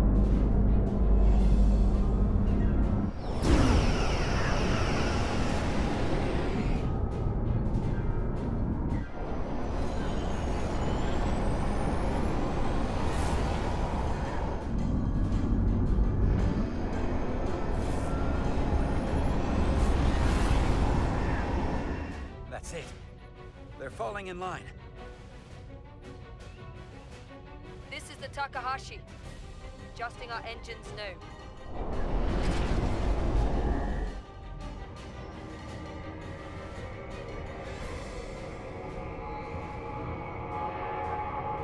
The Cartabula, it's compensating, counteracting our interference. But some of these other frequencies are causing spikes too. I'm gonna find a new target range for the Resolute.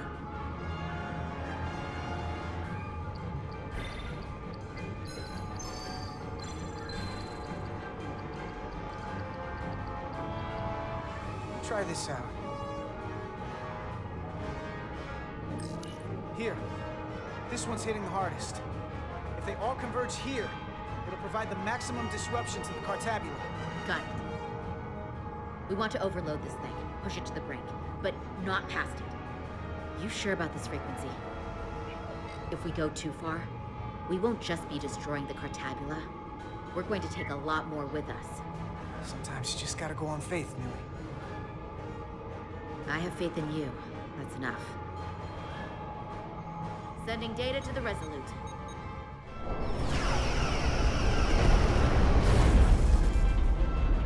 Way team has sent us an updated target response. Sending it to engineering now. We are now running our core at 105% of recommended capacity. If we try to meet that frequency, we will generate a harmonic imbalance of our own and risk a warp core breach. I must warn you, these are precisely the engine conditions that Captain Solano's experiment brought about.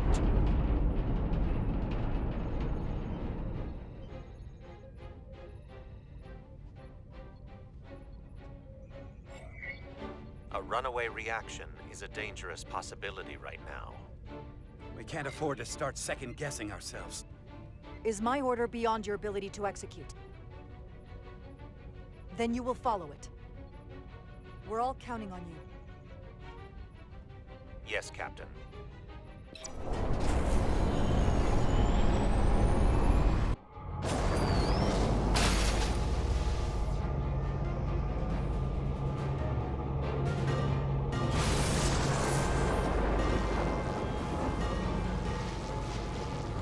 We got an overload here. It's at the breaking point.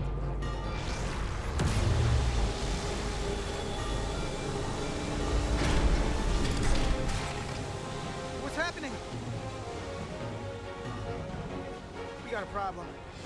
It's not gonna eject. We have to disengage the Cartabula manually. We lit this fuse. We've got to make sure it doesn't go off the wrong way. If we can pull hard enough on those levers, it'll dislodge this thing.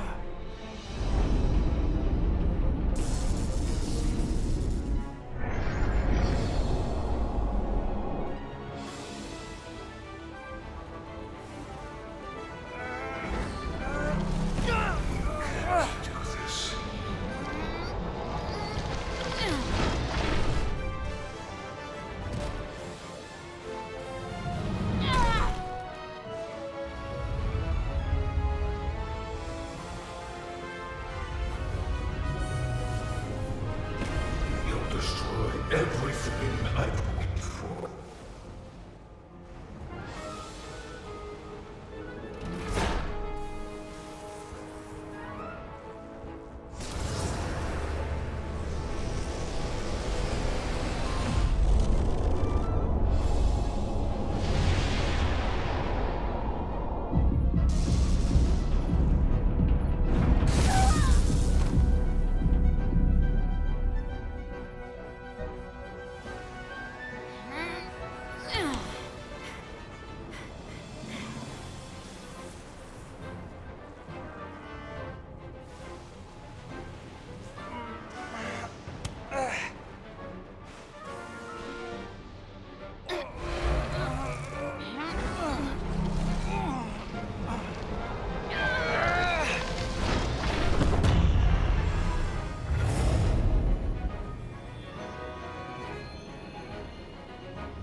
Full power.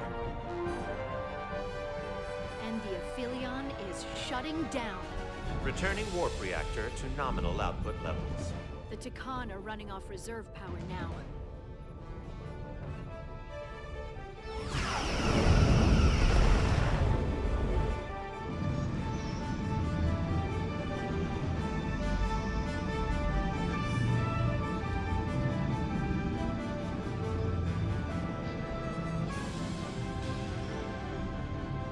saw what you did. The sacrifice you made. Radiation levels are spiking. It's coming from the Cartabula. He must have damaged it. Didn't get it out before it fractured. Our work here is done. Let's get out of here.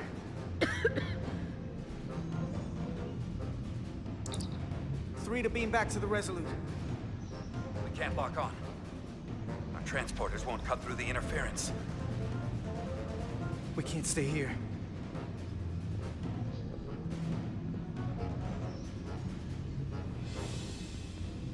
We're not getting away in that thing. There. Maybe I can use this to get us out of here. I don't know if it can get us back to the Resolute, but we have to get away from here.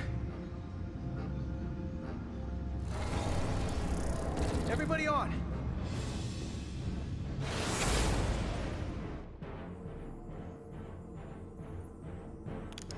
Radiation's lower here, but still too high for us to stay on this ship. This is good, but we can do better. And soon, I hope. We gotta get all the way to the Resolute.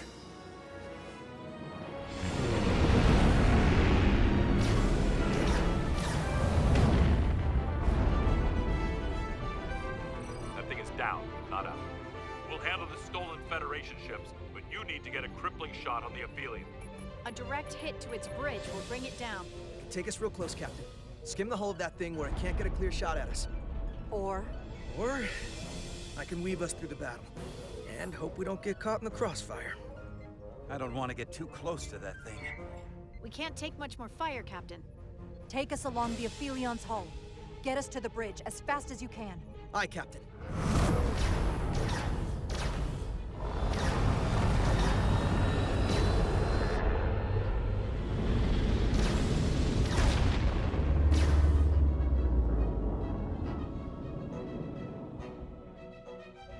We're almost in position for a shot at the bridge. Photon torpedoes armed and ready. Break off this attack, or I will be forced to eradicate you. The Aphelion is still filling with lethal amounts of radiation, but it seems to be contained within the ship, for now at least. They have comrades on that ship, both living and waiting to be reborn. We're going to die in here if I don't care. We will never submit to your Federation. We are taking our rightful place as rulers over this. Radiation poisoning is a terrible way to go, but it doesn't have to be that way. We can render aid to your crew. No. We've crossed the eons to get here. I won't stop now. Fire salvo!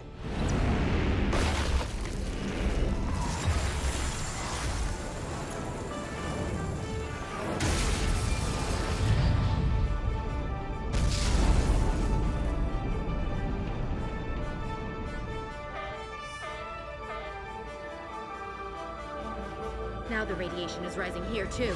Targeting the Resolute? I can't let you do that. Get on.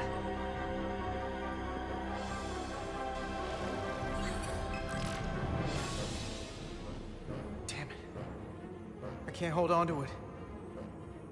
I have to make manual adjustments to enhance the signal pattern. From here. What do you mean? I'm not gonna make it out. No way.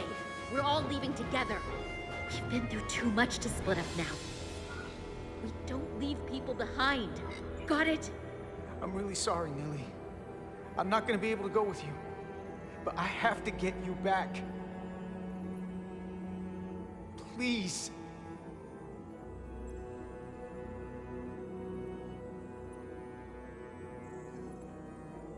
If you send them, we'll be stuck here. Give it to me, and I will save us, not them. Stop it. What's happening? It's an internal struggle, and he's losing. Not like this. It's the Takan. in my head. It's trying to keep me from sending you back. There has to be a way for you to... There isn't. The time is now.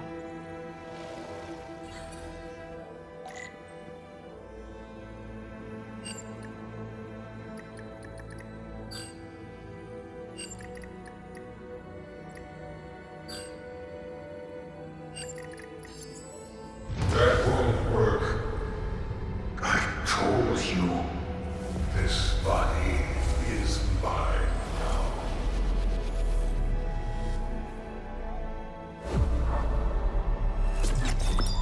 No! Look out for each other.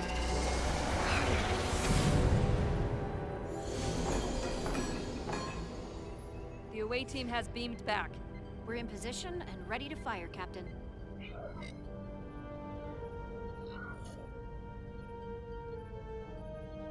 Target their bridge. Please, we target the ship. Pummel it to space dust. Like we... Fire.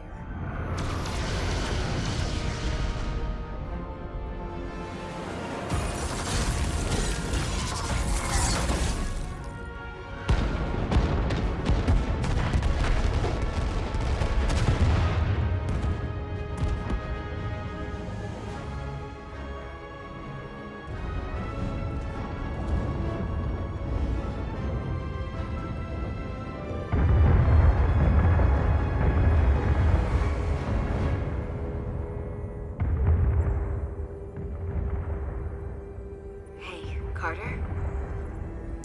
Millie. I thought you'd want to know we made it. And that you'll always be my family. Even if I don't get to see you again. You'll never really be gone. Always, Millie. Family. Forever. Always.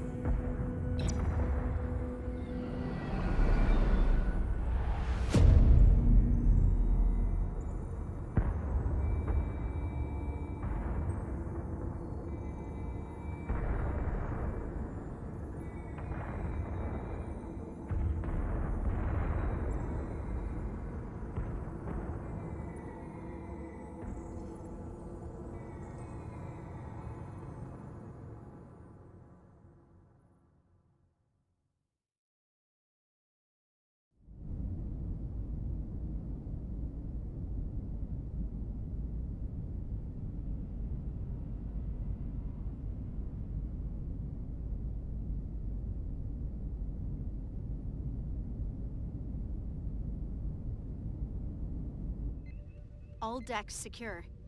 We have the bioformed on board, fully contained. The Starfleet ships under Takan control have signaled their surrender.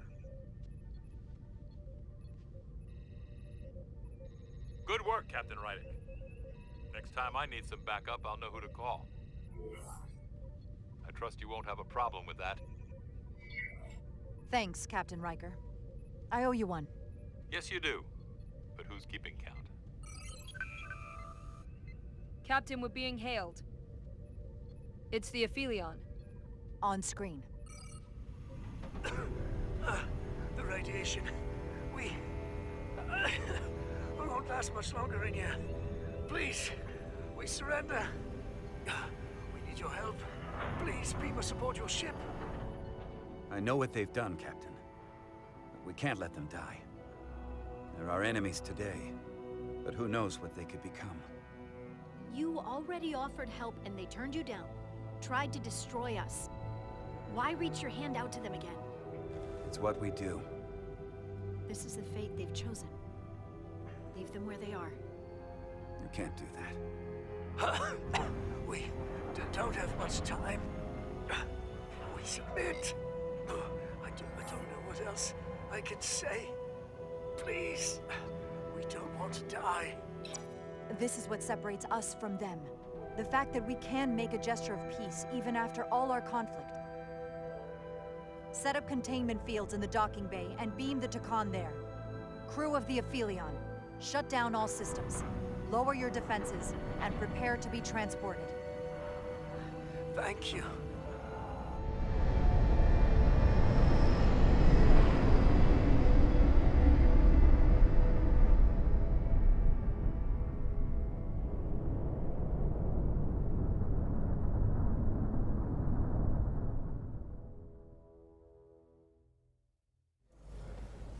Carter! Hey,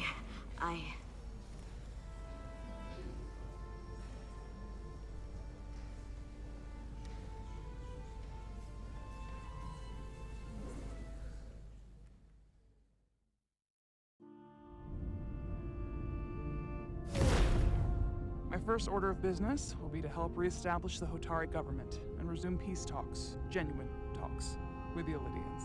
And after that? Who knows? I know I don't want to be queen. There's so much good I could do with just a fraction of your medical technology if I could bring it to my people. But I also want to see what else is out there. Maybe there's even a place for me in Starfleet.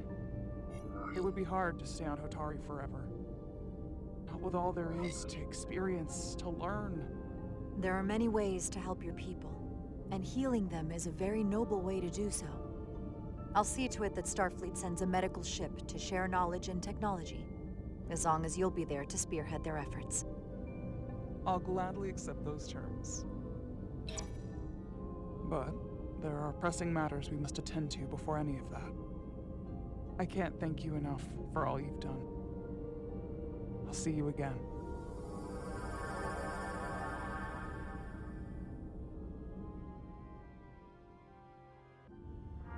Starfleet has granted me the privilege of conferring this upon you. Though I'm sure Captain Solano would rather have been the one offering this. You have acted dutifully and bravely through trying circumstances.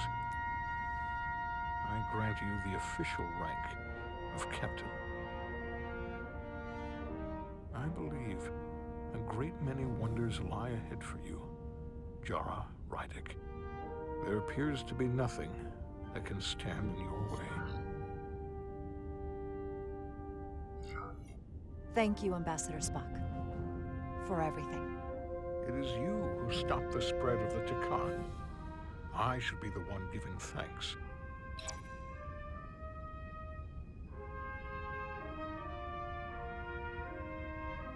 Victory. Peace.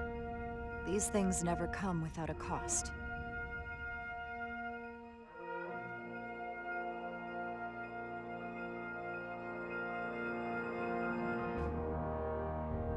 For some, it requires putting aside centuries of enmity. For others, it takes facing complicated losses. To Carter. How do you say goodbye to someone who isn't really gone? I thought I knew how to leave the past behind, but I've learned a thing or two. And for too many, they had to pay the ultimate price. In time, history may forget their sacrifices, but those of us who were there never will. Now, all hands honor the dead.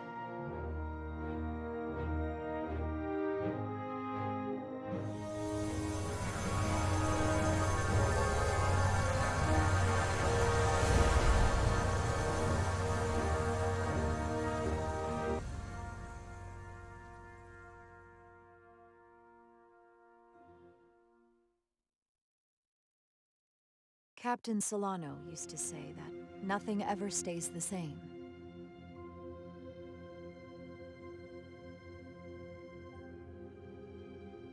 Entropy. It's the nature of the universe.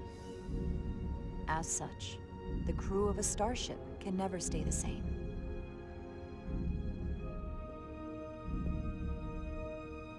But while entropy says that order inevitably gives way to chaos, this crew has only grown stronger. More cohesive and coherent. Bound by our shared struggles. and working together, helping each other, we're able to do more than we'd ever imagined. Some of our differences couldn't be resolved, but perhaps that too can change in time.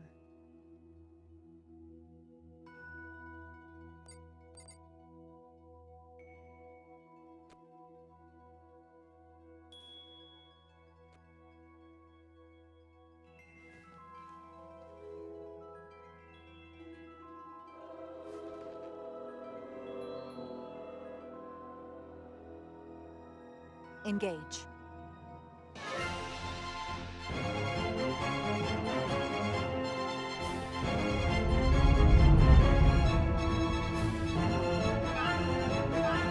Space, the final frontier. As we take our next steps into the unknown, the greatest insights that lie ahead are what we learn about each other. We might even surprise ourselves. And no matter what threats we may come upon, or mysteries we face, we will not be shaken. We are stronger together. We are steadfast in our purpose. We are resolute.